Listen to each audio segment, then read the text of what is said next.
Hello, everybody, and welcome to our very first podcast of CrestVahllen D&D, The Argent Flame. I'm DM TJ, your not-so-humble dungeon master, and I will be hopefully facilitating a successful first podcast here. The first thing we're going to do is just going to go around the table and introduce everybody. You guys can see up on the screen all of the descriptions of our characters that will be playing this session and their names. But first, we'll just start off with Adam, please. Gizmo the Artificer. Real name is Zemdack Flintsweeper, and my trusty defender, Conk. Woo! Awesome. Up next is Theo. I am Sofka Potkin, and she definitely knows what's happening. For sure. Next up is Kevin. Hi, I'm Kevin. I play Cole. If I can't see something, it's probably dark. That's right. Cole's a human without dark vision. And then we have Kenton. I'm Argus Firebeard, and they all shall burn, so no one else turns. Yeah! Nice. I like that one. That was a good one.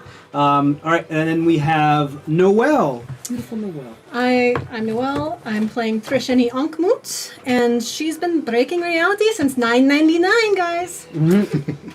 Great. And then last but not least, Cody. Hi, my name is Cody, and I am playing Lahg Jamming. And 6 out of 5 zombies say I'm a fucking blast.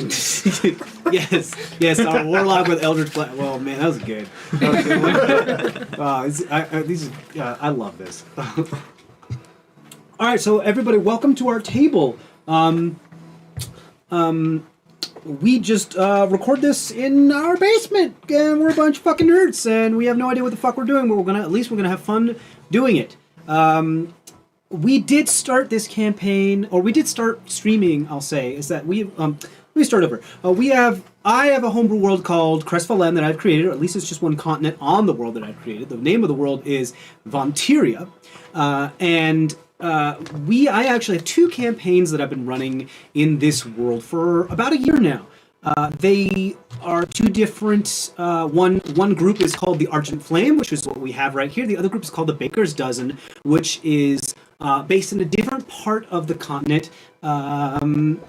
That we do a live online remote stream for. This one is in person. We just have a mic that we sit around. We're still ironing out some kinks, so bear with us. We're doing our best. We're working on a budget, but we'll see what we can do. We're working on like setting up Discord servers, and we're gonna maybe hopefully set up microphones for everybody, and then maybe a video camera so you can see the map. But until we do that, we're just gonna keep going with the podcast here. Having said that. I'd like to go around and play a little bit of a game. This is a surprise to our players. Woo! The prize for this game is a DM inspiration. In case you don't know what a DM inspiration is a D20 that you get to bank and keep on your character sheet, allowing you to re-roll any D20 roll for the rest of the campaign. But it has a statute of limitations of 1, meaning you can only use it once, and once you use it, it's gone. But it does allow you to re-roll pretty much anything. And it doesn't go away. It lasts for forever until you use it. So I'm going to go around. I'm going to play a game. What we're going to do is that in order to catch up our listeners onto what has happened so far, we're going to do some plot points. We're going to talk about what has happened since the beginning of our campaign here with the Argent Flame, right up to where we are now. And I'm gonna, if you know what happens next chronologically, raise your hand and I'll call on you and you get a chance to do it. Person who does the best at describing stuff and does the most gets a DM inspiration. Everybody ready? Yes. Good. Go. Who wants to start? Go ahead, Adam. Zemdack. Through various means and methods, the original 8 members of our group all showed up in the town called Sasso, where we were hired by the Mercenary House, along with many other groups, to track down a stolen barrel of Goodberry wine.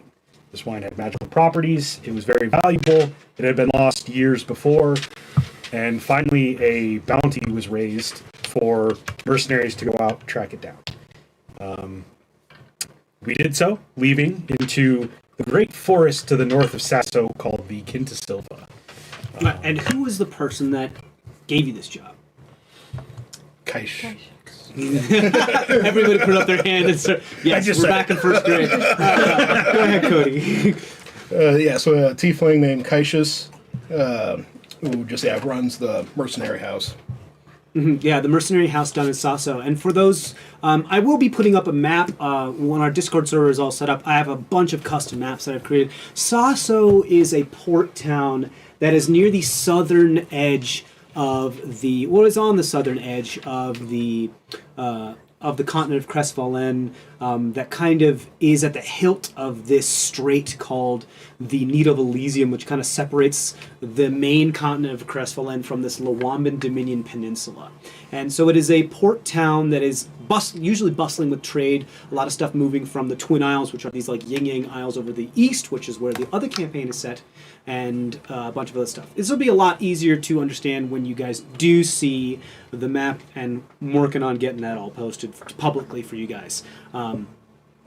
Great. So you guys get this deal, this job from Kaishis to go find this Goodberry wine, and you head into the forest of Quintasilva. What happens next?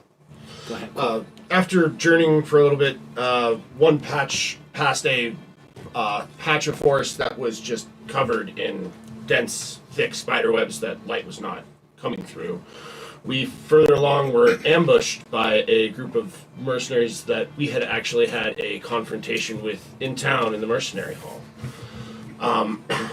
We battled them. One of our original members, Queenie, during the fight got a little worried because of the beehive that was in one of the trees that we managed to Catch on fire. catch on fire accidentally. I don't think anybody aimed for the tree necessarily. I did. That's right. Yeah, that's right. One of these two did. Yep. And one of our characters, Eleazar, during that battle, he was the most proficient out of saving our asses, because he killed like 4 of them by himself during the big battle that we had there.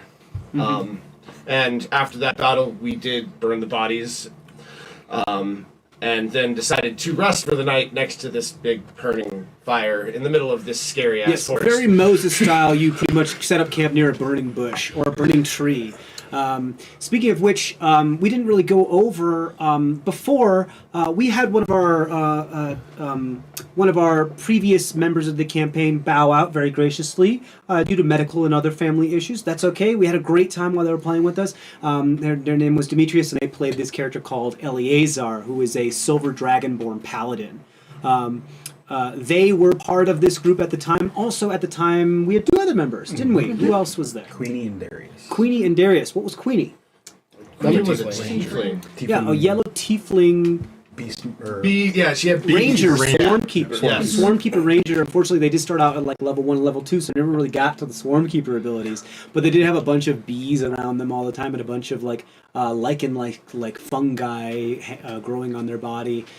We also had Darius, who was a Dark elf. He was a half-elf, but Half-elf. of drow ancestry, Yep. so it definitely had the half-elf drow, yes, Rogue, just like too. Sofka. Rogue as well. Rogue, yes, a thief archetype, of roguish archetype. Also didn't really get too much into their abilities because what happened to them?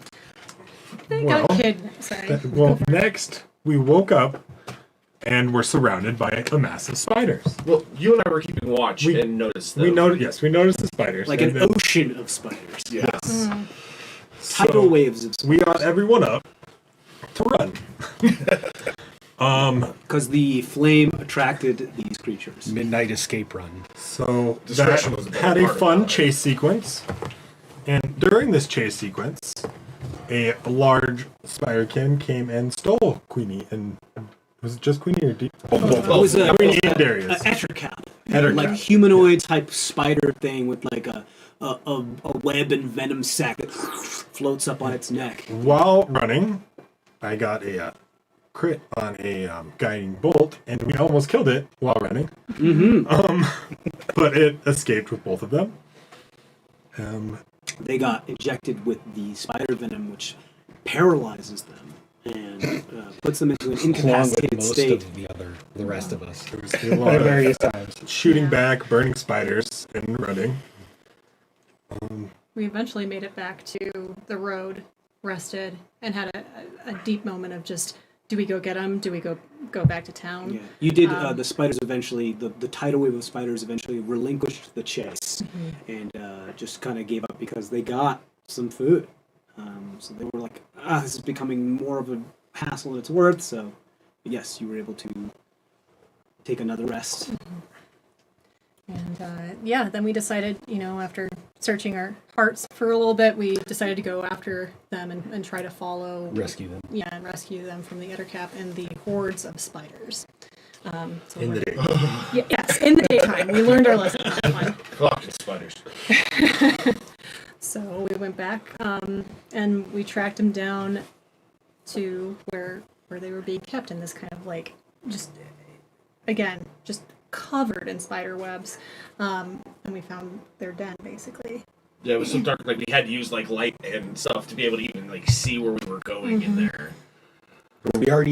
We were burning our way through that, right? Just a straight Yeah. fall through. Yeah.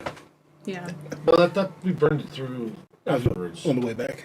I think Yeah, both that was- ways. We were think both ways. We were punching skylights. Yeah, we were just punching skylights to like distract him, and I kept Right. throwing light Through off the in various webcam, directions to like to attract him over there and away from where we kind of were.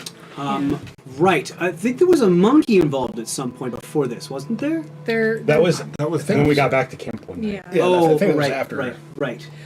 But because you went here, Oh, well, the didn't you meet up? Well, before you guys left the Quinta Silva, So- you had an encounter with Pernua, who was the innkeeper. He No. was- No, That's Heroin. Aelin. Aelin, yes, I'm Pernua sorry. was her mother. Right. So you had an encounter with Aelin, was when we first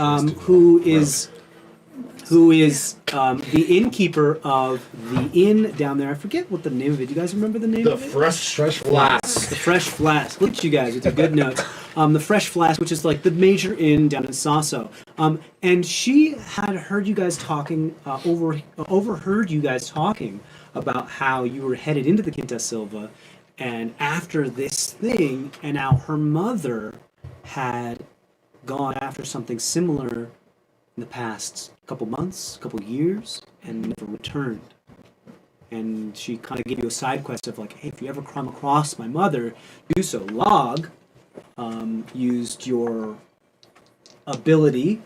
I can turn into a wolf, and so I use my scent to, track her. Well, that's how we met you too. Is you were a wolf when we met you. Yep. Yeah. And what did the clothing that Eowyn gave you that smelled like Pernua smell like? Oh shit. Remember there was pineapple. Pineapple. I think it was lavender Yeah, lavender. and yeast. Yeah. Yes, because she was an innkeeper, so she fermented a lot of her own beer. So yeast, pineapple, and lavender.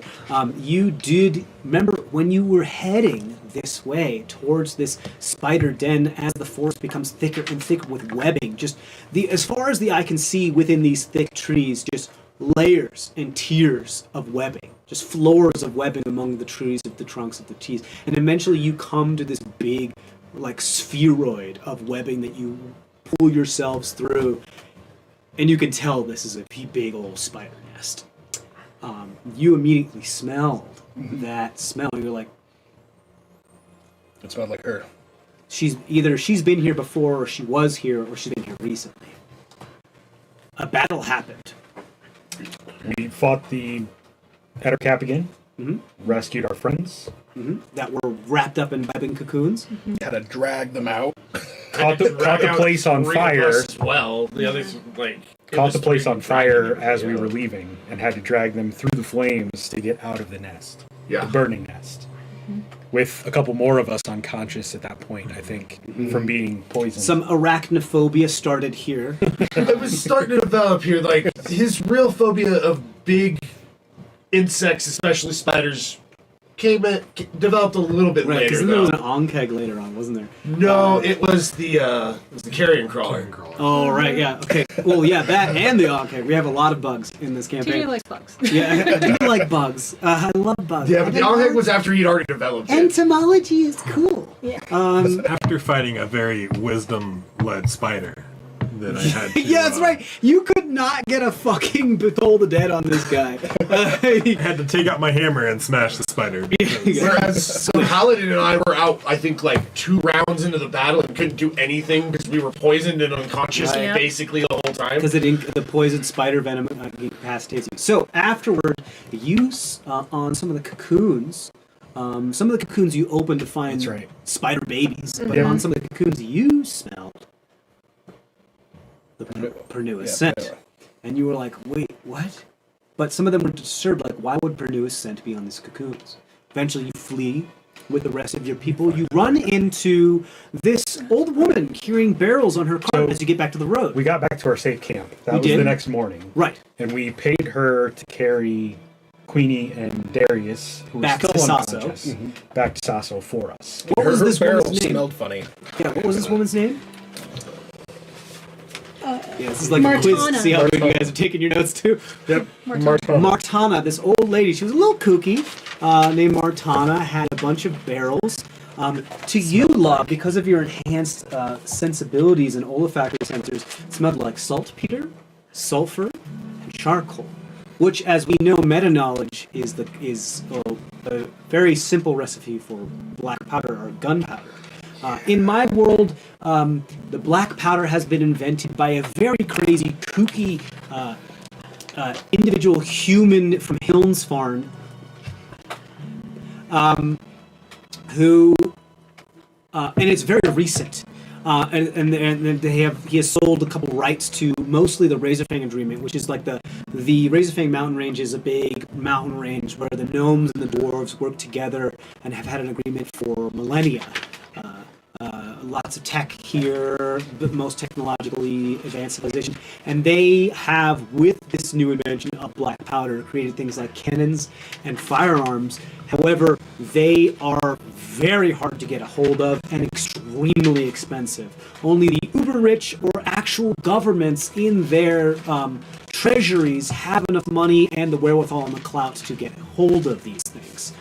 So only like full nation navies have cannons on their ships, or uber rich privateer people, or like have firearms. Yeah, Cole has a big experience with that in his past, running into somebody like that. Right. So you don't really know what that is because you don't know what black powder is. It just smells funny. But meta knowledge, you like realizing that if these barrels were full of black powder, that's a lot of fucking money on that cart. And where's she headed with it? Anyway, you pay her, and she does say, "Oh, okay, I guess I can take a little bit more time out of my day." And she takes them back to Sasso, and then goes upon her merry way. With one of them later, actually. Yeah, you find out about later. That was the same morning we ran into a chimp who had disturbed our slumber early in the morning. Yeah. And we smelled and a piece of fabric that they were playing with. Purdue scent was also on the monkey. Mm-hmm. Giving it false. And and it was giving you kind of false senses. This was a very tattered and old piece of clothing. But something about what you were smelling made you think like that the smell on the cocoons was far more recent than the smell of the tattered clothing, which means that either she's still alive or someone has her coat. So we paid Martana to take them back to town and leave them in Aelin's care. Uh-huh. And we followed that scent trail deeper into the woods. Yes. And what happened? What came up next? More spiders. Another nest. This was another area that we started to burn our way through. Yeah, it was like it was a web-infested area. It wasn't really another nest. It was just the Quinta Silva has to have a lot of spiders in it. It's just a part of the ecosystem of the area. So you encounter another nest, not nest, but area that's infested. But beyond that, as you were running from these, this was a really cool map to create with all these fallen trees and webs. We started off really strong, and then not you, but then more and more spiders kept coming after us. I did. I know, but I'm trying. Go ahead. And we started running across, and we had this great little bit of slapstick comedy near the end with me and Log, because he was unconscious, and my twiggy ass was trying to pick him up, and like Argus actually had to come back from the cave that he had already made it to at that point to come and pick up Log, and he just like lifts him up. The cleric of the light had to run the guy through fire. That's right. Over his shoulder. You burned a corridor of webbing with fire. So it was like ding, ding, ding, ding, ding, ding. Very through the fire and flame style. You served your god well that day. That's all I have to say. There was a cave entrance on the other side of this infested webbing, which you sensed then the smell was coming from, or at least had been there. You guys rush into the cave, cause a pile of logs to collapse behind you, thereby sealing the entrance to the cave, and the spiders are no longer able to follow you through. It is dark, it is dank, it is wet and moist in the cave. Fog, there's a mist on the ground. That's true. What else? What happens next? After gathering ourselves and resting, we started exploring deeper into the cave. You did. What did you find? A bridge Oil. that was covered in a tar oily like substance. Right, it wasn't a bridge, it was just a corridor. Yeah, Corridor. just a skinny cavern. That's right. But yeah, a skinny cavern and tar oil-like substance on the ground. And when we were about halfway across, We had lost our rope. Zemdack, yeah. So, in an attempt to fill that slot, me and Artificer was trying to find traps, and I was up there with you helping look, but yeah, you were. I found it the first time, I think. You did. I almost lit it on fire when Yes. we first saw it. Yeah, because you were like, yeah. Because I had a produce flame where I was trying to investigate in the dark. And you didn't realize until you were like halfway into the corridor that it was oil. Like there was some. So this was naturally occurring crude oil that was coming up from the ground and seeping and soaking and saturating the ground. And so you didn't realize until you were halfway through. You cast produce flame to set it on fire so you could see, and almost immolated everybody. I was trying to investigate what the substance was. Yeah. Right. Not And it almost caught on fire. not that we felt much better, because I'm pretty sure it was either Eliezer or Log was Slipped up- on the oil slick. Yeah. Well, yeah, slipped on the Tripped oil the slick, trap. and right next to Zemdack and I hit the trap and set it off because And the trap was actually a bunch of flint-headed arrows That would cause sparks. shot out a bunch of holes on each side of the wall that shot off a bunch of sparks and lit the corridor on fire. we basically split up and ran to 2 entrances to like get away from the flame. Thereby splitting the party, separated by a corridor of flame. I think one person was like, "I got you, buddy," and ran through the corridor. Yeah, so I slipped and fell face first in the fire. Yeah, And fell beer unconscious. was on fire. Granted, Yeah. for you listeners, you should know that Argus is a cleric of some deity that is very secret that we don't know about. But all we know is that they are a cleric of light and they worship fire. They love fire. They can't drink things that aren't warmed. Like, everything has to be warm when they consume it. If they were ever going to die, they'd rather be immolated than any other type of death. So it was kind of it was very fitting. Yeah. But, Wasn't it? Eleazar came back and put Ran some, through the corridor. healed me with some lay on hands and Right. got me up and out. Didn't he use his breath to like help get him back through the? Because he was a silver. I think he used his action to land. Anyway, it doesn't matter. I don't care. He healed you, picked you up, your beer was on fire. Eventually, you guys do survive it, albeit with a lot of scars and quite a bit of damage. You go into the next chamber where you, I believe, rest again. Just because it took you one trap to be like, guys, we need to rest. This was level 2. Yes, this was level 2. We already had, level 2. Our cleric was unconscious, like, Yeah. or just near death, and we're sitting there going, But some of you didn't rest. Some of you... we kept watch. Some of you kept Some of watch. you What did you went- find while you were keeping watch? Some strange. Gaseous Zemdack orc and thing. Lahg, I believe, were keeping watch. Well, no, me and Eleazar. It was me and Eleazar. Right. Yeah. Because you had the Zemdack's trinkets You found- that you could found light things up. Right. Animal's floating eye is what you Trying to found. bunk with the spear. Yeah, so what is it that you found?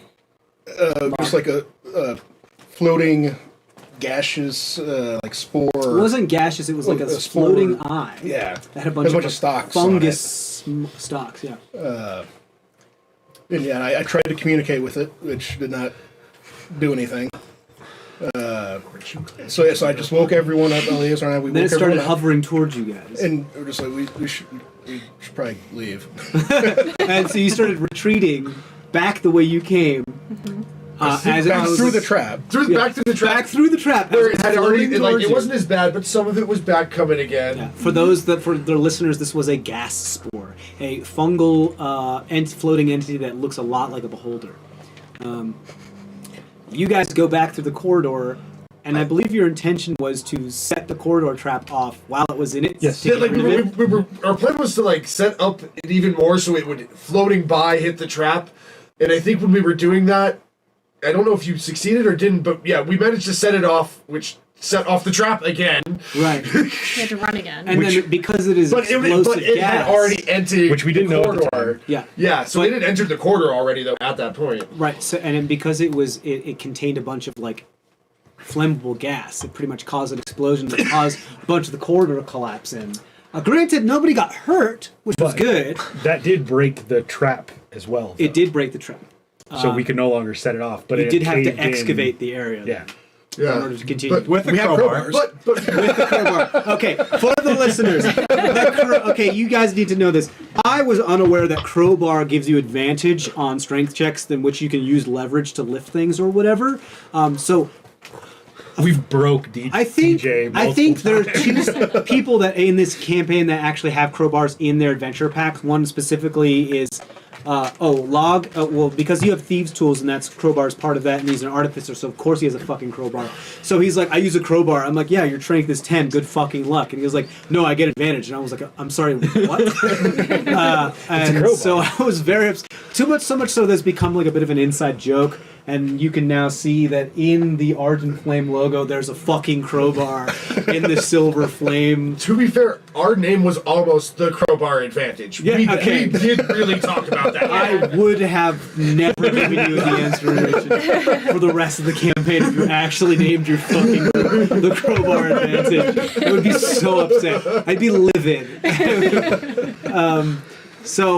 Anyway, so you guys use your crowbars and you excavate the area, you get through, you go past the area that the gas spore was found. Before we did that, though, we did rest in that area because we realized that we had Again! a cave-in You on one rested side again! and a cave-in on the other side. And we were like, "Oh, We're safe. Cole was like, hey, we could probably rest here safely."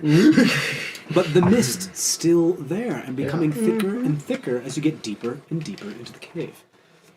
You move on past the spot where you found the gas spore, winding and weaving your way through the cave. What happens next? At one point, we were actually holding on to each other in the cave because we could not see anything. Fog would go higher and higher, and Yeah, eventually Zemdack is a little gnome, so it was actually higher than his entire height was at that point. And higher than you too, Yeah. Argus. Taller than me, Couldn't see. too. I actually couldn't see. Like, I Right. think it was only, like, we you found or Trisheni, Lahg, and Archway. Eleazar that could because they're over, like, 6 feet tall and could. But anyway, an archway. Carved in it were glowing red runes that we discovered were draconic, but we couldn't really get much off of them. We did Other figure than out it that. was abjuration magic, though. yes. And then you ended up saying, well, fuck it. We don't have anywhere else to go. You passed through it, which triggered what you now realize was probably an alarm spell. Yep. We So rang the whoever doorbell. set that alarm knew that you went through the doorway. You go in through this cavern and you find what? Undead. Zombies. You find, yes, Not yet. not yet. No. We first find Pernua standing there, and then a hooded figure. No, No, they teleported in. Oh, they did. We walked Yeah. in saw and the just zombies found first. the floating There were crystal. zombies first. You Yes. you Oh, yeah. walked into this area, and at the far side was a bit of a lava pool with 3 crystals kind of jaggedly sticking out of it, holding a smaller green crystal within those 3 crystals aloft.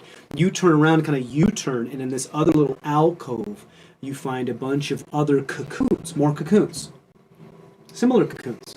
But there's no spiders here. Coming out of the area comes a carrion crawler, who is known to feed off of dead bodies, who I believe was in the process of devouring one of the cocoons when you disturbed it. And then some of the zombies come out of the cocoons and of the surrounding area. There were some zombies here. You did see some zombies when you first showed I up. was like, yeah, there was The something. carrion crawler and everything came out afterwards, after we met the host. Right, right. So we But hadn't wait, met wait, the host yet, hold on. yeah.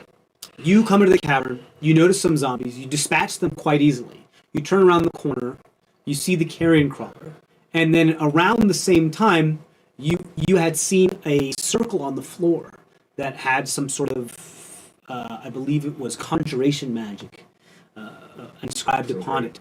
During your encounter with this carrion crawler, or no, you dispatched the carrion. Yeah, I thought we killed the kid. You dispatched the carrion crawler. And then That's just right. You dispatched the carrion crawler, and then moments later, as you were investigating the area, 2 humanoid figures teleport into the cavern.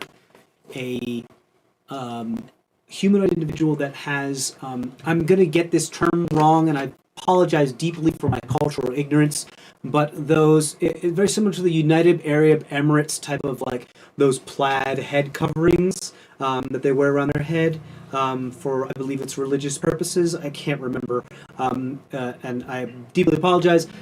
But it was covering their head and so much in a hooded where you could not really make out their facial features. They referred to themselves only as the host, and with them, they referenced an individual that they referred to as Pernua, looking gaunt, gray, and not very healthy. What happened next? After talking with him for a little bit, Cole tried to cast a spell, and we ended up entering combat with him because we talked with him and traded some barbs, and he was like, I'm going to leave. I'm not going to be doing anything here He anymore. pushed his I need to kill hospitality you. too far. Yeah. Yeah, you So- pushed his hospitality a little too far. He was like being like, okay, you know what? You're in my place, but you have questions. I'm willing to answer them. And then you started to push his hospitality a little too far, and he's like, okay, that's enough. And battle commenced. Yeah. Pernua was enthralled to him, so we Yes. And at this point, you realize that Pernua was of the undead, not of the living anymore. we pushed him to enough damage that he ended up running away. He fled, turning into a bunch of crows, and then there was a bit of a slap fight between the wizards. Yep, it was. Realizing that It was a great slap fight. you're figuring out that he is was a necromancer. But we did catch his lab notebook, and Yes, that's how we you figured. mage hand his lab notebook, sleight of hand out of his thing, which a bunch of information was found, which we'll cover later. What else happens after? So the battle, Captured Pernua. limited success. Yep. Captured Pernua. That's where Cole's phobia developed, because when the host resurrected the carrion crawler, Cole was then Devoured by the carrion and crawler. swallowed whole by the carrion crawler. The undead carrion crawler. Yes, I was unconscious when I went inside the carrion crawler, so Right. they actually had to cut me out to heal me up to save me. Searching his cavern, we found a edifice that was used, spent terrazine, holding a small shard of still active terrazine. Right, and so can you explain for our listeners what terrazine is? It is a stone that essentially consumes everything. It's a crystal. Crystal that consumes everything to turn it into more terrazine. Yeah, it so that it can proliferates grow. itself whenever it makes It's- contact with any physical object. It's a matter conversion kind of stone. The only thing Kind it of, can't yeah. convert is a spent version of itself that has been starved essentially to the point of no longer having replicating. power in it, yeah. But it also has another feature, an ability, that is, which is why it can be used is as an arcane power source. Yes, it is a very powerful arcane catalyst. It is actually used in Zemdack. You're from the capital of the Razorfang Mountain Range, the Razorfang Agreement, and you've spent some time there as well. Thul Mor Bed. A lot of the constructs there are actually powered by crystal terrazine. Yep. It is a very dangerous substance. Don't touch it. Dangerous substance. Don't touch it. You'll get turned into it. We tried to touch it. You tried to touch it. We almost lost the is whole. fire if you don't have spent We ended up terrazine. throwing it in the lava because we couldn't Control it. control it. I think it actually ended up got on on the the wall. wall at some point. Yes. Yes. And Yes, y'all it did. They had to like burn it away. spent all of your spells trying to burn it away because the only thing that can make it go away is Fire. and or spent versions of itself. Yeah. Had to splash lava onto the wall to kill it. That's correct.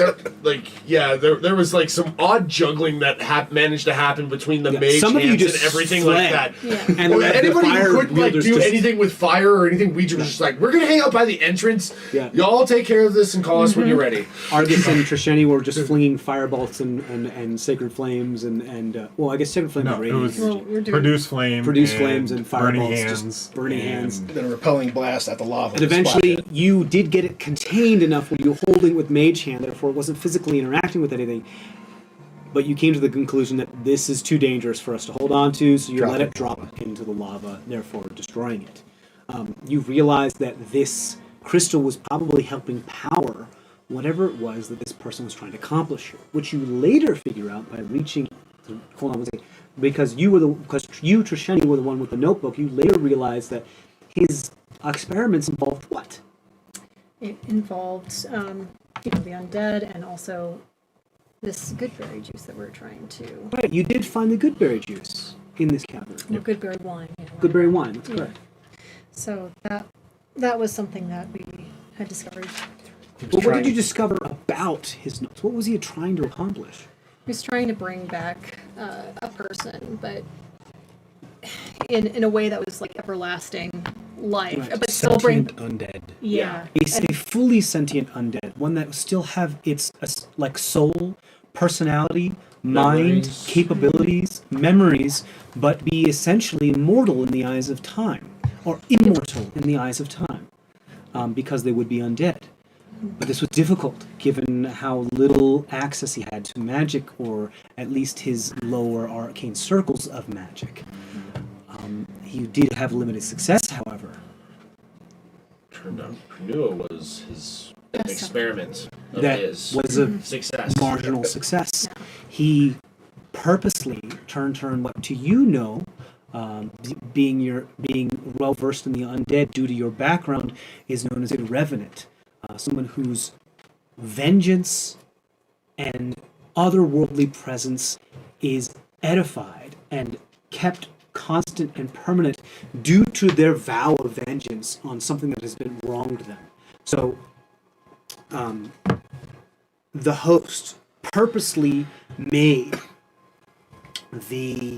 Pernua become a revenant throughout his experiments to make sure that she would be immortal, but still have access to whatever made her who she was. You realize that Pernua's not a bad person, and she's still her daughter's mother. She was guard captain in Sasso before she was lost, and she was on the original expedition to recover the Goodberry wine. That's And correct. he had captured her during that expedition. And the reason we kept catching her scent in the nests is because she was harvesting other dead bodies from the spider nests. For his research. Bringing them back to the host so that he could experiment on them. That's correct. Through the cocoon room, we found a back door. Since we had blocked the front entrance to this cavern, we needed a second way out. This is also when we found out what happens when someone gets bit by a zombie. Yes. Yes. That's correct. Because I was bit by one of the zombies. Yes, my Argus zombies are a was- little different in this world. And so we do actual, Walking Dead zombie bits. we found an infection, and I decided to pray to my deity and ask what guidance he could provide for me. That's right, because After Argus was we had bitten on his arm. Yes. After a long talk of where we were telling you, we may need to cut this arm the fuck off. So Because you realize that if it spread, you could very well be infected and become a zombie, and there's nothing you can do about it. So after a fun vision from my deity of my arm being completely engulfed in flame, I took out a torch and engulfed my complete arm in flame. Yes. Screams emanate throughout the cavern. As I hit 0 hit points and go unconscious. Yes, At the you very do. But successfully burned out the infection. That's Yeah. correct. Leaving his top 3 fingers, his middle finger, his ring finger, and his index finger, the tip of his bone, are now exposed. And that's what he is permanently now. He has all these scar tissue all over his arm, and his 3 top fingers have his tips of bone exposed. But I do have full function of my arm. That's true. You still have full function. You just don't have any feeling of touch, the sense of touch in them anymore. Before we left the cave, though, we did flip over the Yes. teleportation circle, What which you we re- figured out. Yeah, was what you that- figured out, this conjuration magic on this stone circle that looks like it was rolled in or transported here. It wasn't actually part of the cavern floor. You pick up and flip it over, kind of like a quarter, as if you were flipping it over from the head side or the tail side. Essentially causing Mobile. for anybody, for if they try to teleport to that circle, take force damage and be shunted back to where they started teleporting. Pretty much cutting off the avenue of teleportation to this area. Yeah, I really hope we don't have to go back there. You Go back and do Yeah. you do go up a rather roundabout cavernous way from another area of that carrion crawler alcove, and exiting out in a hole from the cliffside, looking out onto the greater Quinta Silva. You can see rest. some smoke plumes in the twilight. You see some smoke in the twilight, probably left over from when From where we burned our way through the when you forest. burned your way from the forest, and eventually you realize that a fire did rage through the Quinta Silva from your experiences and ventures. We made it back to the road. You and did make it then back to the eventually road? back to Sasso. Met eventually back to Sasso. You met back up with Cassius. We split up at that point. So, yeah. Some of us went to Cassius to turn in the barrel. Some of us went to the temples to see if we could heal Argus's arm. Some of us went to bring Panua to Aelin. Correct. And That's true. Who was no longer enthralled. Pernua is, yes, no longer enthralled, however, had the fear of if at any time the host could enact their will upon her. So she made you guys make a deal with her, saying, if I ever stop being myself and I turn on you, and the host imposes the will upon me again, do not hesitate. Take me out. And it was sad, and a few of you cried, and it was, but you understood her request. Little moment, I forgot. On the road back, we ran across Queenie again. That's right. Queenie was headed back now, rested and fully healed. She was headed on her road, ended on the road north and then eastward, as she said she was. What was she? They- Tracking down a man who wore a plague doctor's mask. That's correct. And if we should ever find him, we should let her know so she can take her vengeance. Torture and kill him. She even told us, "Do not try and do this. Don't kill Just him tell yourselves." Me. Don't Yes. try and stop him. Just tell me where he is." Because she wants to do it herself. Yeah, they were very, very vengeful. Yes, is one of their it was one of their backstory moments. And we were like, no, they have sworn vengeance on this individual, but they do head eastward, northward out of the Quinta Silva, and then eastward, and that's the last you know of where they are. You then learn later that Darius headed wherever the black powder old woman. What was her name? Again? Martana. Martana was headed. probably back east, or probably back east is north and east as well. Yes. So probably north, knowing that where black powder goes. Probably through the trip.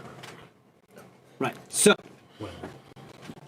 I love so just so you guys know, for the listeners here, I've like kind of imposed a rule. I'm like, we're trying to do our best not to do crosstalk and stuff. So there's a bunch of non-verbal communication happening around the table. And it's really great to watch. Okay, that's all you need to know. It's pretty good.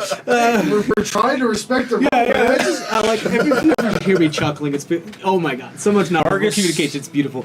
Argus was able to get his arm mostly healed, though By still going to exhausted. Melora. Yes. Melora's temple. Yeah, so there was like a garden in Sasa. Oh, It was like the really annoying. Yeah. there was a He was fearball awesome, up here. alright? It was like, yeah, man, whatever you need, man. Yeah. He was just like, yeah, man, Melora's just gonna help you out, bruh. Well, and didn't we find like some guy who was actually still kind of alive inside the spider webbing in the cave, and we took him back. You as did, well. you did. They were not. know anything They about had that, not but- dead. They were just paralyzed. Yeah. It was an older gentleman that was paralyzed that hadn't been devoured or infected or anything yet. You had to end up saving that individual. And transporting them back to Sasso, bringing them to the temple, or it was more like just kind of like an open air garden area temple, as is Melora, is very like, live and let live, nature, things die, things live. It's Fearball that was like a cleric of them, is like, yeah, man, we'll take care of it, it's alright. So, Pernua, or Eowyn, so happy to see her mother for the first time in years, essentially locked herself. Granted, Pernua does look pretty undead. Yes. So There's a little bit of an explanation, but she was still happy to see her mother. So in order to get her through towns, you've had to put makeup on her and keep her Disguise her. hooded and keep her disguised. But they ended up locking themselves in their room for like 3 days. Yes, Just casting exposition on each other at 3rd level. Which is when we got to experience this Log's brand of help for the first time. Oh, that's correct. Log's specific Best of brand intentions. help- This is copyrighted, by the way. Log's specific brand of help is burning down kitchens. no, it's Not just just that. No. It's not just that. That's true. causing the worst possible outcome with the best possible. Well, like you said, the Intention. manifestation of Murphy's Law. Yeah. No. Log is Best Murphy's Law. intentions, Murphy's Law. Yeah. So Log was like, "Hey, I'll help. You know what? While they're upstairs, I'm a help cook for the tavern." Completely What I set destroys out to the do. That's what he set out to do. was completely help. destroys the cast iron stove and oven. Leaves scorch marks and burn marks all over the kitchen. Almost completely destroys the kitchen. I believe Eleazar and you and some other people work for the next couple days to actually Well, no, I'm gone.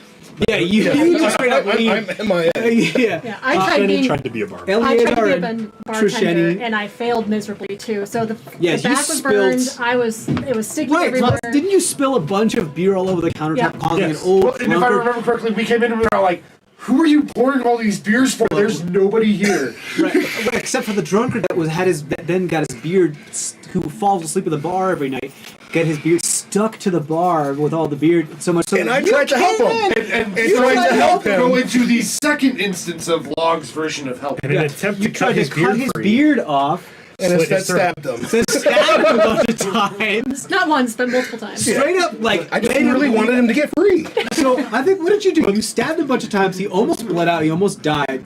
You left him in the kitchen, surrounded by broken bottles of alcohol and food, making it look like he was a drunkard that just had a bender in the kitchen. And you said, "If he dies, he dies." And he just straight up left. No, I tried to wake Cole up because our You cleric tried was, to wake up Cole, but Cole our was cleric having a was nightmare, emo. and he was exhausted, so you left him. Yeah. So I just said fuck it. If he dies, he dies. Wait. It didn't, Hold on. I can't remember. Was he naked or not? When- Yes. no. Yes, he was, because you had to pull him. You were I trying. really wanted him free from this counter, so I you ripped. You pulled him by his clothes, therefore ripping his clothes all off him. Oh my god, this is so. Oh my god. So then Trisheni, I believe, you find him in the kitchen. Next morning, I find him in the kitchen. I fortunately had good berries prepared. on death's door. He was on death's door. I popped it in his mouth, and he Made came a friend. to. You made I a made. friend. I made a friend. He What was asked, his name? Rondo. Rondo. Rondo, Rondo. the town drunk. He asked if we had a great time last night, and I lied to him and said yes, we did, just because I did Because not. he looked at himself naked, covered in Yep. food and like broken bottles of Scars booze. and Looked at you, and was like, "Oh, Right. And I just went along with it because I was like, I don't know what happened, but sure, let's. sure." We had a great time. Great. So Purdue, Aelin comes downstairs and is like, "What the fuck did you do to?"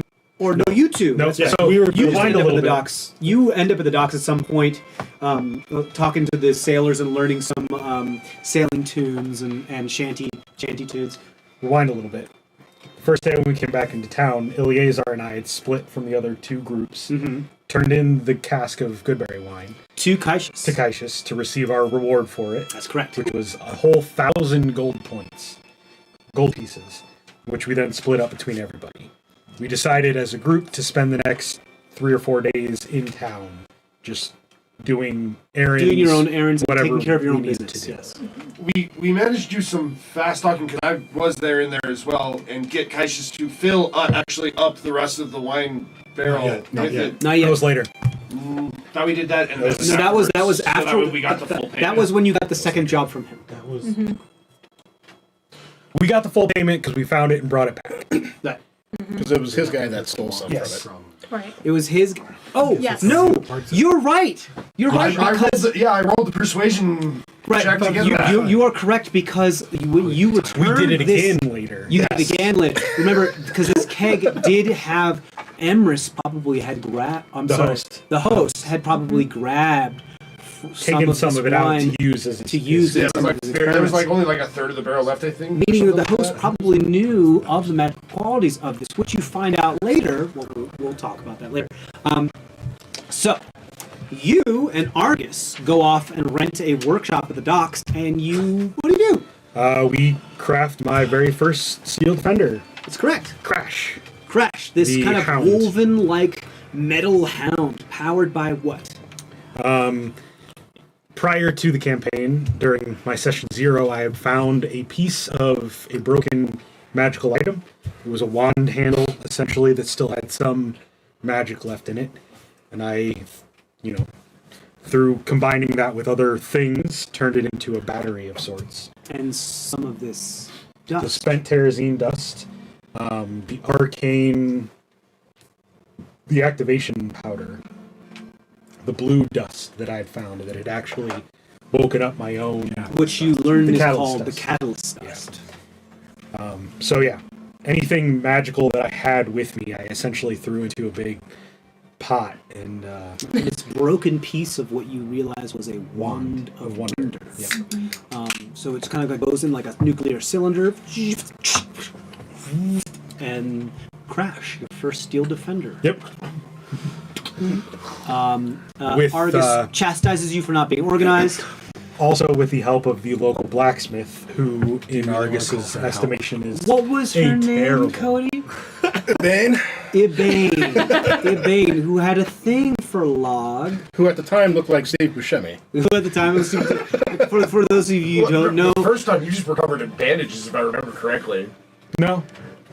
No, I think it was Steve Buscemi. No, because he has an eldritch invocation called Mask of Many Faces, which allows him to cast Disguise Self at will. So Cody has pretty much decided that Log exclusively casts Disguise Self as ugly actors.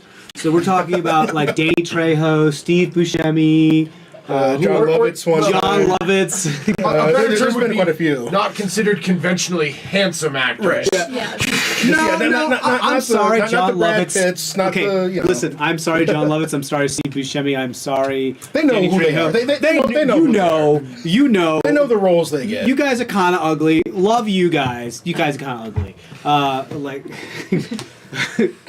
It was during one of the mornings that Aolin gave me a marker that I took down to the docks and traded to the dock master for her new stove and for That's the correct. supplies to fix her. That is correct. You get a new cast iron stove. Some of the anyway. So moving on. What happens next?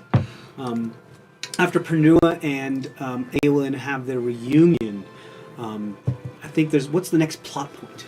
After spending a couple days in town, Hold on, Kevin raised his hand. Well, during the same time when you guys are making your creature. I believe Trisheni and I were helping found the cult of Poopty. Yes. Okay, yes. So where did you go? So we went to the Tattered Page. Yes, Which is a bookstore of it's sorts. a halfling's house / personal collection / bookstore. which kind of turns into a labyrinthine collection of books walls made out of books. She's Right, She's a hoarder. Right. And she's also an agoraphobe, so Yeah, and with how tight and how small they are, Trisheni couldn't get through, so she sent her familiar Shakar, who was a platypus at the time, into check the place out, and the halfling page decided that that Shakar was the great Poopty. I don't know where Poopty came from, but I still can't I don't quite remember either, but the great Poopty was this amazing archmage, and we Platypus were archmage, yeah. platypus archmage, and we were the servants, and we weren't trying to lean into it too hard, which is but Trisheni's familiar. yes. yeah, and it just. Took off. We came back the next day, and she was wearing almost ceremonial Like a robes, whittled, and carved was talking beak. about the word of Poopty, and Right. we, with the help of Log, I impersonated Poopty to move things along. Psychically. Yeah. Yeah. Psychically. Telepathically. Telepathically, he has convinced her that I was Poopty. Because he has the ability to telepathically, because of his wolf form, he has the ability to telepathically communicate with one person at a time. Kind of similar to the aberrant mind sorcerer, but not as powerful. Well, it's my my patron. So it's not my wolf thing; it's my patron. that Oh, makes it's me your patron ability? I thought it was the wolf ability. good. No, I mean I can do it when I'm a wolf, Right. but it's a great Pact of the Tome thing? No, it's because I'm great old one. Oh, right, the great old one pact, right. So, pretty much impersonated the fact that he was poopy so he could telepathically communicate like she was hearing the voices of the great Poopty in her head. It just helps speed things along. Yeah. So you started a cult, pretty much. Pretty much. We did Cult get of one at the moment. we did get a great map and Yes. some other books and things I think too. Right? It was Right. and Yeah, we found you a sure. book on, On my deity. yes. Yeah, some primordial stuff, some very, very old, decrepit and ancient, very not really taken care of, but it's so old that the pages are starting to fall apart into dust. A book on some primordial where you learn about Pita and Vita, right? Pita and, is it Vita or is it? Atira is mother and Pita is father. Pita, The book was Pita. Yeah. The book Yeah. was about Pita. Pita. We'll talk about that in a moment. But This was also the same point in time we were sitting around the table and we came up with our group name. The Argent true. Flame. That's true. The Argent Flame, which is like the silver flame. So every time Argus casts produce flame, Log uses thaumaturgy to make it silver. Therefore, Argent Flame. There you go. I mean, our group had a lot to do with silver. Eleazar was a silver dragonborn. Trisheni has silver cap over her nose. Cole had a silver. Silver wolf hide cloak. So we thought silver was a common theme and fire was a common theme. So we put those two together to make our. We were burning a lot of stuff at that time. Yes. Yes, we did burn still do. still a lot. We still do. It's like I just made you Still an just enemy. be like when it Yeah, Yes. poor Theo. Theo haven't really entered the campaign yet. It's not until Sofka enters the campaign, which is much later. But yeah, Theo is learning a lot about this group. You're going to cut up too. Yeah. For Sofka, this is all meta knowledge. Yeah. So until the actual group shares this stuff with you, but it's still fun. It's good. We're having a good time. You guys are pretty much, your group is when in doubt, burn it. Yep. So. It's just come up a few times. It's come up a lot. Granted, Argus's go-to is like burn it. I mean, yeah. I mean, that's your deity. That's like your whole class. During this time, Cole actually did figure out a couple of really interesting local legends, local lore. That's true. Yeah. You found out about The Trellius. Drugan Knockback. Yep. Yes, who is a personal favorite of Cole's that he's trying to even learn more and figure out what's the real Drugan Knockback and what's the Local legend. Drugan hero. Knockback was a dwarf that was active during the wars with the ancient elves that had tried to move expand their empire from the west all the way to try to encompass the entire continent of CrestVahllen. They were stopped at the Razorfang mountain range by the gnomes and the dwarves. And there was a stalemate for many, many, many, many years. And then out of nowhere, the war just stopped. And there haven't been any records or information as to why or how it just stopped. But you know that Drugan Knockback was active during those times with the wars between the gnomes and elves, or the gnomes and dwarves and the elves. And so they were known as a very talented combat medic and other things. You also notice that they had a bit of a following, or a bit of other, or like another party that they would go with, and that Caleb and Trellius was one of those good friends that they would travel with, which was the elven family that was actually in charge of the town of Sasso was an elf. in the past. Straight up He was an elf. straight up elf, and that there was actually so very ripped to this family. odd for that time period. Yeah. To have a dwarf and an elf working. Oh yeah, together. especially being at war right then, and then there was even a crypt of this family that he was the from. Trellius family. Just in the cemetery, just northwest of town. Yeah, because It's a mausoleum. the Yeah. Sasso was given to the Trellius family a very, very, very long time ago. It was like their fiefdom, if you would. But you don't really know too much more than that. This brings us to the next time that you meet up with Cassius. We find out that he had sent the cask to the Solus Canato family with one of his runners. Solis. Solis, yes, Solis Canato family, the original recipients of this barrel. Right, the ones that should have gotten this wine in the first place. Along many the years way, ago. however, Or not, well, I guess like 3 years ago. the runner had decided to sample said Goodberry wine, which Who was a gnome, I believe, right? Or no, was a I think he halfling. was he was a halfling, right? whatever he was. It reverted him to essentially the body of a child, and he returned back to Right, he Sasso. lost 60 or 70 To Cassius, years yeah. of his age. He like took like freaking a big, out. huge swig of it. So Cassius asks us to figure out a way to Restore it. quietly sweep this little incident under the rug. Inside of the Trellius family tomb supposedly was a artifact that had the ability to undo magical effects of some sort. A highly Restoration, restorative yeah. Magical item. There's like like local folklore of that, how the Trellius family did bury with one of their most beloved individuals a highly restorative magical item. So we went to go see if we could retrieve it. You did. You made it to the cemetery. After waiting until talking to the people that were paying their respects and waiting until it was empty. Of course, Log putting his foot in his mouth yet again with some people that we won't go over very specifically. But oh my God, there's Oreos. I didn't help, but it went well. We Sorry, there's Oreos. ritually Yeah. I ritually cast silence Yep. so that we could break into the mausoleum without anyone knowing. Yep, which we tried to do delicately, but we just ended up cracking the door in half. Yep. And just crawled in, propped it up behind us, and started exploring the tomb. We found out the magical blade from the very first encounter we had with the mercenaries. Their captain's blade, which Trisheni had been using, the Ostara Prancer, turned out to be the key to a secret entrance that led us down further into a hidden crypt below. Where we stumbled upon another trap. And what was this hidden crypt lined with? Terrazine. There was terrazine crystals mixed into the mortar of the wall of this entire It was like mausoleum. spent terrazine dust. And it essentially acted as a non-magical barrier.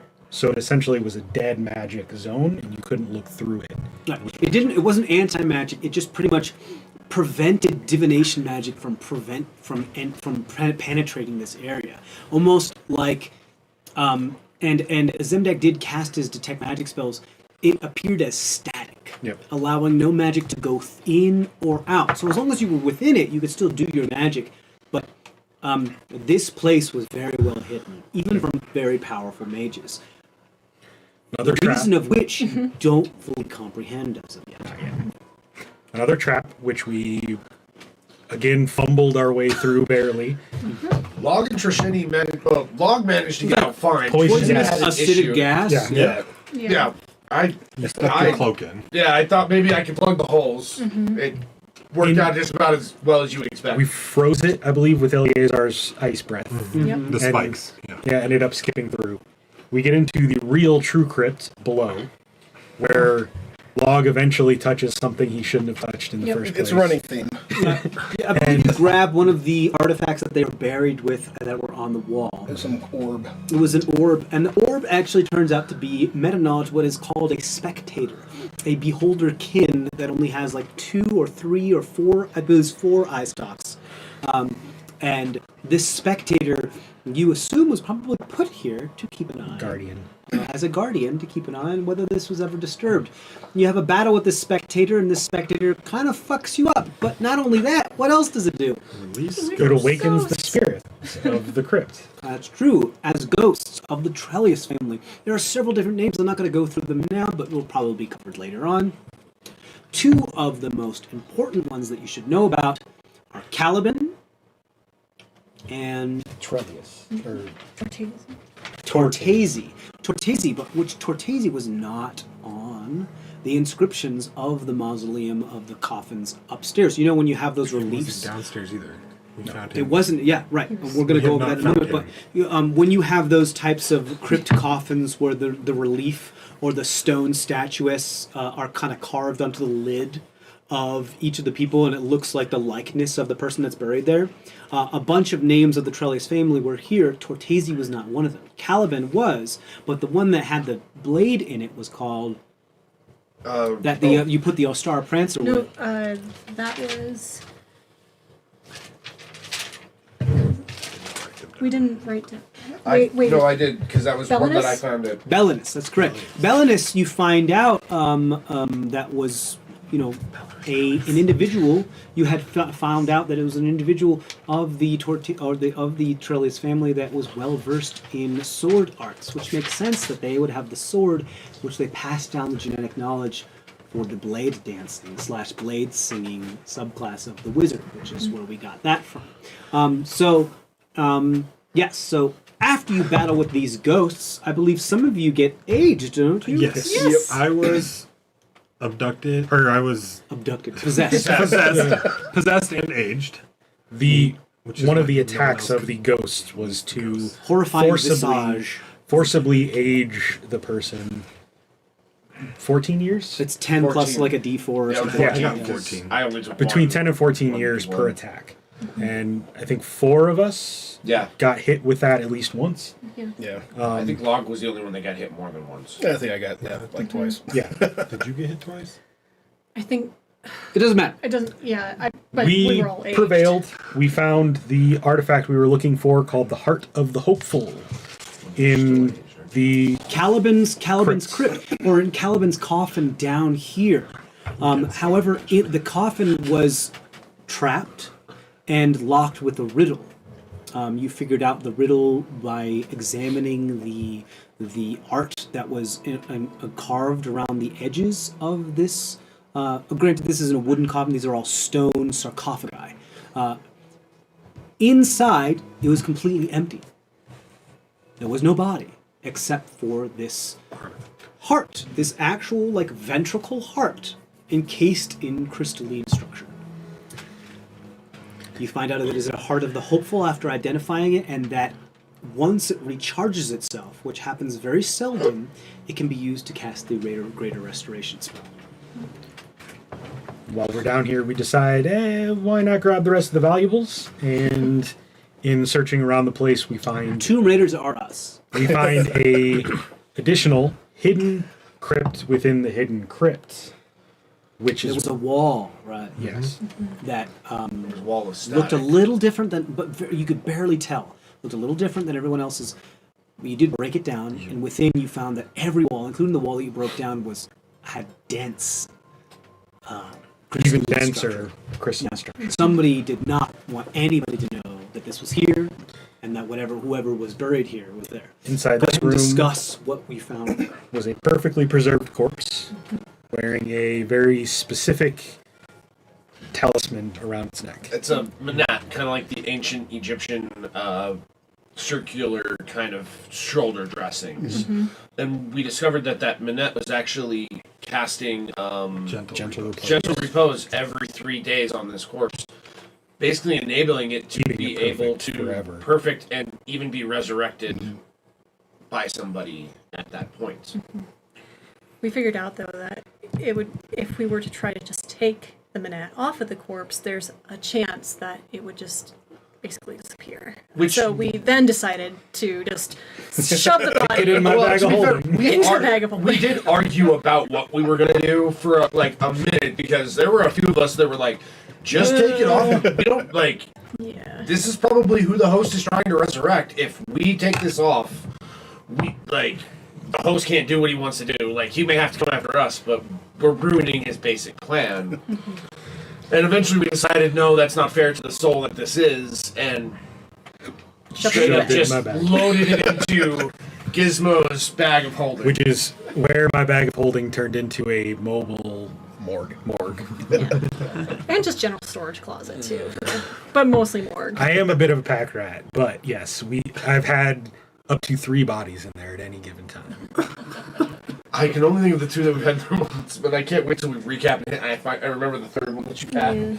Well, I was going to rewind a little bit. When Trisheni and I escaped that first trap, That's when we first met. Yeah. That's, so I was able to teleport, just do a little misty step and get out. When she tried to misty step, something went. Oh yeah, that was our Well, first encounter with. Yeah, it was the first time that I had seen this creature. And for backstory a little bit, I had spent some time elsewhere, not on this world.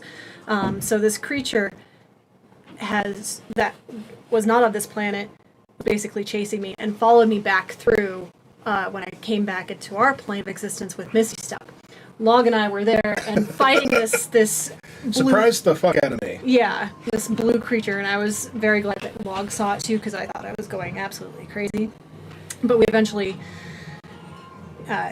took care of it. But it's definitely, It was a weird encounter for those who were not in the know. this is while the rest of us were either unconscious or trying to get out of the trap that was going on. yeah, just talking about the little blue. The walker stalker thing that she's had before. Ah, yes. When you tried to teleport. Yes, And and how that's- teleportation works in my world is that you briefly, not very dissimilar from how Nightcrawler and X-Men works, is that you briefly have a jaunt through another dimension before you reappear in a different location in this dimension. Something followed you. Yep. Something noticed you in that dimension, kept you there for a moment, and followed you. What you now know is called a Ethereal Marauder. ethereal marauder. These kind of 3-pronged mouth, 2 large hind leg things that just jump at you. They are bipeds, but they act like quadrupeds. And they can see you through dimensions. They can follow you if they get eyes on you and mark you. And still they can in jaunt through the ethereal plane to, even if you close yourself in a fortress, just phase through them and get to you. And you're starting to realize that these things have a taste for you, as well as these other creatures that seem to put their hands and claws on you that have cracks. We'll have to wait for that in just a little bit. Yeah. So we went back. We went back to town. We fixed the door behind us. Went back to town the next morning. Gave the heart to Cassius. Well, presented it to him, and we used it on the halfling to restore him back to life. Back to its Age. current age. Yes. Which is when the second time we tapped into the cask. And we got also- I got it a like little a bit. couple of vials of that, so that Goodberry we wine. could potentially De-age. de-age our members that were really aged forward. The human, the bugbear. And so just a generate. little sip here and there caused 20 years to go by. So technically Log is younger than when he started. Yes. 2 years. We decided that was a little bit too risky to keep use on the doing. rest of us. But Cassius thanked us. We refilled Got the paid. cask. resealed the cask, and he sent the halfling back out with it to deliver it without tampering this time. They give a strongly where you're talking to about not dipping his stuff in the company. You meet back up with Aolin and Pernua. At this point, with pockets full of stolen tomb goods, we decide we should probably go ahead and leave town. We have some leads as to where the host is next. Up north Pernua does say, in the desert. I mean, as much as I love my daughter and I want to be here with her, I can't be seen in public, and this isn't going to work. And I really want the host. There's a reason why I want my revenge. It's literally ingrained into my very fabric of my existence. Point So I of wanna a come with revenant you. is some sort of vengeance, and as soon Yes. as they commit their vengeance, then their That soul they can be is freed. at rest. True. Yeah. So Their soul can rest at peace. she comes with us, and we all once again leave back into the forest to the north of town and You towards go- the east to You- where the desert. You travel through the Quinta Silva yet again, now being far more cautious of the spiders and everything else, eventually exiting the Quinta Silva at the road northward. Then you head... We had heard of a legend of a figure that lived in the ruins of the battlefield that were north of the Right, forest. so there is this town called Karadin, which is a fortress town that is at the southern tip of the Razorfang mountain range. And this southern tip, this town used to have something called this wall that connected this fortress town to then all the way to the bottom of the continent until it hits the ocean, the beach side, the ocean side. And this wall was called Mordine's Curtain. And pretty much this fortress town and this wall that extended from it prevented the ancient elves from circumventing the defenses of the Razorfang mountain range and not disallowing them from flanking the mountain range and assaulting them on both sides, preventing them from just making their way around it. However, it is now in ruins. But you had heard a legend of something that is in these ruins that are called, the ruins of this Mordine's Curtain are called the Fothid ruins. You had heard legend of what? Yes. Go ahead. I was going to say Granny Lonely. Well, you had heard legend of something. An old lady who would help those that saw her out. We thought that could be a secondary way of healing the aging that some of our group went through. Because at this point we still Powerful. have Yeah. Yes. Trisheni and Argus being aged. So Right. we And hopped at off this the road. point, and seeing as the frequency of how this heart of the Half-orc charges itself is very seldom and few and far between, you needed help from another source, especially given the short lifespan of the Kenran. Kenran's only lived to be, what, about 60 years old, and you were already past your half point. For an individual that was only 20? I was 17. 17. So we left the road deeper into the ruins to Went try and straight find this due figure. east.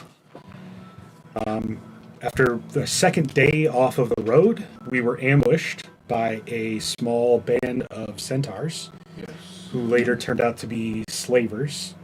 Well, belonging they to weren't slavers. The They- Red Lion Syndicate. They were marauders. They were marauders capturing sure- people for the Yeah, slavers. I'm sure they The said Red they were Lion going to Syndicate. enslave Yeah, us. they Right. did. So what they weren't slavers themselves. They were marauders who made their living by capturing people and selling them to the Red Lion Syndicate, who would then put them into slavery. And then you learn more about the Red Lion Syndicate, who Lahg has a history with.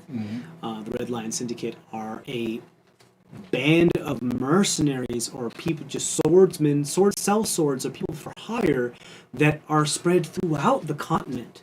And the whole company is a big fucking company, and they have a lot of money and a lot of power, just because of how many people they have in their employ. Slavery is not illegal in my world, but some nations do outlaw it. One of them being Hilnsfarn. But that is far more recent. The these centaurs intended to capture you as you were aloof adventurers, sell you into slavery to make money, as you noticed that they were wearing, rather shiny and opulent armor. They had made some money on this before, and it is, again, slavery is a very what's the word I'm looking for? Lucrative, thank you. Lucrative business, to be sure. We recovered an intact writ of passage through Red Lion properties. On their from them. bodies, they had, so pretty much like a writ of passage that says, you guys, whoever holds this writ is allowed to do business with the Red Lion Syndicate. Pretty much dispousing any type of suspicion upon whoever holds it of being somebody that's trying to get into the Red Lion Syndicate for nefarious We're not means. narcs. Yeah, right. That they know of at least. So you have that in your possession now after defeating these centaurs. Yep. They, in the process of that combat, had wrecked our Wagon. cart, which we somewhat fixed at that time. And then we continued deeper into the ruins. And you encounter something odd. Well, the deeper we get, the more the space around us warps and distorts and sort of twists back on itself. And we actually became lost at one point for like an entire day, just walking in circles. Right. It felt like you weren't making any progress. Almost like you were walking in space, walking in place on a treadmill, even though you knew you were moving forward. Space is weird here. Like Jim Henson's Labyrinth. You're walking along the same wall in the same direction. Yeah. But you figure out you're right back where you were, like, Yeah, 2 like you hours keep ago. passing the same doorway, and it's the exact same doorway. Like, but you don't notice it. So, and you realize that probably some magic is at play here. Eventually, what happens? Log's nose seems to be a way around this spatial twisting, so we find our way forward further, where we are attacked by some new strange bugs. More bugs. More bugs! These bugs are a little different, however. You find that 2 of these bugs are known as what's called hatchers, and they can actually spawn and give birth to more bugs, causing the battle to become extremely more dangerous the longer it plays out. You also realize that these bugs can self-destruct themselves the more eggs they have when on threatened. their person. Turning into an acid explosion, Yes. which then etched into the metal Those And damages some of your our- actual equipment. of some of our equipment. those crash. replace the carrion crawler in Cole's nightmares. Thank you very much. You're very welcome. It is lot my of job. our- If I don't make you laugh and cry, I'm not doing my job. Some of our Feel free to armor, laugh. some of our weapons, and Crash were handicapped by this battle. But upon You do end up defeating these creatures, Conquering including an bugs. onkeg Yeah. that nearly devours a few of you with some difficulty, but you do end up defeating these creatures. What happens afterward? Cole and Trisheni actually spot Granny Lonely after the battle. Yeah. Telepathic. Like Yeah, a mental sort of messages. thing. You guys get Like we're the Out of nowhere. you hear a hut voice in your head appears. that's like, thank you. What are you doing here? And then, almost like a perception filter from Doctor Who. That's right, you guys get free advertising. BBC, sponsor me. You didn't notice in the corner of these ruins that there was a hut, but as your vision is passing by it, only 2 of you actually can see this hut as the wall kind of pulls itself out. Very like Harry Potter style, when the building kind of like separates the buildings and then reassembles itself, kind of like that. A hut shows up, a very like an old wooden and straw hut, with the door swings open into darkness and beckons you forth. Granny Lonely. A hag. All enter and encounter this hag-like being who calls herself Granny Lonely, her shelves filled with dolls and puppets upon strings and marionettes and stuffings and wood carvings. We ask her what we came to ask her, to restore our teammates. She offers us a deal. We do a job for her, and she will do what we ask, as well as provide us with answers. We managed to get her down to, she will give us the answer to 3 of 3 our questions. questions. Yes, you do some rather intense negotiations and dealings and persuasion checks, like pretty much getting her down to, okay, we'll do this job for you. You answer us 3 questions, and you restore the health and age of one of our compatriots. As she, as a sign of good faith, does restore the age Second. of Cool. Cole. And go like, well, as a sign of good faith, I'll do it for you. To know that I am a woman of my word. We were talking about both, but she did that one as a sign of good faith, and said she would do the other one when we finished that. To Trisheni, if you finish your thing. Argus is not really too concerned about his agedness since he is a dwarf and he lives for hundreds of years, so he's like, meh, whatever. 10 years is whatever. It's like a summer he was too drunk and he forgot about it. Happens to us all. The task she gives to us is also within the ethereal, the trans-dimensional sort of plane that you travel through. There are these beings called the Faceless. She requested us to retrieve one of their hands and bring it back to her. And these beings have plagued me since I was a little girl, and I've traveled through these portals basically for just to summarize it quickly. So they have chased me. Sometimes they protected me, but it all depends. So we have to get a hand of one of these creatures. It feels like a ring that would somehow keep the hand. Yeah, active it or would something make like it that. Outside corporeal of the enough ethereal. for us to like interact bring it with it back to outside the in the physical. real, in the material plane. So, she takes us down to the basement of a ruin nearby, in which there is a archway. She activates the archway, which opens a portal, and we all step through. The portal shoots arms out and grabs Trisheni, Yes. which then I pull her back, and we have to make a choice of either putting the ring on and making, having this very quick grabbing of the hand, or losing Trisheni through the portal. Yep. So, We chose to follow Trisheni and do that, and we hopped in, and we were also chased, I think, by the Marauders too Yeah, they during came this. So that- after me was again. We saw like So we visions start and stuff. getting pulled through this tunnel, and we see flashes of other worlds off to the side of we this see tunnel. Mechanus Yep. and I'm gonna have to review the there's a pictures. lot of different. But so then that's the point where we get sort of grabbed and drug off to the side, and we're sort of spit out Yeah. the wrong exit for our tunnel. Right. And we end up in the basement of another ruins, face to these face weirdos. with Right. a whole other group of people. Yeah, we kind of like fell out like on our like stomachs. We were in just front of spat it. out. Yeah. Yeah. And Which then led to, and I don't want to get there yet, but it led to one of Zemdack's like best lines in the campaign through this interaction in this That was area. after the battle. Yeah, It that was was. after. So it's still one of my Chasing best. us I love through that are the line. Marauders and the Faceless, and then eventually more of like an abomination. I don't know what It it was- was called. right. Dimensional I'm gonna say- Shambler. Yeah, Dimensional Dimensional Shambler. Shambler. That's the Shambler. This giant creature with like arms as long as its body, and just like yes, exactly, and a mouth that's basically this along its torso, which was able to basically jump between planes and stuff too. So- So that followed us after. We're spit out, followed by all of these creepy crawlies, and this other group just, without question, jumps in and helps us defeat them. I had recognized my twin sister, who I had not seen in about With 14 group. years with this other group.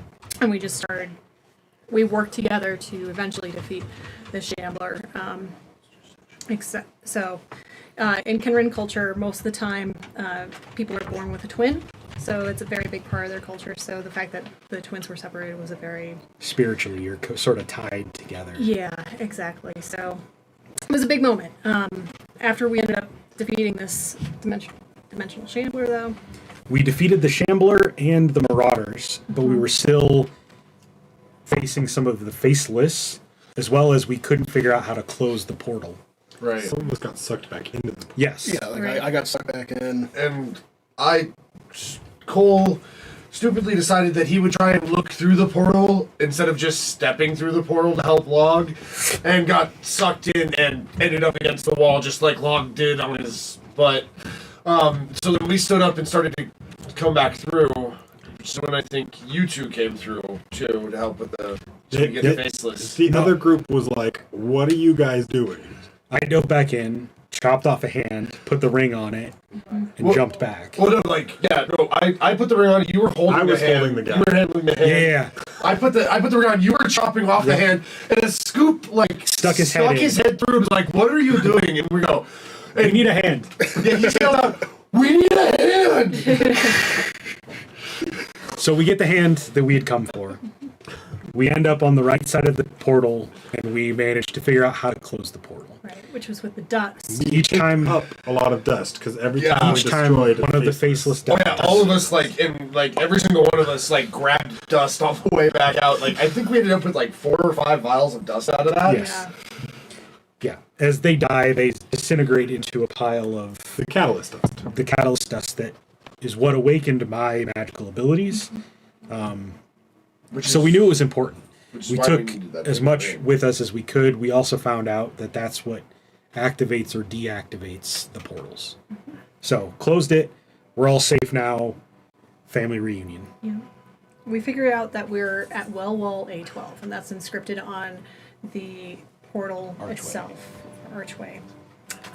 After talking to the other group, we also figure out one of them is a cartographer and stuff, and so we figure out we're actually over in the Twin Isles area. So we've been teleported thousands of miles, basically, at this point, just in an instant. We've crossed the international date line for this world, actually. Because remember, we jumped a day forward and a day back, doing this. Yeah.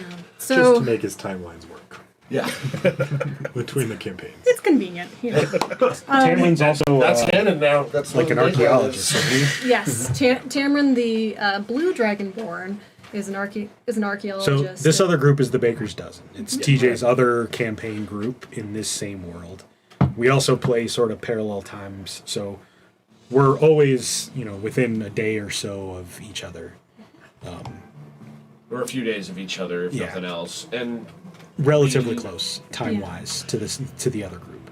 Exactly. this was a crossover, and there may be more crossovers in the future coming. We're not sure. We'll let you guys know when that happens. Yeah. Big session.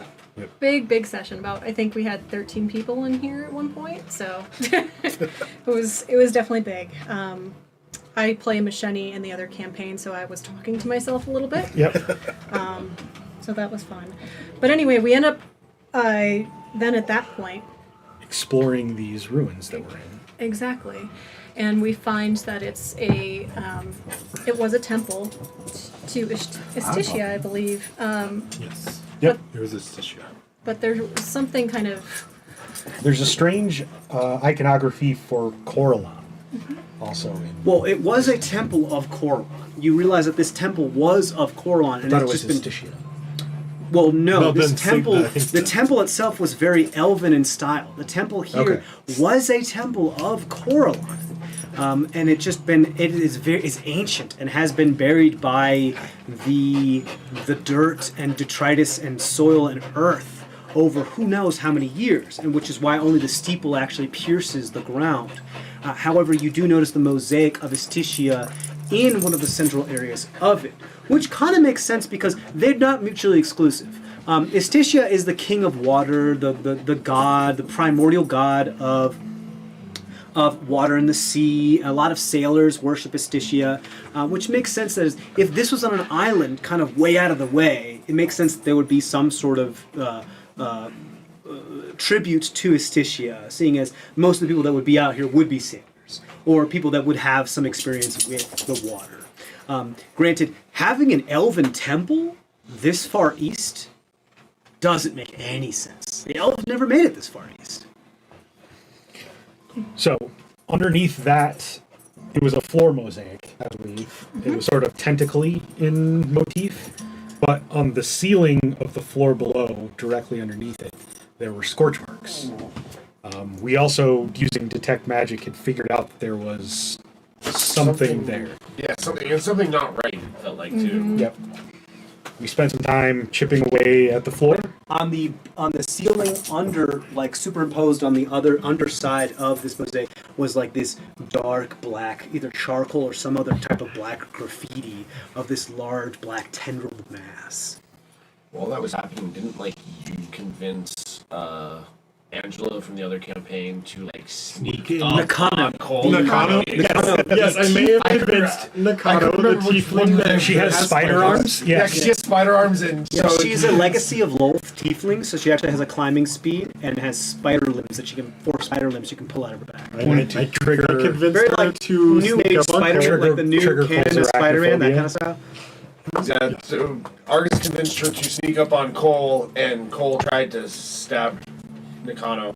To be fair, all of a sudden Cole just saw this big ass spider leg just coming around his shoulder. Argus and I set up a makeshift forge. We repaired some of our acid etched stuff. The other group dug out whatever was hidden in the floor. I helped with that too. Yeah, which turned out to be Meticulously. Meticulously, because Clean. one of them was Tamrin the Blue Dragonborn, who was an archaeologist. And they meticulously pulled out piece by piece the mosaic to try to get to whatever was triggering your magic sense that was in the stonework here. turned out to be a small, roughly 10-inch tall fetish idol type thing. Made of like some sort of dark gray / black ore or stone.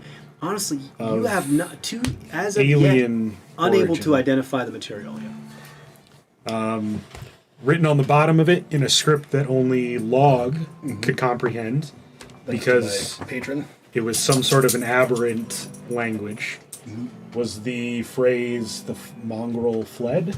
Yep. Yes. Other than that, we could not really figure anything else out about this fetish or anything else interesting about this temple. We rested for the night. Almost all of us were plagued by nightmares. Became very paranoid the next day. Yeah, I believe it was only Some Zemdack of you and were me even who did- exhausted because you weren't able to get a good night's Yeah. sleep. which is when we leveled. Yeah. I think some of the Those other of us group that were got fine, sleep too. level. Like, Yeah. it was majority of the Argent Flame that did not get a good night's sleep. I think the Baker's Dozen was pretty much slept fine. We were all like out of it. At first, thinking that it was the temple causing the nightmares, we tried to get out. We went up to the top floor, found the caved-in skylight area. Yeah, the steeple was the thing that was piercing the ground, so you were able to get up through that way. However, you did set up some rope to try to get up that way, and some spells were cast to enlarge Eleazar. We were trying After our new leveling up, spells. I had a new spell that was called Enlarge, and I thought enlarging the strong-ass Dragonborn could dig his way out really easy. But nope, it just caused him to be A super heavy with his 1,000-pound Dragonborn on a rope. with plate mail, big full plate, and just grab it and snapping the rope and causing all of the meticulous work of pulling all these small pieces of tile on this mosaic to be completely obliterated and destroyed, putting a massive hole in the floor down to the floor. At which Below. point, Down to the floor below, yeah. Yeah. At which point, Nakano, who can climb up walls anyways, just walked up Yeah. and tied a rope for us to Yes. climb up. Both of the campaigns, I have to say, one of the nemesis of both of the groups in the campaign have been walls and ropes and climbing. Climbing has been like a big nemesis for all of you. It's terrible. Getting back in the warping ruins, getting Crash, my hound, up and over those walls and things was a pain.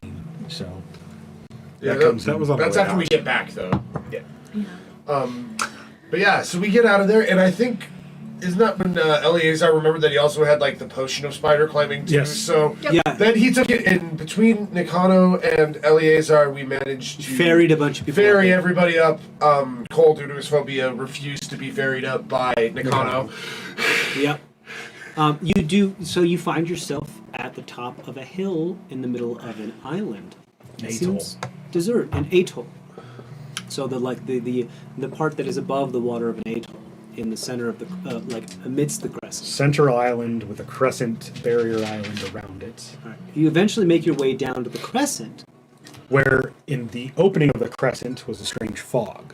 The fog triggered Well, the other wait, legend. before that happened, you guys had a beach day. I got to use my This was before the beach Okay. day. Okay. This triggered a legend that Cole had heard about. Yeah, of the ghost ship in the atoll and, Of Captain Avery. Avery, Yes. who as we found out later when I brought this up to both groups, was actually a friend of the Baker's Dozen, and told the story of basically how his crew had descended into cannibalism and how he was the only one who had escaped from this area.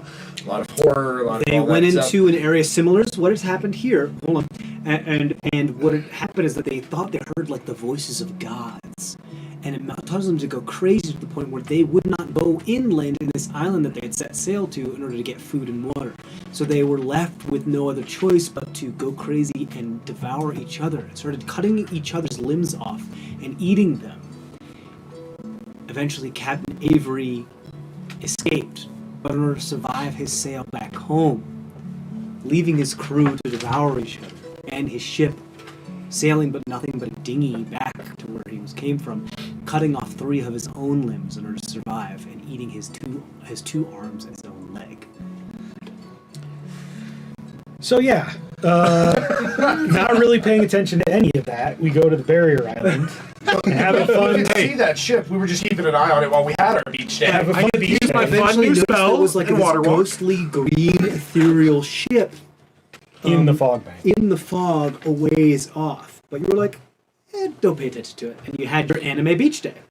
Your anime beach episode. We water walked to a fun new beach. Getting to know the Baker's I Dozen. got to use some fire spells. We made a fun little work table. Some of you molded earth with the spell Mold Earth. I had a punching contest with Hurt, the goblin barbarian. Yes, the goblin Lost. child of barbarian. Yes, and lost. I made some gold.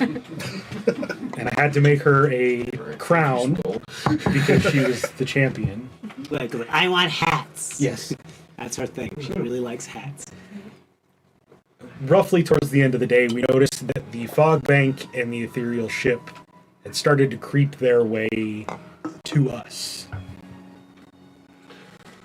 And bringing up the bad issues with what we'd heard before, we decided that, especially with the ghostly ship, we should hightail it back to sacred ground.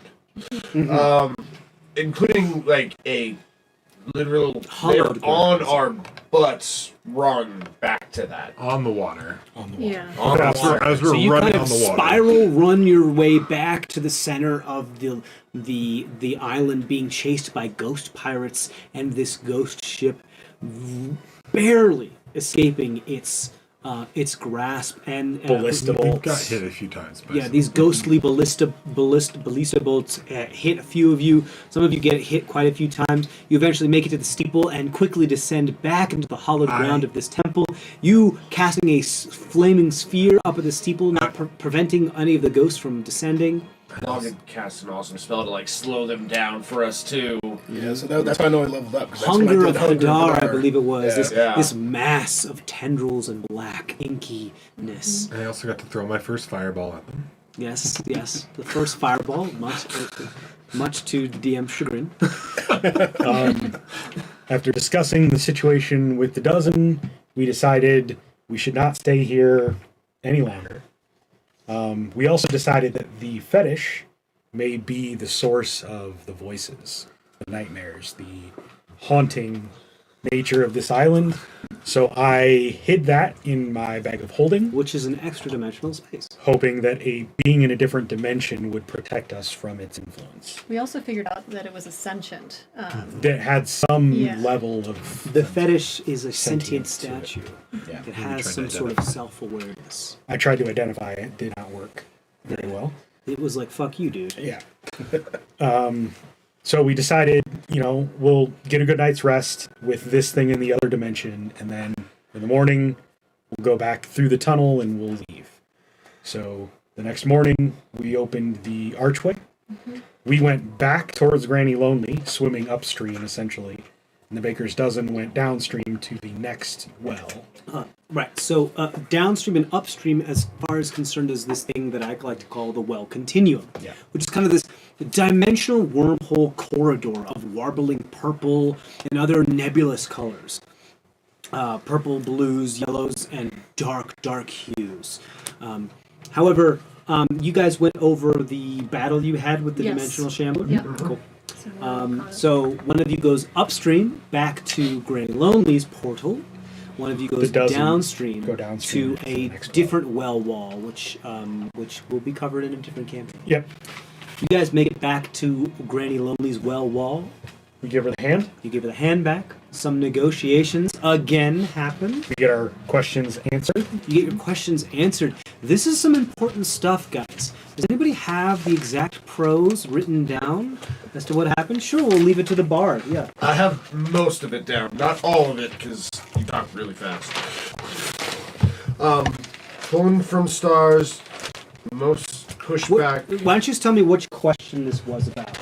This was Trisheni's question, and there's a little shorthand in there, so please, if it's not exact, please do Right. not. This was about, I believe, what are these things that? What are these tubes? What is the well continuum? Why are these transdimensional beings like the Marauders and the Faceless Ones so interested in myself and my sisters and sometimes chasing us? That, I think, yeah. Because the Kenra are almost always born as twins. That- Oh, you did that. Okay. There's a couple of skipped words I know in here just because of trying to keep up with stuff and doing shorthand. What is the first line? And I could just look it up and I could say it myself. Pulling from stars. Pulling. Burned from stars Burned. and See? reckless plight. I got Most born from most stars. pushback, darkness with light. You got what? Born. I have pull as well, though. Yeah, see, I Pull have from pull, stars, reckless plight, push back darkness slight. but many stray from path and wind to find the Themselves lost and blind. I don't have when any time of this here. when time spent, the warbling walls do then careen into, and this is where it gets a little messy. So- 'Cause I know I'm skipping Into lines. the essence. Granny Here we answered go. us. I have Of those Here we go. remained, It was always Okay, in so this is prose. the question about the faceless ones and the dimensional corridors, the well continuums, and all that. Yep. Born from stars, born from stars and reckless plight. Most push back the darkness with the light, but many stray from path and wind to find themselves lost and blind. When time spent long and in between, the wobbling walls then do careen into essence of those remained, and therein where their air contained. When they perish, leave residuum, as stem from well continuum. And then her eyes flash and glow purple as a voice of a different voice that's not hers comes forth. To you, they've traced a bond of 40.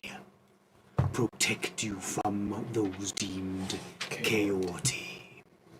That is when she collapsed and had her little thing. So that was actually was the the last second question. That was the second one. That was the third question. No, third one was logs. Yeah. The- It was a that's bonus when we got her question. Okay. some dolls. Yes. Right, because she collapsed and was going through seizures and and dying and making death saving throws because whatever knowledge that she tapped into. as was part of the agreement and because deals have a very strong magical power with them. Each question that she answered took something Out out of of her. This one, Because there was something forbidden Was about this knowledge, Extreme.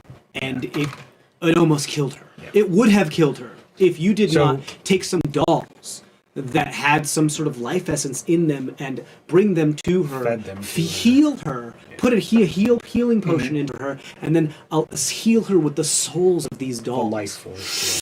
As she sucks, very Dementor style, sucking the souls out of these dolls. First question was about the host. right. First question was about that the one's host. not figure out who perfect. In That's parts of frigid, it. in frigid night and scorching day, ne'er dead nor gone to hedge the way. A jewel in dust shines bright and vivid, but its glamour fades with wicked. Officers of faith do hound those of different thoughts abound. Beneath and far, but near the same, the plans of flesh meld with no name.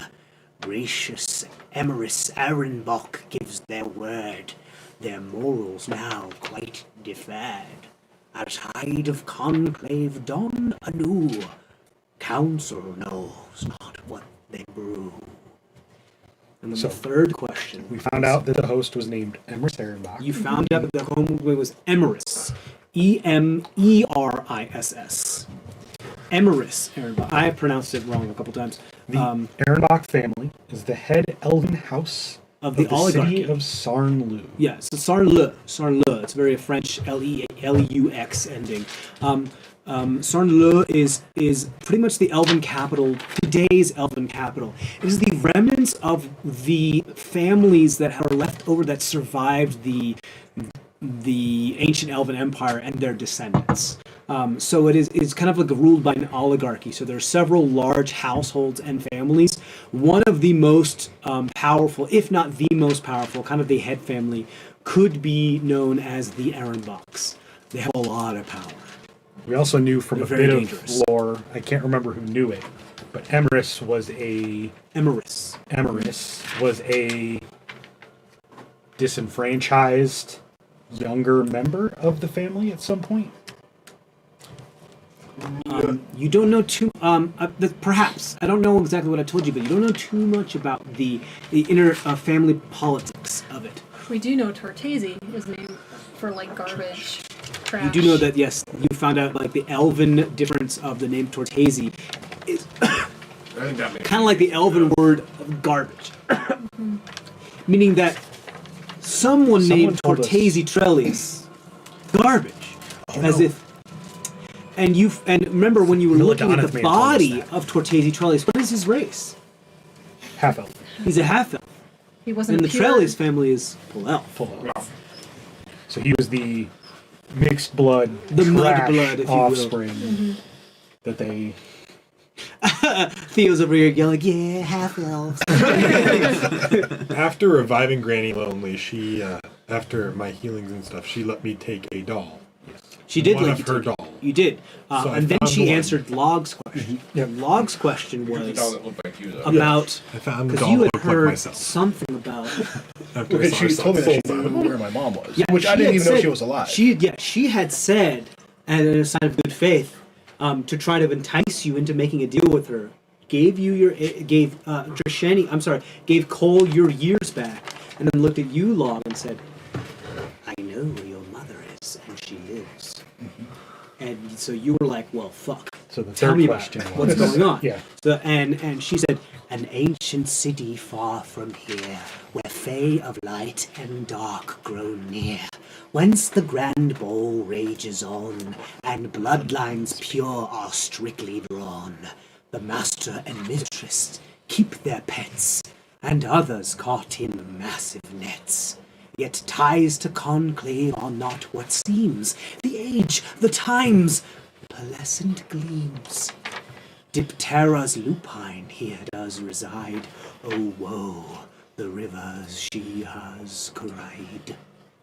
Her people gone, as is her pride. But can you find her before she's dried?" And you know Diptera is the constellation that your mother had as a birthmark upon her tail. Diptera, the like ancient primordial, not deity, but just like folklore being that had to do with rivers and the Well, movement that's of what's on time. my copper bracelet thing. Right, as an ode What's to your face mother. make for you? Legend Yeah, tells that's the thank wolf Thank spirit you. Yeah, that Leslie allows tells- him to wolf shape. Right, that's correct. It's also the second mention we had of the conclave, and from the iconography of that prose, we also deduced that was Sarnlu. Most likely Right. Sarnlu. Yes. So you, through deduction, you realize that Diptera's lupine is probably referring to your mother. The ancient city far from here, where Fae of light and dark grow near, is probably of Sarnlu. Being that Eleazar himself knew a little bit about Sarnlu, seeing as he actually is from somewhere around near there. He's actually from Orfort, which is south of here, south of Sarnlu, near the ruins of Yask. And Sarnlu is a tiered city in two different tiers. One is the top tier that is on this top of this cliff, where it's very opulent and a lot of elven families live, where one is like under this cavern where it kind of goes down. It's hard to describe the actual architecture of this town without a visual aid, so I'm working on somebody making an architectural sketch of this, so we'll try to get to that as soon as we can. But it makes a lot of sense and checks up a bunch of boxes if One, they're talking about Sarnla. Two, they're talking about Lahg's mother being there. And three, the master and mistress that they're talking about is probably And the grand master ball. and mistress Ehrenbach. The grand ball was also something. Like the grand masquerade was something that happened not too long ago, a couple months ago, which is something that is held, every couple years or so in Sarnla, and is a chance for some people to move up in ranking as far as family and clout, and others sometimes fall down, and is also sometimes a possibility for new blood to be in a certain place. But again, a lot of you aren't from here. All this information you learn from Eliezer.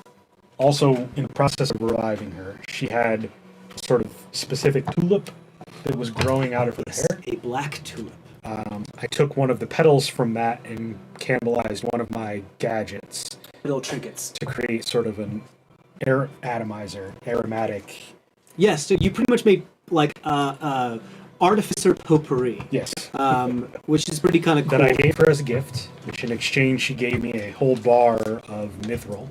Yeah, like a mini bar. Like we're talking about like a small ingot. like one of those old Spanish gold ingots. Didn't it look like a dog biscuit? No, that was the that's adamantine. Okay. That was after she asked me if she could have Crash. And Yeah, I she said really no. wanted Crash because she's lonely and she would love a dog. And a doll that played back with Yeah, her. right, She a doll gave that him played an, back. an actual like dog treat. But They're Zemdack made of pretty much adamant. allowed him to play with him a bunch, petted him a bunch, and Zemdack was like, yeah, sure. And in exchange for the pet time, she gave you this tiny little, like, think of like milk bone size and shape bar of adamantine. Just like this tiny little milk bone, but it's made out of adamantine. She also gave you a small bar of mithril. This person is powerful and has access to quite a lot of stuff. And if you stay on her good side, it's really good for you. But woe is you if you get on her bad side. Which Cole did. Being a Cole little had smart been mouth. the driving force behind us being very specific with our questions. That's right. that He we was asked. lawyer and Esquire Cole Esquire Votison. Just because of every story that Cole has ever heard, Being a lore bard, tales. Of such being hags. a lore bard, knows lots of tales, and every story he ever heard of, like, Monkey paw deals. yeah, monkey paw, like you got to be specific. If you're not, it will come back to bite you. And being that Cole likes to wink at death for some reason, I think you made a jab at her Yes. or something. Yes. Sarcastic he basically comment. said, "How do you like those specifics?" Basically, as we walked out Yeah, the door, you made a and- jab at her. I think she silenced you for an hour. Or no. No, She couldn't- until he swear. restored me. Yeah, I couldn't. She cast Gaius on you. Yes, and I Yes. couldn't mock anybody for like. You couldn't insult month or somebody for something? 30 days. Yeah. No, 10 days. Well, I think it only lasted for 10 days because you got it less healed, than got it No, you- removed from you. You said 10 days because that's what I wrote it down Oh, there. okay. He like got rid of it the Removed next curse. day. Yeah. Yeah.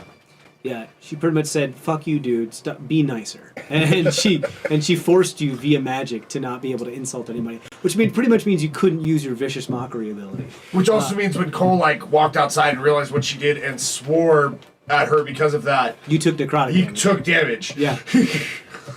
It was bad. So So just some remove curses.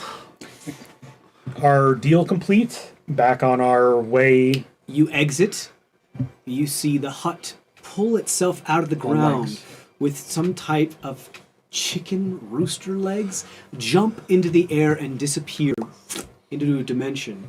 A hand of a hag comes out from a hole in the dimensional fabric of the universe, holding the hand of the faceless that you had given her as it carves some sort of rune in the air, allowing, as a parting gift, easier passage through this spatial distortion.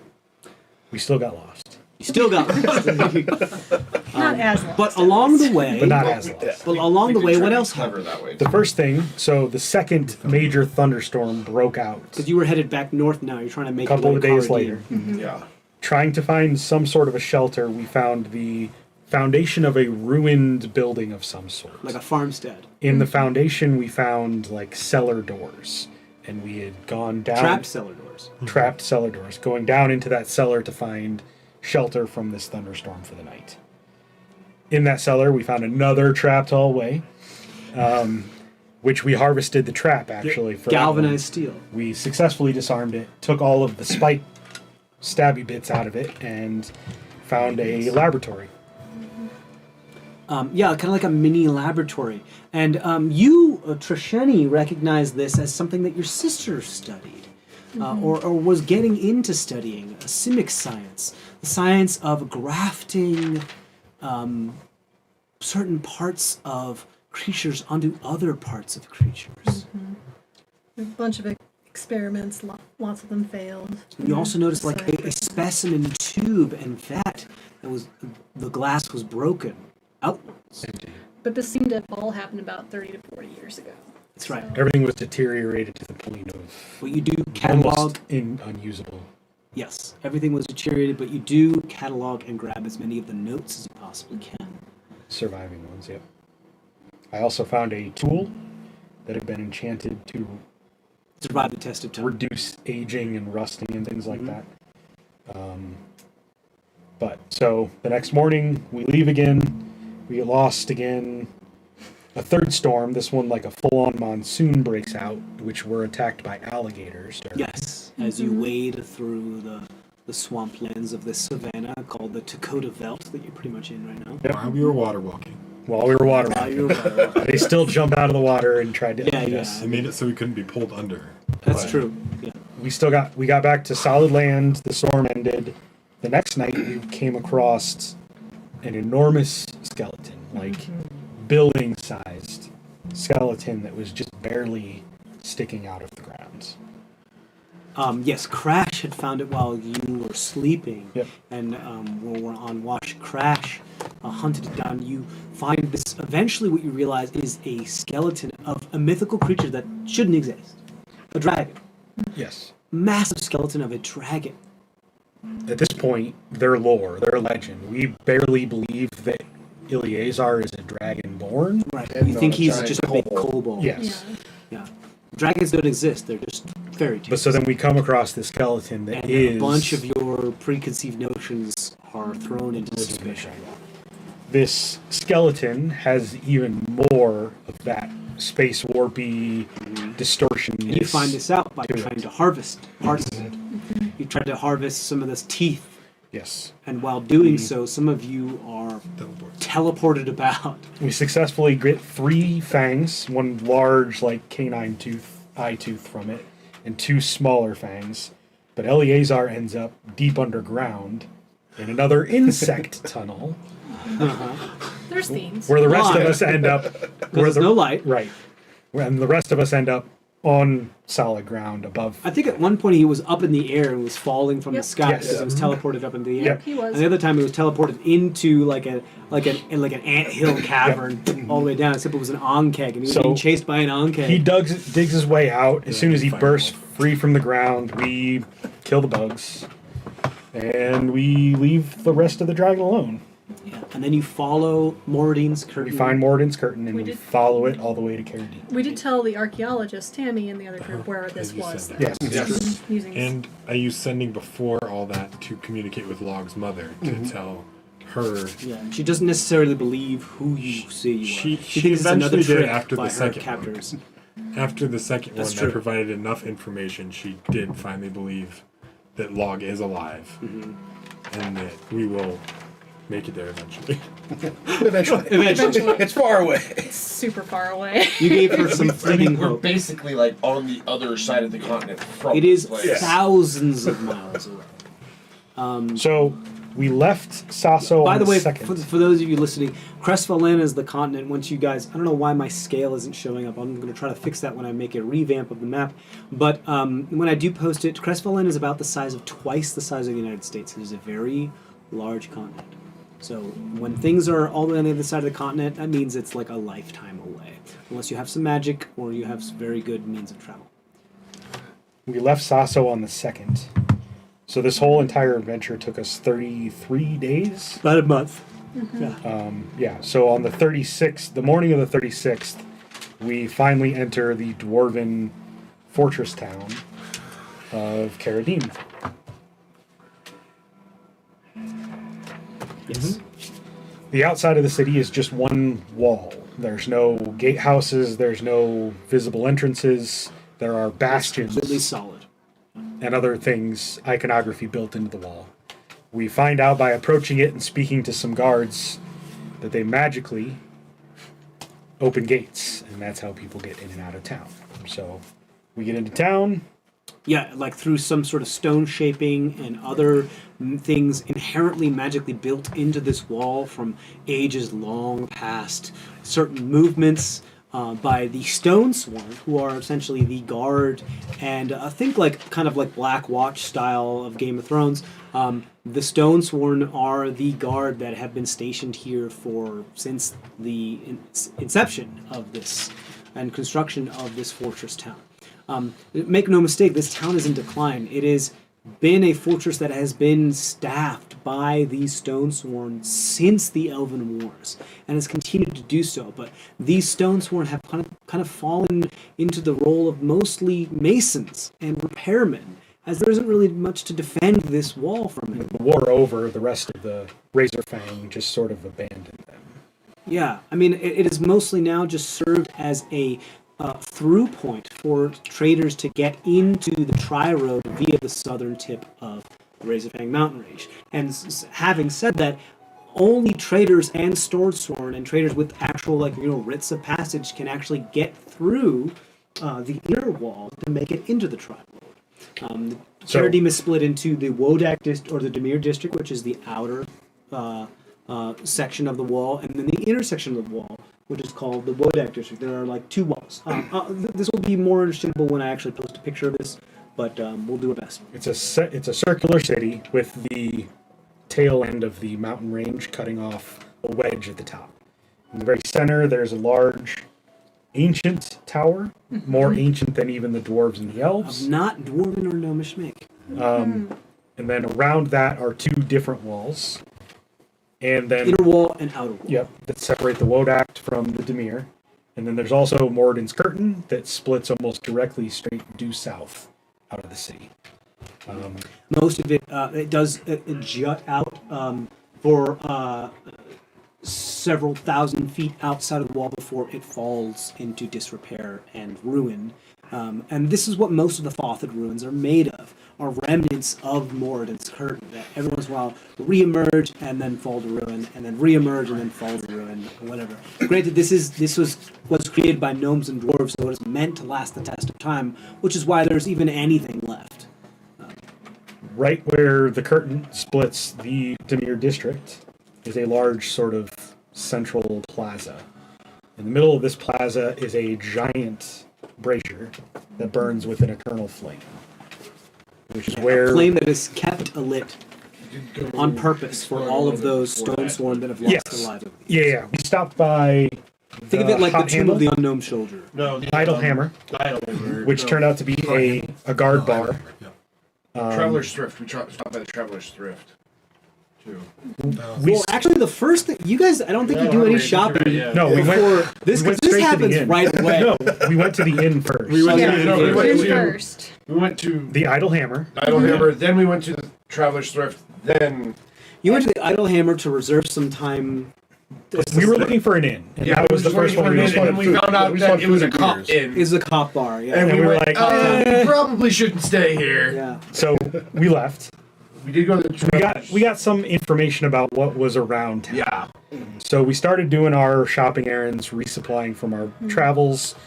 As we were traveling through this gateway area, though, There was the center of town, which has that brazier. a big brazier of basically fire that is constantly lit. And I saw a Old woman. old woman who looked like she was sitting there praying. It's human, right? Yes. And so I was like, hey, she might know my deity. So I decided to set up close She's praying to to her. fire. Because, yes, she's sitting there praying to fire. So I went up next to her and started praying to fire myself. She then reached over to me and told me... Grab your wrist. She grabbed my arm and I couldn't let go. She told me a saying and then burst into flame. And to all the passerbys and the onlookers, it looked to them as though you set her on fire. Immolated her. And a lot of people liked this old lady because she was sweet. And, although she was homeless and she kind of kept to herself, she was still, like, a nice old lady. So even the guards and the regular townspeople are like, who the fuck is this guy that came into our town and fucking set this old lady on fire? So you get arrested. Long story short, taken to the inner district, which is the Wodak district, taken to the Cairn Tower, which is this giant conical tower that pierces the sky. And so what does a party do when one of their party members has been taken to prison? They go get drunk. Is it take a jailbreak or, go talk to the warden? No. It is go to the party inn and participate in a drinking contest. Let's first say the dwarf party member has now gone into jail. So let's go have a drinking contest. No, To be fair, we did try to figure out some.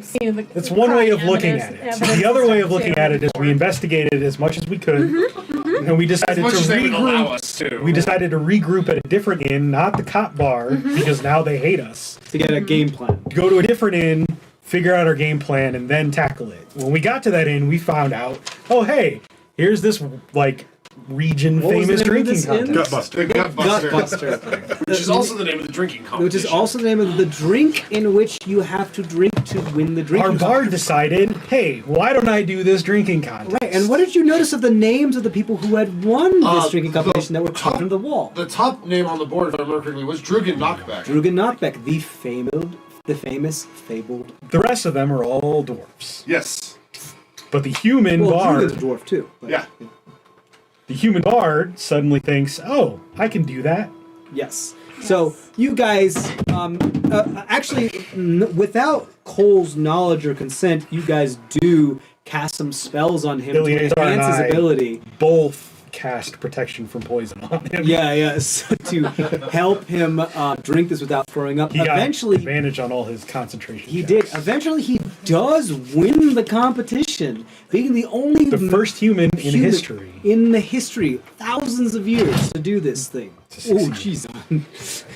Yeah, I'm fine. I am actually clumsy in general. We had- I'm playing a very dexterous person in the game. Prior to this, Cole had also let slip that his badge from the Bardic College Yes. acted as sort of a Bardic and immunity. diplomatic Diplomatic immunity. a badge of diplomacy where it gave him some legitimacy Opens everywhere some in doors. the entire continent. It's like a press pass. Yeah, it allows me to tell the stories that are out there unbiasedly, kind of thing. Yeah, whether or not you have permission, it definitely allows you to get through some doors and talk to some people because they know you have something called Bardic immunity, which allows you to not get put into jail by the local laws if it has to do with what it is that you are reporting on. Granted that it is up to the local law enforcement, so you do have to, use your charisma to make sure everything is okay. But you do know that if these laws were ever put in, or if these issues were ever put into question, if you were ever to file a complaint and send a letter to the Bardic College about, like, hey, I'm not being treated properly, there could very well be an international incident. So, Which is potentially also what happens if anybody else uses my badge who's Yes. not me. yeah, one of the things they tell you in the Bardic College is that don't lose this. If you lose this, Upon you're winning, fucked, and there's going to be a problem. the crowd mobs Cole and starts tearing him apart. Yeah, but from celebrating, it's like you're a rock star now, and they're trying to tear any piece of clothes from you as they can. Passes out. I rescue his loot and his cloak. Killing a man in the process. Accidentally. You managed to call them out so that they stop taking my Manslaughter, actual not shit. homicide. I think later on we realized, like, oh man, this guy partied so hard he died. Yes. We managed to rescue the beam, though, the badge, and his cloak and his loot. We then used the badge with Log shape-shifted as Cole. And there's like almost a 2-foot height difference, so I had to also Make a manifest the giant giant feather hat to make up for it. Very plume de moment. But we talked our way into the Cairn Tower to speak with the guards about our wrongfully imprisoned friend. Eventually, Before this, though, yes. I was. Meanwhile, I was in the in the jail. in the jails, Leaving Cole passed out in the inn. Pernua was watching. With Purdue. Purdue is Purdue. watching, keeping track of you. The other 4 of us, not imprisoned and still sober, snuck into one actually. I was we're allowed. confronted by someone, Talked our way in. by a automaton called Security 4, Yes. who This is while you were still in when I was prison, in the jail cell, underground. Yeah. basically telling me that he will get me out if I join him. And Very vague about the he, details. he wouldn't tell me for what reason, for how long, or any of the information. Shady. But I basically was saying I wasn't going to leave my friends to go with you because that's an important part of my life. So now you guys can continue. And he's like, very well. That was an important part of And he's pretty much like, very well. Let you stew a little longer and see if your mind changes. So at that point, we reach Cairn Tower. We No, are no, no, shown- wait. Because things happen with Log and you. Not yet. Not yet. No, Not yet. We reach Cairn Tower, and at the entrance to this center tower, they are patting us down, making us surrender our weapons. And I'm only At which point, an the illusion bugbear- of Cole. I'm not actually physically look like anything like Cole. I'm just an illusion of it. And so they feel a bunch of fur. Well, I thought you managed to talk your way out of not getting patted down because No, No, you I got was- patted down. I got patted down. This was at the end of our visit, though, and we'd already kind Like, of. this was just before they were going to let me go see him. right. Oh. That's right. Yeah. Yeah. So we got into the tower. Yeah, we got We in. were shown to And security bugbears 4's don't have a office. good rep in my world. We were shown to security 4's office, and we started to talk to him about. No. It wasn't Argus's fault. We have witnesses that can attest to the fact that it wasn't Argus, and we were given permission to go get the witness, bring him back to testify, which we did. Actually, you guys, weren't you talking to the warden about? We talked to the first we warden talked to the first. warden. We talked to the security warden. 4. We No. talked to security 4, and he took us. Let's talk a to little bit the more about captain. Security 4. You go up to... First, you find your way up to the warden's office. They escort you up to the warden. And the warden's like, I don't have time for this. Talk to my lieutenant. Yes. The warden, do you guys remember the name of the warden? Yes. I do, but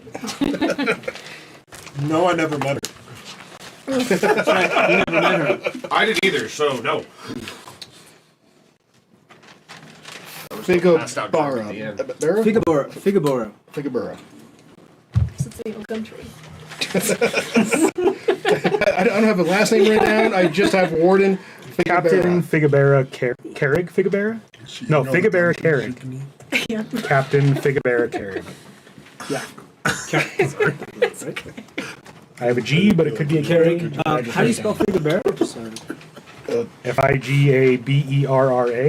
I only have one R on mine, but You didn't spell it out for us? We I made it didn't? up. Oh, We made it up. Yeah. oh no. Right. We Let me learned go that we into aren't the allowed to annals Google of my Tinctures anyway. documentary. TJ says a word and we write it down. I and often then, like, spell it out for you, though. 3 sessions later, we're like, we say it wrong and then he spells it out for us. That's not true. It's been mixed Usually I bag. spell it out for It's been mixed bag. It's not your fault. It's more, we say it wrong, he corrects us, we say we didn't know how to spell it, and Figabera then he spells it Carrig. out. It's okay. Figgubra.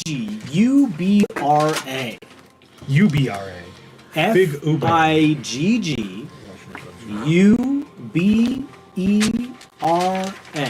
Figabera. Carrick. Like the Celtic word I see. with a C. Arraig. Carrick. Yeah, so I had it spelled right. Carrig. Yeah. Yeah, like that kind of So you maybe spelled it for us, and I just didn't fix the first name. Yeah. So, she's a female dwarf. She's the captain. She's of the Stone captain. She's Sword. the warden of Karadim. Essentially Pretty much top dog in the entire city. tired out. So it's like, because this is a military town and a fortress town, as a town of decline, it is first and foremost a fortress that is meant for military purposes. However, it's become a little bit more than that out of necessity. Pardon me, for survival, just because there's really not a whole lot of need for it to be a military, other than it just be a bastion of defense, just in case. No king, there's no duke. She's There's no essentially- mayor. She's the warden, the and she top. kind of holds both offices. She holds the highest military office and also the governmental office here. As such, is too busy to deal with whatever this bullshit is. Yeah, she's like, I'm wasn't sure even in whatever our it is that you have to say Oh, yeah, is they valid, hadn't- but I just don't have time for They this. hadn't even, like, officially filed it yet, because they were planning on They had fake it. doing some bad things to Right, because they Argus. haven't officially fired your imprisonment yet, because Security 4 had said, wait, hold off on this, I have some things to do, and Well, Gabriel was like, Argus, whatever. I had heard there was going to be some frontier Yeah, yeah. justice The because lower I level scouted guards out the were planning top on- Right, because this old woman was beloved. So yes, there might have been some frontier justice enacted if things were going to afraid. were going to come to a head. However, she's like, kicked I it don't, down. anyway, I don't have time for this, and she kicks it down to her lieutenant, Security 4, which you come to realize is a warforged, Yep. left over from the ancient Elven Wars. Yes. Very intricate, very large, Did very cast sending intimidating. to tell you guys not to trust him. Yeah. Very intimidating. While but we were with him. very logical individual as well. You know. I don't know that. You have a meeting with him. It's I don't want to say tense, but There's some issues with the way that his guards handle the situation, which he disciplines them by killing them. here's the deal. The second guy you got Severely. killed that day. Severely. He has no tolerance for any type of going over his head or any type of mutinous behavior or anything that doesn't follow the chain of command. And if things aren't followed to him by the letter, he will punish you severely. So much so where he heard that some frontier justice was going to happen. He heard that of who was responsible. They admitted it. They didn't follow his orders, and that to him was strike one, you're dead. And he picks them up by the head, crushes them like a grape, tells the rest of the guards that are present to make sure his family is taken care of, and that the funeral things are paid for, and all the expenses are paid for, and his family gets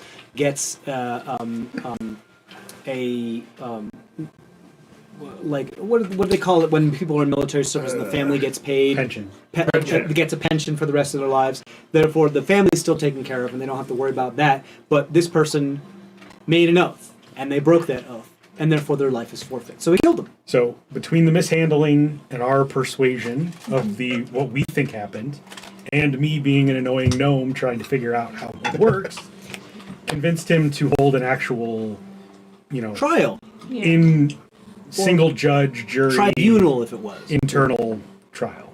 Right. So we go grab the one witness we have. We come back. When you come back, what has happened in the meantime in the prison? Well, so during the pat down, it was discovered I'm a bugbear, And you were imprisoned and I was immediately imprisoned. because bugbears have been known to raid dwarven caravans. But luckily I gave everything I had on me, all my weapons, like everything. I think even being, right? like I gave everything, Cole's loot, all of it to you guys. So then when I was actually arrested, And granted, I it did wasn't too much of a racial thing as much as you, as a bugbear, have found your way into the inner sanctum of a very classified and highly defended military installation. under So- false pretense. Under false pretenses. So immediately they're like, "This is spycraft. You're getting. We're arresting you." I Immediately. was posing as a very, very drunk Cole since he had just done the Gutbuster. And This whole session has become a recap of the entire campaign. I apologize, but this is what we're going to do. It. Don't worry about it. It's an hour and a half. That's not too bad. so, We're yeah, almost there. So then I'm taken down to the dungeon, and I'm put in the cell right next to Argus. The only thing he managed to keep 2.5 on him hours. were the drugs that he had smuggled. Yep. Yeah. Oh yeah. So during the big session, I was with given, with the dozen, we found out that there are magical drugs in this world. Right, called, shout out to my friends at NADPod. Thank you, Murph, for coming up with this. I did not come up with this, but I am absolutely using it. I love you. It's called Arcane. With a spelled K? With a K. I spell with a K, so don't at me. They come in different colors. and each color has to do with a different type of elemental power. You had on you, I believe, blue arcane, and you decided to. We hadn't used any yet. Snort a ton of it. We had Well, not right away. first. Not right away. Right. Not Play right it out, away. play it out.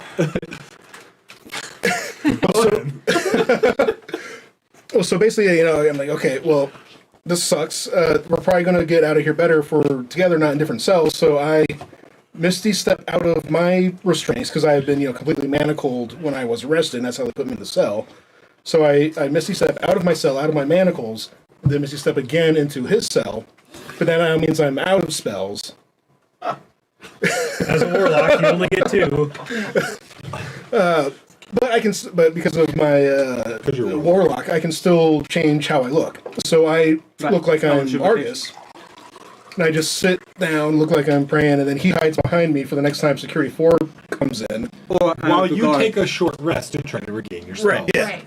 Unfortunately, not enough time passes for you to actually gain that short rest. Right. Before. And now Security 4 thinks I've escaped. So Thanks, now, Lahg assistant. now there's a huge manhunt out for me. Yep. So now there's heightened security, which isn't quite what we were going for, but... And a bunch of other guards come down there, but as they leave to go heighten security, what do? Panic. Take Yeah. the drugs. I snort some drugs. Snort some drugs. Because we know that one of the side effects of this thing is to get The spell only- slots. the Even only for time- creatures that can't cast spells. The only time we had seen these drugs be used was by Phoenix, the Aarakocra, in the dozen. She took them in the middle of battle and cast a fireball immediately. Yeah, she took the Immolated red herself. in the Immolating process. herself in process. one. Yeah, she took the red one. I've got the blue one. So we knew Melding her eyelids shut. they allowed the user to cast a spell. Right, and because we know that Phoenix is not a spellcaster, so it gives, no matter what you are, the ability to channel magic, but forcefully. Therefore, there are some negative repercussions. So you took it, hoping that you could cast another spell. well, he did enhance ability beforehand. So that you wouldn't... Die. Yeah. We also know that if you do badly on your Constitution saving throws, or you could actually explode from the amount of raw arcane power that's being contained within you.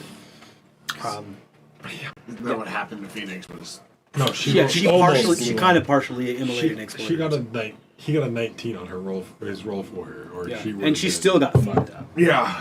So you do that. You arc with electricity. And I just shoot it down one of the hallways. Right, because you have to I discharge- stick my hand out the cell door and Right, just... because how arcane works in my world is that you have to discharge it. If you don't discharge it, it will discharge within yourself and you could explode. So he discharges a lightning bolt down the prison corridor. I think Killing killing an two inmate. other No, just one. killing Just one. Just other whoever was in the cell inmate, next killing door. another inmate. So again, Turning into, like, manslaughter dust. times 2. Yep. Well, 3, since you're the one who told Security 4 About the the guy other who got guy's his problem. Yes. How many people are you guys gonna electrically turn to dust? The old woman, kind of. Oh, I guess that one not counts really too, our right? fault, but that's a death. You've dusted so many people. I mean, just the The Argent Dust is your new name. They're all in intent. Like we don't go None of them murder were people. intentional. We were Like, trying to these are help. all, There's no like, one This is log helping. So it's just manslaughter? Yes. Okay. Manslaughter. The old woman, the person that stole his loot, Cole's loot, the inmates. So I think it's just the 3. Oh, and the guards. Didn't you? but didn't they- you tell him 2 guards? Yes, 2 guards died. Yes, because you told on him, yeah. Which aren't really my fault. But yeah, so like 5 manslaughter charges. Only In a this day. town. In a day. In this town. I know, yeah, this is a very short period of time. This is the same day. I'm gonna say this: the first one before he murdered somebody, totally not your fault. All right. Second one, I should have you kept knew my what mouth was shut. gonna happen. Let's circle back here. So Log shoots get it. lightning and kills an inmate. But I now have the ability to do another spell. So I go invisible. And at this Right, time, because you regain some spell slots Yeah. when you take Arcane. a guard comes down, and I convince him to open up the cell, release me of my manacles. I convince him to let me put the manacles on him. What was the pretense of this? Well, Like, First of all, it was that now another deity is coming after me. Yes. And it's what shot lightning out to try Right, to so get you me. pretty much, you literally struck the fear of God in this Correct. individual.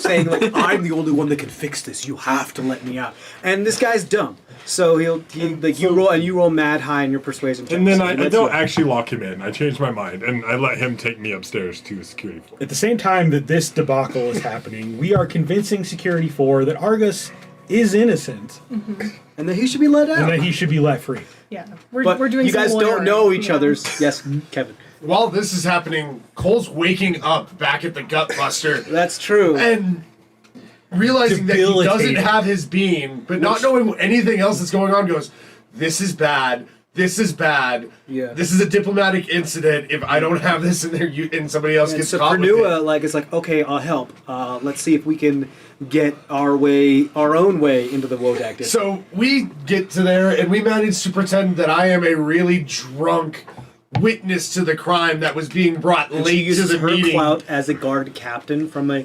neighboring town to be like, hey, I have been tasked by the defendants to escort this individual via witness protection. And you guys roll some persuasion checks, and she actually doesn't do bad, and you No, guys get your way through. Because she's not trying to attack. Us actually coming in actually allowed. As we get inside, it allows Log to manage to sneak his butt outside, invisible. And I'm in wolf form right now, so I'm like lower, sleeker, and yeah, the door opens. He comes in, I go out. We have Pernua has a history of, in my world, in my game, when you roll a natural one, if there's somebody near you and you're doing a melee attack, you stab an ally, or you hit an ally. It's a critical failure. You're going to hurt somebody that you don't want to hurt when you critical fail. Obviously, there are some situations where just nothing happens, but Pernua has rolled a Every natural combat. one a lot, at Every least once a combat. combat, and has stabbed Argus specifically multiple times. So much so that Argus is very suspicious of whether she's actually being controlled by the host or not. That being said, Log escapes invisibly. The rest of us get out under our own innocence. And we get back to the Demir district, back to the Gutbuster, and our night of chaos is finally over. And I'm now a fugitive. Right, you change your form in town for a while. there's a caveat. Yeah. There's a caveat, however. Bugbears are Security now 4. wanted.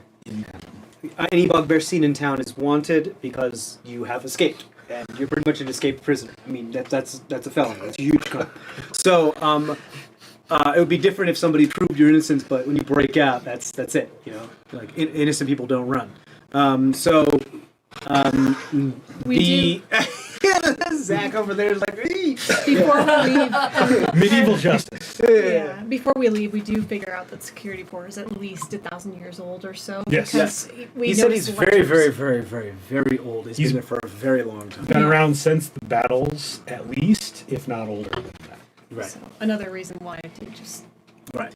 So, I mean, he also says, "Hey, He knows my deed. he knows who your deity is now, and he also is like, hey, you figured this out by the skin of your teeth. Don't make me see you guys Yes. again. If you guys come up in my ledger We're another unfinished. time, Yeah. we're gonna have a problem." yeah. So he's pretty much like, stay the fuck out of my book because I don't have time for this. But he also looked at you, Argus, and says, my deal still stands. He My wrote me a offer note, He wrote you a note, that's correct. He wrote you a note and saying that his offer still stands. which I have now put in the bag of holding because I don't want him to try to track me from this note. You guys are so paranoid, I love it. I wonder why. Great. So, what happens next? Next morning we go shopping. We do. There's a shopping. We did have a shopping episode. That's correct. Where do we go shopping? Flicks and discount. Actually, I think you guys rented out the. The No. No, that was wasn't later. until later. That wasn't We until went later. to But the you guys haunted went- general store, the You went to the Traveler's haunted, Thrift, the Traveler's, which is like a haunted general store run by a blind dwarf. Lofar Cascade. Lofar Cascade. You guys get pretty much all of your general goods and anything else that you could possibly get. Every other tool in the game that gives me advantage on things. Yes, go fuck So yourself. I could hate, yeah. We also went to the Tinctures. Yes, you went to Tinctures. Tinctures for Tinkers. Tinctures for Tinkers. And it is the building outside is covered with graffiti and like feces. Yeah. And other like defecation and other crap. Apparently, and you realize that this after entering that this abode and this shop is run by an high elven individual. And old fucking grudges run deep. Yeah, because in his world, of course, the elves and dwarves were at odds with each other for a long time. For millennia. So they're still deep enemies. We are in a dwarven town and we're at an elfin shop. So, So even though all of these dwarves were never around during the actual wars, old grudges run deep, and this was not, and so he still gets a lot of shit. Both of the Literally. shopkeepers Literally. mentioned to us the shady dealings of a third shopkeeper, Flixen. Flixen's discount Flixen's. So So the proprietor of this shop, the Tinctures for Tinkers, is Milidonith Yaskala. Milidonith is a non-binary individual, a alchemist who creates many amount of potions, but they're more interested, rather than gold, they're more interested. Tony, is he upstairs? he must be. He's more interested in your stuff at Zemdack, as he he looks also wants Crash. He wants Crash. He said he'll offer you a superior healing potion, which is like something like 10,000 gold's worth for your My dog's Steel not for Defender. sale. And he kept saying, "No, my dog's not for sale. The dog's not for sale." He's like, "Are you sure? That's a lot of fucking money."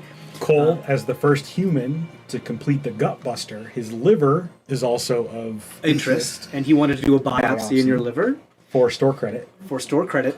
He pretty much is saying like, "Hey, I'll do a bunch of deals with you for store credit. Yes. I don't really do a lot of dealings with gold, but you can pay in gold if you really, really want to." But both of these store owners have said Flixen's doing something strange. Yeah, because they're selling stuff at extremely low prices. So much so that no one's going to any other shop, and therefore the other shops are kind of going out of business. Like That less was- than cost at this point. Yeah. Yeah, They're less, underpaying they're selling at a loss, or at least they should be selling at a loss. But they're still in business, so it doesn't make any sense. This was the only real job that we wanted to pursue at that point. So we go to investigate Flixen. Yeah, and pretty much Milidon says, "Hey, I'll give you some store credit if you take care of this.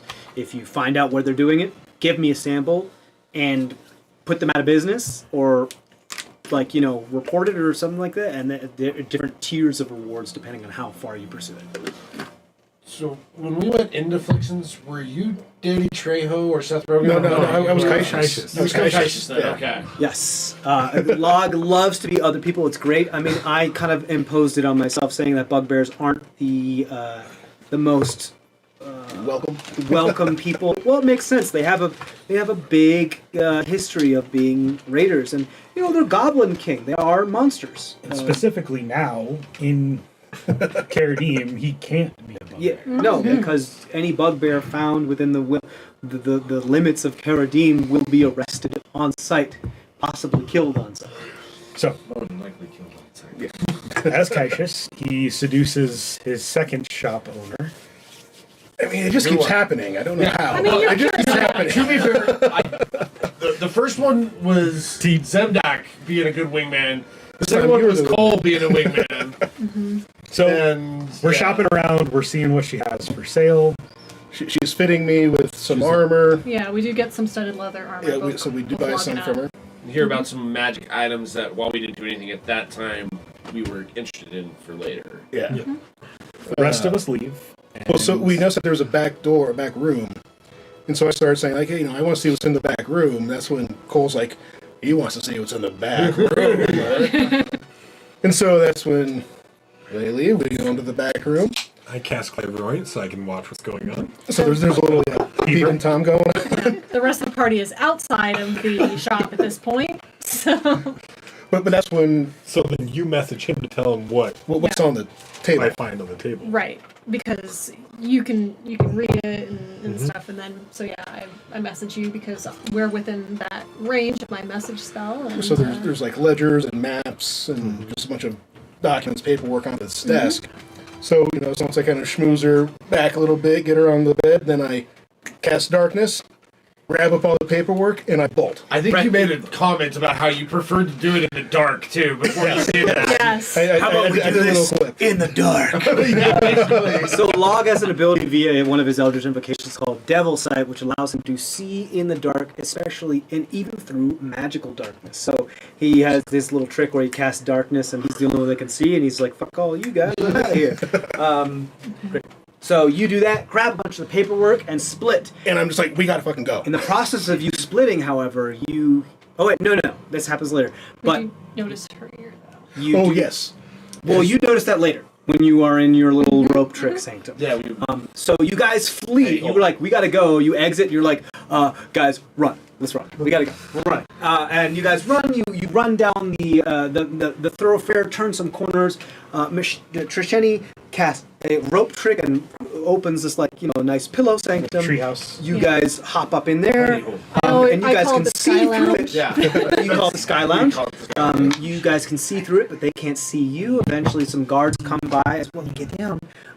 Some guards come by, and as does Flixen, and you notice that in her hurry, there's something odd about her ears, almost as though they were prosthetics and they're falling off. She was posing as a gnome who have longer elf-like ears. And this ear... Fey-like ears. Yeah. Fey-like ears. And this ear is most likely a fake Right. prosthetic. And given her height and stature means that she could, the only other race she could be, Halfling or be a halfling or a dwarf. who You have also more notice that her human- accent changes from an Irish gnomish accent to like a dwarvish Celtic Gaelic accent. You find that out. After hiding, escaping guards, we retreat back to Milidonith's. You'd be like, here, we got all this paperwork. We had an hour in the rope trick where we studied the map. Actually, before that, you find that Milidonith isn't there. Oh. And you go to the back of his room, Right. go down the trapdoor, and find that there is an underground kind of basement that kind of leads into No, the no, no. sewers. She showed us that later. They. They showed us that later. No. No, we went You looking didn't and find found it. Milidonith. You went down into the trapdoor. Guards came. He led us down into that. No, he was Oh, down in there. that's We right. went and tracked No, down and you're right. found him, and then he had us hide in there once the guards They showed up. came out and let us in, but it took a while. Later, the guards came and they That's hid correct. us in the basement. That's correct, because while you were having this discussion of like, hey, what's going on, you come across a map. We were telling them what we had found, and Right. all of a sudden, the guards and then start you knocking pulled on out the a door. map that looks like some maps of that Flixen had been going underground through the sewers and then further into the catacombs to retrieve stuff. And as Milidonith and the intelligent members of your party are trying to decipher said map, on the door pounds what seems to be some stone-sworn guards. Milidonith says, quick, go downstairs. I trust you. I trust you. Go downstairs. Whatever you see, please don't be quick to judge. And you guys go downstairs, and you find a underground area where there are some children, and these children appear to be touched. They have some things like Down syndrome and other types of mental differences that can cause them, especially in the medieval era. Most of these people would just be left to die in the streets. But he takes it upon him, or they take it upon themselves to take care of these people, albeit does tether them so that they don't hurt themselves in certain situations. Some of you aren't sure, it's like, what the fuck, why do they have kids tethered down here? After Milidonith takes his beating from the Stonesworn, a bunch of his ambulix and alchemist supplies are destroyed by them kind of trashing his place. You go up there, you question him, he explains, I'm sorry, this isn't how I wanted you guys to find out. I do my best to take care of these people. You're familiar with somebody who's like this. They are a gutter proxy. You're familiar with what that is. Who is familiar with it? Say their name. No, I can't tell you guys. No, The I'm listener saying- shouldn't know. Okay. Sofka That's is fine. familiar with what a gutter proxy You is. did just point at him around all of us, so Yeah. Yeah, okay. Sofka is familiar about what a gutter proxy is. And We still haven't Milidonith could be given this called, one. what is it called, a gutter proxy. We'll find more about what a gutter proxy is later on in the campaign. But I copy the map. We decide to investigate further by going into the sewers. right, so the map is of the sewers that then leads into the catacombs. Granted, it's not entirely complete because you didn't really get enough time to complete all of it. Right. But you do go down to the sewers via the room that had the children. Yep. Unfortunately, you come across some issues. We get to one of the locations marked on the map that allows us Kind of like a deeper junction. entrance. Yeah. Right as we get there, we are attacked by Shit monsters. shit monsters. Filth beasts. Also known as and shambling now. And Are a very shambling mouth. filthy. And Let's just say, in a lot of ways, they are very Yes. filthy. Also known as Altugs in the 5e reference books, but yes. So we battle these monsters. In the process, Trisheni dies. Yeah, just outright, this monster that was The full shambling health mound just swallows me and basically with its clumps. hand Just hits you with a hits hand, me. knocks you out, and then pulls you into its form. And I You suffocate continue and to I die die. and suffocate within its form. I die completely dead. Not death saving Permadead. throws, just permadead. Because she fails our death saving throws by suffocating each round. Finish these things off, pull her out, and in a very emotional moment, I call upon my deity. Using You do some the drugs. arcane from Log, With a K. because You have a bit of a vision quest. arcane with a K. I have a bit of a vision quest and have a conversation with my deity, face to face, who then provides me with something called a Soul Forge Hammer. From there, I help forge Trisheni's soul back into her body with the help of Zemdack taking out I the sacrificed core Crash's of Crash. battery. In a very It was a very touching moment. All of you made sacrifices. A lot of things were traded for other things. Souls were pulled from continuums of dimensions that could have been lost for forever, but with a clanging of ting, ting, and the fires of silvery forges, souls were pulled back to reality Grabbing onto and the forged with chains. I have also made a promise to my deity to no longer hide who they are.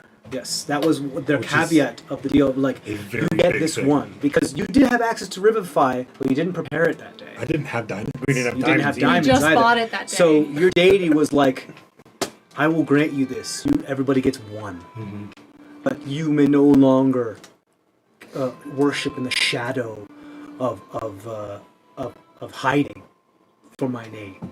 It's pretty much I offered it, but it was Like, well, that's Yeah, it's the he same was like he was like Yeah. same concept, and it pretty much because deities get power from their worshippers. So the more devout and open their worshippers are, the more powerful the deity can become. So he was very much like, no, after some poor rolls. It was like, I'm not doing this. I said, okay, I will no longer hide in the flame.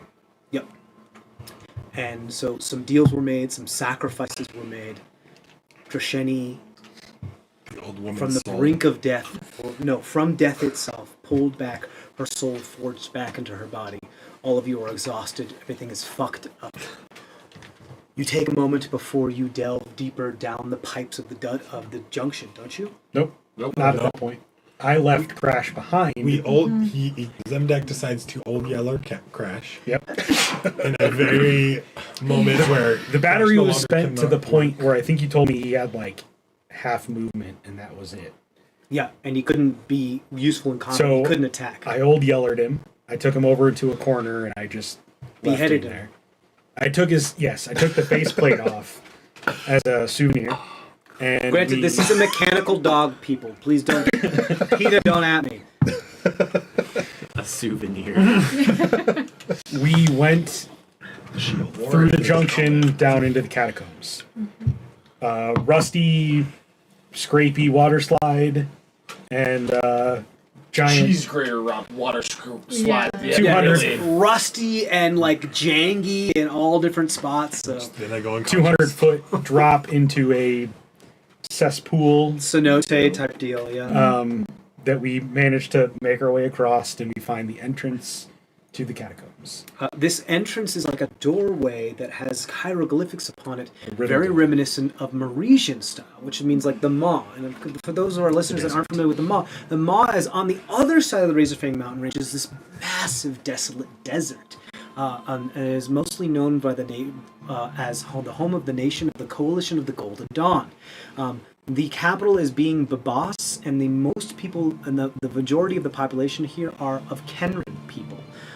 These are the jackal-like, Anubis-like people. The other people are like dwarves and humans as well. But there's a lot of religious zealots here about the god pharaoh, the times past, and there's such a thing as the curse of the wandering, where if you die outside the confines of Bavas itself and in the desert, you will turn undead, no matter how you died. Mm-hmm. That's You where we recognize took this as Merisian. Right, but That's where we took our rest. Yes. Yes. But we did just find Tiny out hut. from Milidonith before that even though it's Merisian, it's not necessarily Kenran designed for these catacombs. Almost Correct. pre-Kenran. Yes. Before they Almost took over. before the Kenran had settled this, which to you, this is all new information. Mm-hmm. Like, was there a time that the Maw was settled by peoples that weren't Kenran? Right. How? When? I mean, that was never taught to me. It's, No, it was never. so. We figure out the riddles of the door, make our way into the catacombs. You do. We find evidence of these looters, and As if somebody was down here collecting the goods of the dead and then bringing them back up there to sell. Do a little looting of my own. Yes. I just take a skull because. Well, you do that after you get to the big catacomb. we come to the very end of this catacombs, going through areas that even the looters hadn't touched. Yes. And we find sort of the crowning cavern of this catacombs. Where the walls are lined with skulls. Think about like those European catacombs where the walls are created, entirely consist of femur bones and skulls. We find a secret hidden crypt off to the side, which another riddle opens the door. Log involving- picks up, as you make your way into this area, Log picks up a skull. And like it's almost like the air pressure when you're in an airplane just going and stops all sound. And your ears just going to go because they haven't equalized the pressure yet. And you just feel the silence biting on your periphery like teeth in the dark. I tried to put it back and that didn't You change put it back anything. and it didn't change anything. So then I just kept it. So you just and there's definitely something stale and odd about this area. It makes you feel, you cannot feel but uneasy here. So we find this secret side room, but we can't really figure anything out. So we go into the main cavern area. Isn't that where we found the piece of the clay pot that gave us a vision? Yep. So then we find pieces of clay pot that when Log touched it, Like a burial touched urns. you touched. Who Several- touched it several- first? Someone did it first. Yeah, We did. Log I touched it think first. And I'm like, okay. Well, I think I could see it first because I had the Yeah, double sight. you touched I it touched first. Somebody I touched it touched it. first, and they could see the past, a vision of something that happened. Very like full on mummy style. That's right. Don't at me, Brendan Fraser. So a couple of us else did the same thing. We saw what the vision was, Followed it. Stop people from followed falling it back into that hidden room, and then we ended up touching one of the canoptic jars that we shouldn't have touched, It was me again. which woke up the protector of the catacombs. Right. Which is a mummy lord, mummy mage. When we were figuring out the trap, we did decide that the water that we didn't need from this puzzle we were just going to throw on the ground. And so we created this ginormous pit right next to the entrance because of our... some sort of magic causes any water that isn't used in the solving of this riddle that comes from this cup to turn to highly corrosive acid. If you've ever seen Die Hard 2, it's the fountain puzzle, where you've got to make an exact amount of water out of like two different Two different measuring exact cups. measurements. Yeah, you have to make pretty much 4 cups of water out of a measuring cup that only measures 3 and 5 exactly, and you can't like just pour some out and hope. It has to be exact. And we found out that any extra water sloshed out of the measuring cups Would immediately turned to a high-powered acid. Yes. So, you do so, the mummy lord mage is awoken, but in an incorporeal form, and you begin to realize that throughout as like other bodies come pulling themselves out of these skeletal walls that grab these burial urns and run off with them, that the power that this mummy mage has, or at least their immortality in this battle, stems from these burial urns. And as each one that you destroy, they become more corporeal so that you can actually do damage to them. You guys, it's a very difficult battle. Argus turned him. I turn undead, and then he's out for a minute. Which pissed me the fuck off, because it pretty much caused that creature, because they didn't touch him after they turned him, so it just caused that creature to not be able to do anything for 10 rounds. And it wasn't a very powerful creature, so I just had to sit on my ass for 10 rounds. With him out of commission, we took care of the jars, and then we came back to deal with him. That's true. Which Which still ended up being then I fucked up. silenced the room, Yes. so he couldn't cast any spells. Yes. Right. Which he found a corner that he could still cast from, Yeah. and did so. And Then you came up with the acid. I took one of the crowbarred his measuring crotch. cups, and I threw the acid in his face and killed him. Yep. And I peeled him in half from the crotch up to the sternum with your crowbar. Yep. Of course, it was crowbar. No, it was my mace. Yeah, that's right. Your it was galvanized amazing steel made, yeah. spike I mace. take one of the trap spikes and I made it into a mace, and I went Yes. because I was pissed about killing my dog. And Yes. we looted the tomb because that's what we do. And you took his heart. I took his heart. Yes. We found Yes. his You kept it. black necrotic heart still beating in his sarcophagus. Yes. So I took in a it. lead box. I put it inside of a lead box, and I put that lead box inside of my Bag of holding. bag of holding. But apparently that was not enough to contain him. We'll get to that later. we'll get to that You do loot the tomb. You find quite a bit of gold and other things. You also Yep. find some magic items. Yep. You realize that a lot of these chests were actually mimics that helped in the battle that fucked quite a few of you guys up.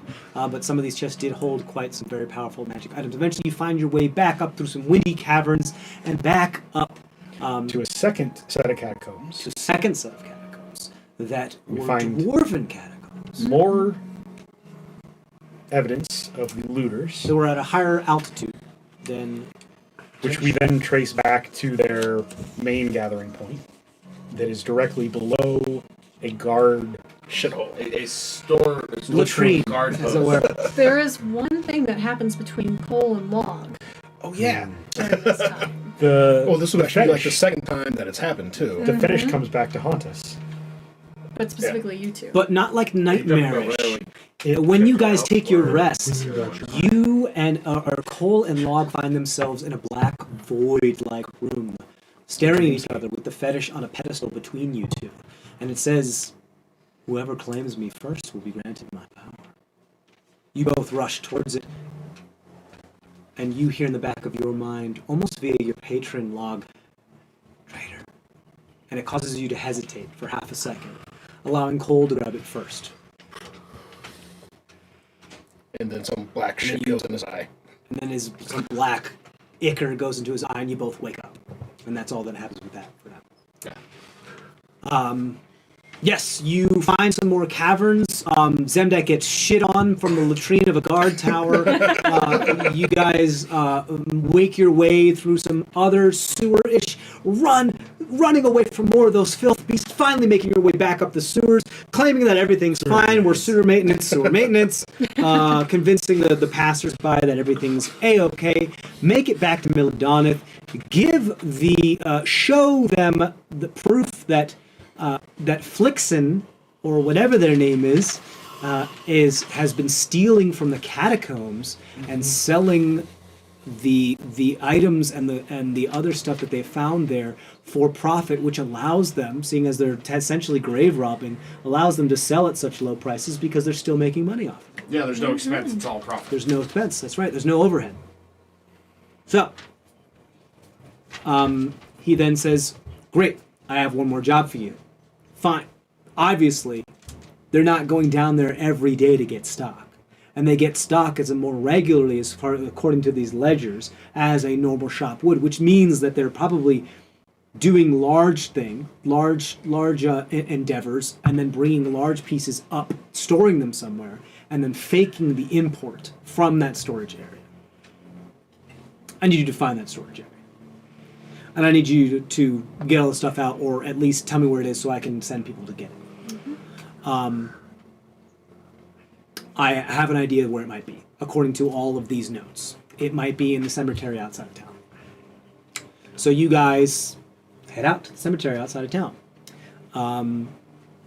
You find that adjacent to this cemetery, this graveyard, is a pumpkin patch on which a impromptu harvest festival, or a mini little harvest festival, had happened recently. Probably just from some passers-by or some nomadic troupe that had come by, just doing their harvest festival and then moving on to the next thing. Or some of the residents of Karadim that view it as not a Moradine thing, so they'd rather just keep the pagan rituals outside the walls. Halloween special episode. Halloween special episode, for sure. For sure. You, Zemdack, head up to the mausoleum, which has a big old lock on it, which you suspect could be a spot where these supplies are kept.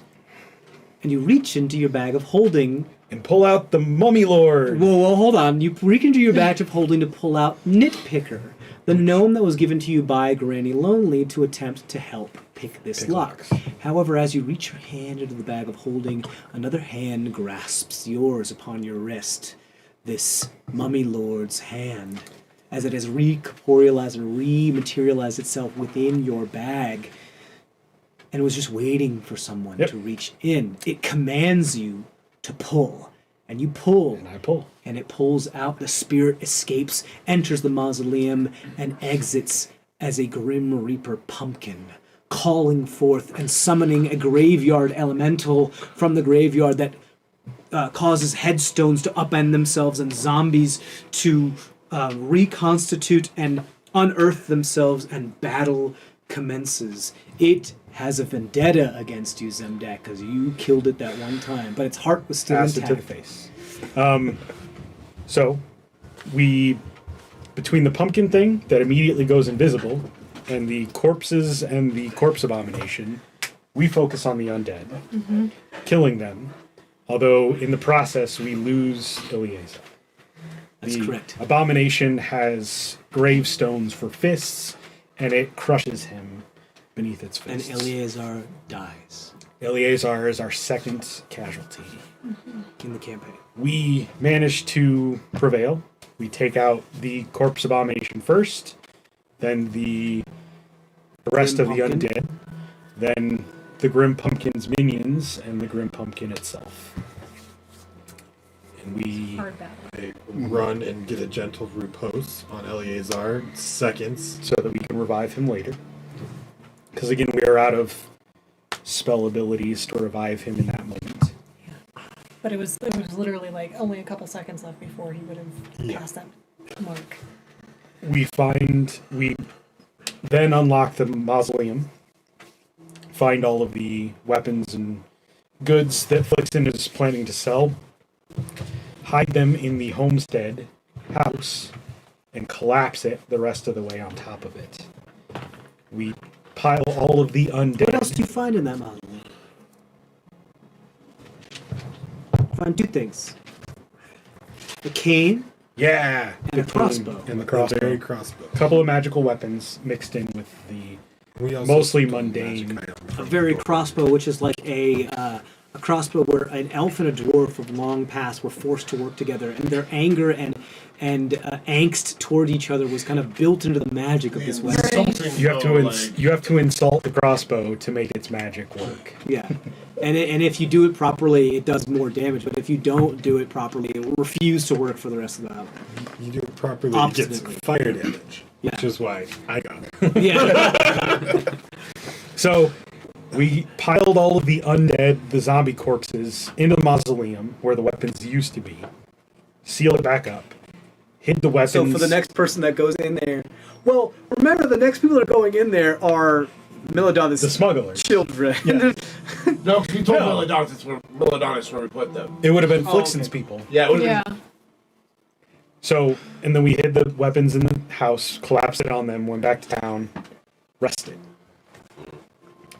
We then decided to spend a couple of days in town recuperating. I needed to recover Crash, and I had some ideas on how to improve him.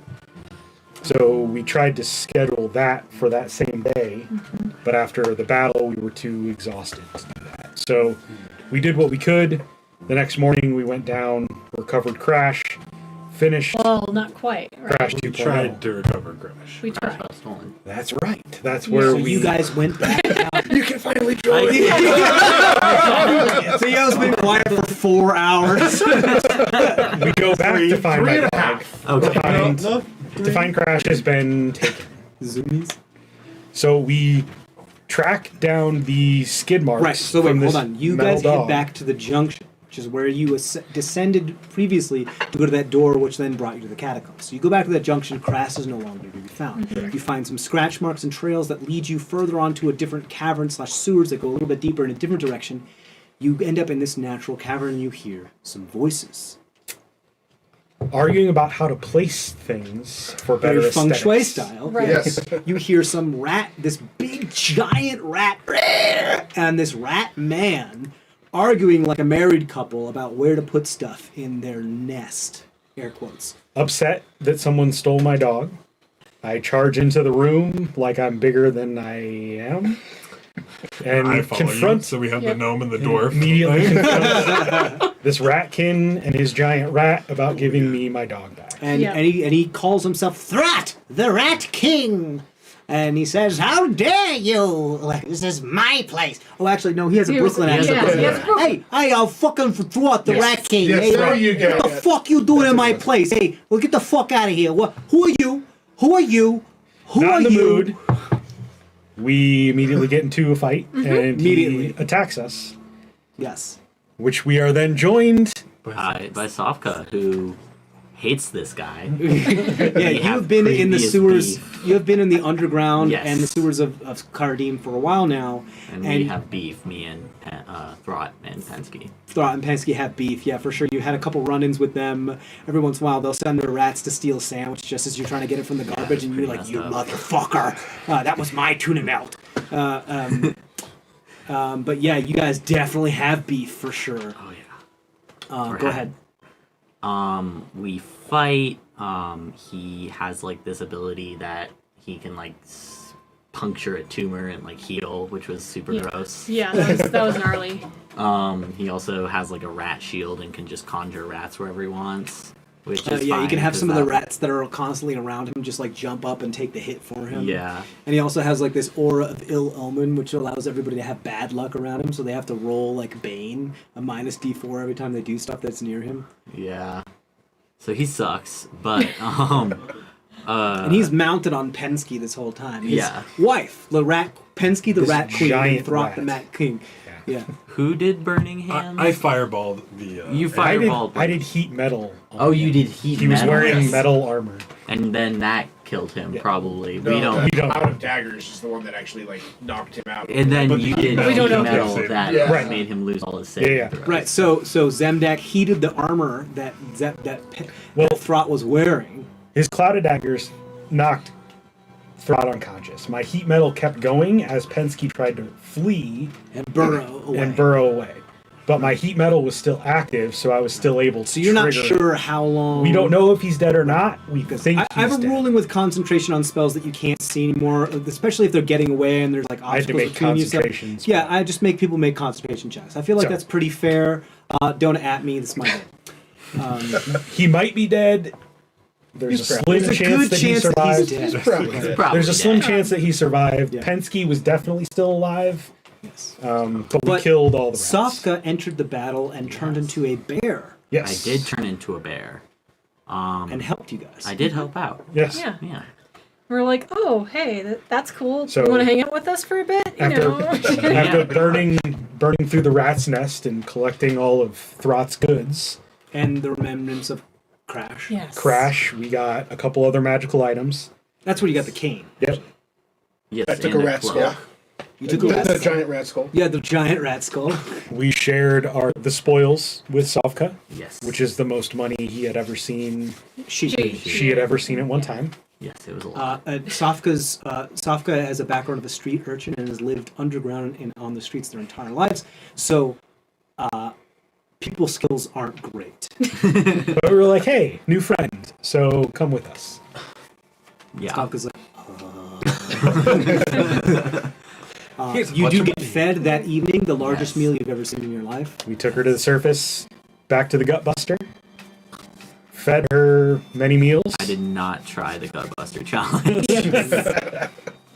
The next day, we reforged Crash into 2.0, who's now named Conk. Which is more of like an ape-like construct. Bored watching us do this work.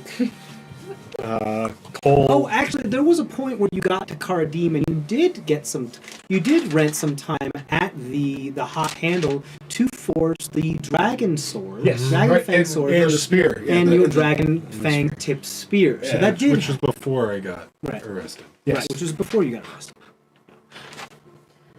I think. Was it before? Yeah. Yeah, it was before. I think we're at the last session that we were. Yes. Yeah. Now. Just before, yeah. Yeah. Well, right not before just quite yet, Not quite yet. We're So not- these guys got bored, but very close. and so they went to another place we had heard about. Oh, that was The before Pint we of did Blood. Pint of Sofka. Blood.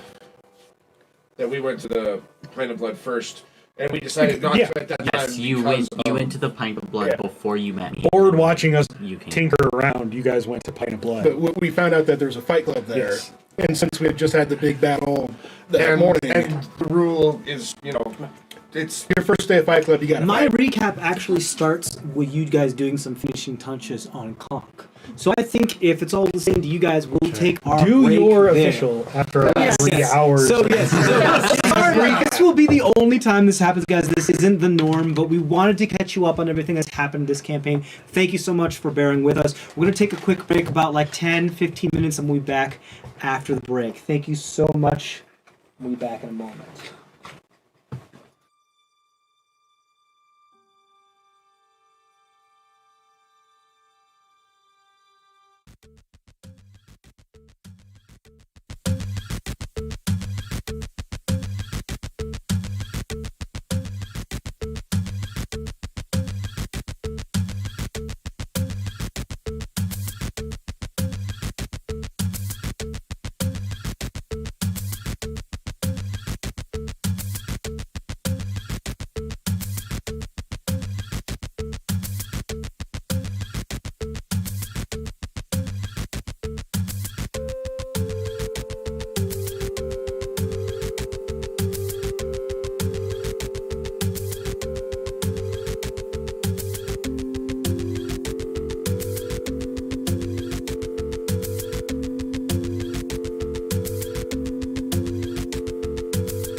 Right, where's my fucking mouse tally? Okay, we're at 2 everybody, already. welcome back to CrestVahllen D&D, the Argent Flame.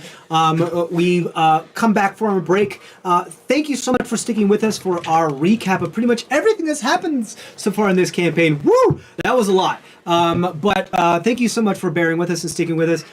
That isn't what normally happens. We just wanted to keep those that are just starting the stream, since we're just starting our podcast, up to date on what has happened so far in the campaign. Going forward, we'll jump right into it. So pretty much going forward we're gonna start from where we're starting here, which is I'm gonna start a recap for all of you guys. We're going to discuss what happened last session and then move forward from there. So without further ado... Oh, who's the game that we were playing there for the recap? Yes. What Do was you have the... Who are you giving DM inspiration to? Oh, yes! Guessing You all it's did such an amazing job. I would be remiss of me not to give each and every one of you a DM inspiration. So why don't you go ahead and everyone take a DM inspiration. Up in that upper left quadrant of your character sheet, it should say the words inspiration in that box. Just go ahead and give yourself a tally. And that will stay there until used. You might get used this session. You have 2. Well, fuck you. I'm going to make things hard for you. No. Okay, here we go. As the crafters conclude some finishing touches on Conk, Zemdack's new steel defender, Jorlin gushes about the hot forge. Lahg and Shakar head over to Tinctures for Tinkers, as the group follows soon after, purchasing some healing potions and 200 gold worth of diamonds with their store credit. Milidonith is pleased to meet Sofka and offers advice on traversing the maw. The group sends Sofka and Lahg into Flixen's discount fixins as awkward storytelling and anxiety reign over the purchase of the Wisp Cloak. Not sure when they will get the next chance to do so. Next is the Pine of Blood, where the group gets some more info and learns that there are no fights on Gondar, which is my world Saturday. Resigned to return tomorrow, the party retire to the Gutbuster and witness some spirited attempts at the namesake before bedding down. Trisheni and Lahg, however, head to the Bearded Lady as the bugbear disguised as Ascoop gets arrival assistance from a fine Tabaxi named Midnight. Trisheni makes an interesting conversation with the half-orc bartender Agdus, imbibing a cocktail that gives her a short trip to the Astral Sea. After the gang rest at the Gutbuster, they all awake to the sounds of scenery of the town of Loshma within their room, Cole's mother chastising her son for leaving home. Eyes turn black, and quick movements are made to place the idol into a lead box wrapped with a chain before returning to the bag. Cole snagging the statue for a moment in the interim, his fingers turning into slimy tentacles upon contact. After the tension dies down, the Argent Flame conduct a touching ritual to return Eleazar to the land of the living. The group then kills some time shopping around town, running some errands and learning some lore, while Eleazar is left to rest alone at the Gutbuster. During their task, an elven official procession is spotted during entering the city and heading to the Wodak district. As the dark of late afternoon of the 42nd begins to descend upon the city, the party venture into the Pit of Pain, under the Pint of Blood, to participate in the bouts run by Mr. Goodtimes. Some losses and wins are make for a decent show, as an oddly familiar dwarf is spotted across the room.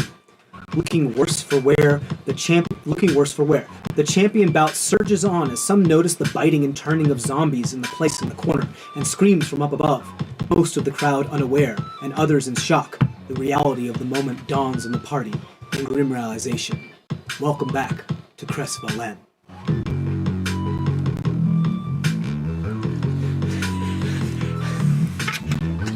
Zach just gave me some very non-verbal communication that made me feel very good. Nice! Syncing it up with the fucking drop, dude! Fantastic, great. Like, I cannot tell you guys enough, to our listeners, how often I have talked like a Madman. a madman, more like someone at a an auction house being like, gotta finish this real quick so I can light it up with the drop. Or that legal disclaimer at the end of like prescriptions and stuff like that. Yeah, like may cause bleeding of the rectal cavity, stupid stuff like that. One thing, Sure. Jorlin Febblebevel, that you mentioned in the intro. Jorlin Febblebevel is the proprietor of the Hot Handle. The hot handle, the smithy The that gnomish Argus and I blacksmith. rented out. Yes. Yes. And he was reading a erotic novel. Called the Hot Forge. Just for context, Yes, for context, the Hot For the Forge, intro. which is about like two sets of people that are kind of blacksmiths and forgers. Not forgers as in text, but forgers as in like smithies and swords and stuff. It's kind of like a propaganda for tantric sex. It's complicated. one other thing out of our whole recap, we forgot to mention Tunkin, who was Tonkin, yes, the little boy, a toddler back in Sasso that Queenie and I armed and trained to be a rogue, essentially.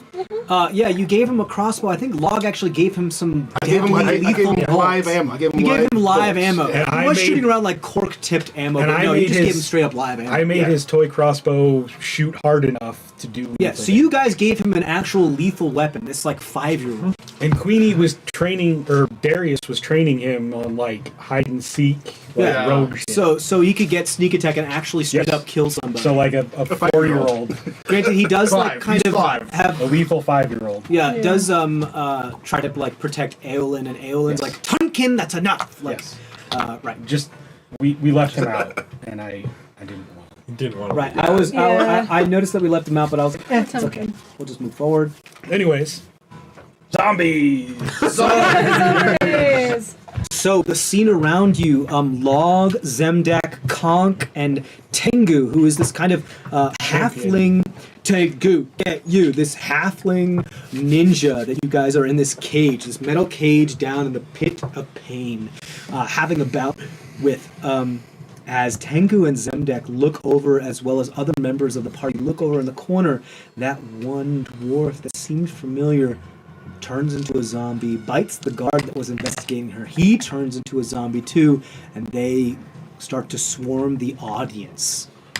We're going to now roll for initiative to see what happens here, to see what order you guys can react.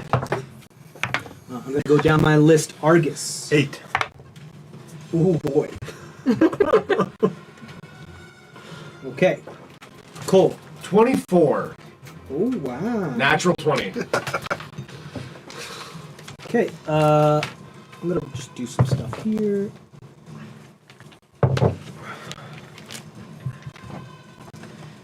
The crowd.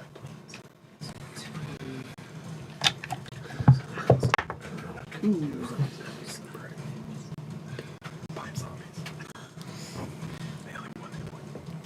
Okay, Log. 13. Okay. Sofka.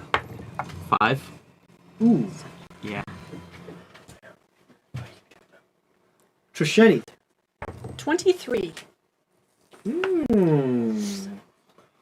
right, Trish. Zemdack. 14.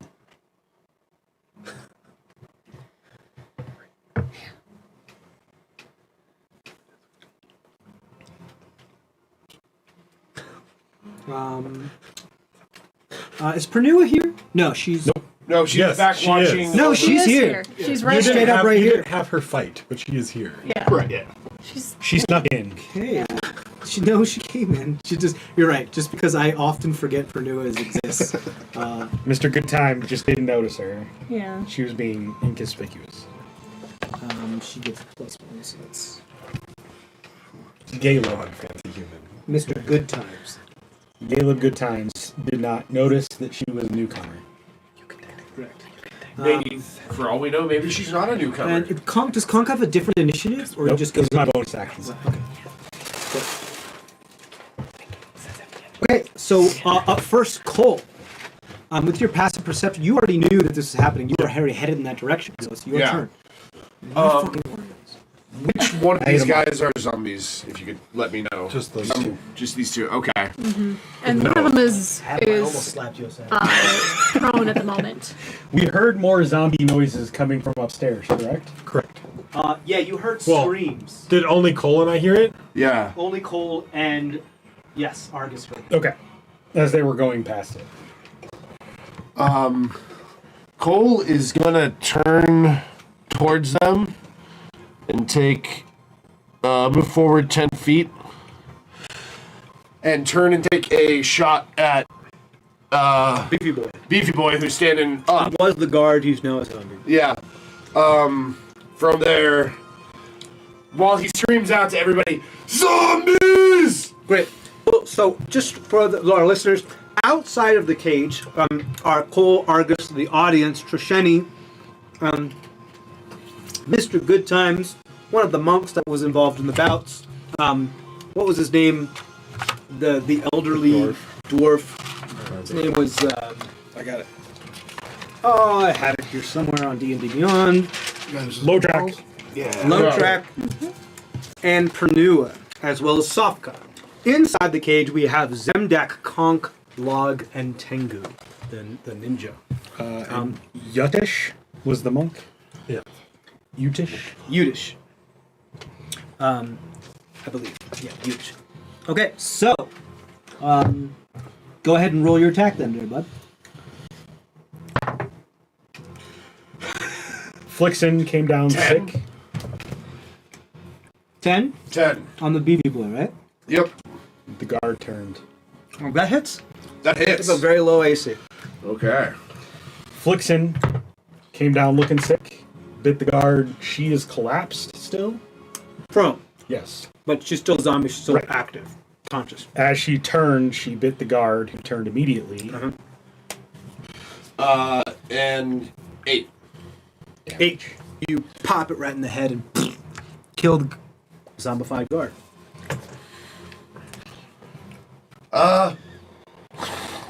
As you brain the zombie.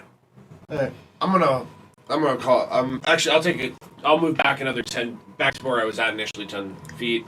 Stop there. I'll end my turn. Okay.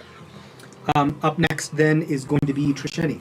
So technically Shakar has his own separate initiative, but do you want me to roll that? No, what I'm gonna have, I think that's bullshit. The familiar's just gonna go on your turn. It has its turn on your initiative Okay. as you take your turn. This door is closed or open? The door's closed. Okay. What I'd like to do is attach a note to Shakar's limb and open the door and send Are you him. writing this note now? Yeah, I'm just Okay, that's super gonna quick. take your entire turn. That's fine. The How many words are you putting in this note? sending it. Go to security for. Need help, zombies. At Pint of pain. the Or pint of blood. pint of blood. Okay, that is your action. Yeah. Okay. Open the door. Send. Great. That's your action and your bonus action for Yeah. sure. Because like writing a note in the middle of battle Yeah. takes time. That's fine. And then No. and then you have to tie it to his leg, to his talon. I mean, that takes Yeah. a lot of time. Go. And I shoo him and So you open the door. yeah. The door's locked. So you don't open the door. I don't open the door. I can still poof him. He will not be able You to do take the know note. that the key is on this guard right here. Give me that. Grab it. Okay, so here's the deal. Or just open the door. You know. Okay. Okay.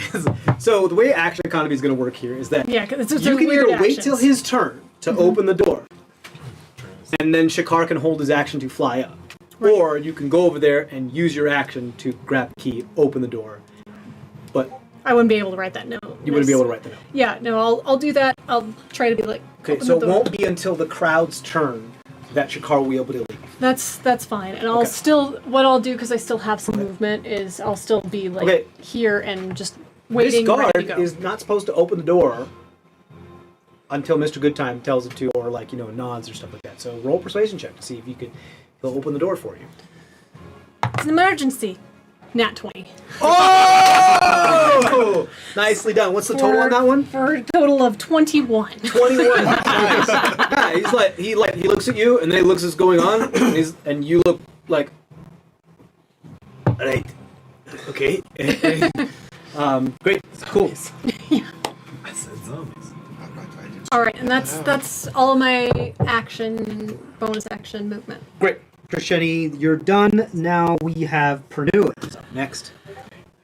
I gotta disable that sound, if at all possible. I'm assuming she's running towards danger.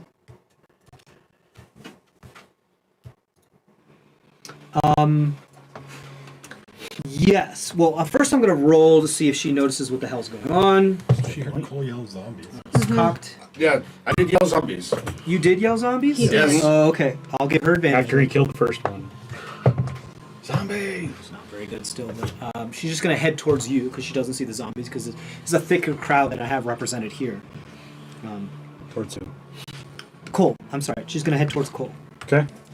Running or just You move her 30 feet and we'll see how far she gets. there?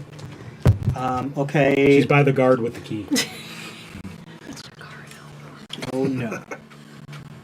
Yeah, I mean, he's somewhere on like square. It's fine. She's going to run. She's gonna dash. Try to get her in front of Cole if possible with her. I think she can. Because she can go into Cole's space. Yeah. Okay. So there. Yeah. Okay. Cool. That's all she can do. She can't really do anything for a bonus action yet, unfortunately. But she can help use her reaction to, if anybody tries to attack you, keep you from getting hit. Cool. And that's the whole point. She knows that you're fragile. Well, you've used that to save Argus a few times in Zemdack and Eleazar, so And then Yeah. stab me in true. the back. those are the best ones. Literally, not figuratively.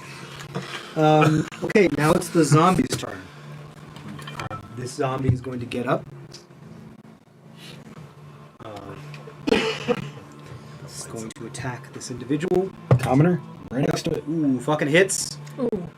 Constitution saving throw. That's a nat 1. Instant Oh, no. zombie. This is gonna be bad. Go ahead. Great. Where'd the other Put zombie? it back on.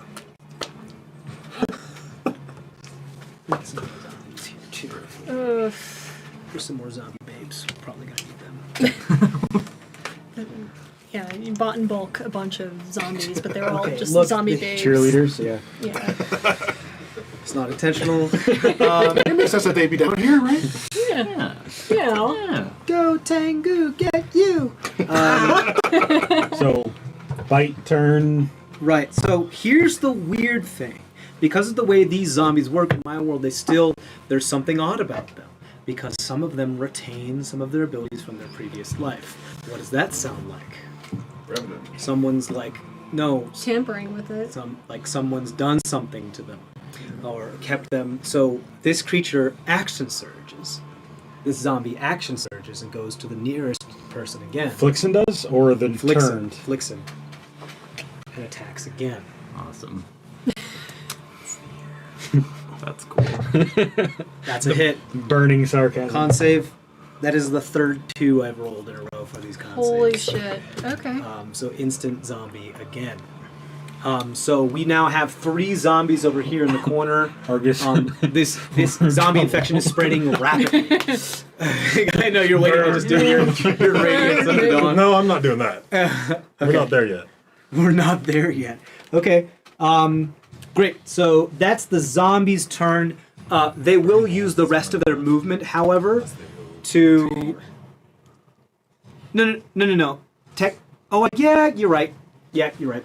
Yep. Yeah. Nearest. Yeah, that's fine. Let's just make sure this one is in the right. Yeah. They kind of split up and go to the nearest one because technically they're now zombies, so their initiative is part of the zombies now. Deal with it. Don't at me. Great. Zemdack, you're up next then. I think this is a little bigger than our fight. Crash, go hold the door closed. He doesn't do anything because his name's not Crash. Conk, go hold the door closed. We were just talking so much about Crash, though. Yeah, we were.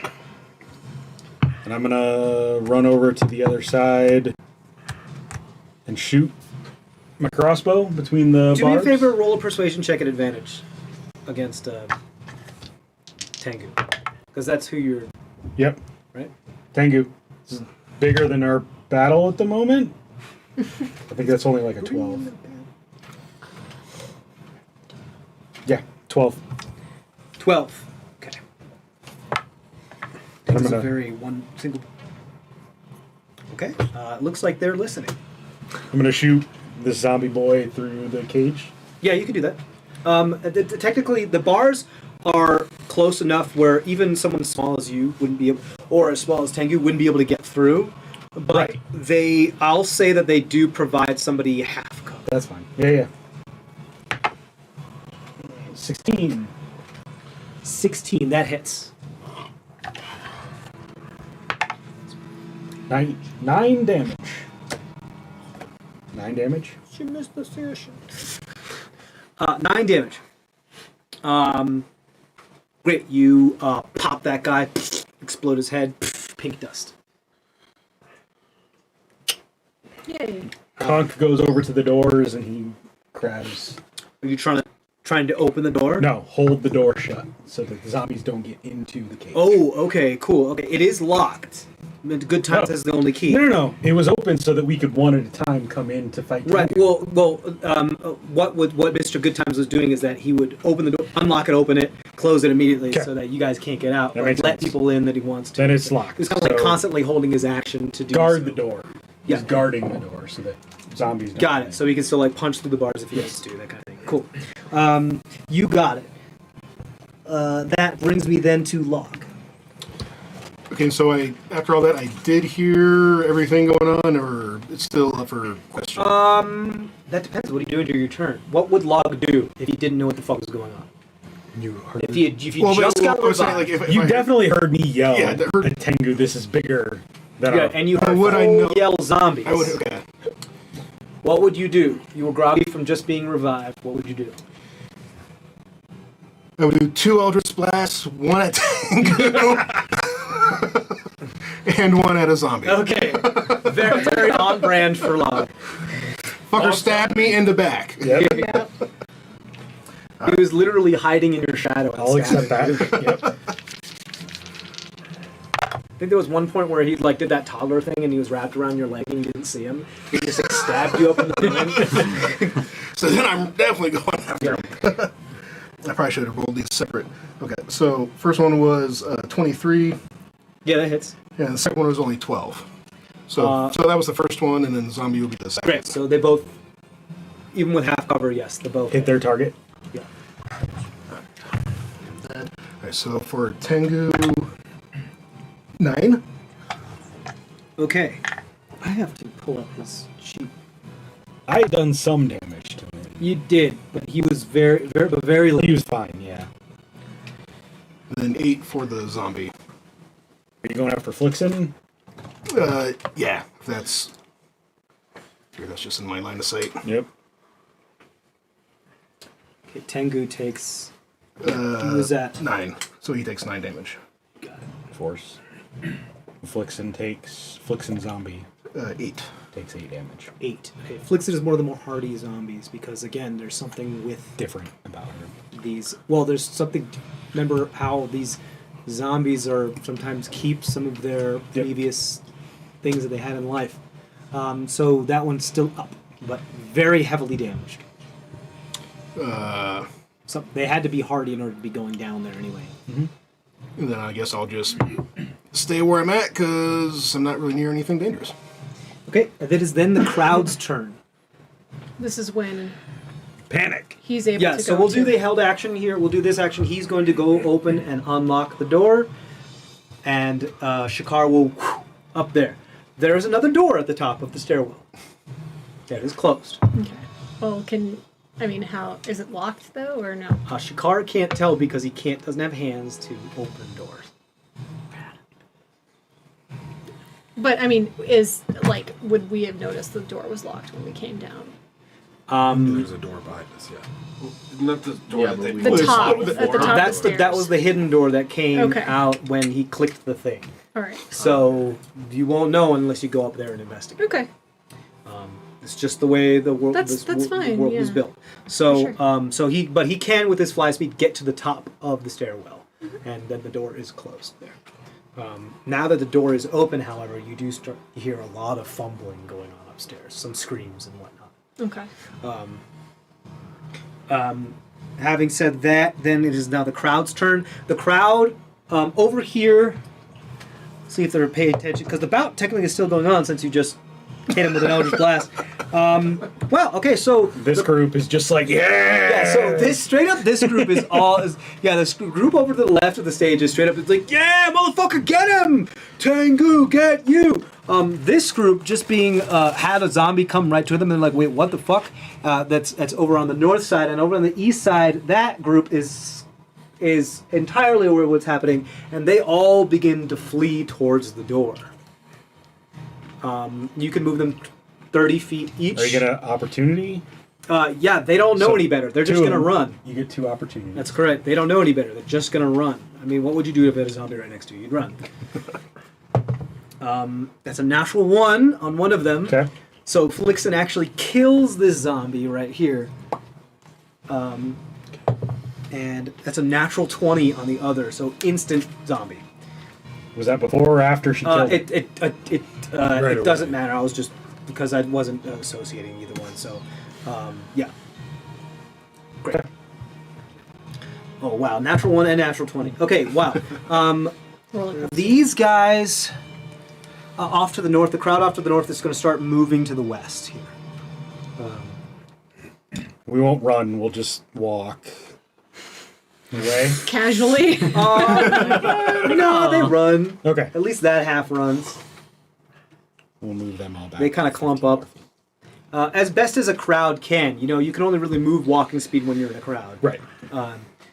Because crowds. Okay, that's the crowd's turn, and now Argus, it's your turn. Alright, I'm going to go over here, Does the monk have her own turn?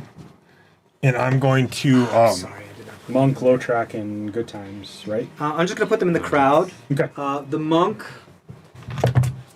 has no idea what's going on. Okay. Low track also has no fucking clue what's going on. I'm so sorry. I'm going to Burning Hands them. What about Mr. Good Times? It's just good times. No, that's me. That's you. Okay. Oh, Mr. Good Times worse. is over there, right? I'll have no fucking clue what's going on. I don't know, Mr. Mr. Good Times was over letting people in, so he had to be over here. Yeah. Yeah, you can just be that guy. Yeah. No, he's a human, but it's fine.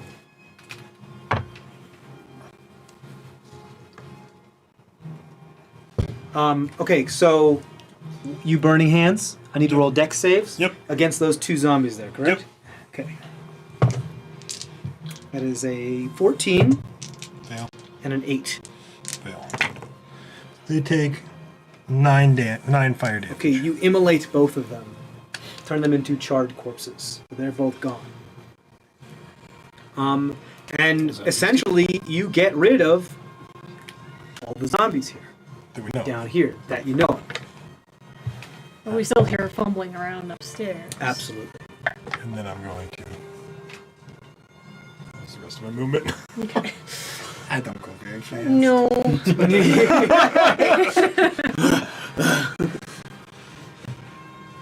Great. So, Argus, that's your turn. Sofka, you're up. In a matter of 6 seconds, you saw 5 zombies be created and dispatched. Sweet. Just as quickly. Okay. Well, one thing I could do. Do you want me to turn into a bear so I have faster speed? It's up to you. Because I was gonna dash up and try to open the door. Do you still have wild shapes right now? Or- Yeah, well, it resets every short rest, so. Oh, right, because we just Do you had have a time short to take a rest. short rest? No, we did. We did before.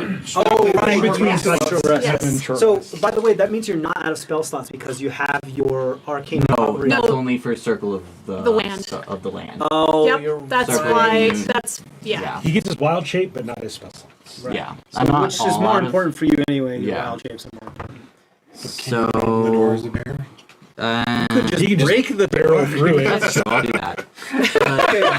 So, just so you know, a bear is a large creature. So if you're going to try to go up there, you will be dealing damage to the people that are already in the stairwell by barreling past them as a rampaging bear. Oh, wait, can I actually just dash action myself up there? And then use your bonus action once Yeah. you get to the... Absolutely, yes. You can dash action yourself all the way up the stairwell. And once you get to the top, bonus action, boom, bear form.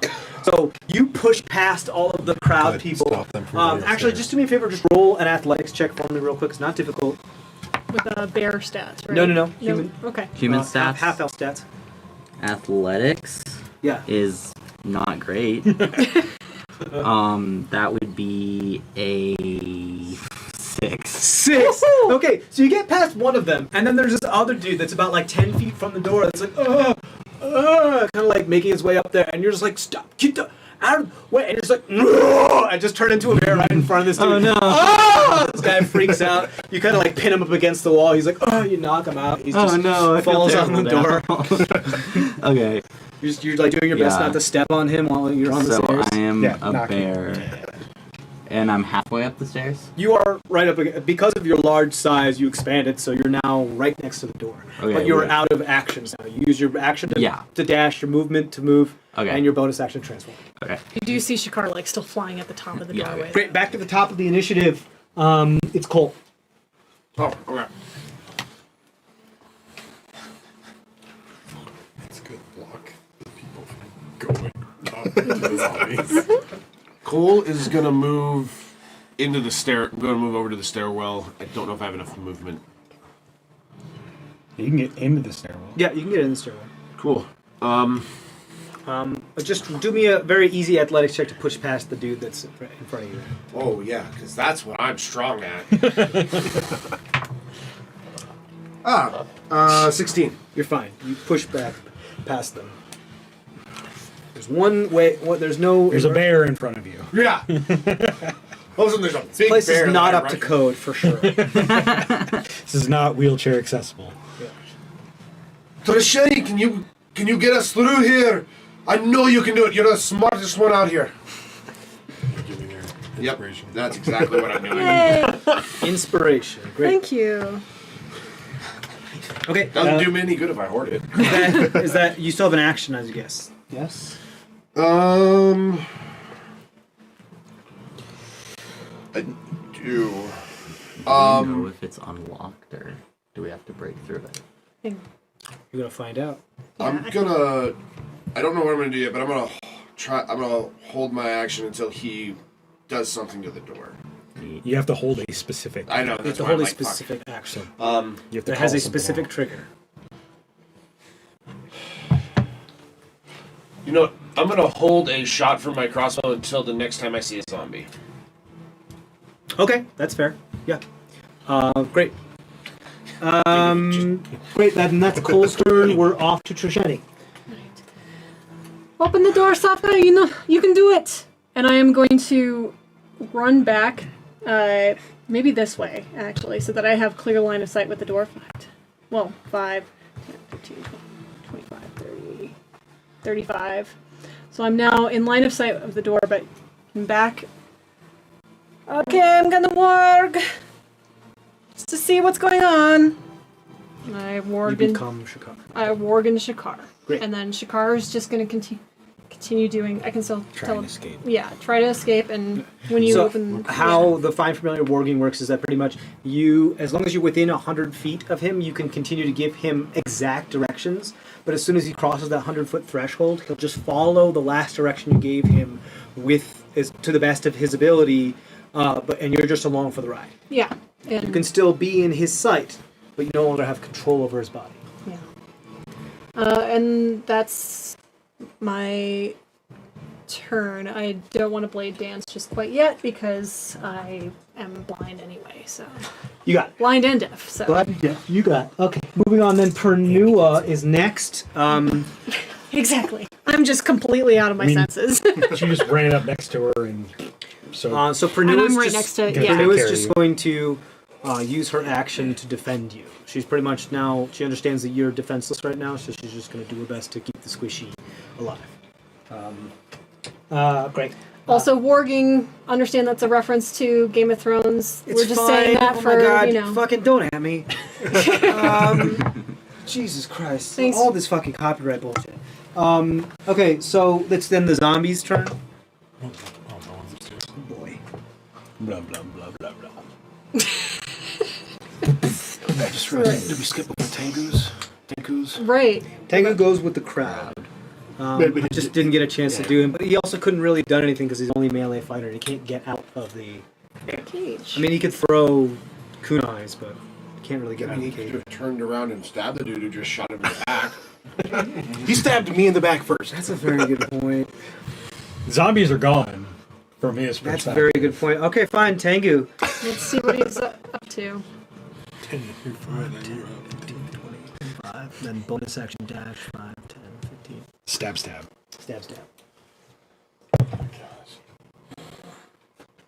He's going to use his fighting presence to get advantage on the attack.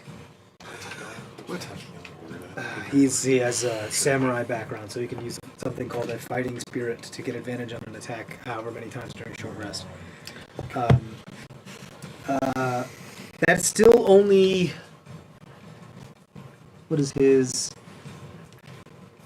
That's still only 16 to hit. No, that'll still hit. Okay. Squishy warlock. Okay. Who Unfortunately... just got back up. He's gonna go right back unconscious. Oh no. Oh no, but I've got temporary hit points now. So I did. Remember his rapier does 21 points of damage. Then you take 15 Oh, I take 15? because I've got armor of Agathis. Oh, that's right, yeah. So you said 21. 21 points of damage. Then I also need you to roll a Constitution saving throw. What? Poison. Yeah, because of the rapier of wounding. 17. Wait. Constitution save. Yeah. So then that's actually 18. Okay, you're fine then. How much damage did you say? 21. 21. Yeah. Are you still up? Yep. Woo! Because I had the temporary hit points. Ah, yeah. Okay, great. That's okay. So then now we're back into the initiative. The zombies went going. Okay. Thou Zemdack, it's your turn. Stupid little halfing. We're in bigger trouble than your stupid fight. I'm gonna run up behind him and slap him with a shocking grab.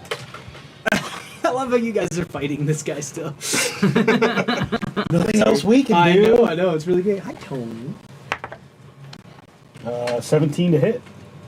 17. That does not hit. Okay. Then I miss him. Unfortunately, as he like Matrix style bends over backwards. Anything else is back. Do I get advantage for flanking with Lahg? If it's a melee spell attack, yes. Worse. Still miss. Okay, then Lahg, it's your turn. Unless you're doing anything else. Tell Conk, get that door open. He's gonna try and Break it open. Has your bonus push action? the door open. Okay, Yeah. roll an athletics check. He has a +7 athletics. Ooh. +5, Beefy boy. which he fails. It's 7. 7. Is it nat 1? 2. No, 2. 2. Yeah, unfortunately, just clanging as he tries to shake the bars of the door to no avail. Lahg, your turn. All right, I'm going to, and I've got advantage, right? Because of fighting. Yes, if you do a melee attack. Let's see if I can get a nat 20 on my Dragon Tooth Spear. Okay. Oh, that'd be wild. Disappear outside of the creek. Yeah. Yes. I mean, I could. You can teleport, right? Nope. But I did get, what is, oh, because it's +1, right? Shit. So 22. 22 hits. He's bloodied. Where'd I put on my shit? Okay. Fuck. It's only a 5. 5 points of damage. 5 points of damage total? +1 for the Well, weapon. because I rolled a 2. Yeah. Oh. Okay. 5 points of piercing Wait. damage. I guess Yeah, that's magical piercing damage. Yeah. right? Good. +1 plus strength. Well, so yeah, so I've got, so that's +3. 'Cause Yeah, my so it's strength's 5. one Yeah. Okay. Anything else, Lahg? I can't really do anything else, so yeah, I'll just stay there. Okay. Up next, then, is the crowd. The individual that's Well, the individual that is now unconscious at your feet, Sofka, was going to open the door, but now is unconscious. Oh, I feel bad. And the the other individual in the crowd that was behind you can't get past you to open the door. So Cole even blocked him out. yeah, so Cole he's- even blocked him out. So Might be homies. these people are still vibing. Over to the west, the crowd is still vibing with the fight. The crowd to the north is just gonna slowly move and start filtering into this crowd. During this turn is when this crowd is like, you gotta get the fuck out of here. There's like weird shit going on. People are turning into zombies, and they're like, wait, what? So there's like a whole round where they're like, what? We're just vibing. Confused, yeah. Yeah, and so next turn, all of the crowd that's remaining down here. Does is Mr. going to Good try. Time do anything? Yes, it is. He is going to figure out what's going on here. Good Times is entirely oblivious of what's happening. He's very focused on the fight. He rolled a 1. Sees Conk trying to get out. Yeah. Doesn't care. He's just like, no. That's not how it works. No, you can't come out. Like I said, you go in, you go fight. Do you have Fair a enough. fan? I have my fan. Okay, good. Back! Get back! Conk, no! Don't touch the bars. No! My goodness. Great. So he doesn't notice anything. Low Trek doesn't notice anything. Come on. Yudish doesn't notice anything. Jeez. I'm roll absolute dog shit for these people. And then, yeah. Sorry. You're fine. Keep rolling absolute dog shit for the zombies. That would be appreciated. Yeah. Yeah, let's do that. And then I guess the guard over here. That is the 7th 2 I have rolled. I don't understand. Wow. Those townspeople. Okay, so then that's the crowd. That's the entirety of the crowd. Because this dude can't do anything Tengu. to the bottom of the stairwell. So Tengu. Tengu, that's correct. Flanked. I mean, yeah, you guys are fighting him, so he's gonna fight you back. But you did just slap him saying, like, hey, there's bigger things going With the on. I mean, and he I was missed paying him. attention to you until he got hit again. He got hit by the log, which Yeah. he already retaliated for. Yeah, you just tried to hit him. I was like, All right, let me see which one of you is gonna hit. He's gonna try to hit you, Zemdack. cool. This is his last fighting spirit. Good, because that was a really bad roll. That was much better. That is a 25 to hit. Hits. Oof. I'm just going to do this to make my life easier. It's 24 points of piercing damage. Con save. Yes. 15. That's exactly what you needed. You're okay. You're not 24 wounded. points? 24 points. Jesus. Whoa. Because it's a 1d8 plus 5 plus 2d6 is sneak attack. You alright? How is he How sneak can he attacking? sneak attack? He has advantage. No, Who he doesn't? Yes, he does. He used his fighting spirit. His last fighting spirit. What? What is He this has a fighting samurai. He has a samurai background. That's So fine. he's every alright. short rest Okay, he can cool. use something called fighting spirit as a bonus action, he just 3 times gets per short or long rest to give himself advantage on an Fine. attack. Fine. It's Fine. yeah, I built an insane fucking ninja rogue fiter. He's so fucking optimized. You, he's you the would, champion. you would want to play this. I would play him, yes, Yeah. for sure. Yes, Stupid little halfling. Stop it. yeah, it was. I made it so that there's almost no situation where he can't get sneak attack, and he can often get sneak attack twice Okay. in a round. That's That's evil. Because he can do a sneak attack when it's not on his turn. Great. So that is Tengu's. That's the crowd's turn. The crowd's done. Argus.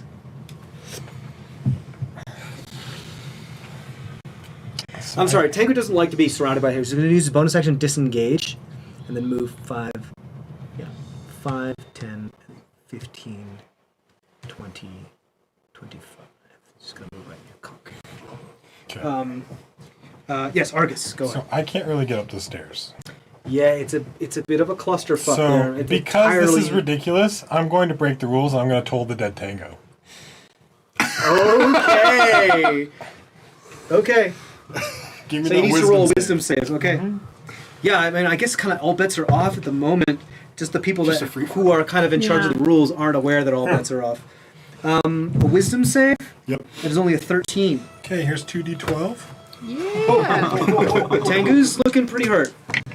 21. Yes. Actually, his name is Tenju. It's got a J. I don't know what the fuck I've been saying. I said Tengu The first, entire so you time. copied off him. What? 21. 21. Necrotic. Ouchie. They are pretty fucking hurt. They're not looking great.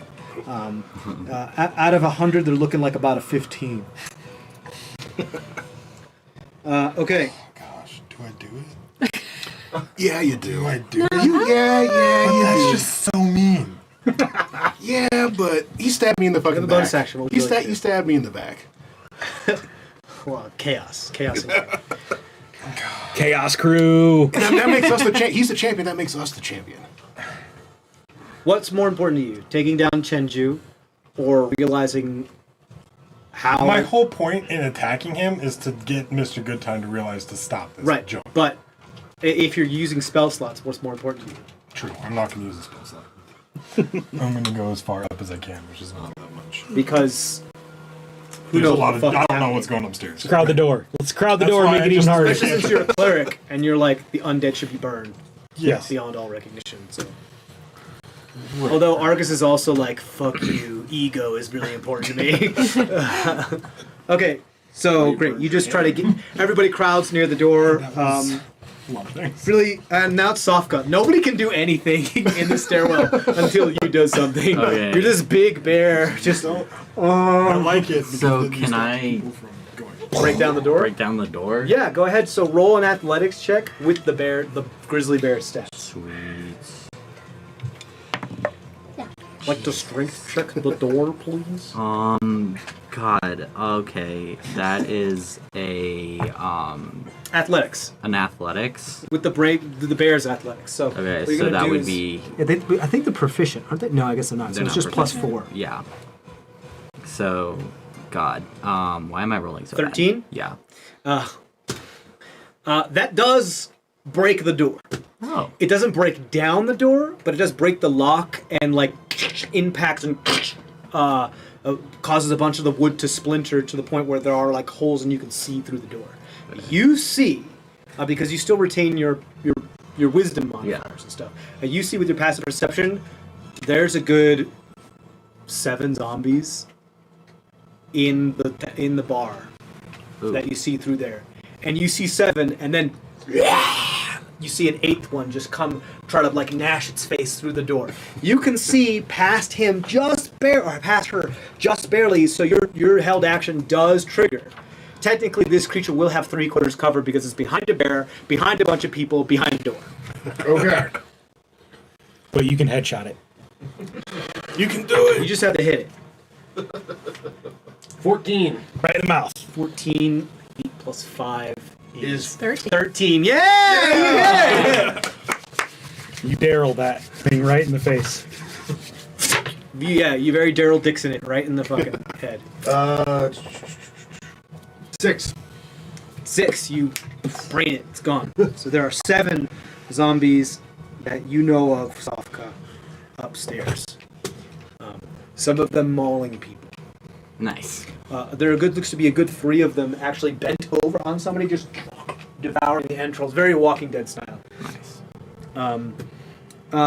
Great. Sofka, that was your action. You still have a bonus action and movement if you like. With the door cracked open, can Shakar get Yeah, through it now? Shakar, get through. Roll an acrobatics check with Shakar to try to move through this thing. You can at least see through it, though. He wouldn't have been able to do it if that zombie was still alive, so thank Cole for that one. Thank you. That was 6 on the dice. Acrobatics, you said, for him? Yeah, because he kind of has to do this kind of barrel roll Yeah. movement to try to get himself through the crack in the door. Right back at you, buddy.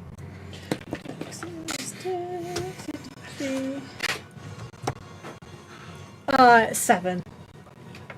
7. He can perch himself in the cracked doorway, but that's about it. Okay. And That then also means that any zombie that comes to the door is probably going to attack Shakar first. Up to you. he'll try. Or you could have him like not perch to- on top of Sofka's shoulder or something. Right. I'll do that. And Okay. yeah, because I'm still in full communicado with him, you know, Yep. as far Yep. as So yeah, he's on your shoulder until the door is down. Right, because he was holding his action to move, right? To get through. Okay, so that he can't really, so he just stays where he is because he was holding his action to move Yeah. through the door when the door opens. But because it's not your turn to command him. right, but also he still sees what's going on, and Right, but vis-a-vis. your held action was very specific about when the door opens, he's gonna fly. Yeah.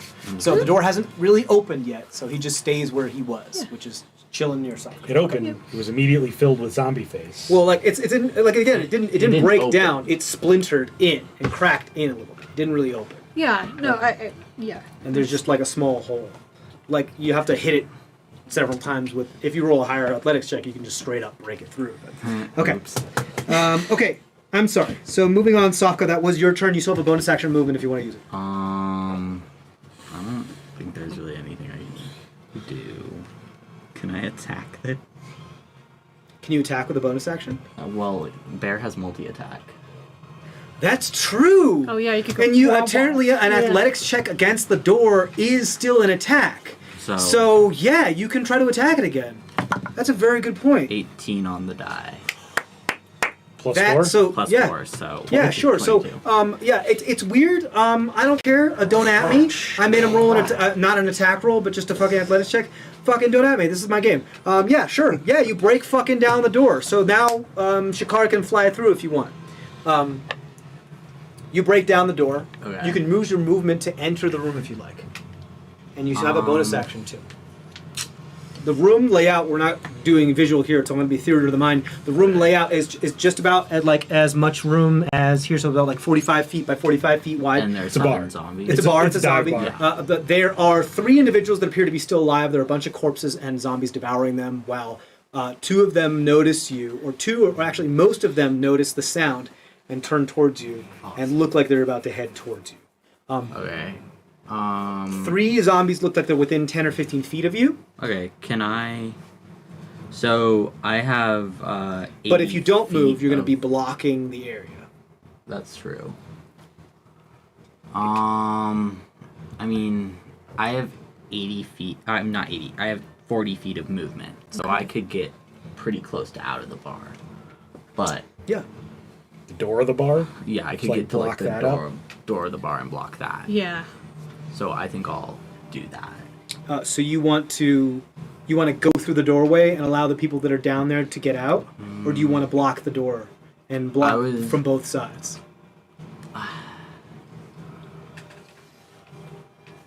Because here's the deal: technically, because you are an ally, your party members can pass through your space. Oh, they can? But Okay, the then I'll- crowds are a neutral party. Okay, so They wouldn't be able to. I'll block the door in. Okay.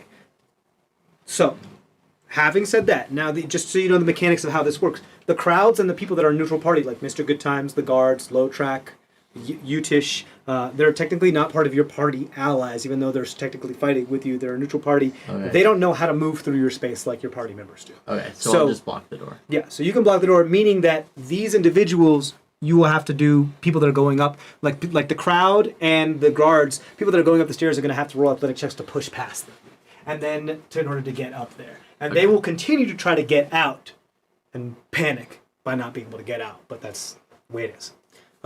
Cool, so you just you just step out 1 5-foot square out of the doorway as a large creature, not being squeezed anymore to prevent yourself from being, technically those attacks should have been a disadvantage, but they weren't really attacks, they're athletic checks, so it's fine.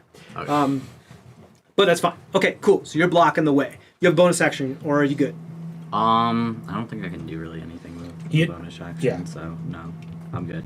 Okay, then we're back to Cole, the top. Okay. You have a smashed guard and a bare butt in your face. And an unconscious person that's been semi-trampled in front of you. Oops. Cole's gonna Smash check guard. on the semi-trampled person. You were like a medicine check? Yep. Go ahead. See if he's like in any danger or anything like that.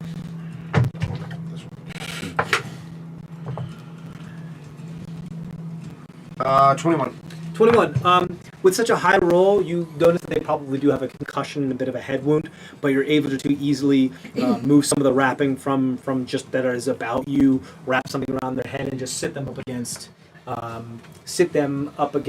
the the wall, I'll say, because this is a bonus action, just because you rolled so well. Moving forward, of course, I don't want to set the precedent for this being but you were just kind of checking on them. But I'll say, as a bonus, you get to make sure that they're stable. They are kind of like sitting on the stairwell, leaning up against the side with their legs out, so people will just kind of have to step over them. But they're okay. All right. You're still unconscious, however. All right. That was my action. That was your bonus action. Okay. I'll give you that one. Can I see past the bear butt to like where the zombies are at? Yeah, I'll stick with your passive perception. You can catch through, I'm going to say probably 3/4 cover just because of how massive this fucking bear is. You can see like 6 of the 7 zombies that are up here.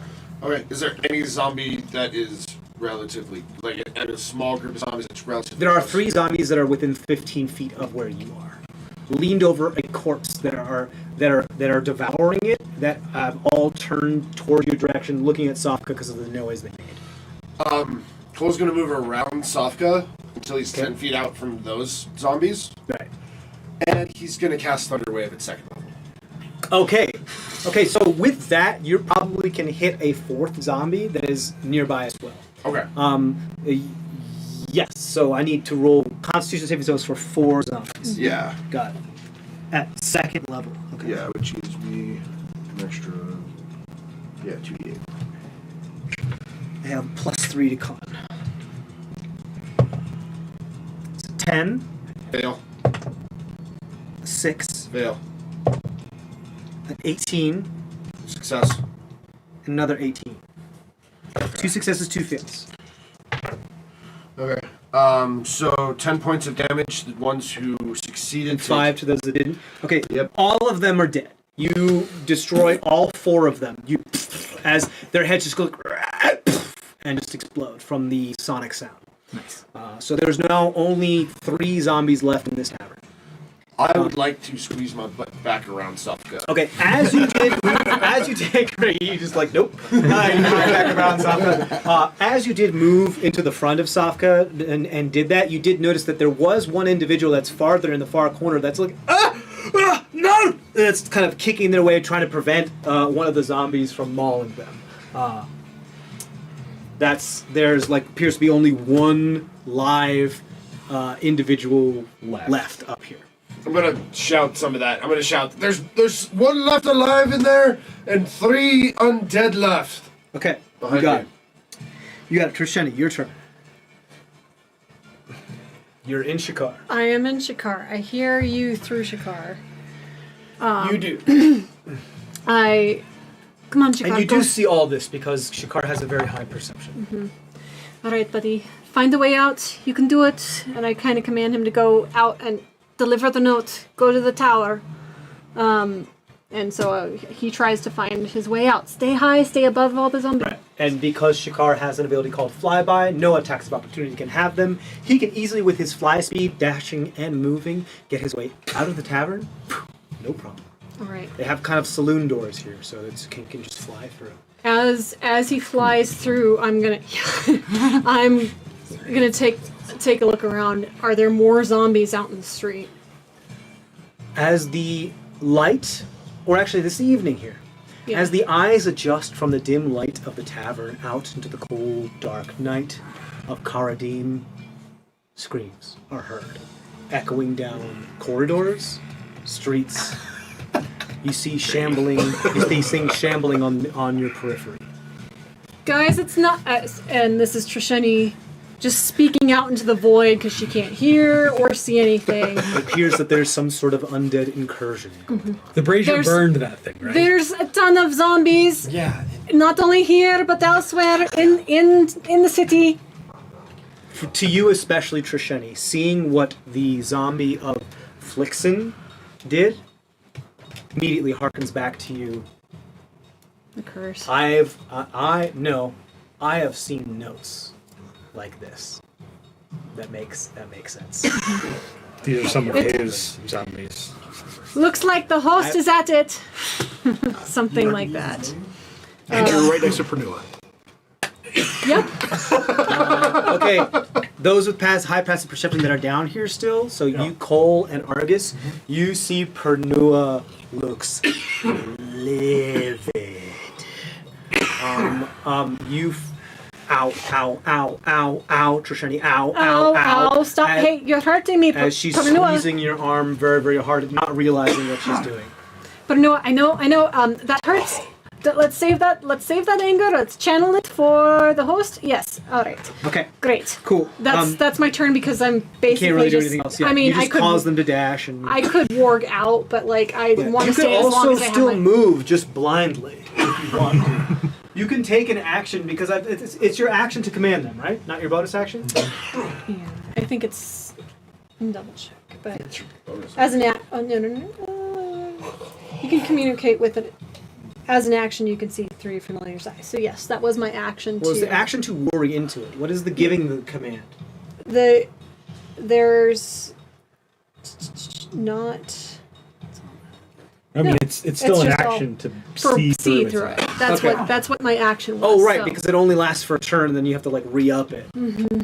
Right, but you continue to warg it no matter the distance between the two. Well, it says while you are within 100 feet of you, you can communicate with it telepathically. Right, that's what I'm saying. Then, That's when you can give it the orders. yeah, but then it's in the same paragraph that describes how you warg. So I'm assuming that within 100 feet, it also means that. No. The way I rule it is that you can continue to be warged into your familiar, no matter the distance between the two of you. You just can't give it commands once it's gone farther than 100 Okay, feet of you. and that's why I was trying to tell him to go to I the think it's tower. silly the way it's disambiguous. All right, and I will just try to, based off of what I know, try to walk forward and have Pernua. Yeah, Pernua is holding her action to keep pace with you. Okay.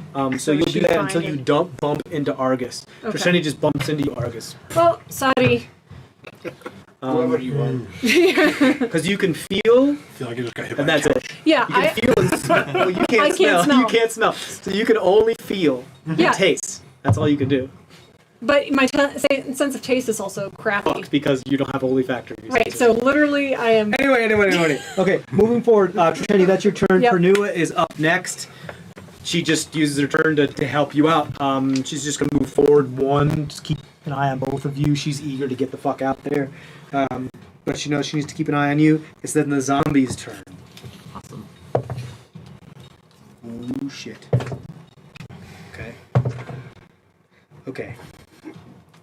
The zombie that is attacked, mauling the individual rolled a natural 20 and instantly turns them into another zombie. The other zombie rolled a 14 to hit you, Sofka. What's your AC as a bear? 11. 11. So one of the zombies is going to hit you. Natural armor. Okay. That's going to try to bite you. Oh no. There's 3 points of piercing damage. I need you to roll a strength, dex, or con save. Your choice. Bear, what's it got? I'm gonna do strength. Yeah. 18 on the 18. die. Okay, that's a success. So 20. It does do damage to you, but it's you avoid it from actually piercing the skin. As you turn your claws in a way where it protects your skin, preventing the bite from actually piercing the skin, but it still bruises you. Okay. Still dealing that damage, but not getting the infection into your blood. Okay.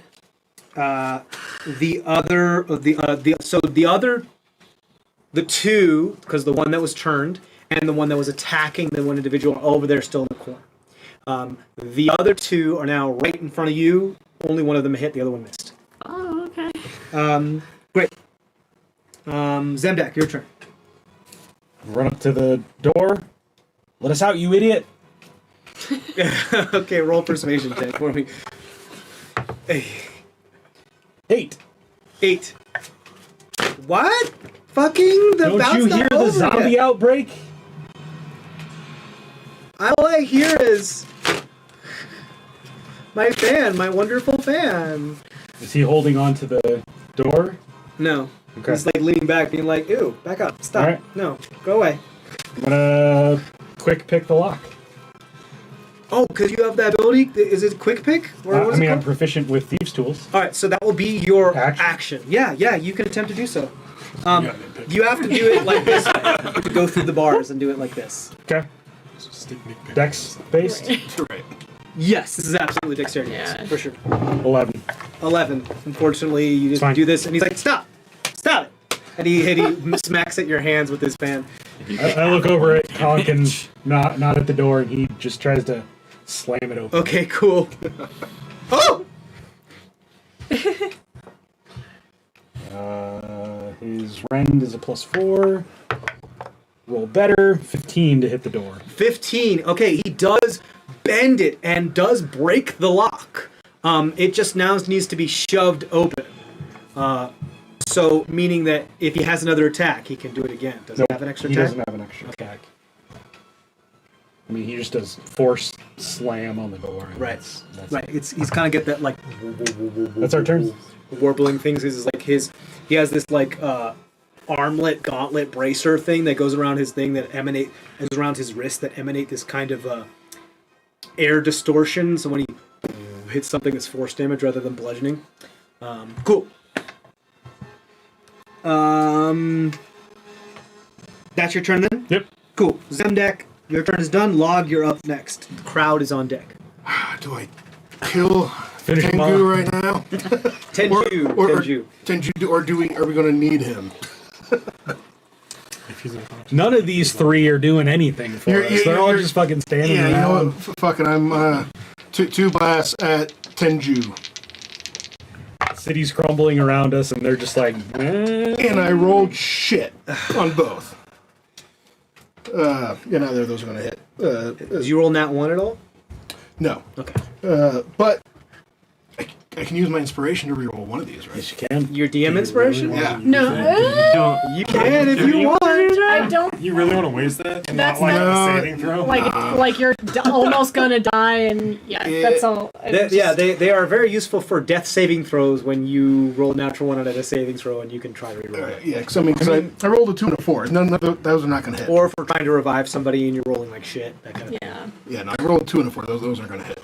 Okay. So, yeah, no, they're not going to hit. They just go wide Yeah, I mean, even with I add and stuff. glance across the bars.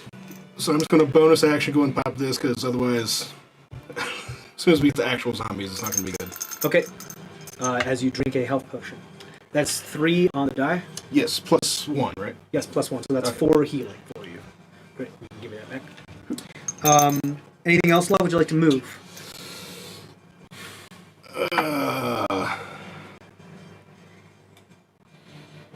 Well, I don't want to get closer to the Tenju now.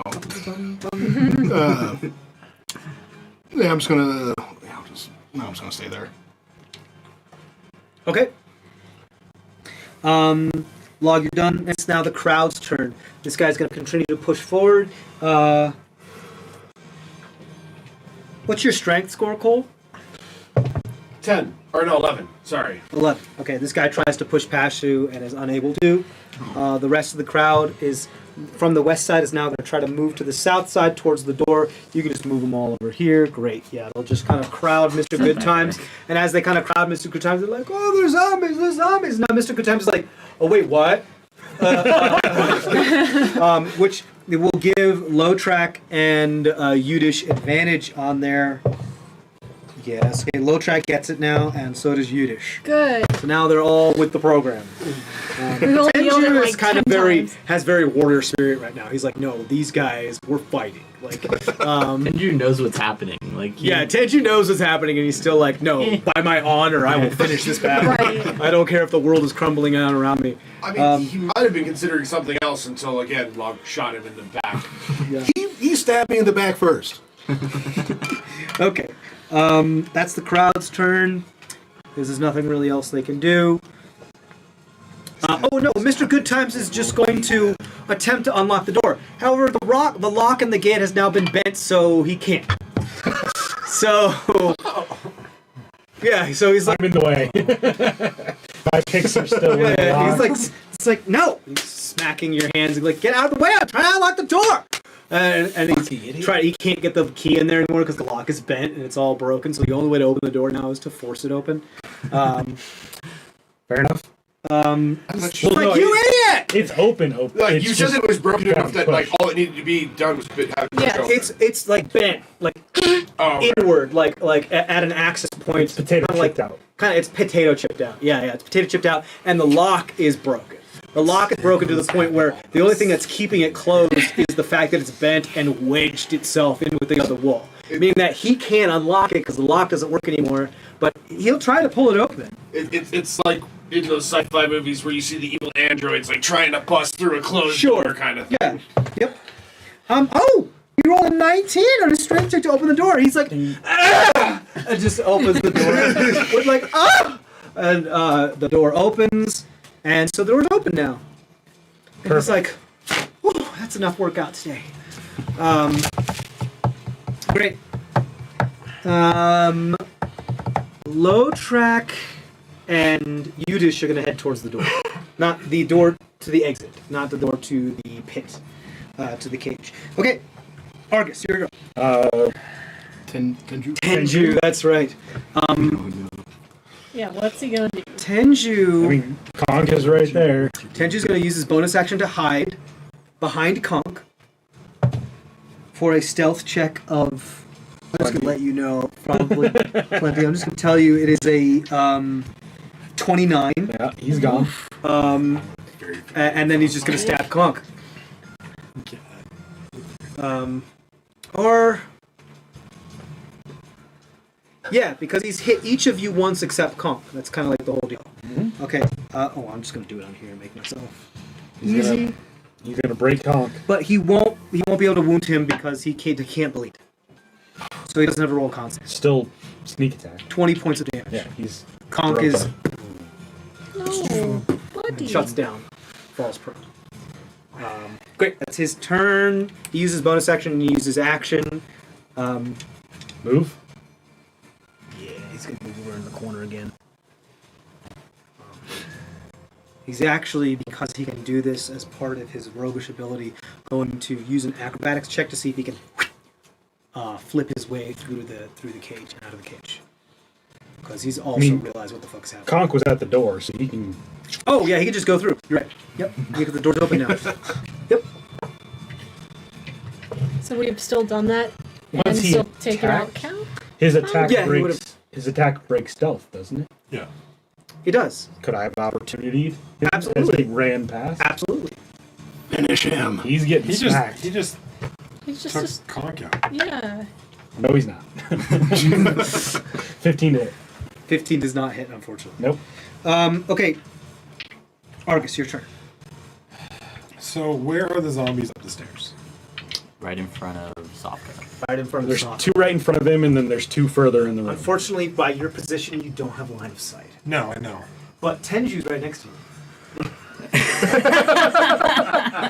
Finish him. I mean, but I can get up. yeah, you can push past this guard, Right. and then you can move through your friend's space. So it's up to Well, you. can I get up there without getting any opportunity attacks? I mean, none of these people are in it. Well, Tenju will get an opportunity attack. He's not even close to me. He's at the back of the pack. That's Unless he Oh, I'm forced sorry. his I way thought this through. was Argus. Where's Argus? Argus Over is here. first. Okay, so no, Tenju's not right next to you. No. Yeah. So, actually, so from that position, you do, because you're like directly at the bottom of the stairwell, I'll say you will have line of sight with one of the zombies that is in front of Sofka. Granted, they do have 3/4 cover because they are behind 5 individuals and a giant grizzly bear. And upstairs. Right. But if I get up there, I can hit way more than one guy. What do you want to do?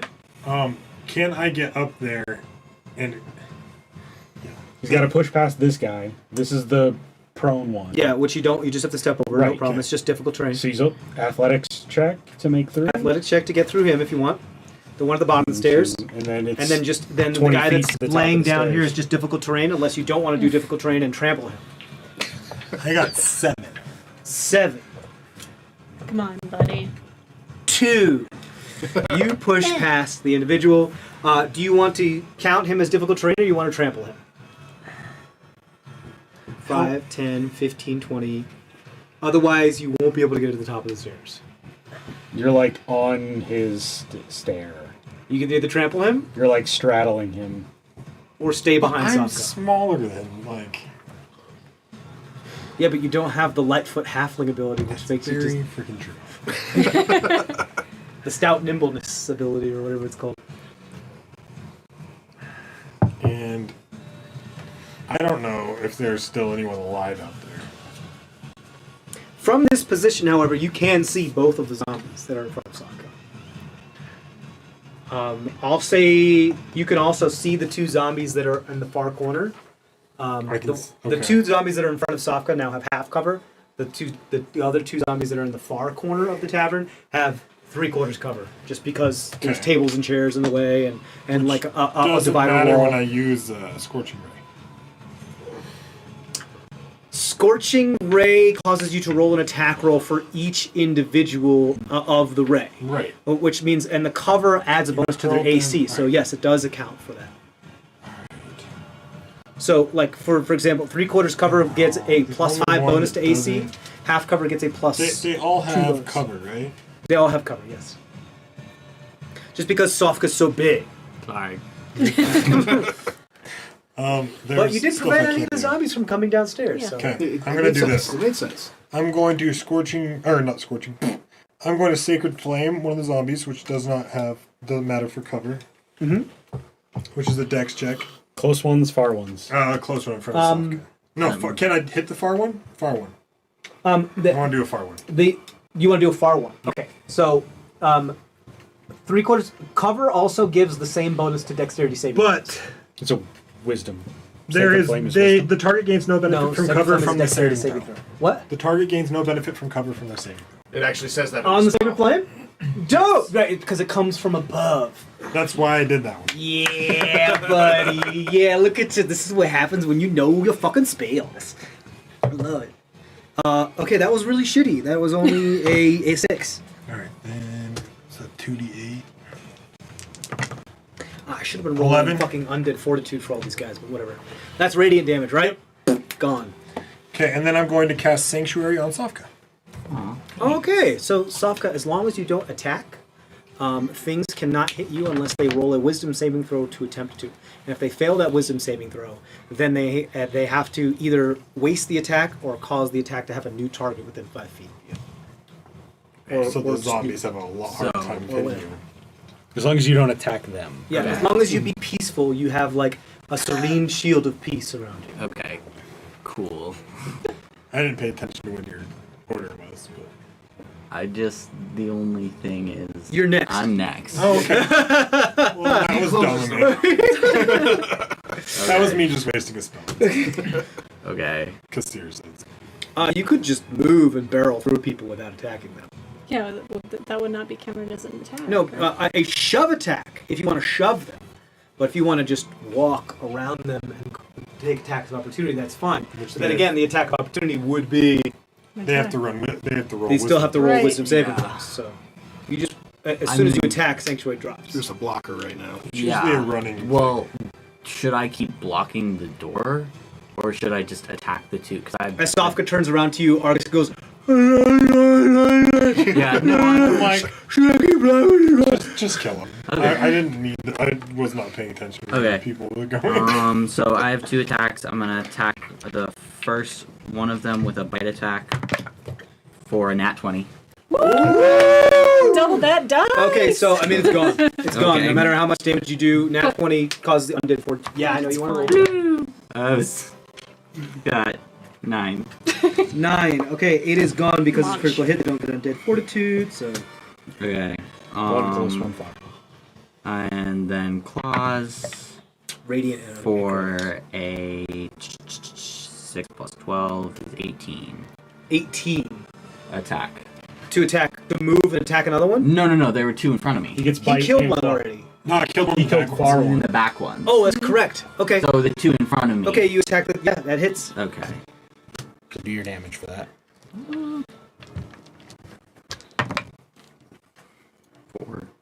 4. 4 points. No, 8. 8. Okay, I have to do the undead fortitude. I keep forgetting to do this, but it's okay. It's a con save for the Yeah, damage. DC of 5 plus the damage taken. How much damage? 8? Yep. 8. 13. So 13.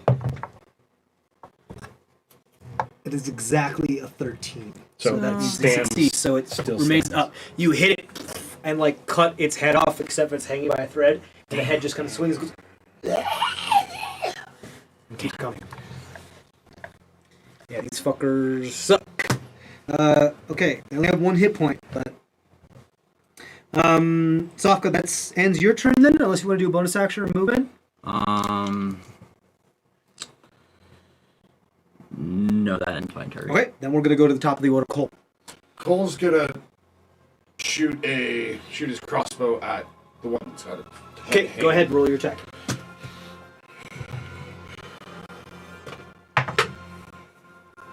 Eight. 8 is its armor class. That hits. He rolled a 2. Oh, but wait, it has half cover because of Sofka, so it makes its AC 10. Okay. Sorry about No, that. but I thought you moved. Last time you moved around me. Right. Oh, And are you going to do that? You could move out in front of her again, too. Yeah, if I move out in front, though, I wouldn't use the crossbow because I would be right That's up correct. close to That's it. correct. True. But you still have the dagger, though, you could- here's the right? deal. Let's just shoot I have my another guy. rapier, I mean. Yeah. Oh, the magical, the cane. Yeah, the cane. the new cane mat. Yeah. Actually, yeah, I'm going to do that. I'm gonna Okay, pull so around we'll and- just do the same roll. It's Yeah. fine. It will hit then. Yeah. Okay. And then it's just a regular D8 plus 3. Woohoo, 7. 7. Okay. Just need to roll into fortitude here. Oh, yeah, and when I pull it, apparently there's a line of light that like, You- points north. You just go, and it cuts the nape of the neck that's left, and the head falls, and the body gone. You staying up there? No, I'm moving back behind Sofka again. Great. Okay, Cole, is that it then? You have bonus action. Are you good? Sofka, come on, just fucking rip their heads off. Okay, inspiration for you. Aww. What's the The D8. D8 size? There you go. You can use that on any D20 check, any ability check, saving throw, or attack roll. That's 10 minutes or so. Yeah, it lasts exactly 10 minutes. Trisheni, your turn. All right. Are you still Worgen? I'm still worrying as I have connection with him for just a little bit longer. I'm... Okay, buddy. Seems to be a lot of stuff going on here. Still, try to get the security form. Remember the big android? Looks like this. Great. Okay, cool. Tower thing. You got the window. tower. Go to him. Go to him. Take the note. Go to him. If you can't find him, come back to me. You will find me. Good boy. And I'll also just try to, seeing that there's a lot of chaos, try to find an escape route, or just see if I see an escape route as I'm flying around. I chaotic. gotcha. Okay, so here's Yeah. the idea. You have a bird's eye view, so I'll give you a perception check at advantage because this is very. You're in combat and you're looking for an escape route via the streets at a bird's eye view. It is the best combat vantage you could possibly get in a situation like this. Okay. Especially since there's not really roofs blocking your access to the view, the battlefield. Where was this bar? Right. This bar is the Pint of Blood, which is on the southwestern edge of the outside of the Wodak, the inner wall, which is in the Demir district. Because Yeah, we I'm, can do right down there. I can still use Not the that far away, at inspiration least. for. Even though I'm Absolutely. warped You into do just him. get this perception check at advantage. I did, yeah. So 18. 18. Okay. You notice two things. One, you see some of these zombies coming up from the sewer manhole covers. Okay. Two, you do notice that quite a few of the stone sworn have not abandoned but changed their posts from the walls to then sally back into the town to try to fight what's going on. Outer walls, inner wall. Both. Which means that the zombies might be present throughout the entirety of Karadin. We also have to find a guard on the wall to There open are the wall no, that's one of the for things. us. There are no guards on the walls. Therefore, at the moment, there is no way to open the doors of Karadin to exit. Unless you wanted to go underground and go out that way. Right. I know. Just, in case we need to jump off the wall. And so, with that information, you also find that there is paths here is fucked. Here, I'm sorry, the western side of the Demir district going up to the northern side of the outer district is fucked. The only really path available to you is going south and then possibly east. Then you get to the main gate that goes out and the gate that goes further into the Wodak district. The gate that gets further into the Wodak district is being phalanxed by many Stonesworn trying to prevent more zombies from getting in, but they're being flanked by both sides from zombies because there's no these zombies are coming from the ground. Right. Coming from the underground, whether it be the catacombs or the sewers, you're not sure. You do see a path that could lead you further This is not our east. fault. This is not our fault. This is not our fault. You do see a path that could go further east, and that you do know there are sewer entrances there that could take you further underground. Deny, deny, deny. We Yeah. had nothing to do with this. But This is not our fault. all you notice as your bird takes a crow's flies straight towards Karen's tower. Does she Yeah. see the brazier? The brazier is lit. Yeah, but is there any zombies around the brazier? Some, but it doesn't seem like they came from there. Yeah. It's They're not, like but they're not being they're not repelled woody. either. yeah, Yeah. and not any more concentration there than you've seen anywhere else. Okay. I just didn't know if they were woody in or not. You're like trying to figure out whether the Mummy Lord caused this. Yeah. But I think we figured out because, and I said this last time, and it was like it's probably the host because of the way that these zombies are. So. Yeah, I was wondering if it's like hollowed ground and if the zombies couldn't get to the brazier. You do notice that they are giving it quite a bit of a birth. Okay. Could just The be brazier. fire, right? Right. Zombies. Zombies don't like fire. So we'll talk more about what's happening when you get closer to Karen's tower. All Okay. right. As you get more of a perspective of the battlefield. I'll have to stay Wargden in order to see that at this point. You 'cause will, he but is- you can stop and restart at any time. Okay. It doesn't matter the distance between. Okay. Like I said before, I've said this twice already. It doesn't matter the distance between you and your familiar. You can constantly go into his sight. You just can't give him direct Okay. orders unless he's within 100 feet of you. Right, which that would have been He the will last just time. follow you. He will just follow the last order you gave him to the best of his ability. Yeah, which that was the last time that I could have. So. But at any time, even if he's outside of your 100 feet, you can snap your fingers and poof him out of See existence, through his eyes. and then poof him back to within 10 feet of you. That too. They are everywhere, guys. They're everywhere. There's maybe a route to the south back through the main gate, but it's all within the city. They're coming up from the manholes. That's basically what I can say. Is What you I'm do trying to notice is describe. that quite a few of these zombies, because you rolled so high, look like to be dwarven corpses and human corpses. Looks like they're mostly from here. From the catacombs. Both of them. Yeah. Okay. So they're not like dropping zombies from the air then. Well, they're coming. What? Do it. Right. Okay. That's the end of your turn, Trisheni. Exactly. Pernue is up next. She can't really do anything other than help you. I guess you just move forward another space. Yeah, I'm just a blind wizard. Right. Okay. It's the zombies' turn. No. There's only the one in the back, so it's got to Yeah, I'm rolling charge. for just the Or zombies no, there's as a the one you just whole, turned, right? Yes, but I'm rolling for zombies as a whole in their existence Sure. in the area. Just to see. How badly they're fucking shit up. They're fucking shit up pretty bad. I'm rolling. I roll shit for everything except for how well the zombies are doing. That's awesome. I just mean in the bar. That's so There's great. the one that I was love that. biting the survivor. Yeah, yeah. And the survivor that just turned. I'm getting to that. They will be rushing Sofka at this moment. Oh, awesome. However, you don't have sanctuary on you anymore because you attacked. Because you. So they will attempt to attack you. One is a 11 to hit, That hits.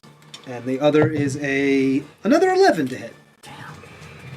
Okay, so you're gonna Try. take. Let's either kill zombies or You're gonna take two.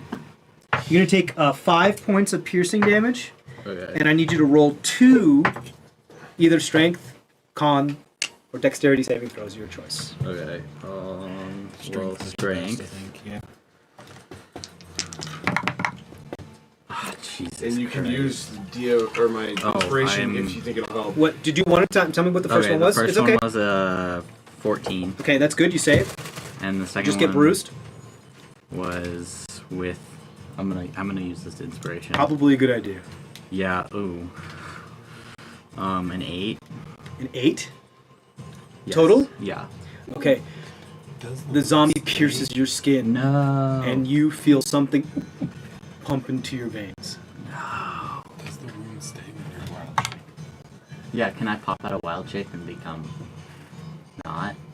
Yes, but this is not just an anatomical, but also a magical sickness. Oh, awesome. That you guys have figured this out before. It doesn't even if you polymorph into a creature and then unpolymorph, the disease remains. Okay.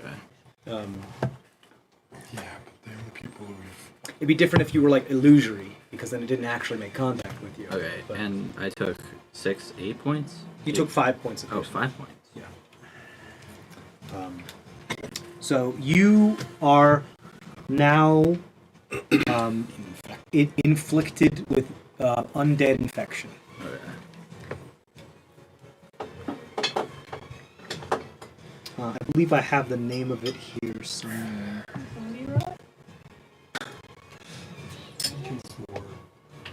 That was mummy rot. It's not mummy rot. It's not that bad. Last time we had to cut it out. I mean, that was a pain in the ass too. Had to burn it out.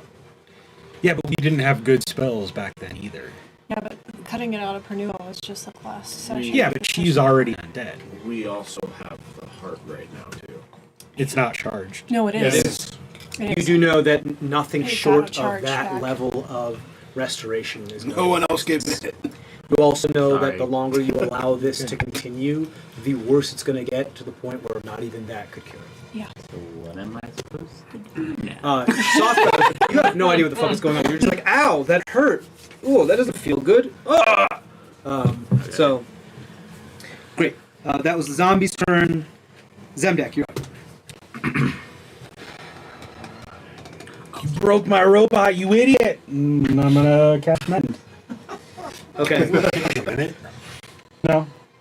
Oh, it does. Fuck! I thought mention was a minute. It is a minute. You can start casting it. That's such a tease. Don't do that, you wormy butt. Don't do that. Don't rub He's my talking, butt. he's talking about a dog right now for the audience listening. Right. I'm not gonna. Dragging his butt on the floor. Wormy butt. You wormy butt. new Emmy, wormy butt. Worry about it. It's just a worm. It's a personified ass with worms coming out of its sphincter. I'm not gonna leave Conk here. So yeah, I'm gonna cast mending. Okay, you can just start casting mending. Go ahead, count down the rounds. You're 6 seconds each. Great. You're like, buddy. As you start putting stuff back together. What are you gonna do? I guess no bonus action movement then. Lock. Do I finish off? All right. Well, so I probably heard Shiny say that everything's fucked. Mm-hmm. So we probably got bigger fish to fry. We got good berries, right? Yeah. I'm gonna pop a good berry because I need fucking health. That's bonus action.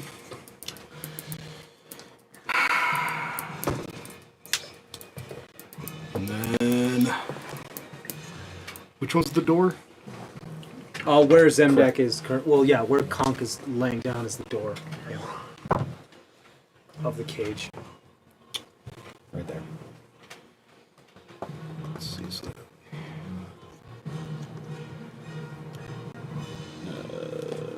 Where are you? Right here. yeah, that one. 1, 2, 3, 4, 5, 6. Where would you like to move, Log? Get to the door? So yeah, okay, I'll go ahead and do that.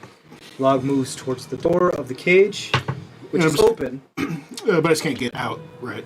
I don't have enough for that. No, you're standing on top of where Conk is, All right. crunched at the entrance to the door. So like I said, I did bonus action for my thing for the good berry. There's not really anything else I can do unless I really want to kill Tenju, and we might need him, I guess. So I'm just gonna. I mean, anyone who's unconscious can't be a zombie. Is that how it works? Is that how it works? To log it by. I don't think See that log bleeding that. the unconscious can be bit, and the dead can be Unconscious? Infected. Infected. So That's gentle repose on everybody.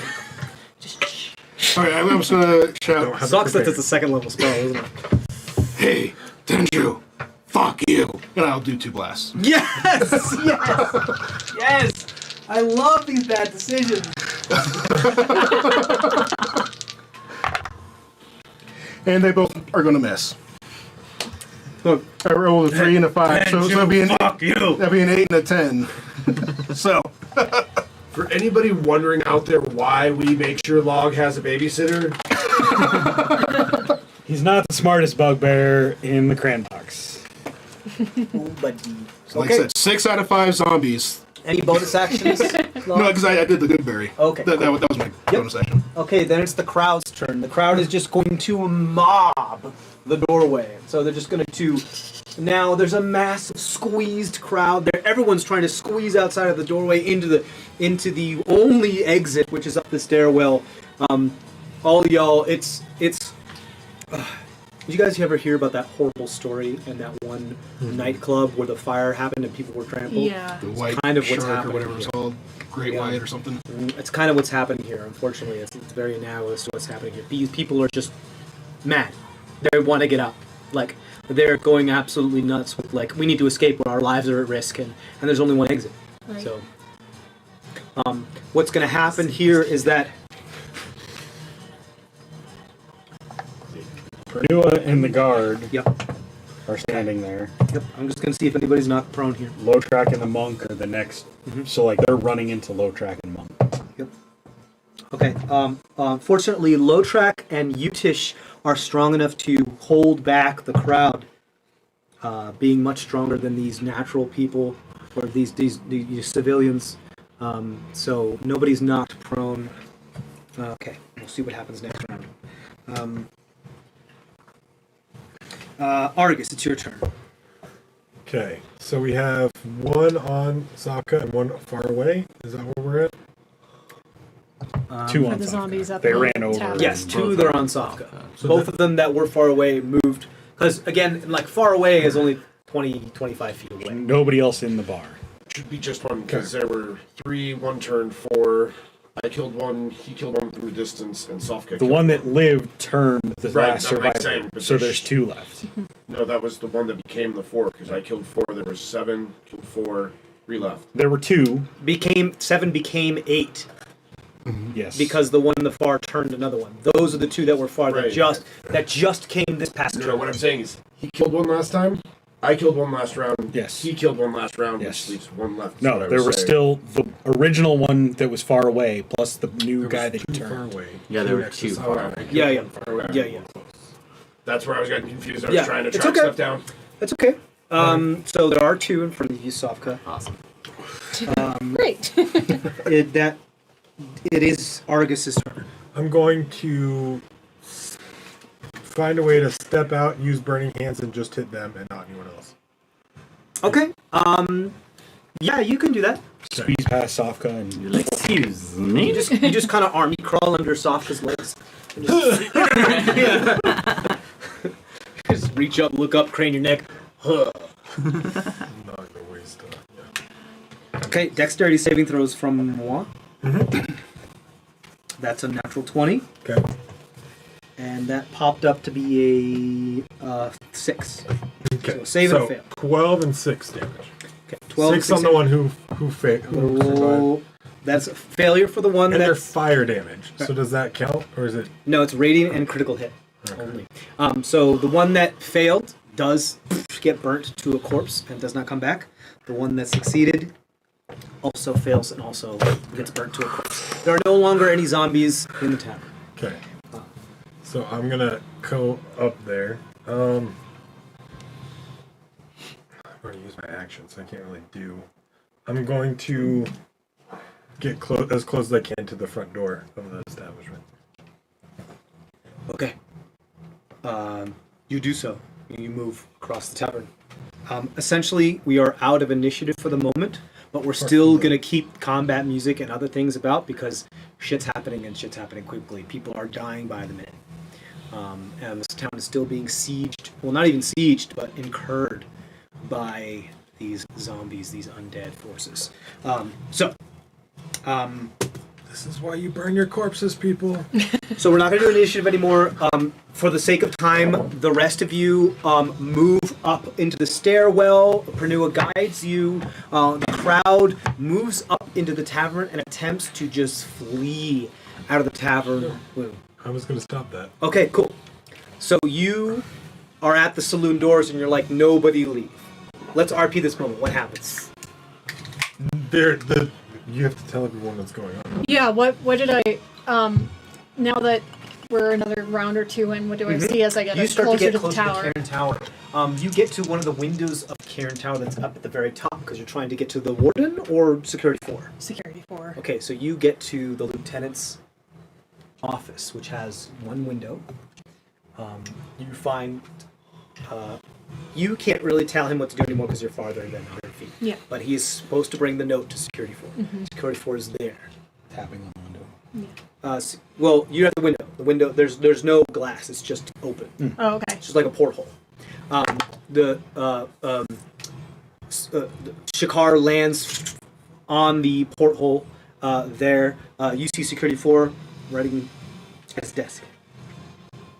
Okay. Well, I can't tell him what to do, so I told And then security Jakar to 4 try to comes get, up, Yeah. folds a piece of paper, and walks across the room. Shakar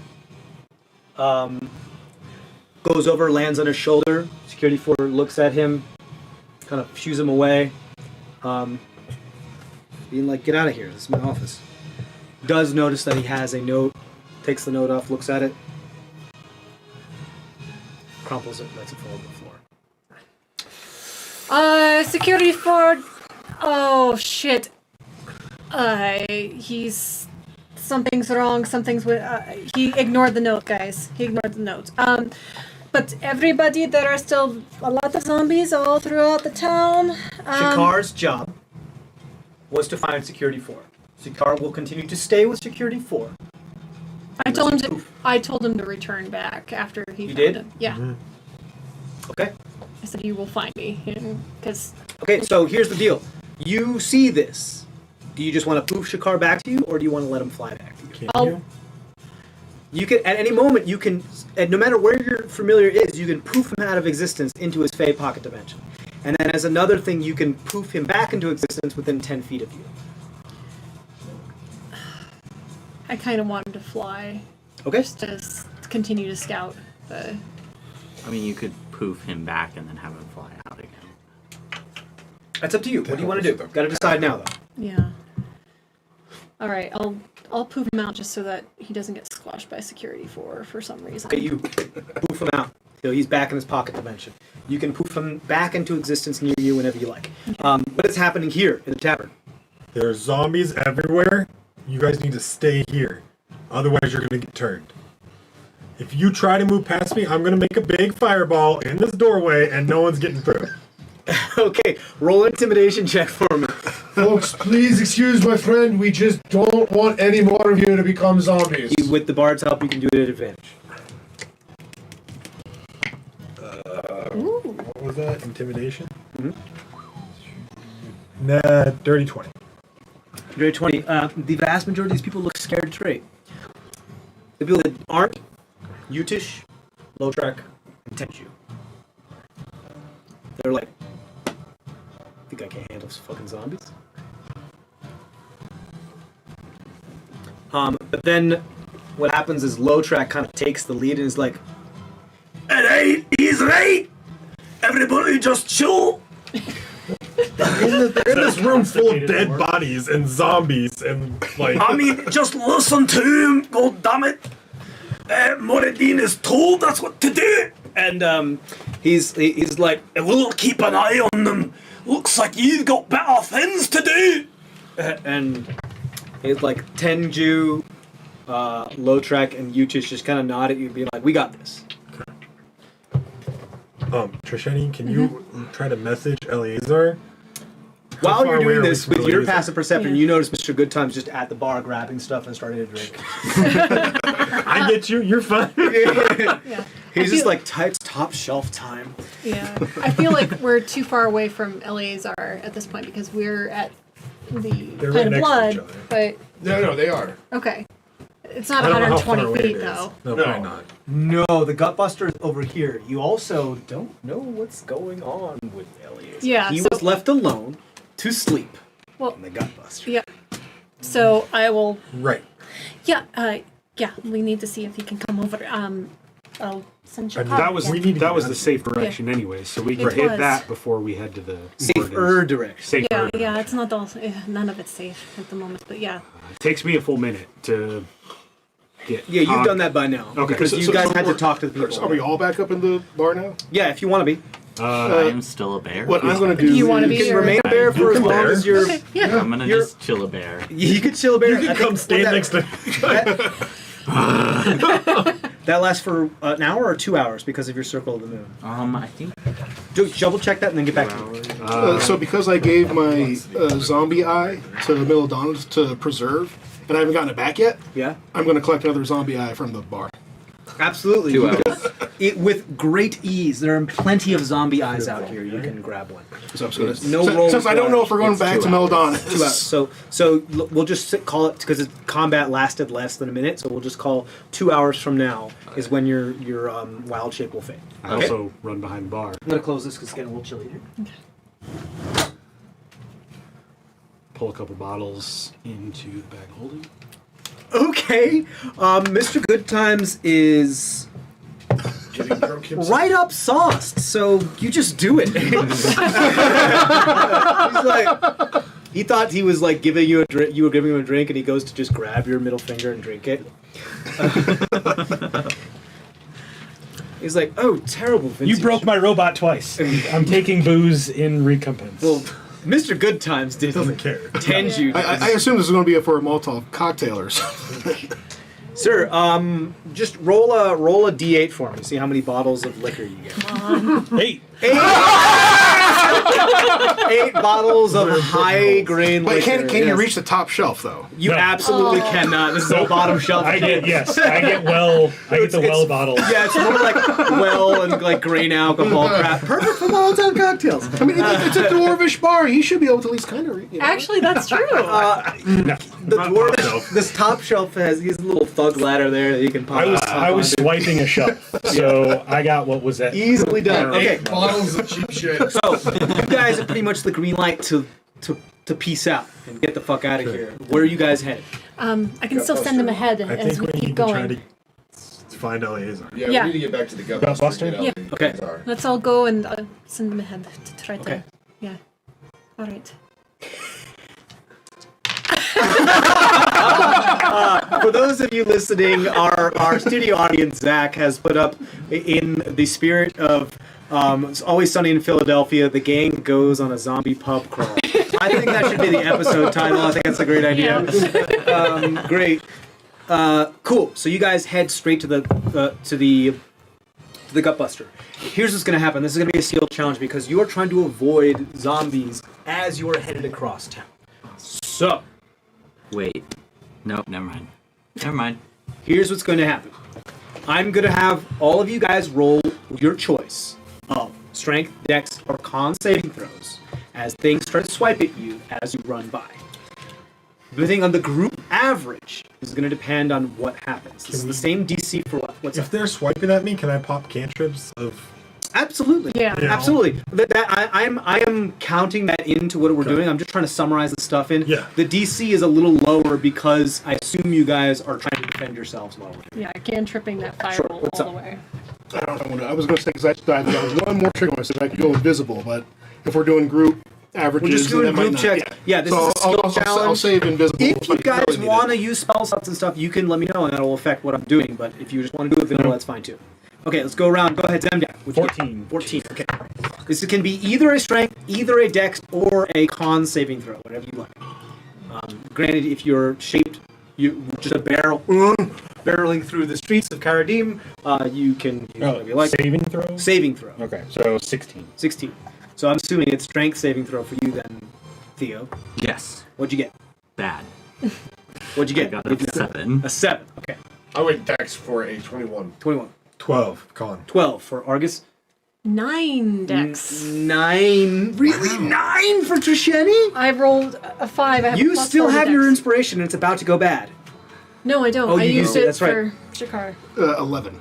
11. Okay, that's a group success, so everyone's okay. Oh. So the average is much higher thanks to Cole's very, very high roll. Yay. Cole does, like, at some point being like, I know bears, the north, get the fuck out of the way, and nudges you to prevent somebody from going and biting you on the arm. At one point, Cole kind of jumps up onto you, Sofka, and you're like, get the fuck off of me. Or you don't, whatever you want to do. Okay, we're going to do one more as you head over to the Gutbuster, because this is, you have to go through a couple streets. 25. 25 for Jesus Zemdack. Christ. Yeah, both you and I are like, Go ahead, Sofka, what'd you get? 6. Oh my god.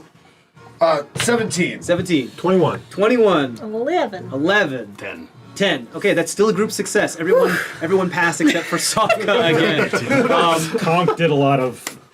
Yeah, we're gonna. Yeah. Yeah. Yeah, so Conk is immune to these effects because he doesn't have blood or flesh or, all that kind of thing. So he can get bit until the cows come home. Nothing can happen to him. So every once in a while, Conk just is like, nope. And they just let him by, like a dog chewing rawhide. Nothing happens. Okay, great. You guys make it to the Gutbuster. The door is crashed open. And there's blood on the Try to message Eleazar, see if he's even here. I'm going to try and peek. Eleazar? And And I, I'm reaching out too at the same time. As she yeah, is. I use my copper bracelet that's around me and I point to where Eleazar was staying, assuming that he might still be in the room. Okay. If You know what? maybe. I'm just aiming it anywhere else. No response. I'm going Can you to try sense and any peek around the corner of the consciousness door in and there? see what I can Does that see work? inside. There appears to be 2 zombies in the building.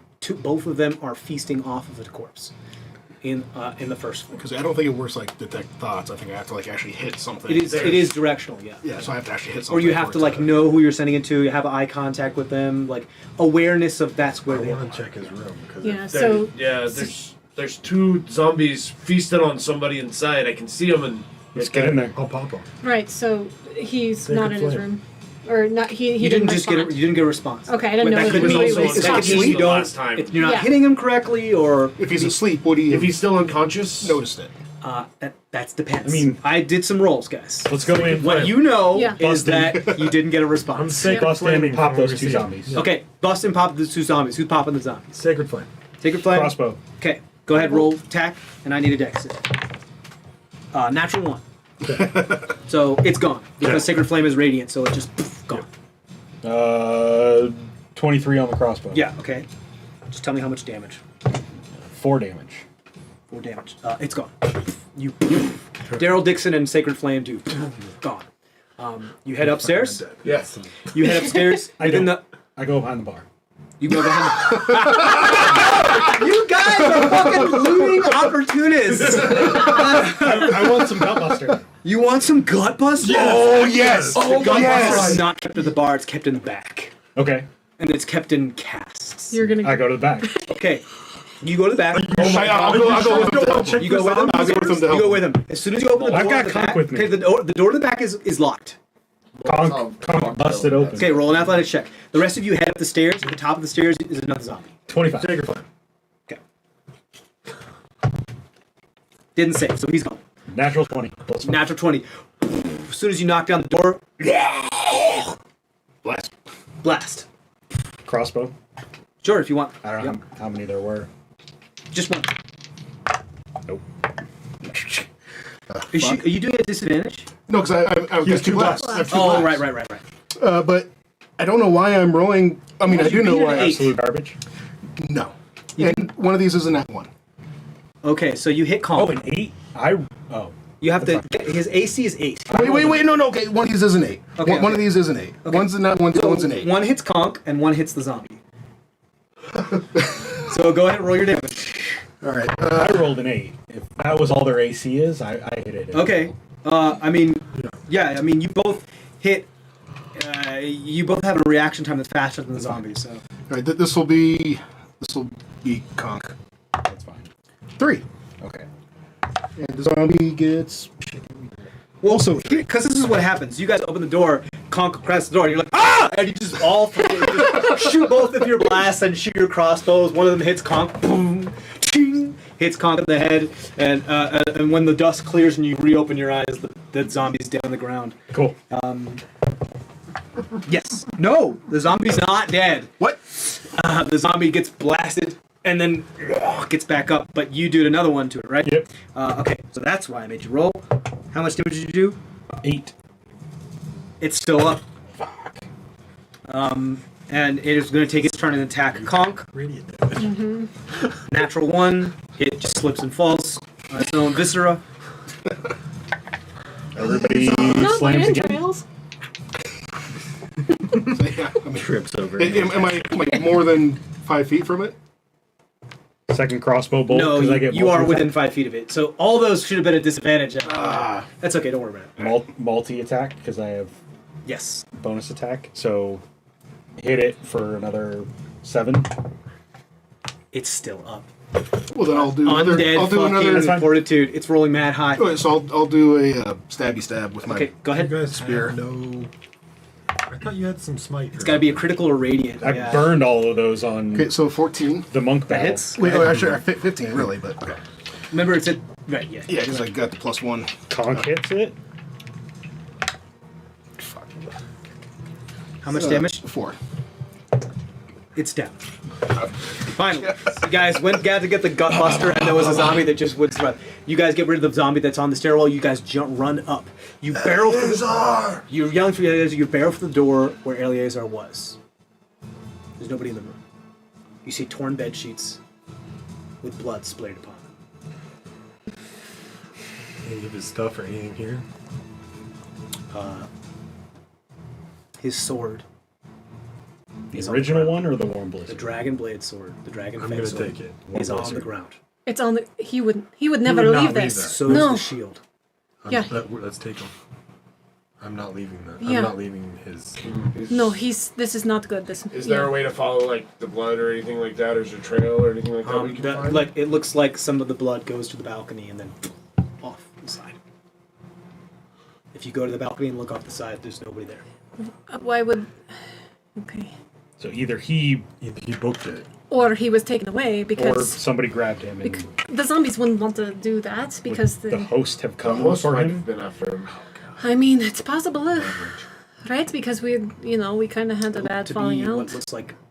Actually, do you guys investigate the room? Yeah. Yes. Okay. Yeah. Who wants? Go ahead. Do this quickly because it's all happening fast. Can I do not have investigate my the back room? Yeah, I absolutely. do. Yeah. I've got 3, Assist. so Plus Yeah, 8. go ahead. You can assist. You can roll with advantage. I get a 26. Yeah. 26. You find 2 casts of Gutbuster. Not for you. Any Well, he. like About this big. But that's safe Oh, okay. foot coin? Is there any like Any weapons? monetary thing back there? Like the coin? Well, Safe. you were looking for Gutbuster first. Do you want to continue and spend some more time to look for money? Yes. Okay, this is gonna take a couple minutes. You okay with that? I'm looking at like, is there a safe? I'm assisting. There's so. no. What are you doing, Sofka? I'm just like a bear. Standing in the, he's in the counter just like- with a bar. I'm just like in the chilling in bar. the just like, Okay. What you rolled 26? Yeah. You okay? So you see what looks like an iron chest Okay. that has a lock. No. Cool. She's here. In the back. Because She would be. You can't fit the iron chest in the opening of this bag. It is a large iron chest. Okay. Yeah. It's like that size. I guess we should. Okay. Nitpick. Open that up. Boy, you really bungled this one, you shits. Shut the fuck up. Do you want to get zombified? Shit. You couldn't even save your friend. How do you know? He's not with us. I'm an all-seeing, omniscient magical creature. I'm gonna leave you here in this Apparently, you were undead Argus all the way abomination of a from thing. stairs. Just open the chest. Okay. While okay. he's opening the chest, I'm gonna shove a cask into the bag of holding. He rolled a 25, so he unlocks the chest. There you go, fucking looters. Great. You find what's in it. Most of what's in here is ledgers. You do find a couple sacks of coin. Looks to be they separated among what they made per month. and you just straight up steal from this tavern. Yep. Great. You don't need it. This is all the apocalypse is going on. I'm just going to tell you this now, so I don't have to tell you this later. You find what amounts to about 245 gold. Okay. You guys are so opportunistic. I love Can I it. get like 2 casks of Gutbuster? You can grab 2 casks of Gutbuster. This bag of holding is getting full.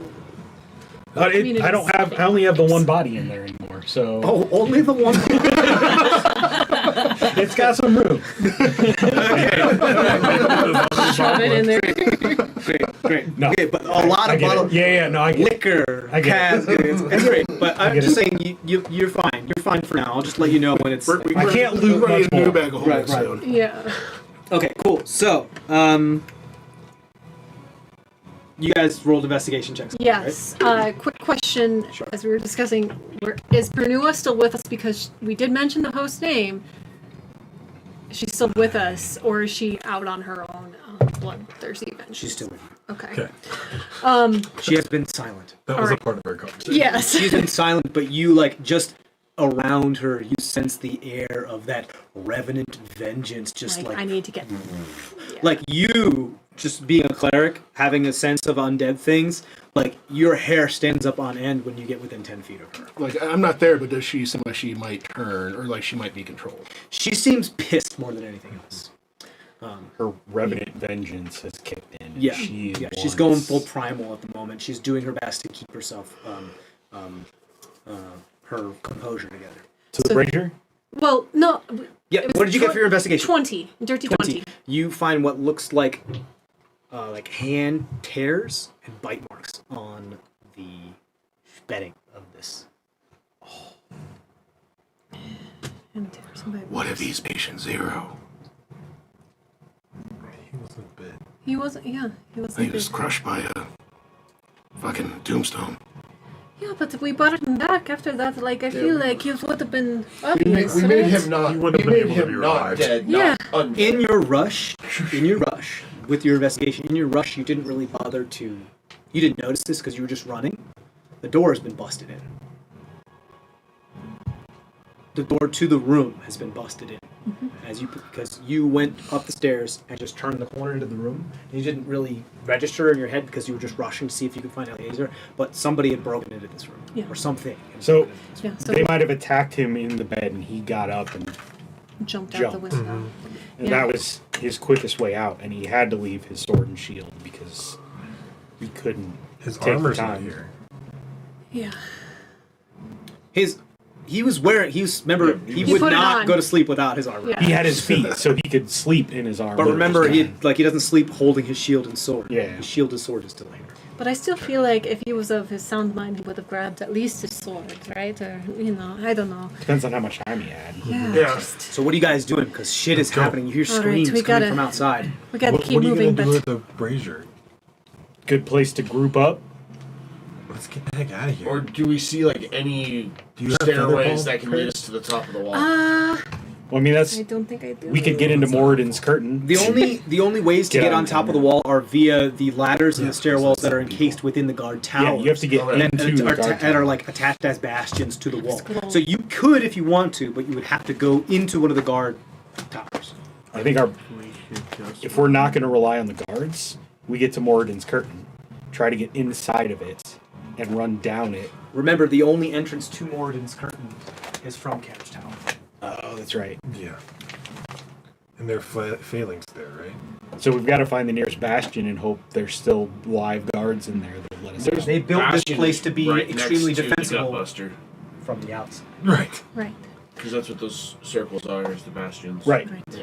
So we either go to the nearest bastion or we go to the means gate where we know Somebody or something. know that there that- are that. live guards still Right. around. That might be able to work the other way. I do have Featherfall. To answer your question, it's a scroll, so I bet it's okay.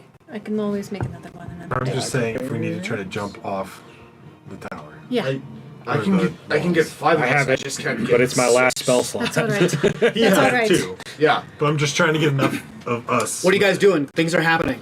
Every I couple say we minutes, go things to are the happening. bastion. I mean, I Nearest see bastion. some people, so And I have So there's a passive bastion right trace by the Gutbuster. We're gonna head that so way. That helps anything. that just helps us No. be sneaky and Yeah. then Yeah, try I don't with know. our Here? rolls. Yep. Okay. Yeah. I was thinking about using that, but then I was like, Sofka, roll an intelligence check for me. Not as a bear, as Sofka. Oh, I rolled a nat 1.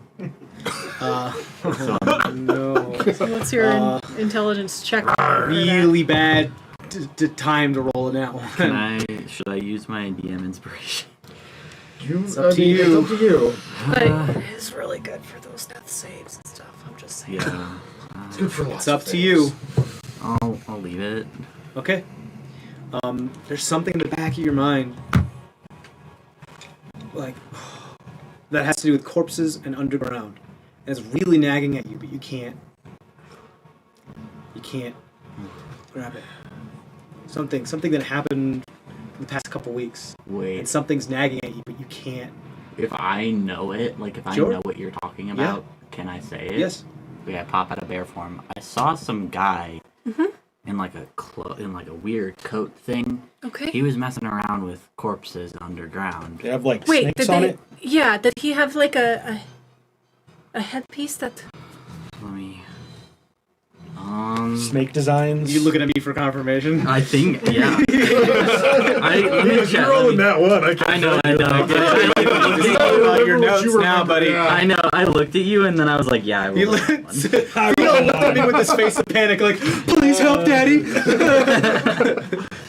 I rolled a 1. I think so. Okay. That would be Emrys. A figure that you think you've seen Yeah. on more than one occasion. So he was messing with dead bodies. And, They look like this, and I will disguise myself to look like Emrys. The host? the Yeah, host. they look like this. Theo, yeah. Yeah. Yeah. Yes. Okay. Yes. Shit. So wait, he's fucking here, guys. What the? Do you remember what he did? He opened a casket and then he put something in it and then he closed it. Do you know where this? Do you know where it is? Yeah. Where? Do I? Wait. Yes. As your background, you could get you know exactly where it is. Yeah. Because you know Yes. you know every shortcut and every avenue and tunnel underground from this in this city. Screw this bastion and let's get that. That's Yeah. We need to. Yeah. But where is it? I'm assuming underground, right? Yes. Okay. How far away is it? It is in the Alright. dwarven catacombs. It's in the dwarven catacombs. So we gotta go into the sewers where the zombies are coming. Told you to search the door mechanic. I know. All right. You surmise that the zombies are probably coming From there. the exceedingly large, extensive catacombs that so. are Wait, under this. do we go after this or do we just run and say, "Dude's gonna"? Problem This is the time. Do you want to be heroes or do you want to survive? The problem Be is survivors. that these zombies are eventually going to get outside the walls and take over whatever else. Especially your, They I could think- be Don't know coming, better. come up the. yeah, Try away. yeah. And And in fact, a whole razor fang. right, and we know that his overall plan is to, take down the council basically, which is a The large crystal brand will deal with them, so they won't get that far. But Yeah, still, Cole's gonna start looking around from near. Can we collapse the tunnel? The nearest I what? think we sewer should, entrance. I think we should go Okay. down because I So said you're going outside. Yeah. because why? Sofka? no, we know how if we know how. I agree. We take Yeah. care of the seed or whatever. stuff Yes, is. I agree. Let's see if we can figure this out. You So little go ahead and roll an investigation check for me, or perception, I suppose. This is. Spells. Perception. You are lucky enough and you're quiet enough to not attract the attention of other. Off the distance, you every once in a while crossing an alley, you see a shambling corpse. You're starting to realize that these creatures act a lot like the Walking Dead zombies. Don't at me. They are attracted by loud sounds, and when loud sounds happen, hordes of them move in directions. You were saying something about pass without the trace, that kind of Yeah, thing. That yeah. might be a good thing. 16. You are able to find a manhole cover. I'm The gonna go- one that you guys came up before that was right next to the Gutbuster when you first had your big meal. Yes. So you know exactly how to get where it is that you're headed. Okay. I sneak back and let everybody know. The coast is mostly clear. What we could do to distract them is there's a big pile of the Gutbuster back there. You can always. Argus, do you want to do what you do? Looting, robbery, theft, and arson. Hey. Welcome to the Argent But we're gonna Flame. say Until we actually do it, it's conspiracy to commit arson. Okay. and there's no witnesses. So As a college student from the university would know very specifically. All right, so are we gonna make like a track out and then light it on fire to have it go into the I think actual? that Oh my god. Do that. You know, take one of the bottles and like, yeah. I handed one of the grain alcohols that I took from the No, save that. No. There's some others on the bar. we're in a there, bar. right? Like, we Like, got we more. can just, you know. Okay, is that what you guys do? We go Set blow another up the bar on fire? Gutbuster? It's not the first time I've done it. Reputation thing, but yeah. I don't know that that'll work. The zombies will just run away from it. Well, should create a really loud noise, though, too. Once the But you flames could also are just high bomb enough charge and there's it. a Yeah. explosion, does it can be heard for. It could also grab Probably a mile. security force's attention, too. He doesn't care. He knows that this is happening and he has no fucks. He has no fucks to give. He's a construct. He can't be bitten, so he's fine. He doesn't care about anybody else. I wonder if he's kind of part of it, honestly. I don't know exactly what he had with the. I mean, So what are you guys doing? Because every Let's second go. that passes, Let's people go. are dying. Let's go. So if we want a distraction, make a distraction. If not, what's the point? Let's go. Right. Yeah. Let's go. So are you leaving, or are you setting up this explosion? Let's go. Let's just go. Okay, you guys go. You down into the manhole. You know that there are obstacles your way. You have to get past these filth beasts, past the sewers. And once you're in the catacombs, the dwarven catacombs, you're pretty much okay because there's nothing in the dwarven catacombs except for the, Potential intermittent zombies, which are probably coming from there. Zombies, Right. skeletons, and intermittent ghosts or draugr. So you should be okay. Essentially the sewers are going to be the worst part unless you get swarmed in the catacombs by zombies.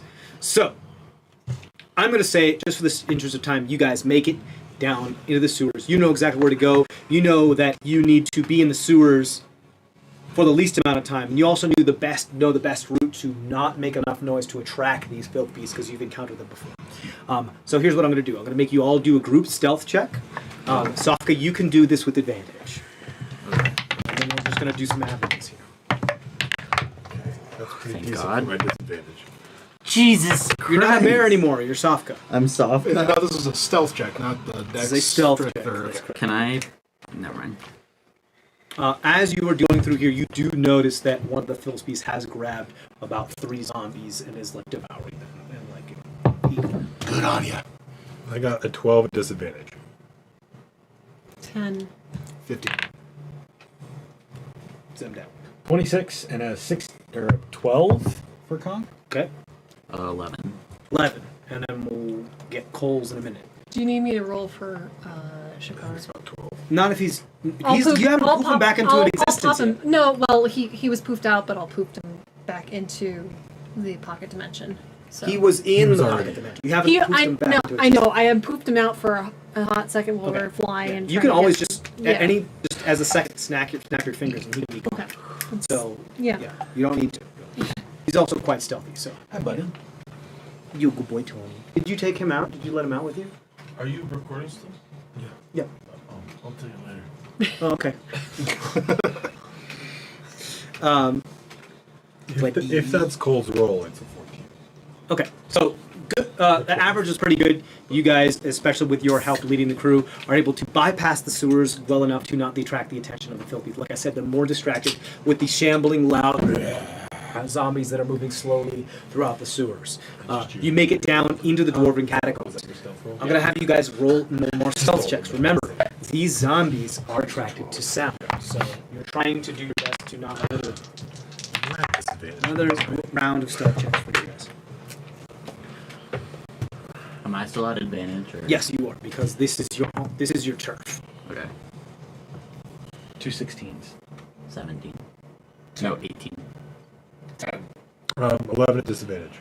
Dirty 20.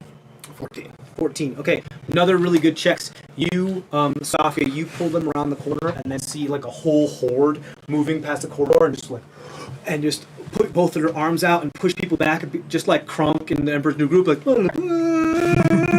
and just have everybody like lean up against the wall as they pass by. easily making your way to where it is that you remember this specific sarcophagi. It is closed. What do you do? Yeah. Okay, you guys open it. Are you just going to open it, or are you trying to open it quietly? We'll have Conk. Quietly. Is there any writing on it? It appears to be the sarcophagi. It has that same kind of like stone relief on the top of the lid, where it has like the stone carving of a dwarven person that this is their resting place. I'm gonna hold on a blast in case something pops out of there that's not friendly. Okay. Not have him like shove it open, but like try to. Okay. It is like it's not. It doesn't have hinges. No. Right. Okay, You but can I just pick an edge up and. Yeah. Sure. Okay. And you're trying to do this quietly. Yes. Okay.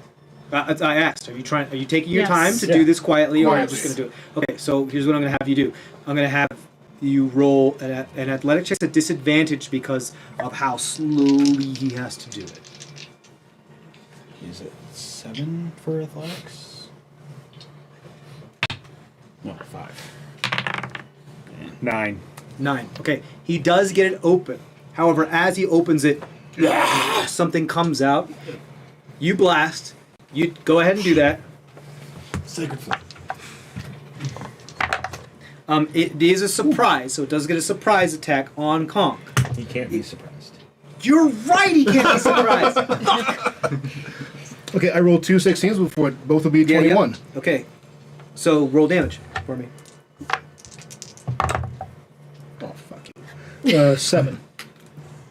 7 total. Yeah, I had 6 and a 1. Okay, so it has to do. I need the damage of them different because it 6 doesn't. and 1. Okay.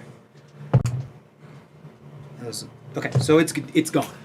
You pop it in the head, it falls down. Luckily, because if Conk got hit, he would have let it go, and things would have crashed, and a loud sound would have happened. Okay, you guys look inside. Inside what appears to be some sort of glowing crystal.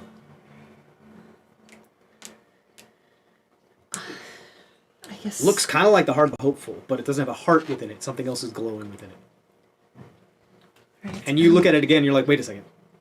Whatever this is, it's something encased in spent terrazine. Right, then we know the host has knowledge of You guys pick it up? terrazine.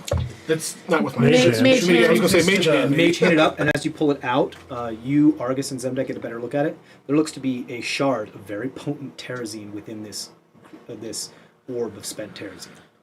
Can we put it in the bag of holding and take it out of this dimension?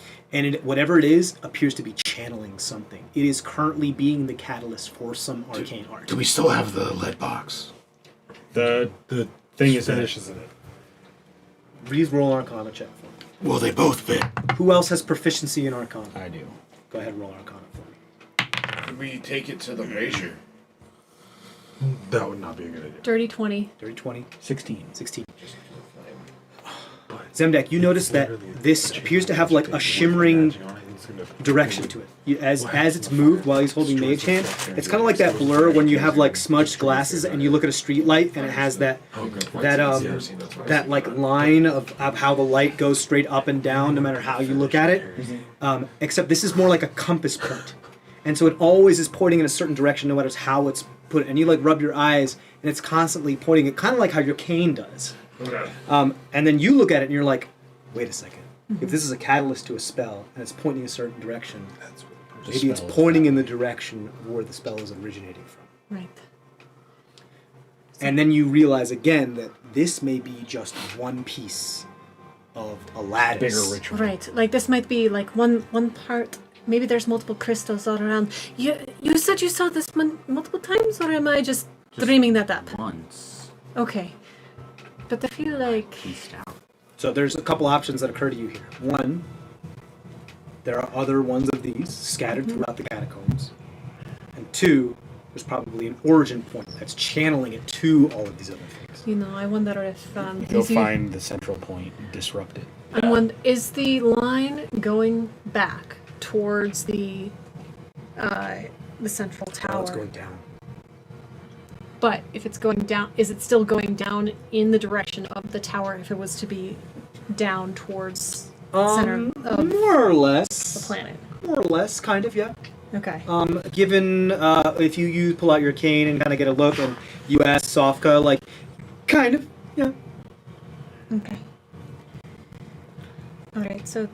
I kind of guess- like because you guys are in like underground in like the southwest area ish. Maybe it's hard to tell. Probably a little bit closer to the center. It looks to be maybe northwestern, maybe somewhere near Cairn Tower, possibly. It's hard to tell exactly where it's going because the direction to where it is going, you don't have another point for triangulation, unfortunately. So you just have a one linear direction. I said we try to break whatever this thing is. That's what I was You want to saying. expose Terzine? If you break, No, this not break that. I mean break whatever is Connection? pointing Connection. okay. Not break the connection. Follow the connection. Find the central point. Break that. Also, with your high Arcana check, you do know that you could possibly dispel this. Yeah. But Right. that would just be, you don't know whether that would stop it or that would just be one piece of. Right. That's why we need to find the center. And if you do dispel it, it'll Ritual. stop telling you what direction. we need to find the core ritual. Is it Alright, underneath let's the take it. Wodak district, or like it's just directing us towards the Wodak district? It's hard to tell. It's because down of the- and that you- direction. it's definitely telling you to go deeper and more northwest-ish, north by northwest-ish. So into the mummy tombs. Yeah, that's what I was just saying. Is it possible that they're conducting a ritual in some of the old tombs? It's I think it's possible. possible. You won't know until you go down there. Right. This is just a. Is there any point in like trying to figure out what tomb it was coming from? Like to try to figure out like is there any reason why it would be coming from this specific like casket or No. like Doubt this specific casket had like that much. no, but But like you- see, but like Like where it was on the map, right? like where it was on the map, angles. and also like if there was like some reason, like why would they choose? Because Right. I saw him put it in a specific one, so like Okay. I was just thinking, why would that be the one? It's a dwarf, right? Is there anything Area of else? effect, you'd think. Yeah. Is there anything else, or if Yeah, Is there any- start kind of triangulating on the ground angles and things of where It's this really is hard to versus. triangulate when you only have one point of reference. But I know, but knowing where we are with your knowledge, and like just at least Right. So where what the are you cairn- what are you trying to discern here? basically Where are we underneath? Oh, where Yeah. where exactly are you? where on the map? exactly are we underneath? Sure. You can roll a survival check at advantage, and you just roll a survival check at advantage. Is there any like name or anything on this that we could tell like what specifically this dwarf was that he's picking? for? It is long since weathered away. Okay. It's so old. that is a 22. Looks to be the sarcophagus that was put on seems to be inconsequential to whatever the Okay. purpose of what it is that was happening. Okay. 22. You imagine you're probably within the Wodak district in like the southwestern. Okay, so not a specific angle, but somewhere. Okay. And the thing appears to be telling us to pointing go you northwest? like over in like somewhere in this direction. towards the Oh, like, away from the northwestern tower. Wodak. So So away away from from the tower. Yeah, I mean, granted, like it's Okay. All right, so it's not the tower necessarily being the conduit. But you also it's- know that, like, the entirety of Karadim, there are catacombs beneath, both Dwarven and Mauritian. So, it's near massive, extensive catacombs. So, who knows? Why did I have to get into a fight? I've got no spell slots. I've only got 10 health. So, what are you guys doing? It was bad Okay. timing. Time is of the essence, and people are dying. I Following guess- the compass point. Yeah, let's follow. Let's Okay. you know with whatever you know about where we're Sofka, going. I assume you're leading the charge because you know these tunnels better than everybody else. Yeah. You try to, you give, are you holding it, or I will. Well, I'm assuming one of us can still hold it with mage hand. how long does Mage Hand last? So we can just It's- trade it's off. covered You in can trade spell. off. You can be like, Yeah.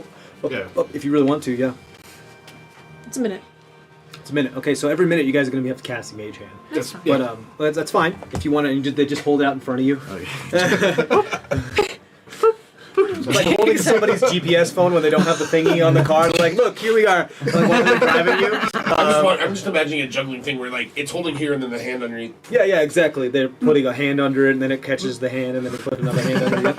It's pretty much what's happening, except it's with like a GPS on your phone while somebody's driving.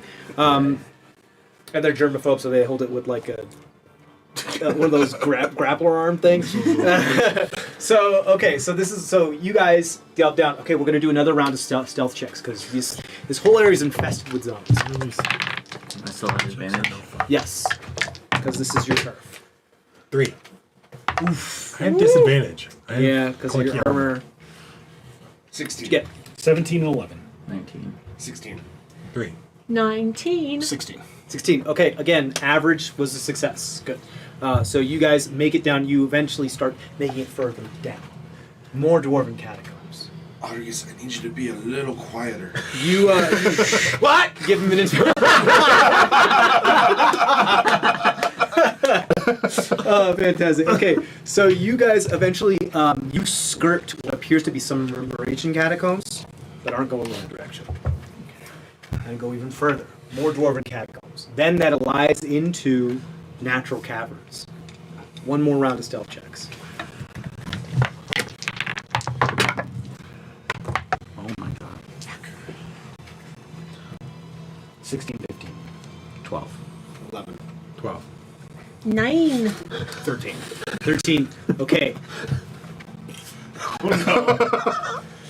You come across a small group of 8 zombies. Most of them notice you. But they are kind of bottlenecked in this cavern. What are you guys gonna do? How wide is the bottleneck? Appears to be about 10 foot wide. At some points it does go to 5.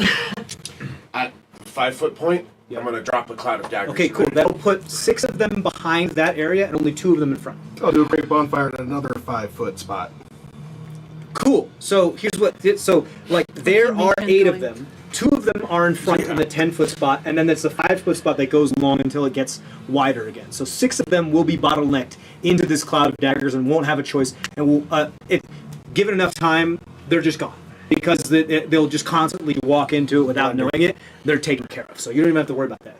You create bonfire. They need to roll dexterity saving throws, right? Yes. Natural 1. Just tell me how much damage so I can do undid fortitude. Quickly! Okay. 2d8. So 5. Because I rolled. Okay, that's a failure. So one of them is dead. The other one remains. Sacred Flame. Okay. That is a 15 dexterity saving throw. 15's my. Okay, so it doesn't do anything. Conk smash. Conk smash. Go ahead. 12 to hit. 12 hits. You could have just done And does 80 damage. 7 force damage. 7 force damage. Okay. All of them are taken care of via cloud of daggers, which is clutch move. When there's bottleneck and things that only have 1 hit point, you will have to walk through pretty much a corridor that is covered with undead and rotting viscera. We've been worse. Yeah, that's true. Yeah, you just I climb up onto Conk and have him walk me he just through. ding, ding, ding, ding, ding. Sofka's like totally chilling. Yeah, this is fine with Sofka. Whatever. At least better than the shit last time. It is starting to glow brighter and brighter. Whatever this is, you are imminently close to what's happening. You find yourself in a naturally cavern that kind of has a bit of a split in the front. You find yourself in an antechamber, or you're not sure what's happening, what it is, but it does appear to be a naturally occurring cavern. Through this wide cavern opening, it splits off in 3 directions. One goes right, one goes left, and one goes forward, but it's a little off to the left. It's not straight ahead. It's pointing you straight. Okay. All right. Do we hear anything coming down any of these passageways or anything? Roll perception checks.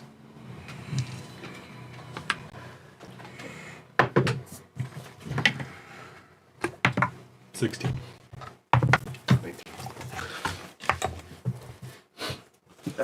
No. Not higher. 22.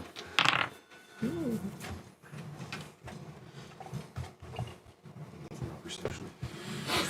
What's your perception? What'd you get? Zemdack. 13. 22. 19. 16. 17. 5.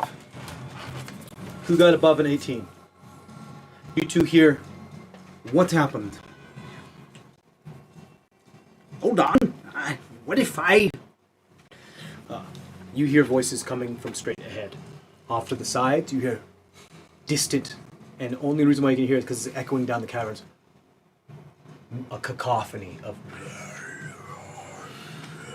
There's people talking straight ahead.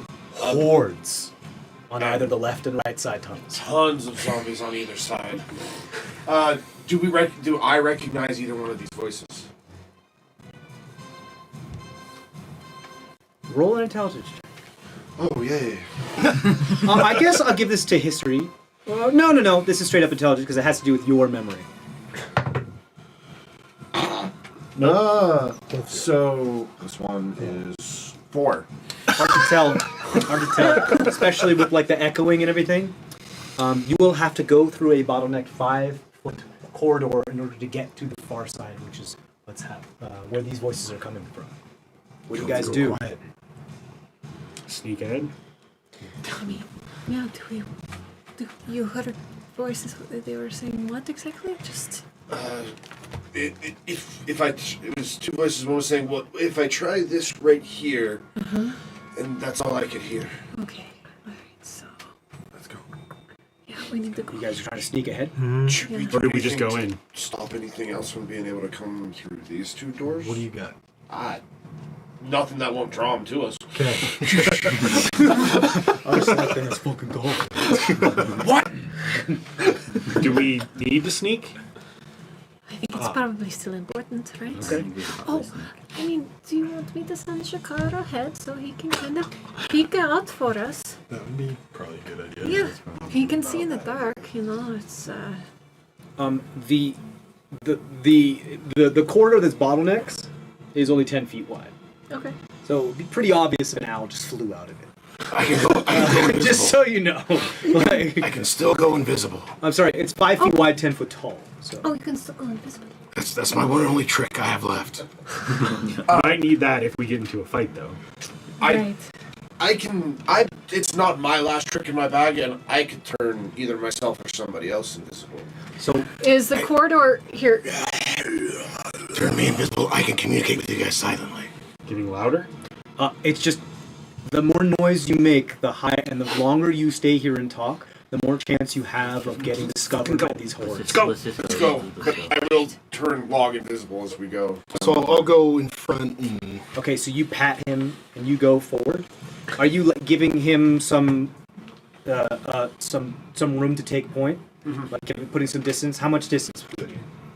Not more than 10 feet. Okay, I need somebody to write a marching order down right here on this map for me. Is what it is you're doing? Decide we among just- yourselves and write it down. Should we just put our? Yeah, go ahead, put your minis. Lahg, you go through the corridor, you exit the corridor. What's your perception? Roll a perception check for me, actually.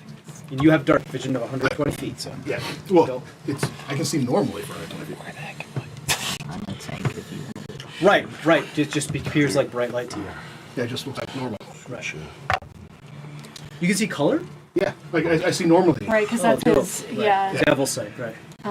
So I rolled a 10. What's your perception Massive bonus? zombies behind us. This is Pretty why sure I'm it's a kind 0. of- Yeah, I'll go in the middle and then that way you can go either way. It is a +0. Okay, so you see as the corridor opens up into a cavern about 40 feet tall, 40 to 60 feet tall, it's hard to tell, that goes further down. It looks as though this stone cavern, this naturally occurring cavern, elides into worked stone, where it looks like ruins of a workshop, or ancient workshop. You see a crumbled, it looks like there had been crumbled and collapsed areas. You see two individuals huddled over a pile of rocks and rubble in the center. One of them looks clad in a massive amounts of armor, but they look to have extra limbs. It's odd, it's hard to tell from this distance, especially from the angle that you are. The other looks to be a live humanoid with that type of emir, hooded, checkered headpiece, like that Middle Eastern United Arab Emirates type of headpiece. So I'll telepath whoever's right behind me. Is that you? Yeah. So I'll just, I think I see the host. And there's some very armored individual. and I'll kind of keep. You see the messaging armored it back. individual that's appear to be tinkering and bent over some sort of mechanical construct. Does it look like security 4? It's hard to tell with that perception check. So I'll just message to each person behind me. what I just said. That I think it's the host, and that there's some very heavily armored person. Yep. Okay. You guys, Sofka, you hear this because you're directly behind him. Let's see. How far away are they? Theo's looking around like, what should I do, guys? No, but like, if he messaged each of us, You could if you want to. like, did you said? You I mean, so I said I did, but think like each of you could respond. Right. Yeah, he has to do each 6 seconds. He has to do a different one. So it's Okay. like he's repeating the message. It's like a reply all in a thread, but you have to send the message to each. There's only copy 2 and of them. paste. Let's go. Yeah, the message to everybody. So so that's your vote. Can you get me close enough to them? Maybe I can hold them in place. How am I supposed to get you close? How far are they? Is what I'm saying. Okay, yeah, Like, yeah. is where- Because you said I get They close enough. appear to be. I'll be right there. What are they tinkering with? Excuse me. No, Michelle, like he's going on again. is he pulling out There a may or map? may not be a map there. There's a map. TJ walked into the other room ominously. One level 3 spell slot left. We're all screwed. We're screwed almost every They battle. appear to be about 25 to 35 feet away from you. Okay, so I'll say that. I'm gonna try. Because the bottleneck corridor of 5 feet kind of opens up a little bit, but the wall still continues on the right side, so you have to go further until you could turn right, which is then you see them in the center of this far more open cavern. So maybe I'll say like just wait here for a second, and I'll since I'm invisible, I'll go in a little bit further to see if I can see anything more definitive. Okay, roll stealth check at advantage.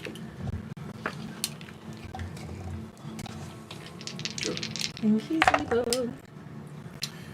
Okay, so 18. 18.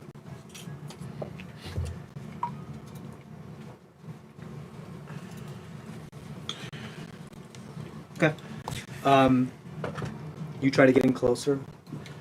The construct that this one armored figure appears to be working on is half buried in this rubble. And like the head plate is open. It looks similar to Security 4, but it's not Security 4. It does look bigger. No, it doesn't. The construct they're working on. Yeah. No. Does look like it's this was like another security 4. Like the Maybe same a smaller model. one. What? Maybe a smaller one. A medium-sized creature. Same design concept, however. So I'll telepath. Appears to be a warforged. I'll telepath that back. They're trying to put a construct back together. We gotta try and stop the host from getting away again. Are we just running in? I'm gonna try and sneak forward so I can try something here. Are you Let me invisible try as well? Huh? Are you invisible as well? Okay, so just roll a straight stealth check. Yeah, I'm gonna try and sneak around to the corner, like so I can see, but try and still stay hidden. Trying to make get line of sight. Yeah, basically. Wait, but I had a question. Yes. What's your question? Is the like glowy compass? It is thing- bright. It's like It is like going bright. off, like, It's it looks going like it's off, right guys. there. Who's holding it, by the way? We've been trading it off, so I guess at this God, point so I just would you. be. Yeah. Okay, I'd be so with my mage hand. there's some light emanating from the corridor. Do we want to like just leave this down over here? Because I think we found the spot, you know. 13. Bag. 13. Blink. Pop it in the bag. Let's just go. Would you care to join us? I know you are there. I'm gonna cast Hypnotic Pattern. Okay. Okay. So here's the issue. Yes, I know. So here's the issue. They can see you. Yeah. You're gonna cast Hypnotic Pattern. Yeah. Counterspell. Okay. You see the host stand up, look at you, fizzle. You're like, no, that's not very kind of guests. The rest of you care to join us. Who says there's any more? I'm pretty sure Pernue at this point wouldn't give a fuck. Oh yeah, Purdue would already be in that room. You see her just check your shoulder and walk in like it's business time, you motherfucker. Yeah. As soon as she heard his voice, she would not have. Yeah. Yeah. Cole's out she's- here somewhere now. Yeah. I'm not that. Yeah, I'm closer by you, but That's one counter spell less than you can cast now. True. Very true. I'm still invisible. I'm Do the still rest of silent. you sally into the room? You guys gotta decide We're what's not gonna happening. leave him in there. I'm gonna wait till the rest of the group does. They don't know about you. You stay back here. We'll say I'm still invisible, so I'm just staying silent. Yeah. I'll go in because he knows me. We had a nice little slap fight, you know. Rory now. Let's walk in. We're coming, Emrys. Do you see him? He there's a moment where he's like kind of has like this kind of relaxed demeanor, and then he just kind of freezes for a moment and stiffens. And you see his hand clench. I really wish you hadn't done that. Now you have forced my hand. The rest of you come into the room. I gotta know what's happening.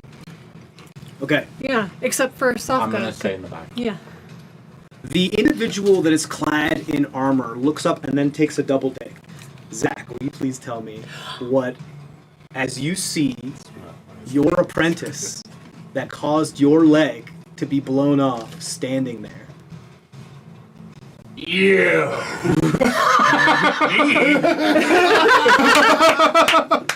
You're the one that got the black powder, not me. That was mine. You had no right, you mushroom sucker. It's been a ruse this whole fucking time.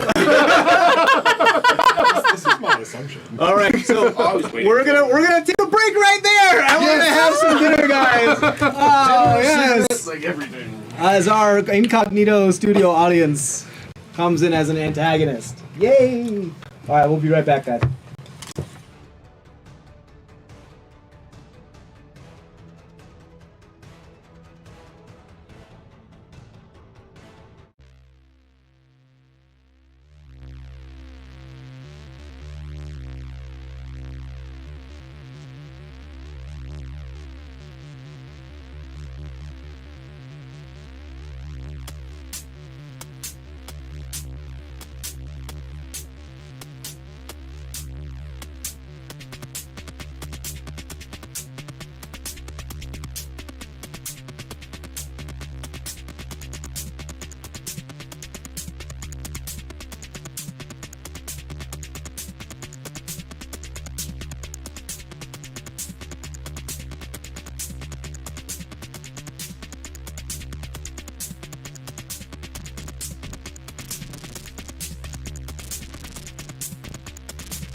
Okay, welcome back to CrestVahllen D&D, the Argent Flame.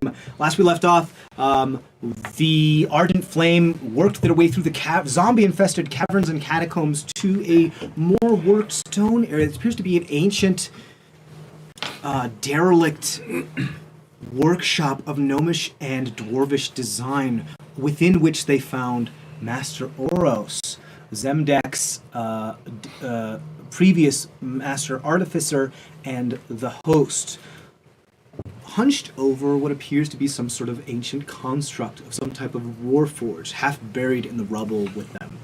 Master Oros turned and recognized Zemdack. You're the reason that I look like this. How is this my fault, Oros? You child. You were nothing. I took you under my wing and I never had to. No, but you're the one that dropped that vial of powder. If it had been where I left it, I wouldn't have. I made sure you were still breathing before I left. Well, that's something.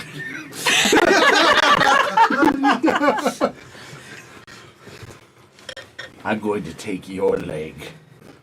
If you're not lucky, I'll take your entire body. What are you doing here? That's none of your concern. With him? I look at the host. Esteemed guests, friends, Argents, countrymen, it appears that we are at an impasse. The entire city up above is dying because of him. And you're working with him? You know what? I'm like, You might be just dead set on this fucker. yeah, I'm pretty mad. Fair enough.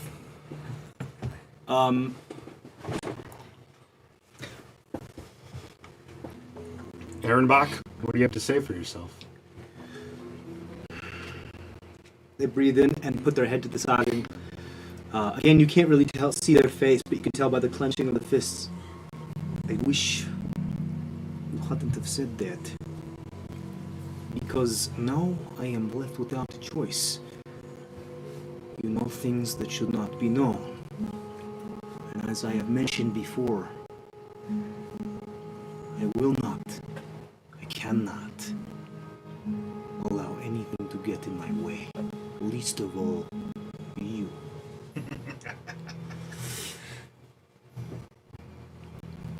It appears we are at an impasse.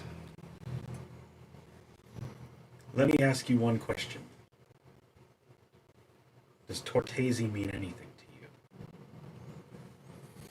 you? Ooh. And I'll hold my dagger in front of my bag of holding. Roll an intimidation check for me.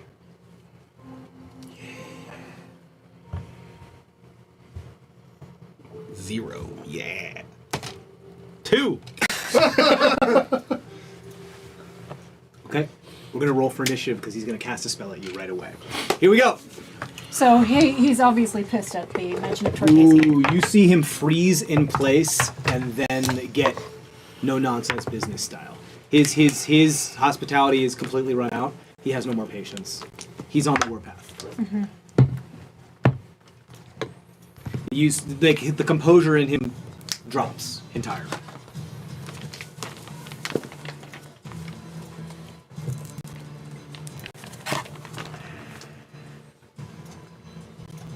Okay. Please and thank you. Argus. 16. 16 for Argus. Trisheni. 7. 7. Zemdack. 21. 21. Ooh, I have some beer on my keyboard. Cole. 23. Lahg. 12. Master Oros. 11. Okay. Up first is Cole. As you see, the host begin to an incantation as he's about to cast a spell. But his initiative ended up being rather low. So. I'm gonna run forward 10 feet. Yeah, 10 feet. And cast Thunderwave. On everything there? Yeah. Okay, at what level? That's Pernua. Oops, yes. That Yes. So you're gonna run forward towards both of them. You're gonna Yeah. step on top of the rubble because it is difficult terrain. Yeah, I'm just gonna step on this. Okay, piece as of soon as rubber you step there. on top of the rubble, you feel like almost every nerve ending in your body go numb for like a split moment, and a chill goes up your spine, and you just feel like you just got your booster shot for COVID. All right. It's first level. Right. Okay. So con saves. That's a success for the host. Okay. It's a success for me too. 24. Okay, so they don't get pushed back, but they're gonna take half damage.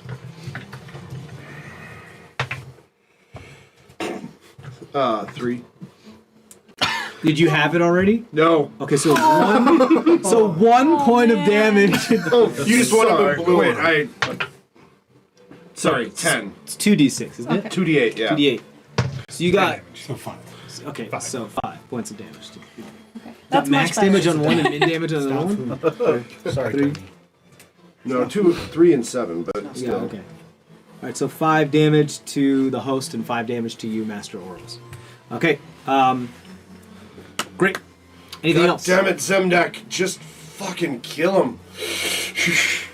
Awesome. Inspiration. Yes. Great. Are you staying there or are you moving? I'm gonna move back away. You're gonna back up towards the rest of the group. Yeah, away I'm gonna from back up behind Pernua, actually. Okay, you duck behind Pernua. The angry revenant. Go ahead, Zemdack. Crossbow at the Crossbow. host. Okay. Pew, pew. Not even at Master. I know. I'm a little hurt. Like, you're my nemesis. I don't even know who you fucking are, dude. 19. 19 at the host? Yep. Let me see what's happening here.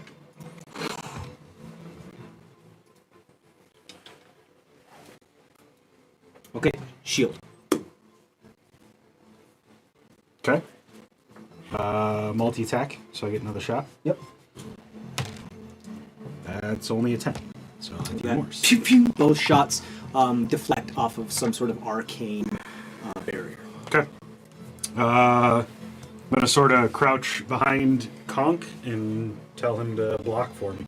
So he's gonna take the dodge action. Okay, you got it. That's it for you then, Zemdack? Yep. Okay. You cast a Thunder Wave, right? Yeah. It's a very loud spell. I know. Would each of you please roll a d4 for me?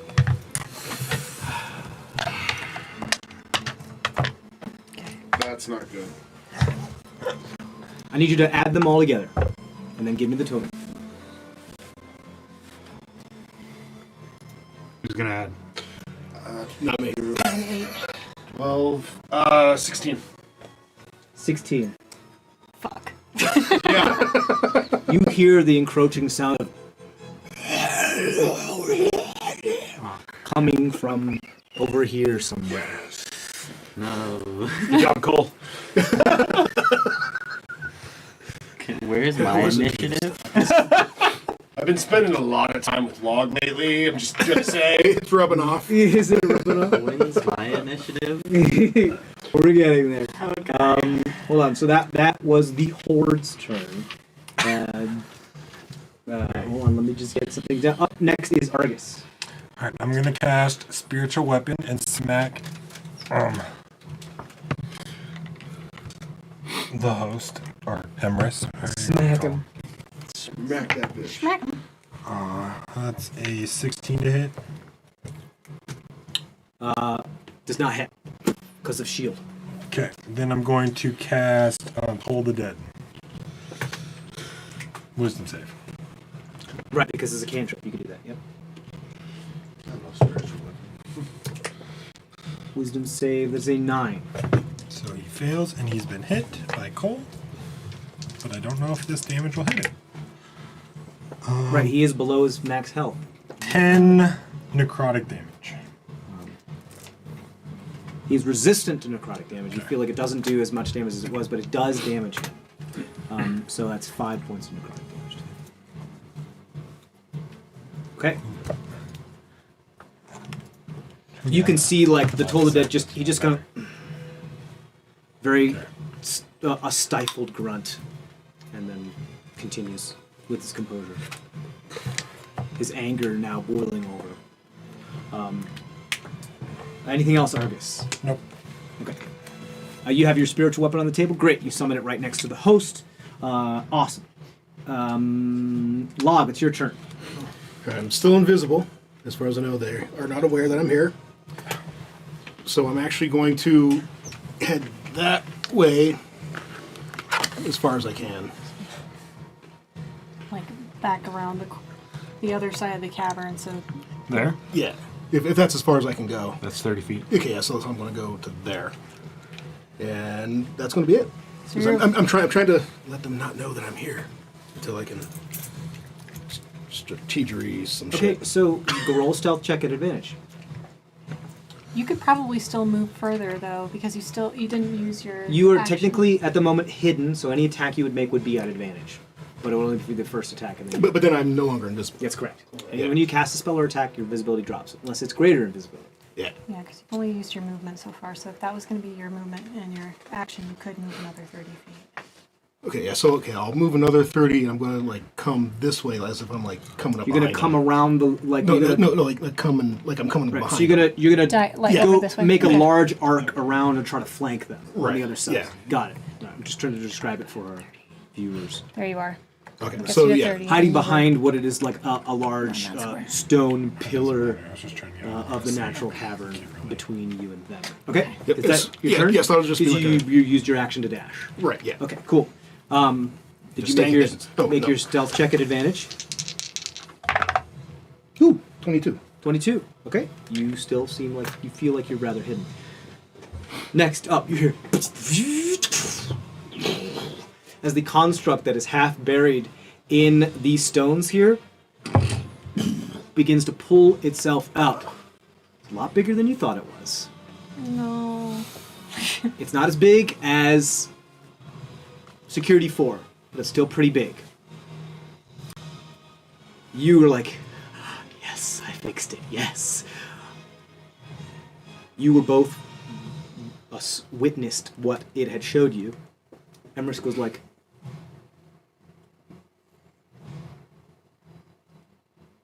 is so glad to have you up and working. Would you please defend us from these infiltrators? So I'm gonna roll a persuasion check. See what the charisma score is. Let's see what happens. Oh shit, yeah. Okay. For the moment, it's not making an aggressive action. It is staying in attention, a little confused, not knowing what it is. But you do see this very large warforged with a massive siege bow pull itself up from the rubble. And as the rubble gets pulled, you see as it's pulling off the rubble, kind of like when you're mixing pudding and you can see the bottom of the bowl sometimes before the pudding then re-immerses itself and covers the bottom. Same thing with this rubble. It seems a little bit mellifluous in its form just because there's so much of it. You see something under the rubble that appears to be glowing. And then it's covered by the rubble again. What color is the glowing? Is it glowing same color of Terrazine? Or is it color is the glowing? What's your passive perception? Not great. 12? It's hard to tell with everything going on. Oh, shoot. Especially with how very the split second we saw it. Okay, that it just spends its turn considering its options. It is now the host's turn. The host is going to reach up with his hands. I believe I could use some help. And just and is casting a spell. Are you doing anything about it? Yeah, as he said that, I'm like, all right, this is the time. Counterspell. Counterspell. It is a 3rd level spell. It just fizzles immediately. He looks over. I think we have enough help here with him. Yes. He looks mad. That was his action. He can't do anything else. He is going to back up a little bit though. As Amherst Auerbach, the host, steps back up against the wall here, on the far side of the cavern.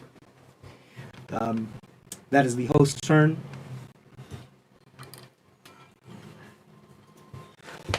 Oh, I'm sorry. The host. That's not the host's turn. The host should have the same initiative as these guys. I'm sorry, but it's gonna do that either way, so it doesn't really matter. It's your turn. Boros? Yeah, Now you see, boy. it's fine. I've raised this from the rubble. Now let me show you what else a master tinkerer can do. And I wish I'd thought of it in advance, but I'm going to move. For right now, actually, the host is still right next to you. Because he's going to take the same turn, and the same thing's going to happen. I'm sorry, something weird happened with my initiative sheet. Oh, man. I'm going to move in front of the rubble. Okay. Just like here. Yeah, that's perfect. I'm going to make a... You move forward toward the Argent Flame party in front of the rubble. You're facing them? facing them, of course, yeah. Can't tell which one. Yeah, there you go. And then I'm going to cast Shatter on that dude and his dog. That dude and his Monkey. Oh, his ape-like monkey. construct. No, That's right, it's a monkey now. Right, because it's like a cube, right? Yeah, it's a 10-foot Right. I believe he's vulnerable to shatter. He's inorganic, so yes. Yeah, because constructs take double damage from shatter. No, it's like disadvantage. Oh, disadvantage on the save. Did you tell me what the spell shatter says? Yeah, it says disadvantage on saving throw. Okay, cool. Yeah. So I believe, what is it, con save? It's con 17. Okay, so Conk will roll it at disadvantage. So you're What is it? casting Is it like a 10-foot cube? What is it? It's a 10-foot sphere. Okay, yeah. So he's putting it over Zemdack and Conk. Natural 20 for me, he failed. He only got an 11. Okay, so Conk failed, Zemdack succeeded. And it's a 3d8. And I know which ones 8s are, so that's good. You're just casting it at its first level? At its second level. Oh! Are you upcasting it, or? At its second level is what I had intended to do. But that on D&D Beyond says 3d8. Yeah, I don't have Shatter. At second level is the base level. Oh, okay. Yes. So 3d8. Huh! 3 ones. Oh my god! Wow. That's insane. So, Zemdack, you take 1 point of damage, and Conk takes 3 points of damage. That's insane! That's crazy. As a bonus action, You have performance anxiety. I've waited my whole life, and now I'm like fumbling over my words. You're prematurely shattering. Me just like ignoring you has like thrown you off. your Yeah, game. This is supposed to be triumphant! This is supposed to be big. As a bonus action, so these arms are like this. My physical body is holding a shield, and I slam that shield on the ground, and it glows. Pretty cool. And I'm gonna gain 9 points of temporary hit points, Nice. Cool. and that will end my turn. Yeah, Zemdack, you're looking at this guy. He is decked out with magical armor. Well, infused armor. He has covered himself with multiple infusions. Cool. This is another loud spell too. Wow, that is another loud spell. Will you please roll a d4 for me, please? Oh yeah. Thunder. What is it called? What's the fucking spell called that you cast? I did Thunderwave. Thunderwave. Thunderwave specifically says in the spell 300 feet of a very loud thing. What does Shatter say? It just says Shatter doesn't say any painfully loud. Painfully loud. So, like, it's not as loud as ringing thunder noise, waves. painfully intense. Yeah. Okay, so it's not as loud as thunder waves because it's more localized. So just roll a d4 for Yeah, it. roll the 1. 1. Okay, so Keep that going, please. Ones all night. okay. One, and Trisheni, your turn. Unless you want to do anything No, else. that's Okay, that's the Trisheni, only- your turn. So did I go before the host then? You did. Yes. Okay. Right. So you still have your spell slot. You will, Yeah. as a reaction on his turn, cast Also, the counterspell. right. Sorry, I don't know why it automatically put an 11 in his initiative when I put in a 4. I don't know why it did that. Okay. Cool. So I will. It's a bonus action. You see me start kind of moving around, remembering the elven dance, and I start doing my blade song. So I'm now dancing and dashing about. I then move next to Pranua. Let's get this bitch. I say to her as then I just cast a firebolt at Emrys. Okay, cantripping Emrys. Go ahead. His shield is still up because it hasn't been his turn yet. So go ahead. First one fails. Second First one. one, advantage. First one. Oh, sorry. Never mind. I was. You do Inflating Emrys the blasting your fireball? Yeah. Okay, so no, just one fireball. So what Yeah, was your first but one? yeah. So the first one, it just missed. Yeah, it just dashes across his arcane barrier. Yeah. Yeah, he looks unfazed by you, except he's kind of holding. You definitely feel a gaze upon you. Can't see his face, but you feel a gaze upon you, Zemdack. Okay, anything else? Bonus actions, movement. That's my turn. Okay, you guys all stay where you are, pretty much. Great. After you, Trisheni, it's Pernua's turn. Pernua is going to bum rush the host.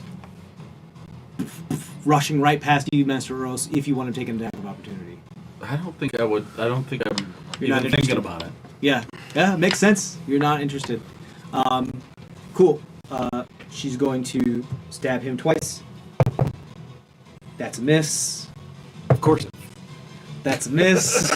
Action search. She's Why not would happy. She do anything good? Roll a 5 and a 6. This one might hit. No. Yeah, shield up still. Yeah. She's not gonna hit. Nope. Does not hit. Fourth attack. Doesn't hit. Just ping, ping, ping, ping. 4 spear attacks. All dash across this arcane barrier.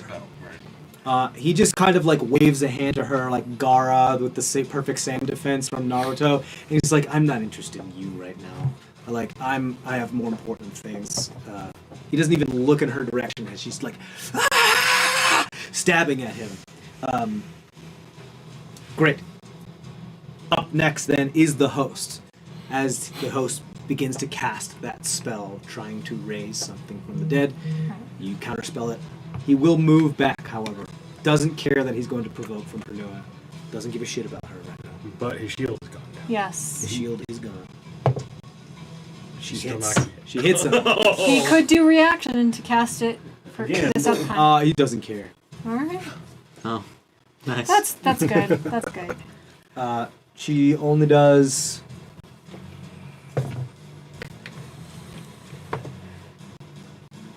5 points of damage to him. Nice job. Get him. Get him! Get him! Get him! Okay. Where is his health? Why isn't it here? Up next, Cole. Back to the top of the initiative board. Okay. Cole's. How far away am I? From what? I know. I think it's gotta be 60 feet. From my From who? the host. The host. You're fine. Okay. Cole's gonna 20, yell out 30, mockingly. 40, 50. Poor little Emrys, mind like a sieve. Since he's lost his notes, too dumb to live. At top of the dome? Not quite. I've been thinking about it for the last few minutes to try to do this, but yeah. So is that vicious mockery? I That is assume. vicious mockery. That's some That's some vicious mockery. Yeah. All right. I just gotta see if he makes his wisdom for saving throw. Right. TJ.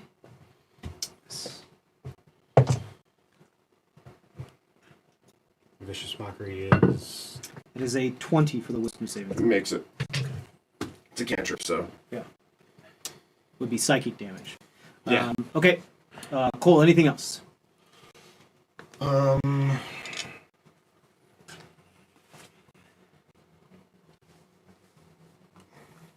Not right now.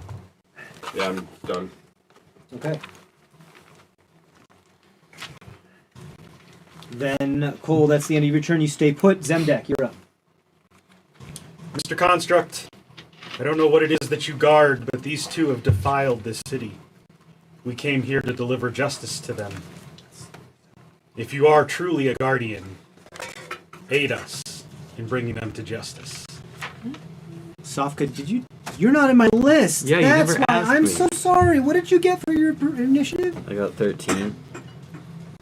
Sorry. It's okay. Let's do your turn right before Cole's, okay? Okay. And I'll do yours. I'm so sorry You're fine. you didn't get put in my... your name was not in here because it was a copied from a previous thing. I apologize. Okay. Yes, you can take your turn. What's my turn? Because that's going to impact Yeah, what I was happens like, here, well, so. I'm gonna hold my action until to cast. This is how big is this? Looks like 5. That's feet. 5 feet I wide. couldn't really see. That's the corridor. That's the bottleneck corridor So that you're I'm gonna coming down. hold my action until a zombie steps foot in that corridor and cast Moonbeam there. Ooh, okay. So you're waiting for the zombies to come through the bottleneck and And just concentrate on Moonbeam and just have them. Yeah. It's Yeah. radiant damage, isn't Yes. it? Oh, that's it. That's it. Because that thing lasts as long as you're concentrating on it for Yeah. like 10 minutes or an hour or something, right? Yeah. That being, Holy crap. that being said, though, if you do that and you're holding your action and you don't, and the thing doesn't trigger until the next turn, that spell slot fizzles because Oh, of. that's So if the Just zombies cast don't show up by your Okay. beginning of your next turn, the spell yeah. slot will. Okay, then I'll just cast it. You're just gonna cast it. I'm just gonna 'Cause cast it. doesn't And it leave last? it. Okay. If it You- lasts for that Let long. me How long let me does it check. last? Let me check. What's the duration of Moonbeam? Moonbeam lasts If it was a cantrip, it's not a big deal, but It's not. concentration It's up a to third-level 1 spell. minute. So I'm gonna Second. wait. What she's That's saying 10 is, turns. if it was a cantrip, it wouldn't matter. But Yeah. Yeah, since it's yes. not, So 1 minute. It's a concentration up to 1 minute. Okay, so do you want to cast it now, or do you want to do something else? I'm gonna wait. Okay, so what are you doing with your turn? It's a great idea, though. I'm gonna. I guess Inspired by your cloud of daggers. yeah, pretty much.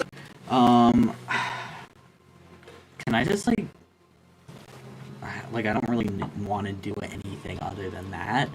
You can But just hold your turn. I'll Hang just out. You could Smoke a also, cig. if you want to delay your initiative, since it is your first turn, be and lower in the initiative, and you can Yeah. be that way for the remainder of the turn, or you can maintain your 13 initiative. I want to be right after the zombies. Okay. So can I just do that? Yeah, well, you want to be right. So the zombies the zombie horde has an initiative of 18. So you're after the zombies. You can't go up in the initiative. You can only go down the initiative. Okay. So you as it stands are right after Argus, okay, I'll which just is right after the zombies. you can just not do anything. Yeah, I'll just not Essentially do dodge. anything. Okay, I'm cool. just You gonna can take hold the a dodge dodge action. Okay, you can take the dodge action, which allows anything to tries to hit you has disadvantage. Yeah, I'll take the dodge action. Okay, Keep an cool. eye out. Cool, and keep an eye out. Great. So then me, Then Cole, then you. Yeah, and right. I beseech the construct. Right. Go ahead and roll a persuasion check, because you look like a gnomish artificer. And so does Master Oros.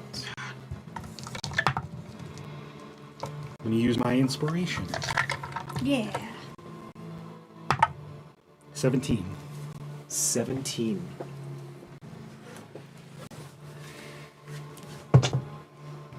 Okay.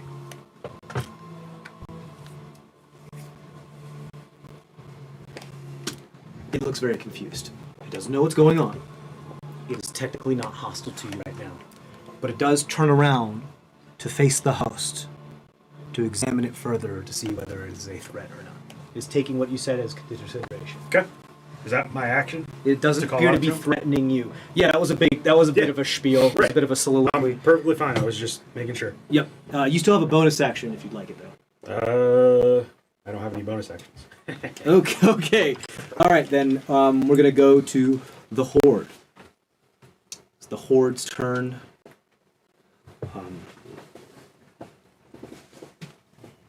Bring out the zombie babes. Sofka, you see this entire room just fill. This antechamber that had the three-way thing just fill up with, looks like 1, 2, 3, 4, 5, 6, 7, 8, 9, 10, 11, 12, 13, 14, 15, 16, 17 zombies. Awesome. And they aren't able to reach there just quite yet. I'm so glad you are where you are right now.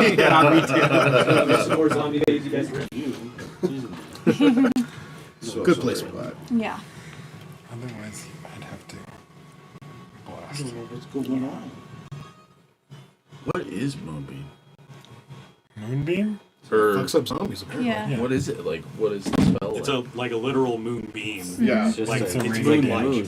It's Yeah, like so a moonlight. 10-foot radius circle that just Yeah. come from the radiant. sky. And It it's just does really good radiant against shapeshifters and like werebeasts Right. too, because it's. You would think moonlight. it would be bad against werebeasts. that makes Yeah, sense. essentially, it makes it so that they cannot shapeshift, so they Oh. revert to their natural form Gotcha. no matter what. Yeah. 1, 2, 3, 4, 5, 6, 7, 8, 9, 10, 11, I don't 12. remember if any other class has access to it or not. I think it's just druid. I think it's I think just it is druids. too. It might be certain rangers. Yeah. Yeah. Other like natural magic casters. Yeah, but like. Yeah, some dryads, I think. Cleric of nature. Maybe, might get it. Oh my god, there's so many zombie babes. Clerics Actually, of Twilight, Twilight, Pilot, Paladins, the Ancients, and Paladin Watchers. Oh, okay, cool. So yeah, it's very specific other than. Druids. Yeah. Cool. That's why I like this. There we go. 17 zombies. Okay, that's the zombie horde's turn. Argus, you're up next. Right in the zone, buddy. Boom! Drop the hammer. Alright, I'm going to swing my. I'm going to take it over. It can go 20. It's going to come hit Emrys. You follow Emrys with your spiritual weapon. Yep. What does it look like again? Flaming hammer? It's technically a fire whip, but it's because I have to have a weapon, or it's just literally a mode of fire. Oh, okay. But it's, you know, if you have to have a weapon, it's a whip that's Right, so it's just it's like fire. I understand. It's just a lash of fire that just moves around. Cool. The Ghost Rider thing. Yeah, there you go, Ghost Rider, yeah. Yeah. 17 to hit. Ball rock. 70 to hit. I'm taking a look at my spell economy here. Make him burn those things.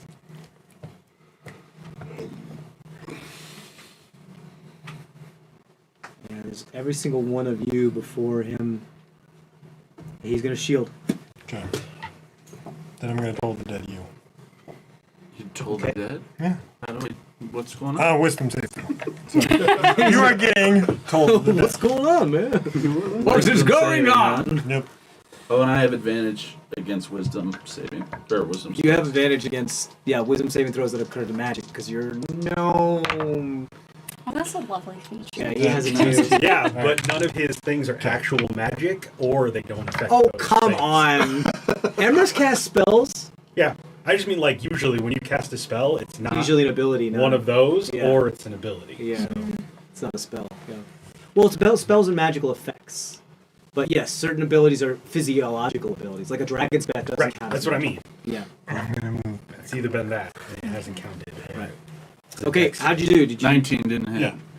Okay, so that saber sucks. So and then Argus moves further away into the workstone of the workshop. Okay, up next we have Sofka. Moonbeam. Moonbeam. How do you cast Moonbeam? It's your first time casting it. No, it's my second. I cast it in my session 0. Right, but for us. Okay. I've never seen this. Yes, we wanted a beautiful description Okay, of how you so- conjure this Moonbeam. I look up. I say the incant. It's a verbal. It's verbal, right? Yeah. I say Well, the whatever it says. Yeah. say the incantation, and I just kind of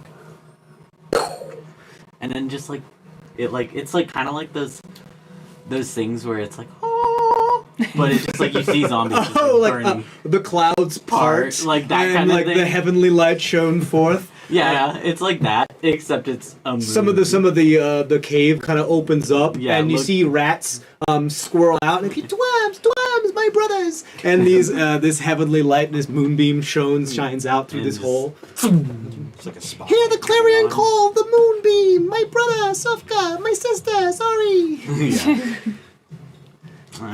Great, and you just this pretty much orbital bombardment laser hits onto the ground here. We're gonna go ahead and put a little dudette here. Here, We still have it, or yeah, we could do this little guy. How about that? It's the perfect size. Where do you want it? Right here. Yeah, Great. that looks good. Great. Just choking off the bottleneck. Pretty much, all the zombies are gonna walk into it and just get obliterated. So, great. Yep. That means you can pop out right there. Cool. Moving on then. Anything else? That was just your action. You have bonus action and movement. So all you have to do is, it is concentration. So you just have to maintain concentration and it'll stay there. I might want to kind of stay out of sight though, just so I don't get hit and then we have zombies. It's a good call. Do I have to hide? Like, could I hide? Or That's an action for you to hide. Okay, that would Only be an action. like rogues can take right, the bonus okay. action to hide. Okay.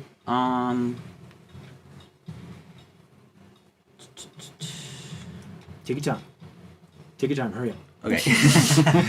I mean, you can move to the inside wall. Yeah, I'll move to the inside That would wall. like get you out of sight. Yeah, I'll move to the Yeah. inside wall. Okay, you do so. That does block line of sight of Master Oros from you. Because of the stalactite stalagmite pillar there. Okay. That is the end of your turn, Sofka. Log, you are up. You are still invisible, sneaking around to try to get up behind the flank of them. What are you doing? I'm gonna just move so I'm up against this wall. Okay, you're going to move to give up the far wall that shares with where Emrys is backing up to. Okay. He's shielded. Yeah, and I wanna wait and see what this construct does before I decide what to do. If he's gonna actually. Okay, do you want to hold an action then? Nope. I'm just gonna wait there. I'm just hoping that they still don't even know I Okay, so exist. roll another stealth check because you did at advantage because you did move, but you still have an action. Do you want to take the dodge action then? Yeah, so I'll just do dodge. Okay. So 14. 14. Okay. You see Emrys turn and look in your direction. So, we have sneak thieves about as well.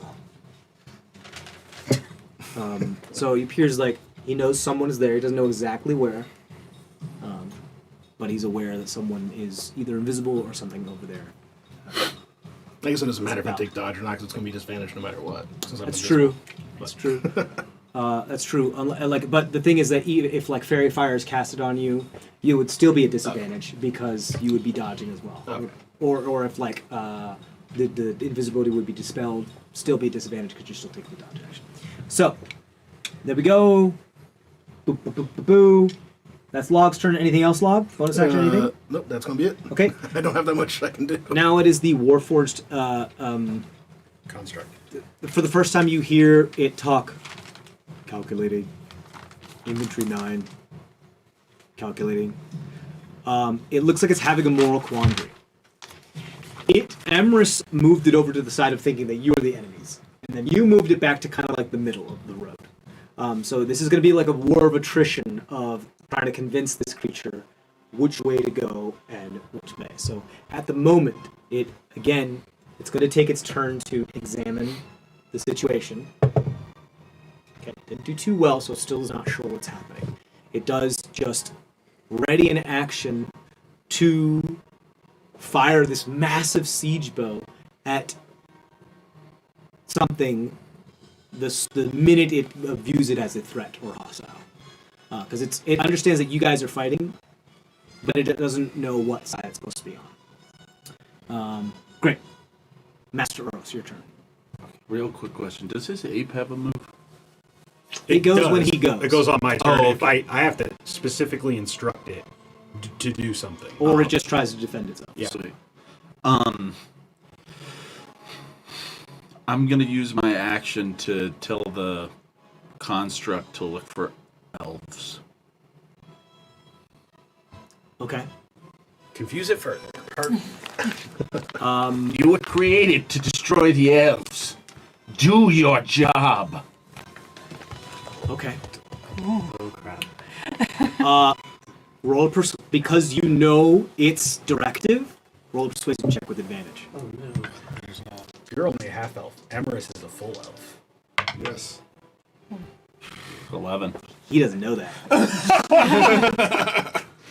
11. It seems to be confused further. It does know, okay, yeah, I get that. I know it's supposed to go over elves. Where the fuck are they?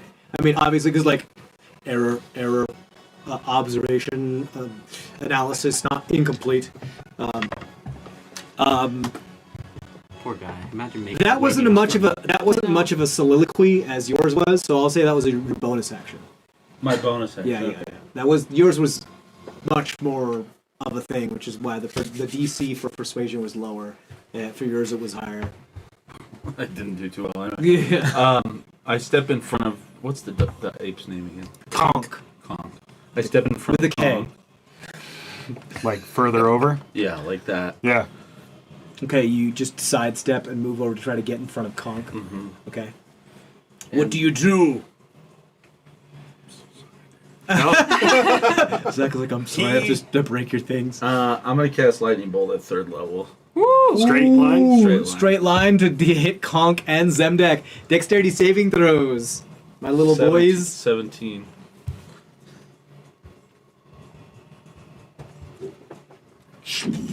Dodge doesn't help me on that, does it? No, it's only for attack rolls, I believe. Well, let me just check. 6. I think so. 18 for Conk. And a failure for me. Roll those 8d6. Oops. All ones. No. No. Well, there's a lot of curvy numbers. 20, 30 damage. Yep. Zemdack is unconscious. No. And he's a creature. I forgot the ape's name already. Dodge also grants the target advantage on dexterity saving throws. Didn't help Conk. Didn't help me. Oh no. We are both unconscious. As you see both of them Wait, I thought fall prone. succeeded. He did. He still took He took 15 half. points of damage, Oh, and that's all the health I had given So him back. both Conk and Zemdack drop unconscious on the ground. Master Oros, you know that doesn't stop there. Not for this guy. Unconscious is not enough. The rest of my turn, I'm gonna go and stand over his body. Cool. You get up right next to him. One of your limbs just Yeah, on right. his chest. Yeah. That big armored arm on his chest. And that's the end of my turn. Cool. Then up next, we're going to have Trisheni. That wasn't very nice. I think you should have a little taste of your own, kind of torment. And I pluck a hair from my head and cast Shadow Blade. So I'm now holding 2 blades in my hand. I walk over and basically stab you in the back with the Shadow Blade. Cool. It's probably advantage, right? Because I'm like, I'm over you. unconscious, so No, it he's doesn't unconscious. He's not threatening you. Oh, Yeah. I don't like distract them. Yeah, but it doesn't. You're really trying to give the party an edge here. When we were making this character, he was like concerned because like I'm gonna kill everybody. This guy is fucking stacked, and I'm like, they're pretty powerful, dude. You'll be fine. Yeah, but we've also been fighting all day. Yeah. Figure it out. Don't complain to me. Don't at me. Okay, so when you your lightning bolt hit the wall of where you knew stuff happened on that other side. Oh yeah. Disturbed a bunch of debris. You see one of those things that you were really interested in on Earth itself. Okay. Go ahead. Okay. So. Scrooby does. Yeah. What are you doing? What are you doing? I was Shadow Blade. I was attacking him with Shadow Blade, so that's a dirty 20 to hit. That's 22. Sorry. Ooh. He's got massive armor infused and a shield. Oh, He this has is an quite AC nice of work. 22. Yeah. This is nice work. Chonky boy. Damn it. Yeah, have a taste of your own medicine, Trisheni. Wait, can I? I want to paint a thing. Sure. As you come up to stab me, like steam shoots out the back of my thing and it makes me miss. Like these proximity sensors on the back just go shoot superheated steam out. I wasn't expecting that. Very Attack on Titan style. I forgot though. Hey Shakar, can you come help me? For the second attack? No, it's only one attack, but he would be You want giving to me the help. take the distract he would give action. me the help action. The distract. His distract action. Yes, he give can, me as his turn, advantage. take it. Yes. So this owl Try to flies hit you. around you, causing the previous attack was just. Yeah. Yeah, It yes. doesn't matter. It doesn't work, matter. but this owl does fly around you and cause your steam sensors to trigger to the point where they're like going in odd directions, but it does still knock you off kilter. Yeah. Okay, so he's just gonna move him over here just so he's represented on the board. Is that all your turn, Trisheni? Yeah, because I bonus action to cast the spell and then I attacked you, so I can't really do anything else right now. Okay, it is then Pranu's turn. Pranu is going to dash towards the host again and just try to stab him twice. Shield is still up. That's a miss. Okay. She glances off the magical barrier, and that one does as well. She's mad. She's seeing red, or black, or whatever. Yeah. That's her turn. It is now Emrys's turn. Shield drops. He's going to try again.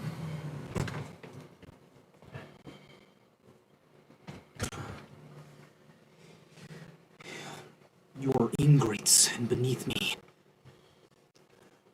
You don't understand what is happening around you. And you can't let you get in my way. And he tries to summon some necromantic magic. So you're going to do something? Do I notice that that's the only way in or out? With your passive perception? And where you are?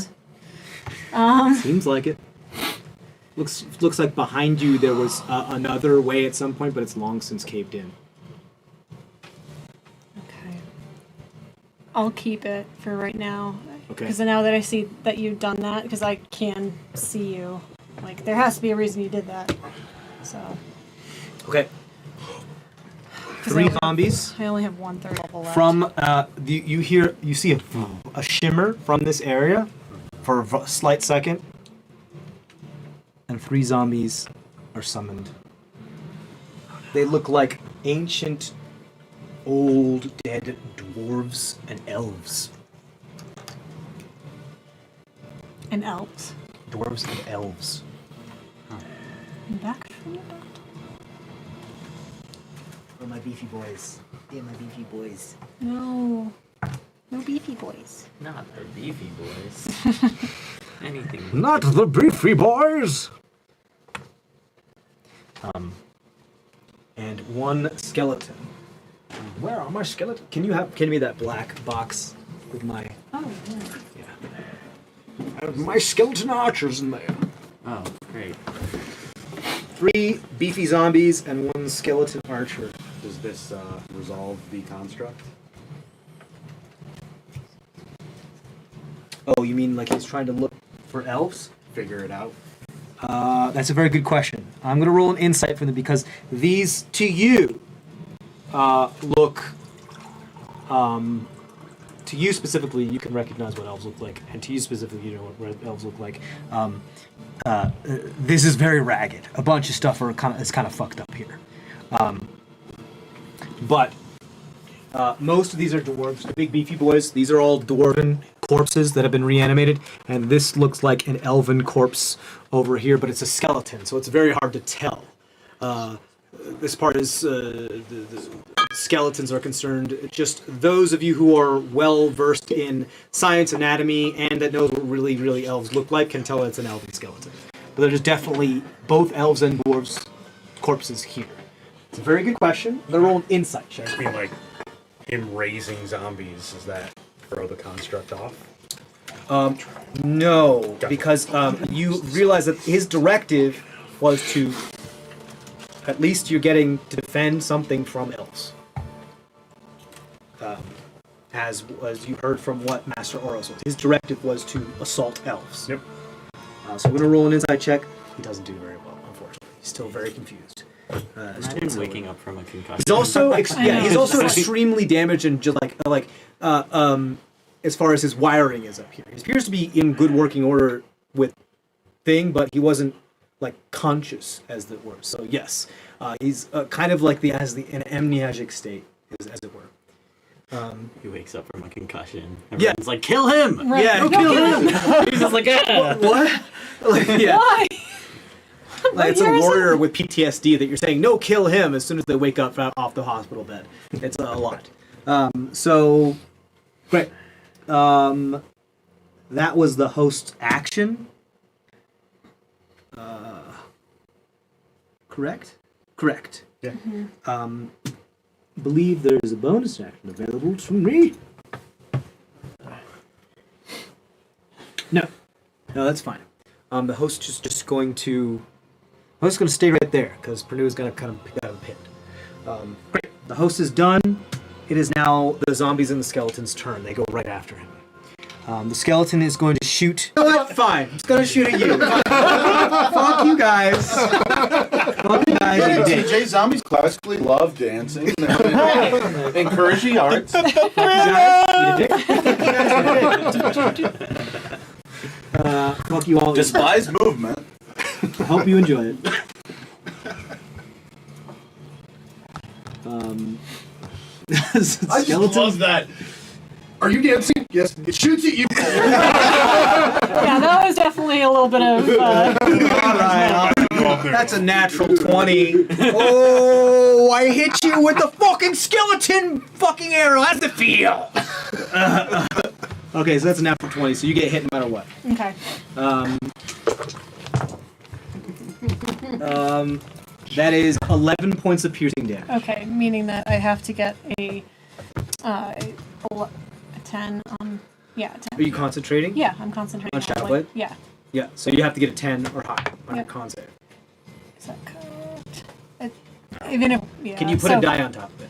I could have, but it's fine because it is 11 because I am blade dancing right now. Okay, that's right, My because you get to add your intelligence. God. Okay, that's the skeleton's turn. We're gonna. Or that's the skeleton. 11 points. Gotcha. 11 points.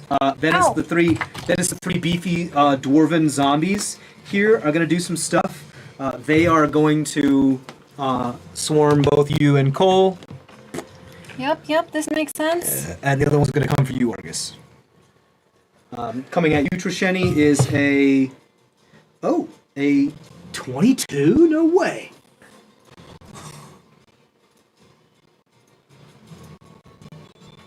Yeah, it's a 22. It rolled a 19. Does that hit you? 22 is my AC. So it hits you. Unless you want a shield. I know. It's one of these zombies. I feel like if I had shielded right Take a moment to think before- about it. I'm going to roll on Cole. It's a Okay. 13 to hit you, Cole.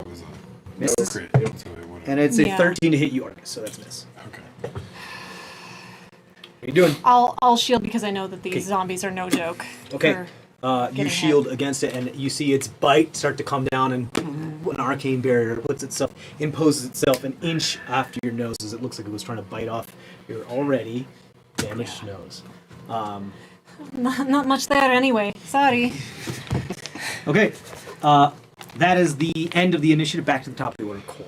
How Okay. many zombie hordes? Oh, yeah. What about, yeah. No, Sofka went. I went, but how many zombie hordes got murdered? The zombies didn't get there yet. Remember, the zombie hordes went. Yeah, this has been the same round. Soon. I'm so excited. I know. So Just gonna scratch one into your arm each time. after one dies, hearing like a him tattoo or and something like Zemdack that.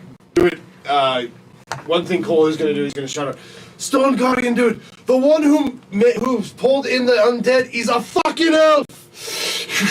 Okay, roll a persuasion check for me. You can do that at advantage because you now realize what this creature's directive is. This dude was supposed to be against you, back then, so this has been wild from start to finish. 13 plus 11 is 24. 24. You hear this, what sounds like the bending of the wooden beam on the keel of a ship is what it sounds like when this bow is pulled back. It sounds the snapping of a coiled up wire that's braided, like is what it sounds like when he pulls this bow back. There's got to be a couple thousand pounds of force behind this siege bow as he pulls back and releases an arrow straight at Emrys. He's going to roll an attack. And miss. Hold on. It is a 17 to hit. Emrys casts shield because he does not want this. Essentially, what is like a ballista shot to hit him, causing this big. No, he arrow. can't. He already uses reaction for something, I thought, for between this time and the last. No, he shielded. It was his turn. He casted a spell. Okay. And then the but- zombies went. He shielded Okay. my And then Cole spiritual weapon. Yeah, he Yeah. shielded the spiritual weapon. Yeah, it's so our shield he is already all It's that. been his turn It since. still would have shield Yeah, up. so you don't have to. No. It's been his. It's at the top of the Oh, yeah. order. Yeah. He's on the last, second to yep. last to go in the initiative. Yeah. Yep. Him You're and his good. zombies go You're good. together. So yes, he had used his dumping his first level spells into shield, but it does not. I mean, that's what. but he doesn't that's wanna what get first hit, level's so- for. Hopefully, he didn't throw up again, buddy. I know. Okay. Then, Great. That thing's no joke. Is that my bonus action or my action? My persuasion. I'll say it's bonus action. It's fine. Because that wasn't a soliloquy. Unless you wanted to. Your action. Can I make it my action? Well, you can use an action to do something that would cost a bonus action. Cool. Then Even I'm casting. going to. That's not how we've Healing been word? using that, by the way. Yeah. Yeah, I don't see why you wouldn't be able to. We've been playing it so that things that Otherwise, I'd specifically- be able to have a flaming sphere and a whole spiritual weapon up and move them both at the same time. Right. We've been No, playing. if it's a bonus action. No, because you they're use both it as an concentration. action. No. Oh, what? No. Spiritual weapon is not a concentration spell. TJ's saying if it's a bonus action spell, you can also cast it as an action. But we've played other think ways. so. We played Is that things true? before. Yeah. No, we've played things before where bonus actions are specifically bonus actions for a reason. Let me like- double. I'm just yeah. going to look this up real quick. But walk me through what it is that you'd want to do. What I would like to do, depending on how we do this, is use my last spell slot to pull Zemdack. Healing word. Yeah. Healing word Zemdack. I understand. Oh, apparently from Sage Advice and the Stack Exchange, no. Actions cannot be traded for bonus actions. But when you do it the other way around, when you trade a bonus action for an action. Absolutely not. No, bonus action is less No, I than mean, that. you can't do an action as a No, bonus actions action. cannot be traded to be used as bonus actions. is And what it vice says. versa. Right. Well, vice versa is obvious because a bonus action can't be traded up into an action. Right. All right. So So, You can make it he's just shortly longer. So it has to be, if something says casting time bonus action, you have to use a bonus action. You can't use an action. Right. But for things, I would say for things like the basic actions of dodge, hide, dash. if you had, let's say, cunning action, you could do those as a bonus action. You can also use those as an action because that's raw. That's vanilla. I think I still have a good berry on me though, don't I? You should. Yeah. I will move over the 10 feet to Zemdack and pop a good berry into his mouth. That works. That's an action. Great. Yes. Zemdack, you come back to consciousness with That triggers an attack of opportunity, though, doesn't it? From the yellow boy. 5 feet of you. from the There's a zombie. Yellow zombie. yes. Zombie. But if you, but honestly, if you're right there, though, I mean, yeah, it's still same thing. So, do you want to be just, like, flanking? It has to with, be within 5 feet of Zemdack. Yeah, he would have been in Here. that spot too. But do you want to be? Oh God, stupid You have finger. to try to use. Do you want to be straight in There, line he's with still 5 Conk, feet. or do you want to be He can still reach. diagonal? To Right, but he Zemdack? still had to move out of the threatened area of the zombie in order Yes. to get close enough. So he's still going to provoke an opportunity attack. But which spot do you want? Put me, like, at the diagonal by Zemdack. That one, yeah. Further, even? Yeah. Okay, But then so you would move get farther away opportunity from from Master Oros as well if he wants to take it. Sorry. The one right there. this one. Yeah, that's the one. I'm Okay, sorry. cool. That's my Great.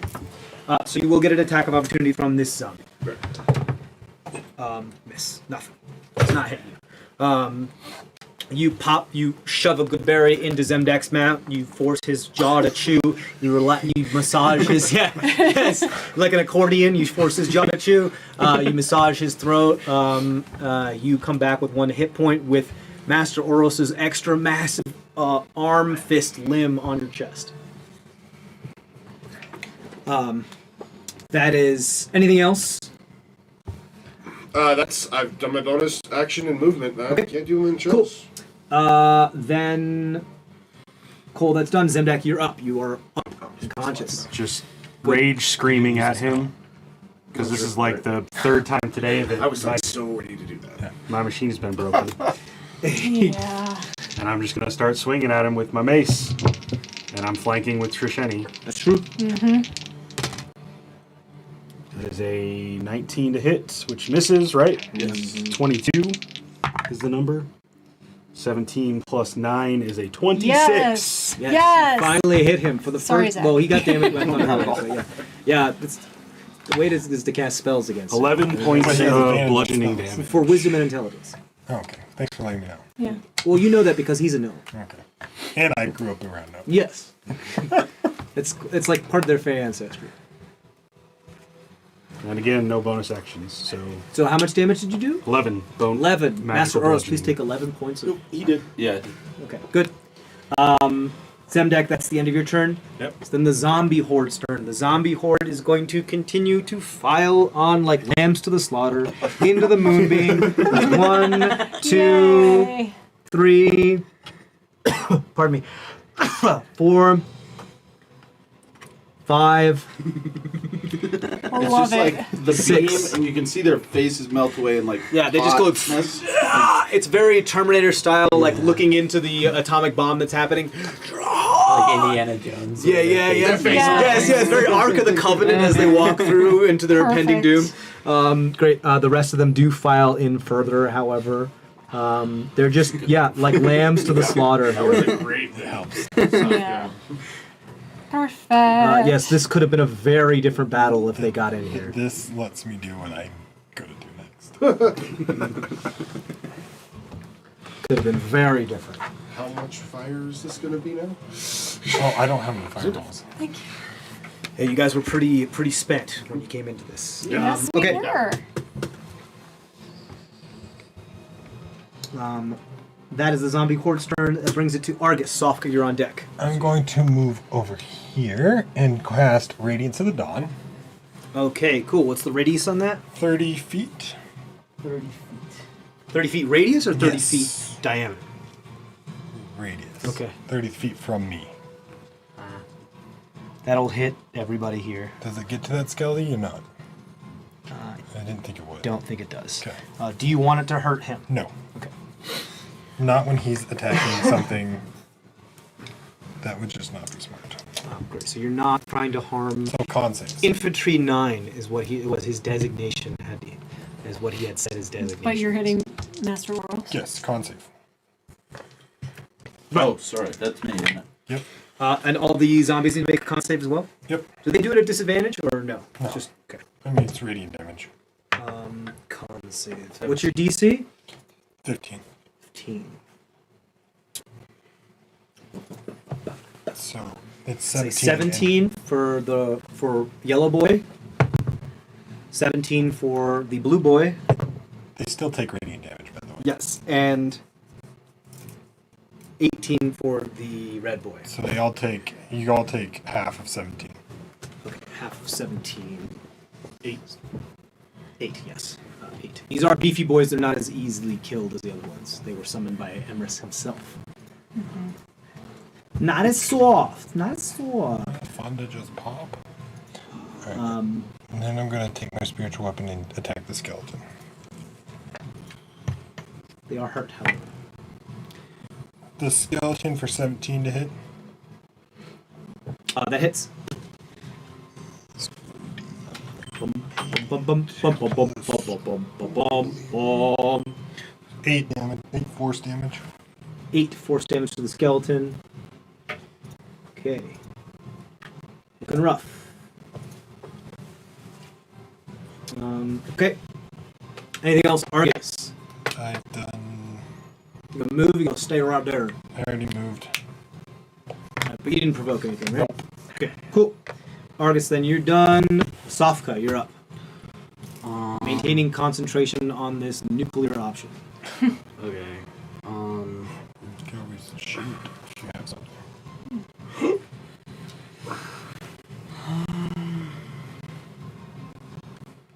Can I cast anything? Yeah, you can. As long as it it's- doesn't require concentration. That way it will drop. Even, but you can still cast other spells with concentration. It will just force your concentration on Moonbeam to drop. So no. Yeah. And this is Unless you want to get swarmed. Yeah. Not a good idea. I'm going to. I really don't have a lot right now, but I guess I'll cast Frostbite on. Frostbite? That's a spell? yeah. Yeah, it's Cantrip. a cantrip. Oh, okay, cool. Because I want to make someone. I'll cast, or actually, I'll cast Frostbite on this guy right here. Okay, one of the yellow beefy. Yellow beefy. Yellow beefy dwarf zombie. You got it. What does he need to roll? Is it a save? It's a con save. Con save. You just passed all my That is a 7. Yeah, that fails. Okay, so what happens? 2d6. Let me grab my d6. Sorry. I don't think I've ever had anybody use that spell. So that's 6 points of damage. 6 points of damage to the yellow beefy boy. It's not usually a popular pick because Firebolt. Right. Does it do anything else? Does it like have their speed or something like that? On a failed save, the target has disadvantage on the next weapon attack roll it makes before the end of its next turn. Ooh. Okay, so remind me that yellow boy has disadvantage on his next attack. Okay. Great. Anything else? You gonna move? You gonna stay there? I'm gonna stay there. Right. Staying hidden in that little alcove. Yeah. I want to make Great. sure. Nobody has noticed you yet. Pretty much. Like, well, they're not really concentrating on you. That's my Okay, goal. Log, your turn. You're still invisible. Still invisible. But Emrys knows you're somewhere over there. Knew it being right something's there over there. kind of messes up what I thought I wanted to do.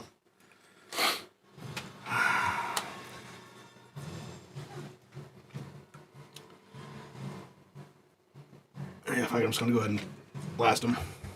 Blast Emrys. Okay. That will drop your invisibility. But I do have advantage On the first one. On the first on the first one. blast. He does have shield. Well, here's the Yeah. weird Oh, thing. yeah, shield up. That's right. I forgot about shield. So shield is up, and here's the thing: magical. he's I don't know aware about that there's a threat doesn't. over there. So Yep. technically, you're not hidden anymore, even though you're invisible. It's a wonky thing. I'm inclined to more let you have the advantage, but again, But if you yeah, cast it, the thing will drop, and his shield is still up, making Yeah. his AC over 20, I think.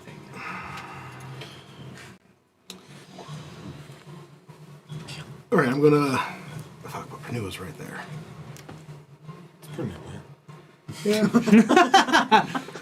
All right. She's also immortal. All right, fuck it. I'm gonna run up right next to him, and snort some arcane. Oh, okay. So I'll say Long snorting serious. the arcane would be a bonus action to do so. But I'm still invisible because I haven't attacked. Right. I'm This just is a walking use right item up- interaction. So I'm this walking is, right next to him and snorting the arcane. Right. Okay. So imbibing in a substance, like it's just like taking a potion for yourself as a bonus action. Okay. So, which color is this? This is the blue. The blue. Okay. So please roll a Constitution saving throw for me. Love how we've created a junkie. Double check what this is. We don't love that. That's we do. CrestVahllen D&D does not support junkies and bad drug habits. That was sarcasm. It's going to be a 13. 13. Okay. See if I die. Okay. So you get a second level spell slot. I think it was. He's a warlock. So He's a warlock. Right. So we So got it's kind of one. wonky. So you said I got one of my shadow touch back and Yes. one spell slot is how we worked it out before. Right. So then that's what we'll just do it that way again. So you'll get your shadow touch ability back. The spell slot you would be used and one of your third level spell slots. It is. Okay. We'll do that the way it is. Okay. So you'll do that as looks to everyone else who notices this. There's just an invisible ball of electrical energy that's arcing off of nothing, just sitting there. Because so here's what's gonna happen. We've seen that with the flame before. I've seen it I before. don't. I said you did definitely. The rest of us seen it with the flame. You take 12 points of lightning damage. I saw him do it. Then I am down. But first, you'd make a dexterity saving throw to see if you can have it. Out. Please, come on. Dex save 17. So that I have it to 6. I'm still up. Emrys and Pranua also make dexterity saving throws. Emrys succeeded his. Pranua failed hers. Of course. Pranua takes 12 points of lightning damage. Emrys takes 6 points of lightning. But that was just as the discharge you couldn't contain it. As a small nova of electricity thrashes about your body. Go ahead. You still have your action then. But I still do release it, or I don't release the blast, or that's what I just failed. So you know how you had to discharge it in a lightning bolt? You failed it, so it went internally and caused like a lightning nova around you that damaged not only you but everyone else around you. So that was So that you was still have an action, and you still regain those spell slots. Right. It's better than rolling when you roll low on that save, because I have a tiered of how bad you fail. If you fail by a certain amount, you actually explode. So, yeah. Germany doesn't like the way that the wall works. You're almost there, I think. But no, the host is a little. You're maneuvering all the way to it, though. Yeah, it's. Yeah, I don't think you they're can. not wall squares. They're just like.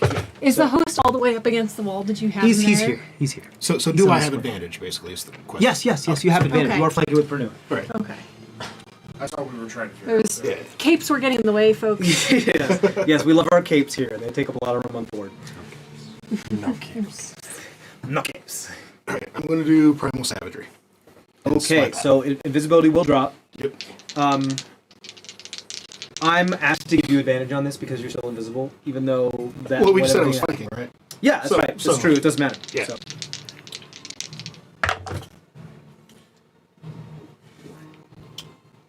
Oh, what did I just fucking say? Primal savagery. Yeah. So that's 23. That hits through the shield. Yeah, log. Look at MVPing this battle. Look at this. That's what I was saying. Hidden. It's just. You 7. also feel amped as fuck. Yeah. So 7 damage. 7 points of damage to Emrys. You got it. The host. And I got spell slots back. Yeah. No hit points. Right. And I'm almost dead. Am I almost dead? Yes. Do I have spell slots? Yes. Also, yes. Great. Wonderful. Anything else, Lahg, or are you done? Oh. That was your bonus action and your action, unless you wanted to move. You did a little bit though already, right? Yeah, no, yeah, so just gonna stay there. Okay, you're gonna stay there as you are now visible. Just Emrys just kind of glances over in your direction with his head.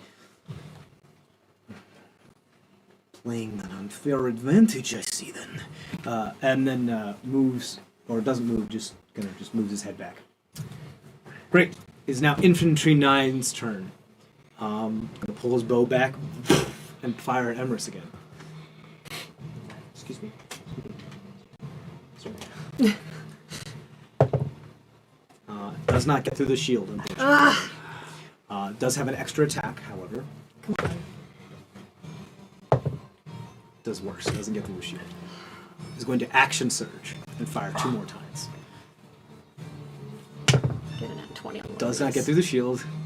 Does not get through the shield. Gets through the shield. This is 2d8 piercing damage. This is basically a minor ballista shot with this siege bow here.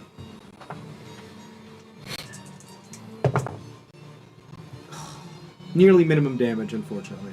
But it does get the bonus of the strength modifier. So 6 points of damage to him. Does the host seem to be concentrating on these zombies at all, or? Is Yes, he's going to make a roll here. He's been making rolls. Okay. I just have to, but he has Warcaster and a bunch of other things.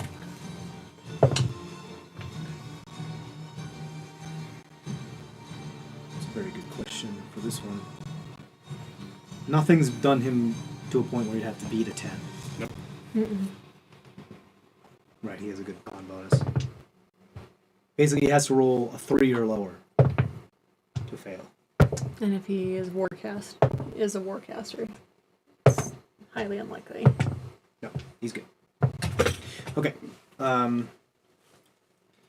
Okay.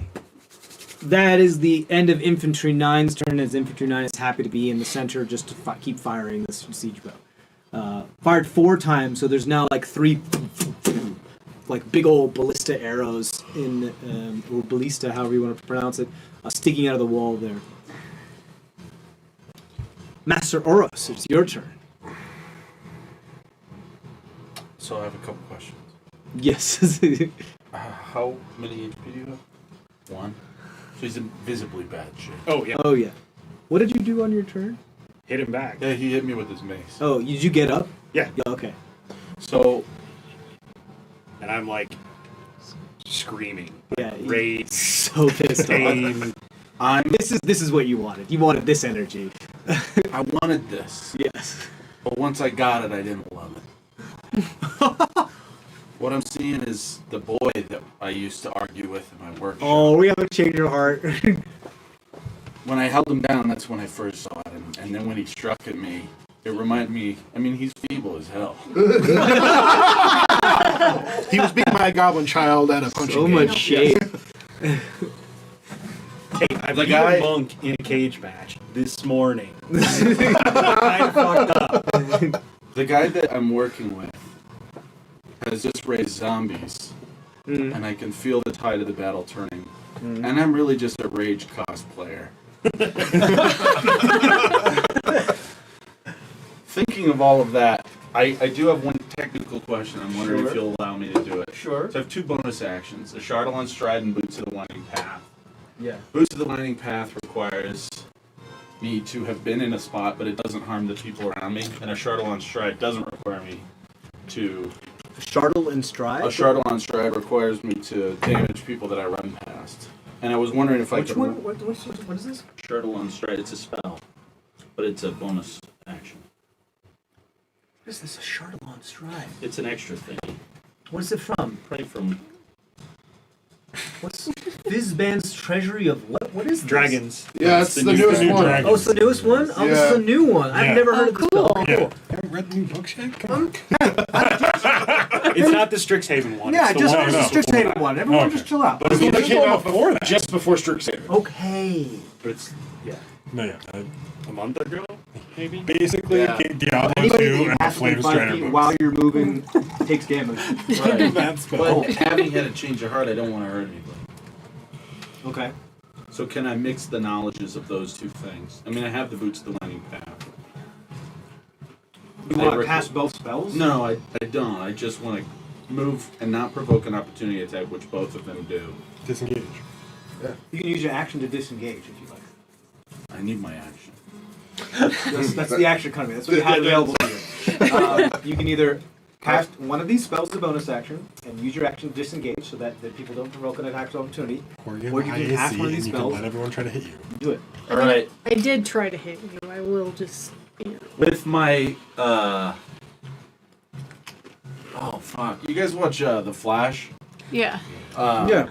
So with my action, I'm gonna cast the spell Blur, and I'm gonna look like friggin' Reverse Flash. Oh yeah. Or Professor Zoom. Ibadon Farm or Thon or whatever. Yeah, Eobard Thon. I'm gonna go Eobard Thon, and I'm gonna tell you, I left you alive because you left me alive. And I'm going to, I guess, just move. I'm going to move towards the thing. Yeah, exactly. I left you alive because you left me alive. Right? I guess it would be like, I left you alive because you left me alive. Well, that's dramatic. And I'm going to walk towards, so knowing all this, I'm getting the sense that I'm on the wrong side of things, and I'm also kind of out of my depth. And the tide's turning, and I see the thing that I want, and am very interested in. And I go over to that. Okay. You cast Blur, which is what does it do? It gives disadvantage on all attacks against you until you get hit. That is something I don't know. Let me look. Yeah, until you get hit. It's like the Displacer Beast ability, right? Pretty sure. For the duration. Yeah. Concentration up to 1 minute. Oh, so until I get hit, but I got until the first time you get hit. My concentration for it. What's happened is that I believe it's just until you get hit for the first time. Any creature has disadvantage on attack rolls against you. An attacker is immune to this effect. It doesn't rely on Fet with a blind sight. Oh. Well, yeah, no, it's just concentration. It's just concentration. Concentration. Right. Okay. Cool. So it's better than the Displacer Beast ability. Cool. Okay. So that triggers 3 attacks of opportunity. That does trigger 3 attacks of opportunity. Nope, not me, because I spent my reaction to cast shield. That's correct. So Zemdack and Cole, you get attacks of opportunity if you'd like against Master Oros. After what he just said, I'm going to let him go. I didn't hear what he said, so.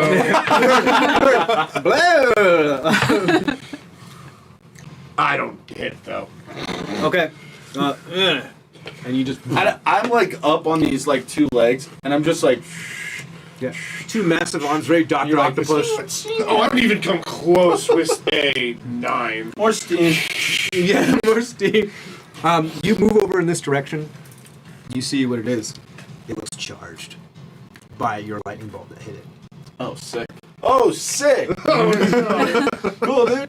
And that's the end of my turn? Okay, that's the end of your turn. Oh, wait. Did I use a bonus action? Nope. No. Oh, I do defensive shield just in case anybody else tries to... Okay, cool. What does that do? Add to your... This adds 9 temp. Adds 9 temporary hit points. It doesn't add up to your other temporary hit points. If they are gone... No, they're gone. Somebody already hit Cool. Great. That is Master Oros' turn. Trisheni, your turn. Okay. Well, you guys have to figure some things out. I then, seeing the 2 zombies next to me, try to hit them. So I'm going to go for the blue guy first with the Ostara Prancer. Just normal scimitar kind of attack. Like that. For a miss with a 9 to hit. And then for the blue zombie. That hits. 9 hits? Yeah, their AC is 8. Nice. Okay, awesome. So,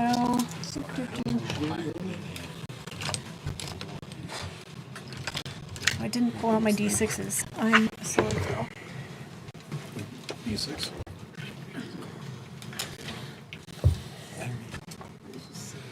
Come on. I know. There we go. I got it. 5 points of slashing damage. 5 points of slashing damage to Blue boy. Blue dwarven beefy zombie. I don't like that they're beefy. Is he still up? He is. Yes. Emrys has an ability that they not only are they regular hit point zombies, but they get even more hit points because he has undead an ability called Undead for All. So they get even more hit points. Okay. And then But they're still infectious. Ones that he personally summons. so seeing that it is not down, I will try to hit it again, but this time with the Shadow Blade. That's my offhand attack. That was 25 to hit. Or 26. Yeah, against their 8. So it Yeah, it definitely hits, for sure. So some psychic damage coming their way then.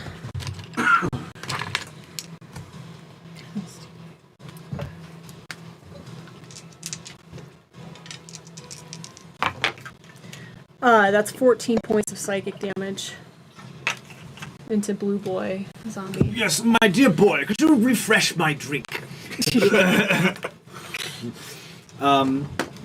14 points of slashing damage? 14 psychic damage. Psychic damage! Ow, do they have a thing? Is that really weak against that or something? Probably not. Nah. They don't have much of it. Yeah, exactly. They don't have much The stat block. brain anyway. 14, you said? Yep. Ouch. It looks pretty fucked up. Right fucked up. It's still this fucker. And yeah, I'll just stay there because I don't want to get hit by. Okay. Trisheni, then that's your turn. It's Pernua. She's going to attempt to attack Amorous With advantage. again. And stab Cole, because she's going to roll a 1. Or Log, Yeah. because she'll roll a 1. Listen. She has advantage. She can. We should have the double 1. Yeah, double 1 is Don't jinx it. 1 in Coming from me. 400. I'm aware of that. Hey, she hits with their first attack. Hey. That was still advantaged. I made a hit. Yeah, well, that was but advantage. Well, you this one's could get 20. crit, Yeah, yeah. No, I rolled both of them. She hit Okay. with her second one. Are you still shielded? Yes, it still hits. It just goes over his AC. The second one misses, however. But she's gonna roll for her. Oh, okay, pretty good.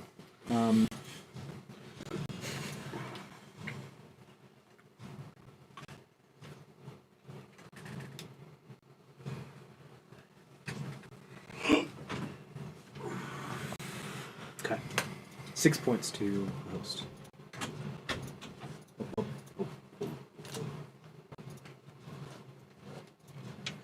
Okay.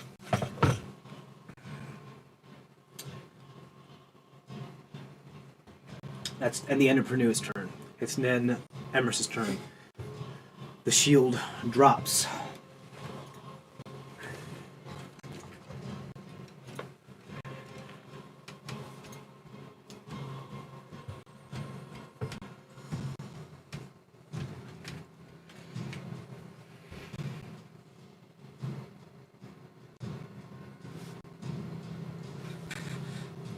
Okay. Listen. We're waiting. Okay. Okay, this is what's gonna happen. I mean, it's not like you've been dealing with all of us this whole round. You have the. I'm being sarcastic. I know you have like half an hour to come up with your turn. Yeah. That was my point. Okay. What is the? I want to know what the range of this fucking spell is because this is gonna be dope. I don't like the sound of that. Mm-hmm. Dope. Yeah, dope for TJ. Dope for TJ normally means pain for us. Yeah. 30 feet. Okay. Let's see what we got here. Construct.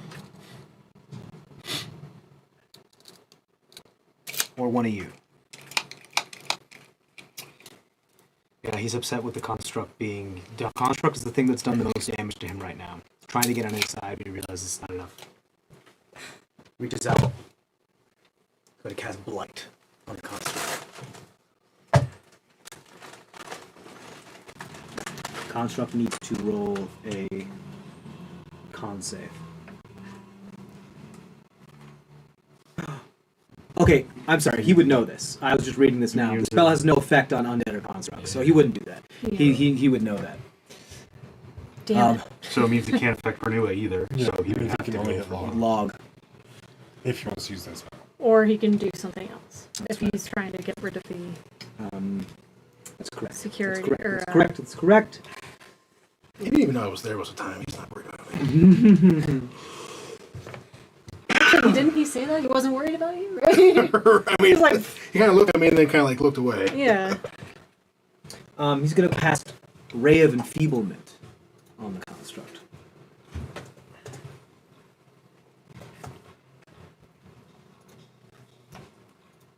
The construct needs to... Oh, he just needs to hit it.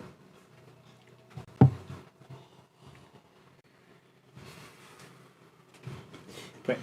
So is that an attack roll? Yeah, it's attack roll against the construct. Okay. Why? Are you going to cut in words him? Just thinking about it. No, I'm not right this second. Okay.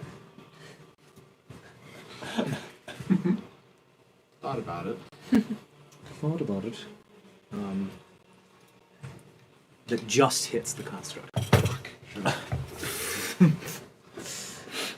So it's going to take... Right, it doesn't take any damage, it just now only deals half damage with all of its attacks. It is concentration, however. None of you know that. But If it's doesn't that drop concentration. the zombies? Yeah, it would. Fuck. Yes. The yeah, zombies yes. drop. The zombies drop. Yep, Yeah. I said I was going to do it, so the zombies do drop. Bye bye. And Skelly too, Yeah, right? skeleton too. Yeah. Sweet. Because he did another concentration? Mm-hmm. He did another concentration spell. He's a little frazzled right now. He's trying to get this guy. The zombies aren't helping him as much as he'd like. He's the infected one. Yeah. This time. Yeah. It was close, but Yeah, that's all he can do. He's a little right fucked right now. Can't believe I fucking did that. Okay, so here's what happens. You see the Raven Feeblement hit the construct. The construct kind of falls on his knees and disturbs a bunch of the detritus and the rubble that is beneath it. You see some glow coming from beneath the rubble. It looks to be some sort of magic quality that is strong. Who's holding the stone or the crystal? She left it in the cavern. That's no, right. I put it down over. Yeah, No, like we put it in the left. bag. Sitting in the We put it in the bag. bag. Yeah, but put it in the bag of holding. It's in the bag. Bag of holding. Okay, so you don't know. It's just sitting in the movie. Come and get it. You want it? You know, you could totally just grab it. Exactly. Reach his hand in. Hand, like, obliterates the rest Exactly. of the body. As you said, how hurt Emerus is yet? Not really. I feel like Emerus is He's not- pissed. We know that. Yeah. He's running low on spells. He has to be. Hopefully. He's used. He's used all his first levels. We know that. 2/3, a second, and 3/3. Almost he's advanced faster than we have, which is possible. I mean, he is brilliant. We know this. Yep. I mean, he was more powerful than us to start with when we first met him, anyway. Cool. So, that's what you see. You may roll a free Arcana check for me. Ooh. Motherfucker. That's all of. So may you, because you're proficient. Yes. That's all of 11. 11. Ouch. Come on, Zemdack. 24. 24. Yes. Yes, Zemdack. Okay. Where is my colors of magic? Colors of magic.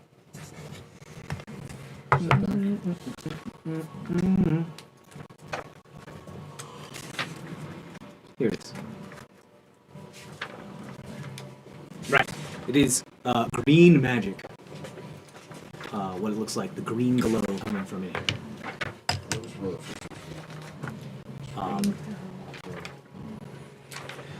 Great. That is the end of Amherst's turn. That's all he can do. Wow, what a shitty turn. What a shitty choice that was. That was a really bad choice. Bad DMing on my part. No, it happens being a spellcaster, you know? Just... Yeah, it's difficult. Okay, so up next is the zombies are gone, so they don't get to go. Cole, you're up. Oh, yeah.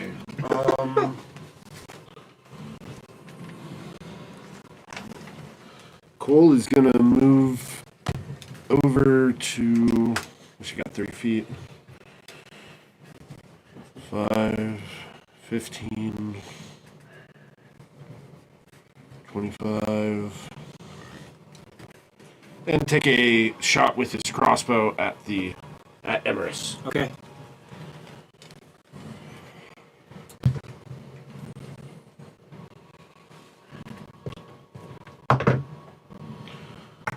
$17. 17. Shield. It's his last first level spell set. You already said you got it first. No, this is his 4th. Never said that. Yeah, you did. No, I didn't. It's all recorded. We can go back and look at Oh my god. It's fine. I said he's running low. I don't think I ever said this is his last. I might have said this will be his last. Great. Harnua, just stab him and kill the fucker. Finish your vengeance. Oh, that would solve a lot of problems now, wouldn't it? Okay, anything else, Cole? That's... Oh, it's inspiration to her? Yes. Okay. I got it. I'll just put it aside over here. Yep. And that would be the end of my turn at that point. You got it. Zemdack. Some sort of conjuration spell. Can I look closer at it? Yeah, you can start moving some of the brush away. brush away. How much time do you want to invest? Just this in doing turn. it? Do you want to use spell to like mold earth and move stuff, or I can't do any of that. okay?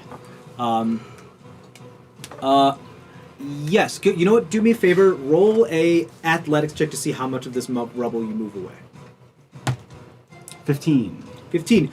You move away a pretty good amount of this rubble, revealing this is only barely covered now by what's happening. I'm sorry, buddy.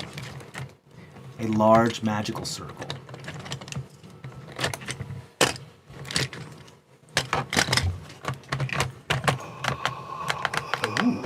Fancy. Thrumming with green energy.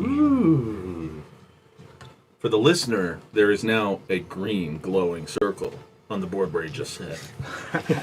It's pretty cool. It's pretty cool if you're here. We'll get a camera in here at some point, guys. Actually, someone take a picture and we'll post it to the Discord server at some point. Or like a short GIF or something.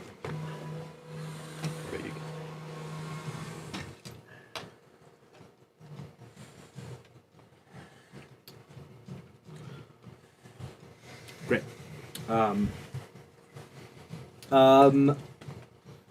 Zemdack, you used your action to do so. This is what you find. Any bonus actions? Nope, no Okay. bonus actions. It is the you killed my hordes. It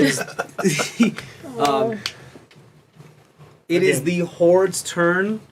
Into the meat grinder. The meat grinder yet again. Actually, I don't think there's been any loud noises lately, so I think you're good with 1, 2, 3, 4, 5 more into the meat grinder and die. Yay. Yay. What an amazing guys! This battle could have been very, very different. Thank you, Sofka. Yeah. Nature's wonderful. Nature's cool.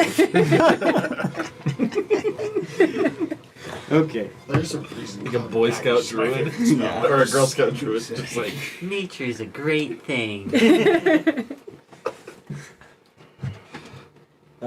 Amazing. That is the end of the zombie horde's turn. Argus, you're up. Sofka, you're on deck. Alright, I think. Am I within 60 feet of him? It's really close, I think. Is Argus within 60 feet of Emerus. Emerus? 12 inches. Yes. Alright, I'm gonna cast Sacred Flame on him. Okay. Dex save. Yep.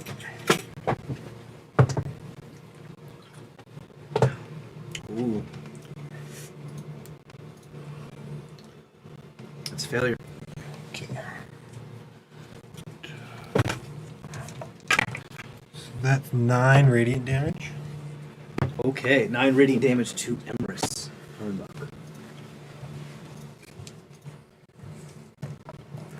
Then I'm going to swing my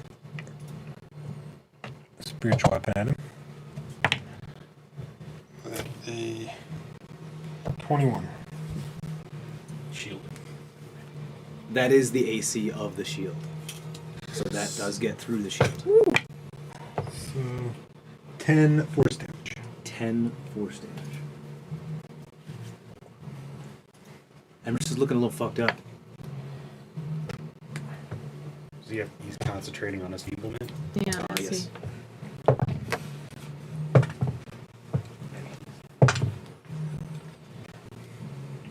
It only has to be 10.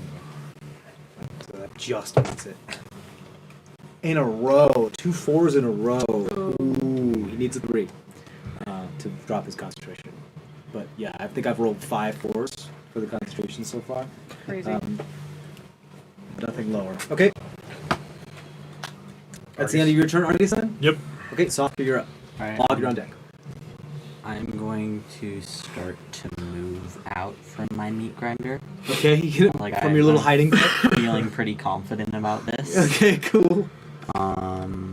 So Gonna come out of my comfort zone. Nobody hurt me. pretty much. So should I? I'll just use my full movement, which would be here. Right, so you get out of the alcove, now within sight range of both Emrys and Master Oros. Okay. Do I have any spells that would reach that far? How far would that be? That's like At least 60. Here. probably Less than less. 60. A little Probably less like than 60-ish. About the same as ours. Yeah. It is 50 feet. Sweet. 45. I was like, that's about as far away I am. Yeah. I'm going to cast. Yeah, I'll just cast Frostbite. On him? Okay, On so him. that's a con save. Yes. Okay. Is it 18? Yeah, I think that saves. Okay, so it's just save or suck, nothing happens? Yeah. Okay. Anything with your bonus action? No. Okay, you're gonna stay. Yeah, for now. Okay, you have come into the sight of a creature that is sworn on killing elves.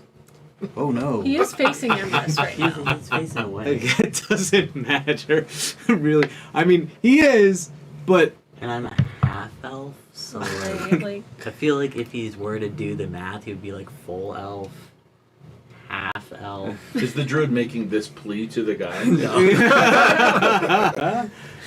great. I'm half as much of a Sofka, threat. Log, you're up next. You're up next. You okay where you are? Yeah. Okay. Log, you go ahead. Infantry 9 is on deck.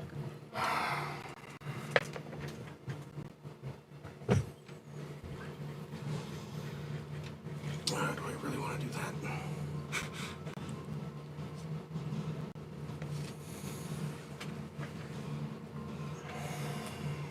Okay, because you said he's looking hurt, right, Emrys? Yeah, I'm just gonna primal savagery him again. Actually, yeah, I'm gonna do that. Shield's still up. But I still have advantage. That's correct. Ooh, you know what? I lied. I'm gonna create bonfire on him. Okay, on the spot, and that stays in that spot, doesn't it? Yeah. Okay. Go So ahead. it's a dex save. That is a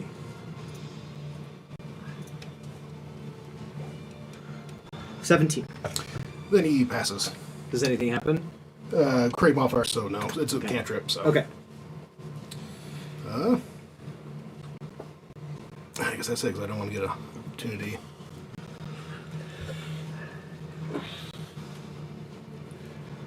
So yeah, that's it. Okay. Now Infantry 9's turn. Roll perception check. No. Did pretty decently well on his perception check, and he has, let's see what his modifier is.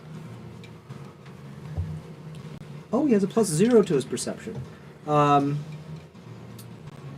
you proficient in stealth? Yes. Okay, what's your stealth bonus? +5. +5. Okay, so I guess your passive stealth is greater than his perception, so he doesn't notice you right away. Hell yeah. You've also been really pretty Absent. Yeah, pretty absent. So he doesn't. You're right. He's not facing your direction. He doesn't notice you right away. He's going to try to attack Emrys again. Emrys also just hit him with a spell. That's true. That So disadvantage on strength-based things, right? it is. That's what you said. It's half damage. half damage. No, half damage. Yeah. That one does just hit. The second attack. Oh, I don't know why you rolled for advantage, but he rolled a 6. 15 plus 6 is 21, so that one hits. Okay. So he's gonna do. So we got 2 hits then. No. Just The the second one was a 5. Okay. I just accidentally rolled twice. But So half damage. Okay. this is half damage. He rolled like shit too. He rolled dog shit. Absolute dog shit. 4 plus 3. 7. So he takes 3 points of damage. Can you do that concentration check just for funsies? Absolutely. Sorry. You never Absolutely have know. to do that concentration check for sure. Well, doesn't he get a save too at the end of his turn? He does. Just let me do this concentration check. That's fine. Another 4. So close. I mean, but it was at advantage, so it doesn't Yeah. matter. Because he got a 15 and a 4. Yes, concentrate. Dog shit. For the save. For the For Infantry infantry 9. to save from the ray of enfeeblement. It's a save. Yeah. Yeah, I just Master Uros, your turn. listeners. Yeah, it is.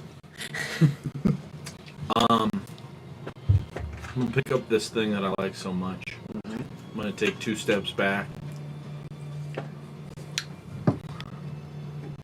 Or 2, 10 feet Further back. into the cavern, yeah. Back into the cavern. I'm gonna aim it at the place from my memory. From the memory. Okay. And I'm gonna press that power button. Okay. Do me a favor, roll an Arcana check to see if you instinctively know how to use this thing, even though you've seen it used before. I've seen it used before, and I'm a tinkerer, so advantage. Are you bargaining with me? Is it a tool of some kind? It is a magical item. It will affect the DC, okay? Is what I'll say. Not advantage, but it will affect the DC. The DC. I mean, the difficulty challenge that I put in my head of what you have to beat. Oh, I see. It will lower. I gotta use the black dice for this. Or maybe the white one. I don't know. 14. 14 total? Plus Well- your Arcana check? Oh, Arcana, I'm sorry. Oh, friggin' 23. 23. You're like... You guys see Master Oros holds in his hand what looks like a cylinder, like some sort of very clean, smooth cylinder with a hole bore down the center of it, surrounded with spiraling arcane runes. Like, And before anything happens, I look back at friggin' Zemdack, and I say, still blurry. do it again. Don't come back to feel more bed.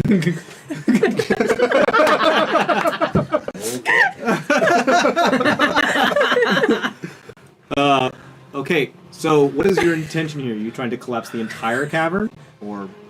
Well, so outside, Yeah. my intention is to bore the hole that they came in through and leave that way. Oh, you want to go? You're aiming it this way, back toward where you saw the platoon come through before. Okay, so you're trying to like carve a hole through here, through the cave in. Cool. Okay, so you got the Arcana check.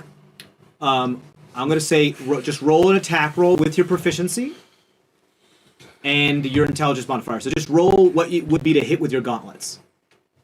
So just roll a plus d20 and add plus 10. Is it? Mm-hmm. Well, without the +1 because they're not infused. Oh, that's right. Yeah. Plus 9. So +9. Oh! Natural. Baby, she's a nat 20.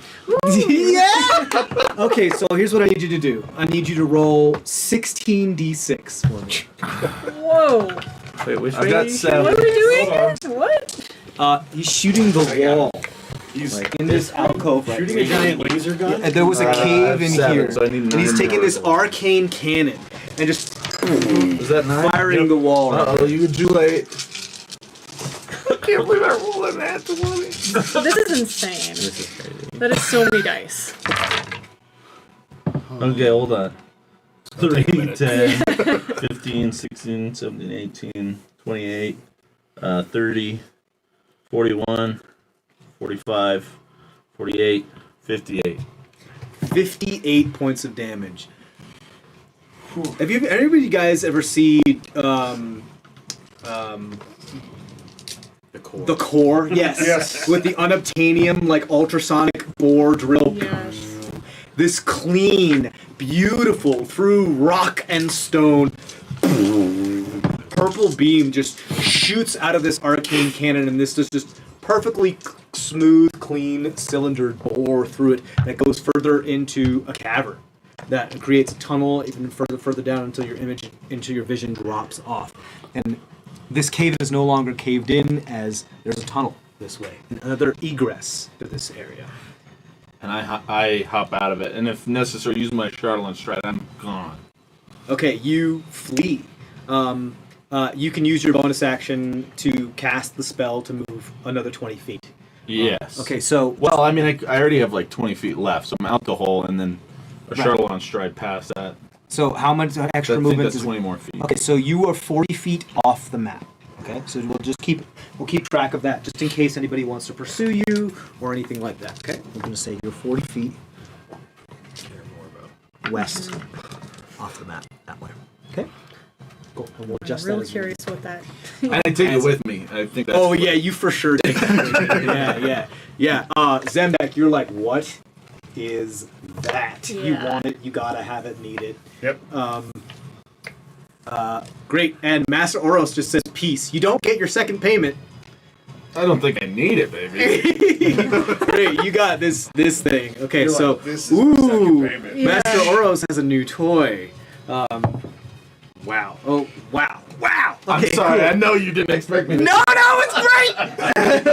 It was really awesome. Okay, Yeah. Trisheni, it's your What's turn. your second payment, basically? That was awesome. I still just look back behind me, but I just let you go because I want to get Emrys. So I'm going to move 5, 10, 15. As soon as you step onto this magic circle, you feel chills down your spine, a numbness throughout your body, and I need you to do me a favor. Mm-hmm. I need you to roll a Constitution saving throw for me.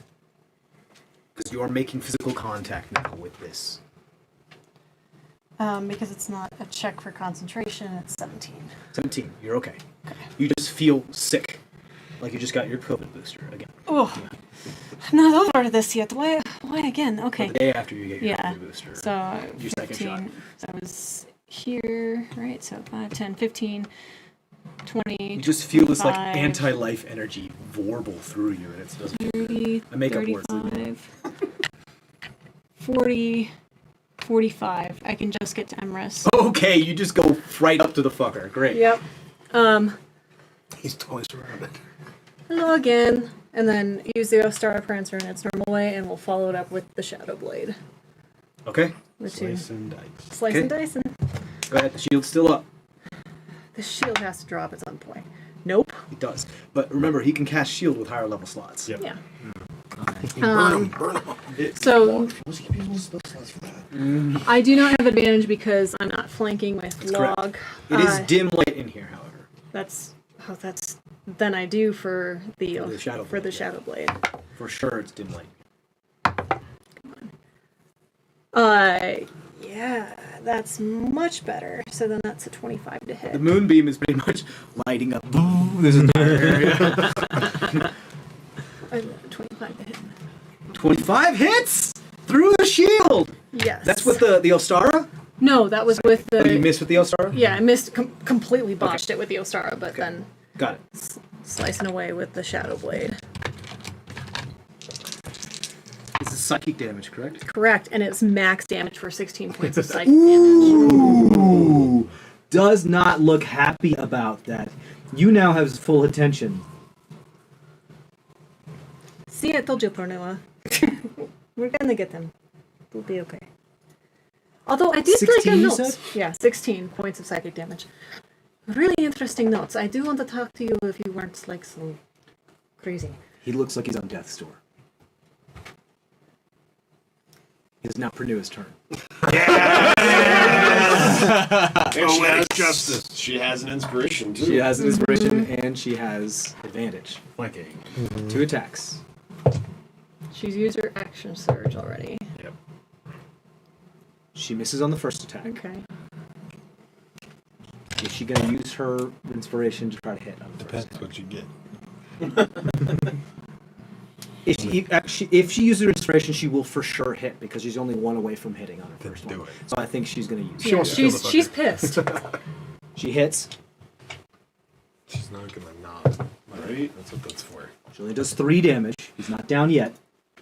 She has to hit on this next attack to bring him down.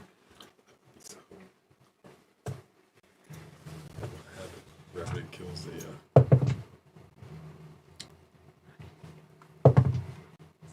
3 and a 7. So no. Even with her 3 to hit bonus, only gives it to a 10. As it glances off there, and she just stabs him once, and then and just screams at him in primal fury. You can see the blood-red tears pouring down her face, and blood actually starting to what is it called? Not defenestrate. It's called disgorge from her mouth as like parts of it starts to weep down the corners of her mouth and dripping off the tip of her tongue during her scream. She is nothing else exists other than her vengeance for this individual in this current moment. It is now the host's turn.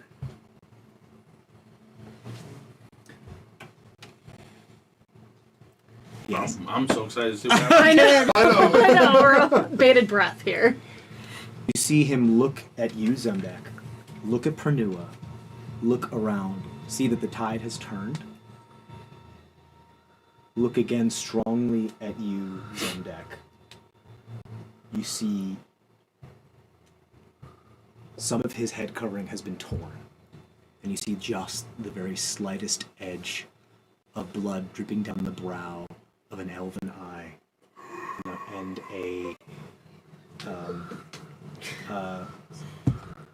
and an elven ear sticking out the side. An actual tear drips down his eye before he closes them, reaches into his coat, and tosses something in the air. While it's in the air, he casts Dimension Door. Counterspell. Roll it. It's a 4th level spell. It's 12 on the die. So then we. It's a DC is 10 plus the spell's level, so it's a 14. Damn it. Okay. But what does she add? Doesn't she add her? You add your spell intelligence casting? modifier. So that's 17. 17? Yeah. You counterspell Dimension Door. Here lies the problem. Those of you with high passive perception, Cole, Argus, you see what's in the air? That's falling and hurtling towards the center of the circle right here, is a shard of Terrazine. Oh, okay. You have to make a decision here. Are you going to focus on this shard, or are you going to focus on the host?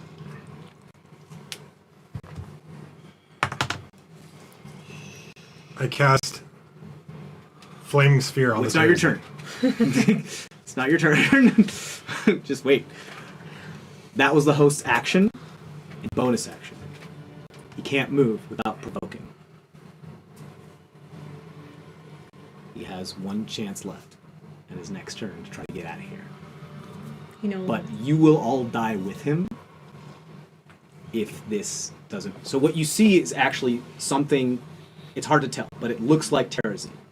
It also looks like a clump of it. So if it gets hit by something, it could shatter. And there could be bunches of them all over the place. This was his last return. It's still in the air. Where does it hit? It is, well, no, this is what happens during his turn. Right. So it's... Tossed it. He tossed it in the air. Cast He was spell. meant to cast Dimension Door while it was in the air to get out of there, and then at the end of the turn, because things will drop immediately at the end of a turn, drops and hits Infantry 9. Infantry 9 immediately starts to be encased in Terrazine. But You also know that if Terrazine is covering this, whatever this the magic circle in the middle, Will be powered.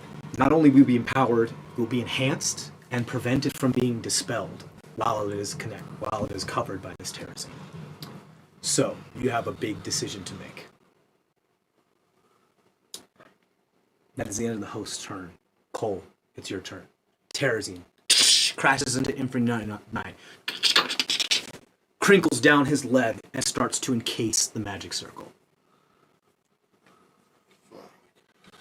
Problem is I don't have anything that can do anything against Terrazine in the first place. Amazing counter. Thank you. I was saving him like there's gotta be something. We have been adding our Arcana checks to that. It's not your Arcana checks. It's just your spellcast modifier. So it's just your intelligence modifier. Okay, So, which it this makes time more was. sense because if it was your Arcana check, you would win all the counter spell checks Yeah. all the time. Yeah.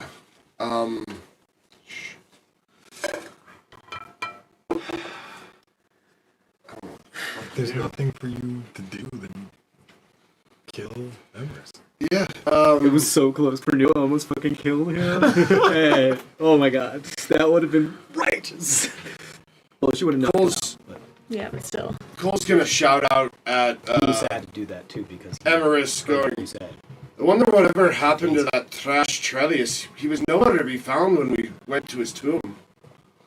Trying to do vicious mockery on him. Okay, it's a wisdom saving throw. You trying to knock him out?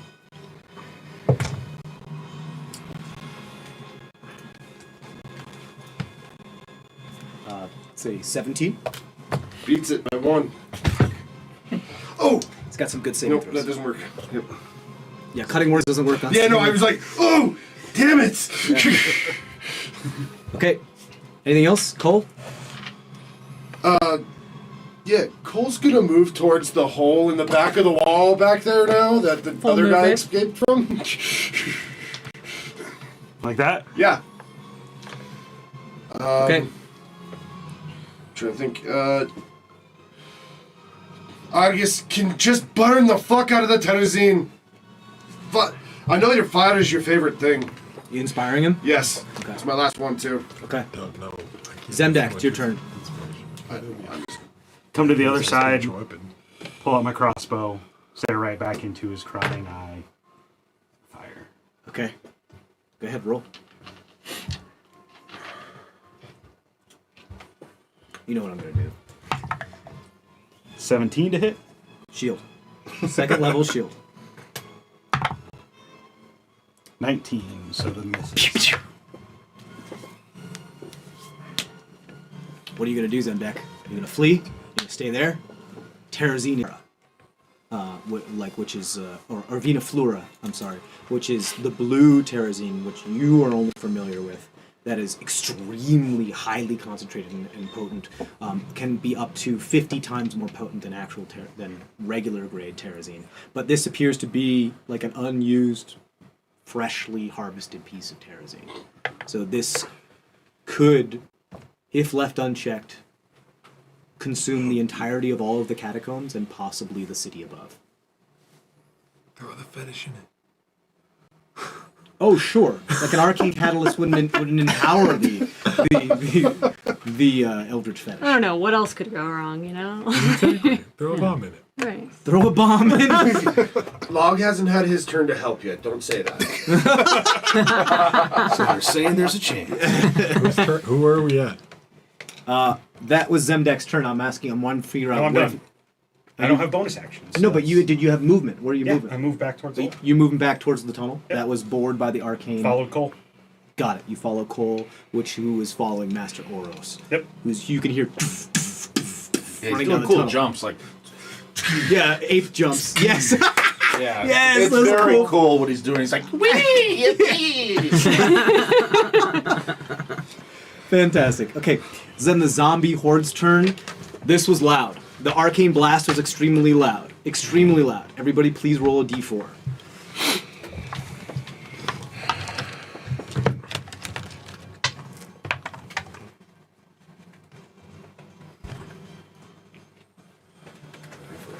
Okay, add 'em up for 7, me. 8, 9, 10. 10. Okay. Didn't you? 10 more zombies show up. That was better than the first one. Yeah.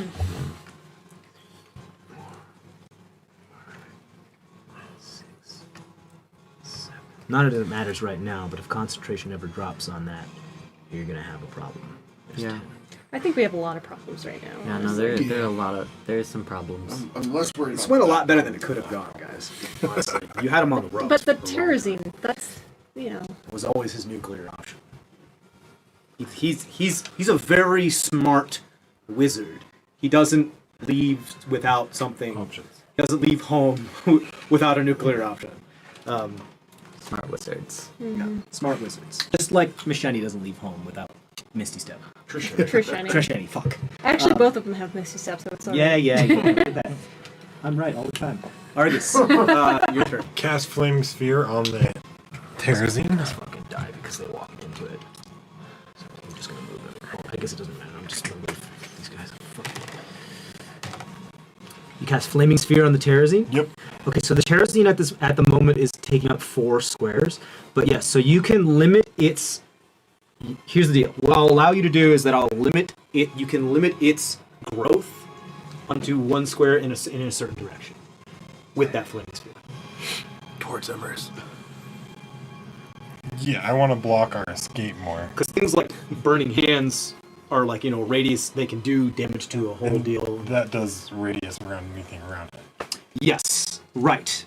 So Terrazine will not, for sure, no matter what, grow in its square, and it will do damage to the Terrazine that is surrounding it. So are you summoning it And on the it's floating, Terrazine? yes. Okay, so, right. Is it dex saves? How often? Yes, dex saves. Okay, so just roll your damage for me. It's not very much. Because it is still, it is stationary stuff. Well, so. if I want to. So I'm really rolling con saves 10. for this thing, just see how sturdy this Terrazine is. 10 points of damage. Okay, so for a moment, you have stifled its growth for this turn. Okay. It doesn't grow any bigger. It doesn't get any smaller. But it has not gotten a chance yet to interact with the magic circle. You are aware that as soon as it does connect with whatever power is being channeled with that, it could be supercharged. So this is a ticking time bomb, and you have very little time to deal with it. It could in a split second turn into explosive growth. So that's the ultimate question. Yeah. But pretty much what you've done is that you've limited it to be just on the form of infantry now. Yeah. Alright. And then He's almost nearly encased in it entirely. And then I'm going to use my spiritual weapon to hit Embers. Okay. Yes, I missed. Missed. Off the the arcane shield. barrier. Oh yeah. Yes. Yeah. Shield saved his life literally every turn in this. And you Argus, you move towards the boring hole. Great. Sofka, your turn. Several points. Sofka just straight up runs. So, Sofka, do you have any fire spells? nope. I checked. Okay. Really? I didn't have any of them prepared. I didn't know about Terrazine. You're fine. Roll Arcana checks for me. The ones that are proficient in Arcana. Seriously? 15. You realize the same thing he does. If this Terrazine it starts to, because of its catalyst arcane nature, if it makes contact with such a powerful conduit, it could become explosive growth. You also know that this is a magic circle, and hence could be affected by things that dissipate magic. We don't have. We don't have We any don't spells. have Dispel Magic. You don't have to spell magic. No. I have no spell slots. I have dispel magic, but I'm out of spell slots. Well, yeah, and you don't have access to it, I right? I have a spell slot, but no dispel magic. Right. Hence the reason we're running towards that door. Okay. Cool. Okay. This Flaming Spear has bought you some time. If you hadn't have done it, you could have very well died this turn. Okay. So That was the point of it. yes, very well done. Sofka, are you casting anything? I don't. I mean, I don't. Hit him with something. Okay. Like sure. Don't waste your stuff. Just hit him with something. He's You like can also one hit use point your left. action to dash if you want. No, I'll hit him with. Do that. Yeah, I'll hit him Cantrip with. again. Yeah, I'll hit him with that cantrip, frostbite. Okay, it's a con save. Yeah. It's a 19 on the die. Yeah, no. So. Nothing. Okay. Log, your turn. Infantry nines. Okay, so he already did shields. That was his reaction. Yep. All right, so I'm going to go ahead and move. I guess I'll move 30 feet that way, but still to where I can see Emerus, where I'm still have a line to him. There? Yeah, that'll work. So Okay. I'm closer there. Yeah, closer to. He doesn't have a reaction because he spent it on shield. And I'm gonna blast him. Okay, go ahead. So one definitely misses. The other one's 19. Does not hit. His AC is 21 with the shield. Ooh, Master Oros piecing the fuck out. That turned out to be a pretty shrewd move. Yeah. Ooh. It wasn't Okay, gonna get his anything ping else, Log? anyways. Bonus He actions? would have done it anyway, too. You're still amped as fuck. Yeah. Nah, that's gonna be it. Okay. It's now Infantry 9's turn. Danger. Terrorising incursion detected. Danger. Terrorising incursion detected. Danger. Danger. Territy must be defended.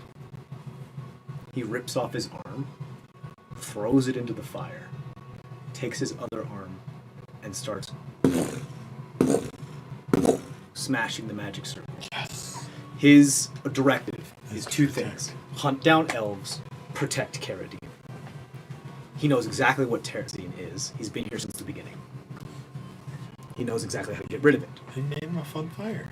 He does not have the abilities to take care of it himself. That's not what he was meant to do. He was meant to hunt down elves. You gave him something to do that with.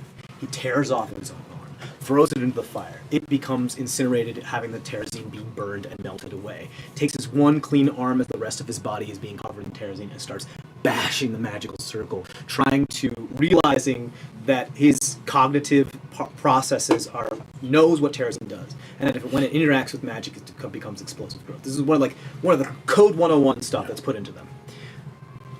He's going to roll some attacks on the magical circle, see if he can impact and hurt the runes enough, damage the runes enough to make it not work anymore, to make it inoperable. Okay. Okay, he has an ability called Siege Breaker, which allows him to do extra damage to objects and buildings. So he'll do double damage with this. Is he enfeebled still, though? Or is it only against the person that... Right, he's still enfeebled. I hated to bring that up, but... Because concentration hasn't been broken, but he does double damage, so it just evens out. Okay, so we're gonna do... I'm sorry. He takes 2 attacks. He is going to use one of his superiority die to do a commander's strike as well. So to do an extra damage die. So he's going to do essentially, I'm just going to round it to 3d8 plus a d. It's going to be 4d8 actually total. Let's see what happens here. That was cocked. Okay. What is this one? We have to hit 20 damage for it to do enough damage. We have 12, 16, 18, exactly 20 damage. Okay, so you see him just kneel down and starts bashing it. You see the ground start cracking as the runes start sputtering and fittering and fading. And it starts getting less and less and less the point where it just stops. The arcane circle is no longer active. What does that mean for the zombies? Zemdack, you see down the path over here. They fall. Yeah. Lifeless corpses. That is Security 9's turn. Terzine's still there, though. Studios still hit there and it's still growing on him. It will not have explosive growth, meaning that who knows what could happen.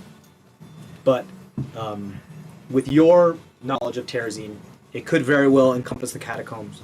You're not sure if it's going to reach the city up above. But the smartest thing to do is call 911 with this stuff. And you know who to call. Ghostbusters? No, the Crystal Brand. But this is what's happening here. Master Oros, it's your turn. What are you doing? Still monkey jumping? Huh? Running? Yeah, dude, I'm way out of there. No, I'm out of combat. Okay, I think I'm gonzo. Right. Well, I'm just keeping track of how far away you had. So you're gonna move another 30 feet. Why not make it 500, dude? Let's We'll move on another 60 feet with So your you're action still and your blasting movement. with this thing too, then, I to think make it cut it one like, clean or is it hole, like? didn't it? Yeah, it went, and pretty much it cut a hole to enough where the other hole that was excavated, because there was a cave in that pulled in everything. And remember, the platoon had come in one side and blew a hole in the wall. Right. So you're just going down a hole that was. Oh, so I didn't cut like a 9 million mile long hole. Not 9 million mile. Laser. You cut like a 30-foot long cylinder. That's still pretty good. That then intersected with Yeah. the other tunnel that was carved by the platoon that was breaking through this area. Yeah, I'm just 45 more feet away. Because it does start to wind after a while and become more part of a natural cavern. Great. You just keep fleeing. Trisheni, it's your turn. Okay. It's then Pernua and then the host. I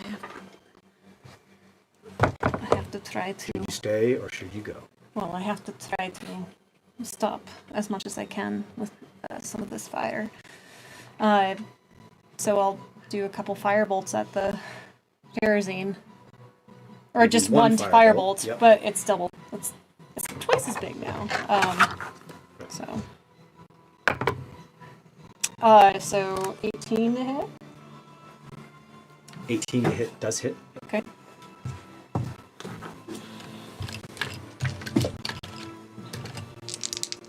It is heavily weakened by this flaming sphere. 15 points of fire damage. 15 points of fire damage. You do cause it to decrease in size. Okay. As you're essentially attacking Infantry 9 with this stuff. You see that the way it is right now, it could be manageable. But you have to have the time to do so. Yeah. I mean, I'm still then... Why? And then I'll run. You look at him and say, why? Yeah. Just... So then 5. He looks at you with tears in his eye. And I just stone cold just look right back. You couldn't possibly understand.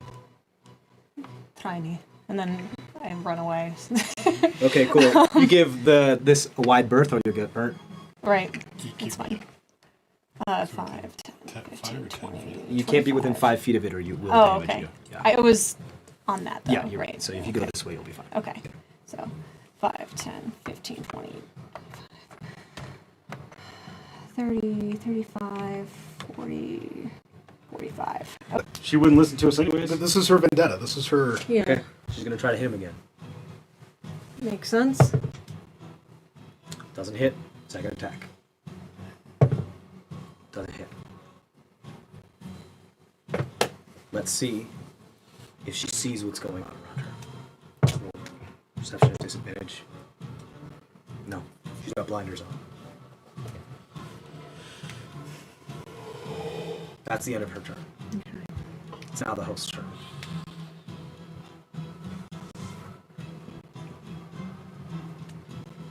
Reaches out to Pernua. You can't hear this. But with the sound Oh, yeah? of... I can't read his lips? You can. Okay. You see he leans in close and says to her with his lips, it's all you can see, his eye and his lips.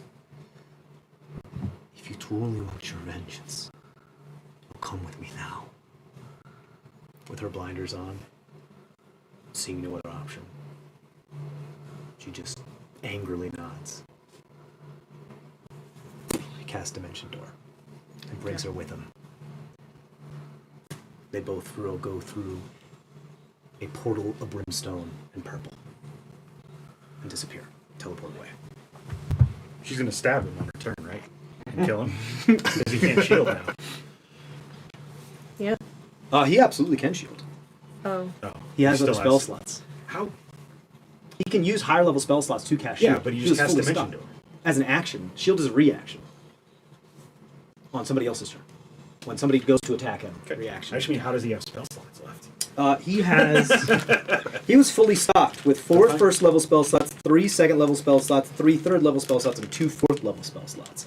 So he used all of them.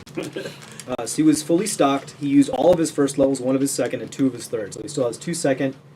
Well, he just used his last fourth, so he's out of fourth. Third. He has 1 third and 2 seconds left. Yeah. Yes, he's a wizard. They leave. Back to the top, Cole. Great.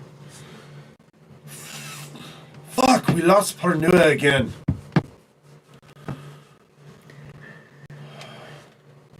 Infantry Knight just doing this. Danger, Will Robinson. Danger. So, Sofka, do you know how to get us out of here quick? He's doing his best to immolate himself by walking into like, the flaming sphere. Would I have advantage on getting us out of Absolutely. Absolutely. Go ahead and roll a survival check at advantage to try to get your bearings. You know how to get out if you're going this way. Okay. This is a new tunnel you have never gone down. That is a dirty 20. Dirty 20. Yeah, you feel confident in once you find something familiar and smell something familiar after going down this thing, you could get yourself out of here. Yeah. Do Sofka says he knows where to go. Do we run? She says we. They say they know where to go. Yeah. I'll just use that one. It helps. Do we run or do we try and get this terrazine under control? I can't do anything. I can't either. I have a flaming sphere and produce flame. And he has created bonfire and we have fireball. Let's tackle it. We'll stay here. We'll create our own fire line. It's very much like the last time we dealt with terrazine. Yes. Everybody who couldn't do anything moved towards the door. So, because the new turn happened, it does. You got it down at 1. It does. The end of the initiative happens. It does go back up. You guys are looking at it. Both of you are terrified, but you believe it's possible. I mean, everybody's terrified because you know that this could mean instant death or instant encasement in crystal until you're pulled out of it, which is never happens. It's your turn, Cole. Oh, Cole's gonna back up to the entrance, but not go through it, and wait there. Okay. Okay. Zemdack. Pull out one of those bottles of grain alcohol I just stole. Yes. Pull off the cork, throw it into the ball of fire. Okay, cool. So go ahead. You get proficiency in improvised weapons. So go ahead and roll a improvised weapon attack for me. I believe it's just be your dexterity modifier plus your proficiency So bonus. it's just a +6. Like, do you want me to roll the hit? or Yeah, roll to just hit damage? the flaming sphere. 12. 12. It's good enough. It gets nice. to enough that the liquid that's spewing out of it gets caught on fire. You just had to get it. Yep. So what damage? Like a D6? It is actually it's Molotov cocktail. I believe it's the fire of a vial of fire water. I forget what it's called. Or lamp oil? Yeah, something like that. I think is what they use in here is oil. Yeah, you look that up and roll the damage when we get there. It's the zombie horde, but the zombie horde is gone. Argus, you're up. Alright, I'm going to ram it with my flaming sphere and then produce flame at it. Okay, you're gonna ram slam flaming sphere into him. Try to bathe him in this flame. Yeah, you're doing that kind of radioactive shower wash of him with his flaming sphere. Yeah. Cool. So there's So roll your that. flaming sphere damage because he's purposefully failing the dexterity saving. 5 fire damage. 5 fire damage. You got it. And that was 5 for the flaming sphere. Okay, you got it. And It's then 10. the produce flame, I rolled a 26 to hit, Okay, go ahead. and that is 10 more fire damage. 20 fire damage total. Okay, keeping that in my head. 20 points of fire damage. Argus, that's your turn then. Sofka, you're up. Sofka's gonna go to the door. Okay. Ready to lead the charge out of here because you know where to go. You got it. Log. So I'm going to move as far as I can towards the door, Yes. and then do create bonfire on the. You got it. Go through the tunnel and the hole. Go ahead. It automatically failed its dexterity saving throw because it's on security 9 and he, or not infantry 9, and he is purposely failing these dexterity saving throws. He He's realizes letting that us burn him. you're right because he knows that Terrazine is a far more greater threat than having an elf in the presence. Terrazine could destroy cities if it had left unchecked. 13. Sofka could not. 13 damage. 13 damage, so that's a total of 33. 33 points of damage. You guys get it down another size. It's possible. You guys are doing good. It is smaller than it was last time. It was like a 10 feet wide, or 10 like 2 squares. It is now 1 square.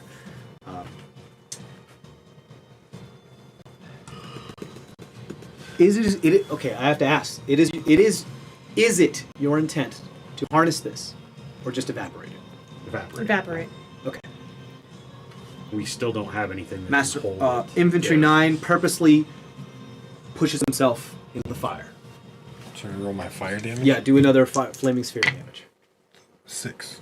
6, so that's a total of 39 damage. You have to do 50 damage to this thing in one round to get rid of it. Okay? Trisheni. Master Oros, you're just chilling. You're out. Man, I kind of wish I'd stuck around. Pretty good help. I'll still Sure, your strength would have been able to help. still get close to the door, but I firebolt is fine. I have Yep. plenty of range. Yeah, go ahead. I firebolt. Probably would have wanted to harness. 18 on the dice. Yep, that'll hit because he is trying to get in the way of the firebolt. That is 11 points of damage exactly. Exactly how much you needed. That was the last person with fire magic this turn, guys! Woo! You guys evaporate the remainder of the We are terrorism. the Argent Flame. Yes. Amazing. Secure or infantry line looks severely damaged, but still functional. You have a moment. Yeah. You have a moment. Look, Security 9 looks like it immediately goes into a shutdown rest mode. You guys have a moment here. Are you running away, or are you resting here? Because at the moment, this is the safest place to be. I've got to save for at least a minute because I got to fix Crash or Okay. Conk. Okay. I don't know how I feel about elf killing machine and resting. It is. How long is it resting? You know that this thing takes a while. will rest for at least an hour, Yeah. at the very least. I saw a security force do a maintenance cycle. This thing looks extremely damaged. It is like laying down. It might be taking a long rest. Okay. I mean, Okay. you're fine if you want to hide in the tunnel. I will hide in the That's perfectly acceptable. Yeah, maybe hood up. I don't know. hood up. Just like hiding, taking a nap. So, are you guys taking a long rest here? This is one of the safest places to be at the moment. I mean, You yeah, gonna pop it- and if pop a hut? Yeah, if Sofka's worried, we can always pop the hut. We can keep the. Master Oros, are you headed? You can tell me where you're headed later. Oh, sure. Yeah, But we can keep that thing outside of the hut and you inside absolutely. of the hut. Because it will not be able to enter the hut. Right. If you don't, if you Because tell if I make it not one of the creatures that can enter the hut, it will be safe away from you until we. It's impossible for it to do it unless it dispels the hut. This might be a great place for us to try to repair Conk. I mean, I gotta mend him at least for a minute to get him up and But be I'm able to saying, move. like, this workshop might be a great place for us to try to. Yeah. Yeah, this is pretty decked. Yep. This workshop was made to create and maintain Warforged. I'd also like to talk to Infantry 9 if I It's could. insane how you were able to save him too. He is severely damaged. I think he's at 6 hit points out Wow. of something like 99. I'm still surprised we actually managed to persuade him that they were the enemy. That and was not wild, us. guys. So wild. Okay, so you guys are taking a long rest? Yep. Yeah, so are you going to play that lovely song from Yeah, so Cole pulls out his lute. Gather back here. Yeah. Yeah. Yeah. Back in this little further alcove. away from the Pull out it my out fun. and play his song of... It's very similar to his song of rest, but it's also, yeah, exactly. Are we gonna do a short rest first and not in your bubble? Or no, we don't need to. Never mind. You don't really We're need to long because you can rest. just ritually recast it. Yeah. We're fine. Never mind. Okay. You guys begin to rest. I'll let you know after this long rest, you guys will be leveling up to level 6. So, what I want you to do before we end tonight is I want you all to roll your hit dice if you choose to, okay? And then that will be it for this episode. Which dice am I rolling? You roll your bard dice. That's up to you. Isn't it? Whichever class you're going to take is which dice you That's roll. up to you. They're both available to you. I'm giving you the option. Oh, that's average. Okay, you got a Zemdack got a 5 on his D8. You can go ahead and add your con modifier to that and increase your maximum hit die by that. You can reroll once. You're taking another level in Artificer, correct? Yes. Yep. Sofka, you're taking another level in Druid? yes. Reroll once, correct? Reroll once, correct. 7 out on your D8, great. So you add your Constitution modifier to that, and that's what you increase your health points by. Master Oros, you are fully. He doesn't totally screw us with It's like, whoa. I'm leveling up as a bard. You are? Yes, for this one. Okay. I decided to. You made me sad. Let me think about this. I'm still thinking. This is like hard for me. Okay. I have so many special things for you. I know. No pressure, no pressure. Pressure though. Argus, what do you take? What level are you taking? Cleric. Cleric, okay. What'd you get? I rolled a 4 on the die, so plus 4 because of my constitution and it being a hill dwarf. So it's plus 8 to my Plus 8, great. I rolled on. I'm gonna take another level in wizard. I rolled a 3 on the die, which is nice and average. So total of 5 more points. With the feat I get at 6, we no longer need a rogue or nitpick because I now have expertise with all tool checks. That's true. I also get another I channel my own. divinity. That's true. Yay. And then our warlock. Are you taking another level in warlock? Yep. Rolled a 6 plus a 1, so plus 7. Okay, great. Those are your hit die. Have you decided or do you need time? I did decide, and I'm not taking my bard level. I'm taking my sorcerer level. I rolled a 4. Okay. That's good for a sorcerer. Can you... Everybody else can go. Can you stay for 10 minutes? Yeah. You gotta end the. Well, because I'm going to record this with him. Oh. Okay. So that's it for the big for the lion's share of the episode here for the Argent Flame. I'm going to ask everybody but Cole to please leave the table. Everybody, please have a good night. I'm sorry I can't say good night to you, goodbye to you individually. We're going to take a short break here, just a quick 5-minute break while I say goodbye to everybody, and then we're going to sit down at the table to do a special little hidden scene with Cole. Stay tuned.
And we're back here for the last few minutes of CrestVahllen D&D, the Argent Flame.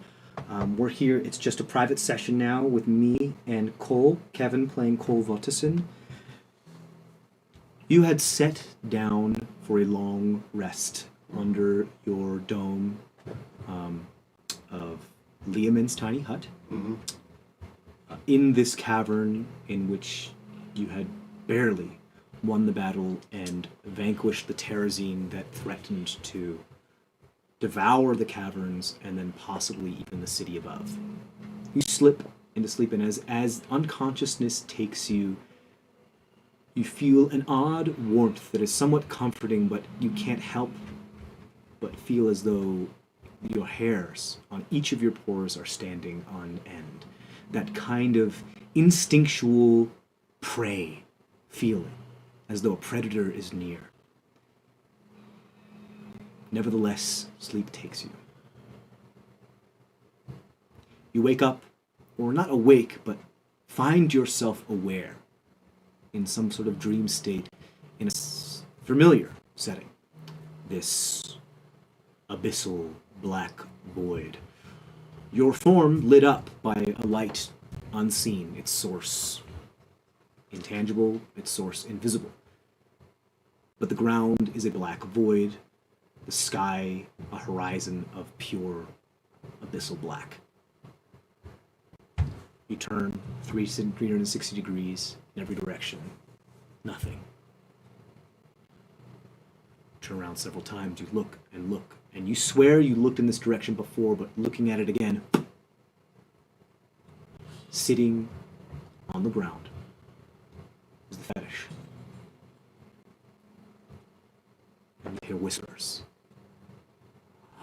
Champion, champion. Wrench my power.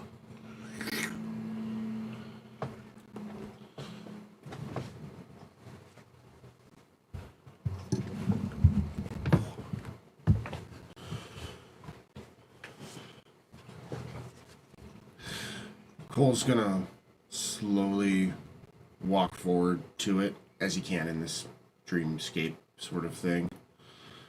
And he's gonna look at it for a second before he leans down and picks it up. You hesitantly approach it, lean down, pick it up, and as your hands touch its form, your fingernails fall off. Your knuckles begin to deform and elongate until your fingers become these black, ichorish tendrils that wrap several times over around the fetish. And you can't help but think in your mind, this is normal. This is what's supposed to happen. And then your hand, your palm, opens up like the mouth of a leech. And it begins to gorge itself upon the fetish, devouring it whole, pulling itself into your arm proper, like the space within your bones and your ulna and radius is larger than what you think it is. Your arm's physically devouring this thing. It's painful.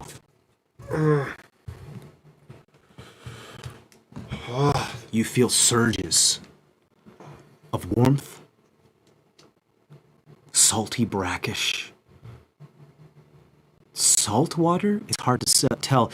You don't know whether you're tasting your own tears from the pain or if all of the saliva in your mouth has turned brackish. Your arm, now in almost absolute agony, finishes devouring this fetish. And you have relief for a moment as you keel over on all fours.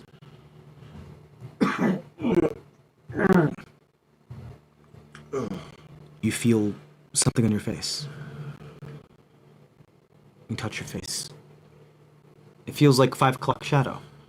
Or like the beard, but it feels thicker, the hair thicker, the hair much thicker. Thick like onion grass? No. Tentacles growing out of your face like beard. You instinctively like pull out your dagger like that you use to like give yourself a shave every once in a while, as you have done on the road, and start to cut off these tendrils that are growing, piercing your flesh and growing out of them like beard hairs, but thicker, girthier. It hurts, but you continue to cut at them, and you cut at them, and they grow back, and they keep growing back. You can't keep up with how fast they're growing. You feel octopoid or squid-like tentacles now growing out of the inner lids of your eyes around your sclera, coming out of the inside ocular orbit of your eye, holding your eyelids open as you see before you a wave of crimson hits the horizon. A large tendrilled mass in the distance. You're not sure if it's large or small because you can't tell how far away it is. The distance is an optical illusion, but you just get the feeling that this thing is immense and imposing. It looks like it is distorted. Like it's like like when you look at something underwater, distorted. But the liquid is crimson, almost as though it's in a translucent blood-like substance. And you just hear, "Yes, my champion. Yes."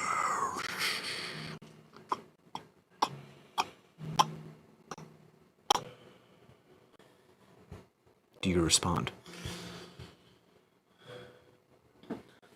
Because Cole's not completely clear on everything. He's gonna go, champion? Champion what? Champion of what? My paladin. My hand. My puppet.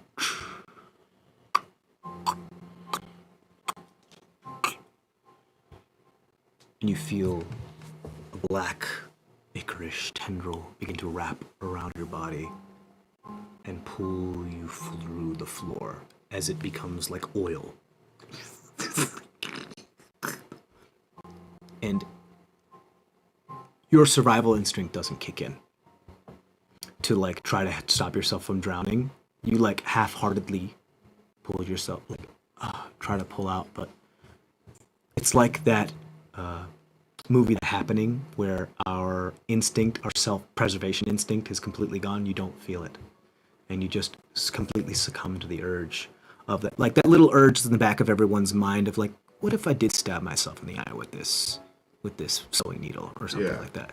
You just give in to that completely until it goes around your neck, around your chin, and then around your eyes. And the last thing you feel is the tendrils from your eyes wriggling in the air above this liquid.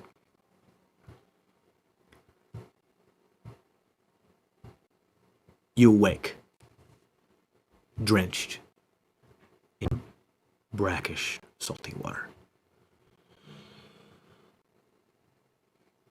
When did I get back to the sea? You hear voices talking around you, the voices of your friends. What, guys? As though they've been up for a while and you slept in. Guys, what's going on? You look around, they're all asleep. But you still hear the voices. You look at their mouths are not moving. But you hear their voices. You hear their thoughts. You hear what's happening in their heads. You hear, and then it begins to become oppressive. All of their thoughts, their dreams, their inklings, their desires begin to, like a vice on your brain, clog. It now sounds like a cacophony of voices as more and more thoughts from the same individual pile on each other like a dog pile, clogging the valve that is your input into your brain. It becomes painful, psychically painful. Cole's clutching at his head and just grunting and like pain and holding like ah. You let out a blood-curdling scream that wakes the rest of the group. And that's where we're going to end this episode of CrestVahllen D&D, The Argent Flame. Thank you guys for sticking with us. We know it was a long episode. Hopefully you'll be with us next time. Our next session, if I believe I'm correct, is January 2nd. Yes. January 2nd at 1 p.m. Catch us back here. Thank you all, listeners and adventurers. Yes. 1:30 p.m. Right, that's right. 1:30. 1:30 is our podcast. 1:30, January 2nd at 1:30. Catch us back here next time, and stay safe out there, everybody.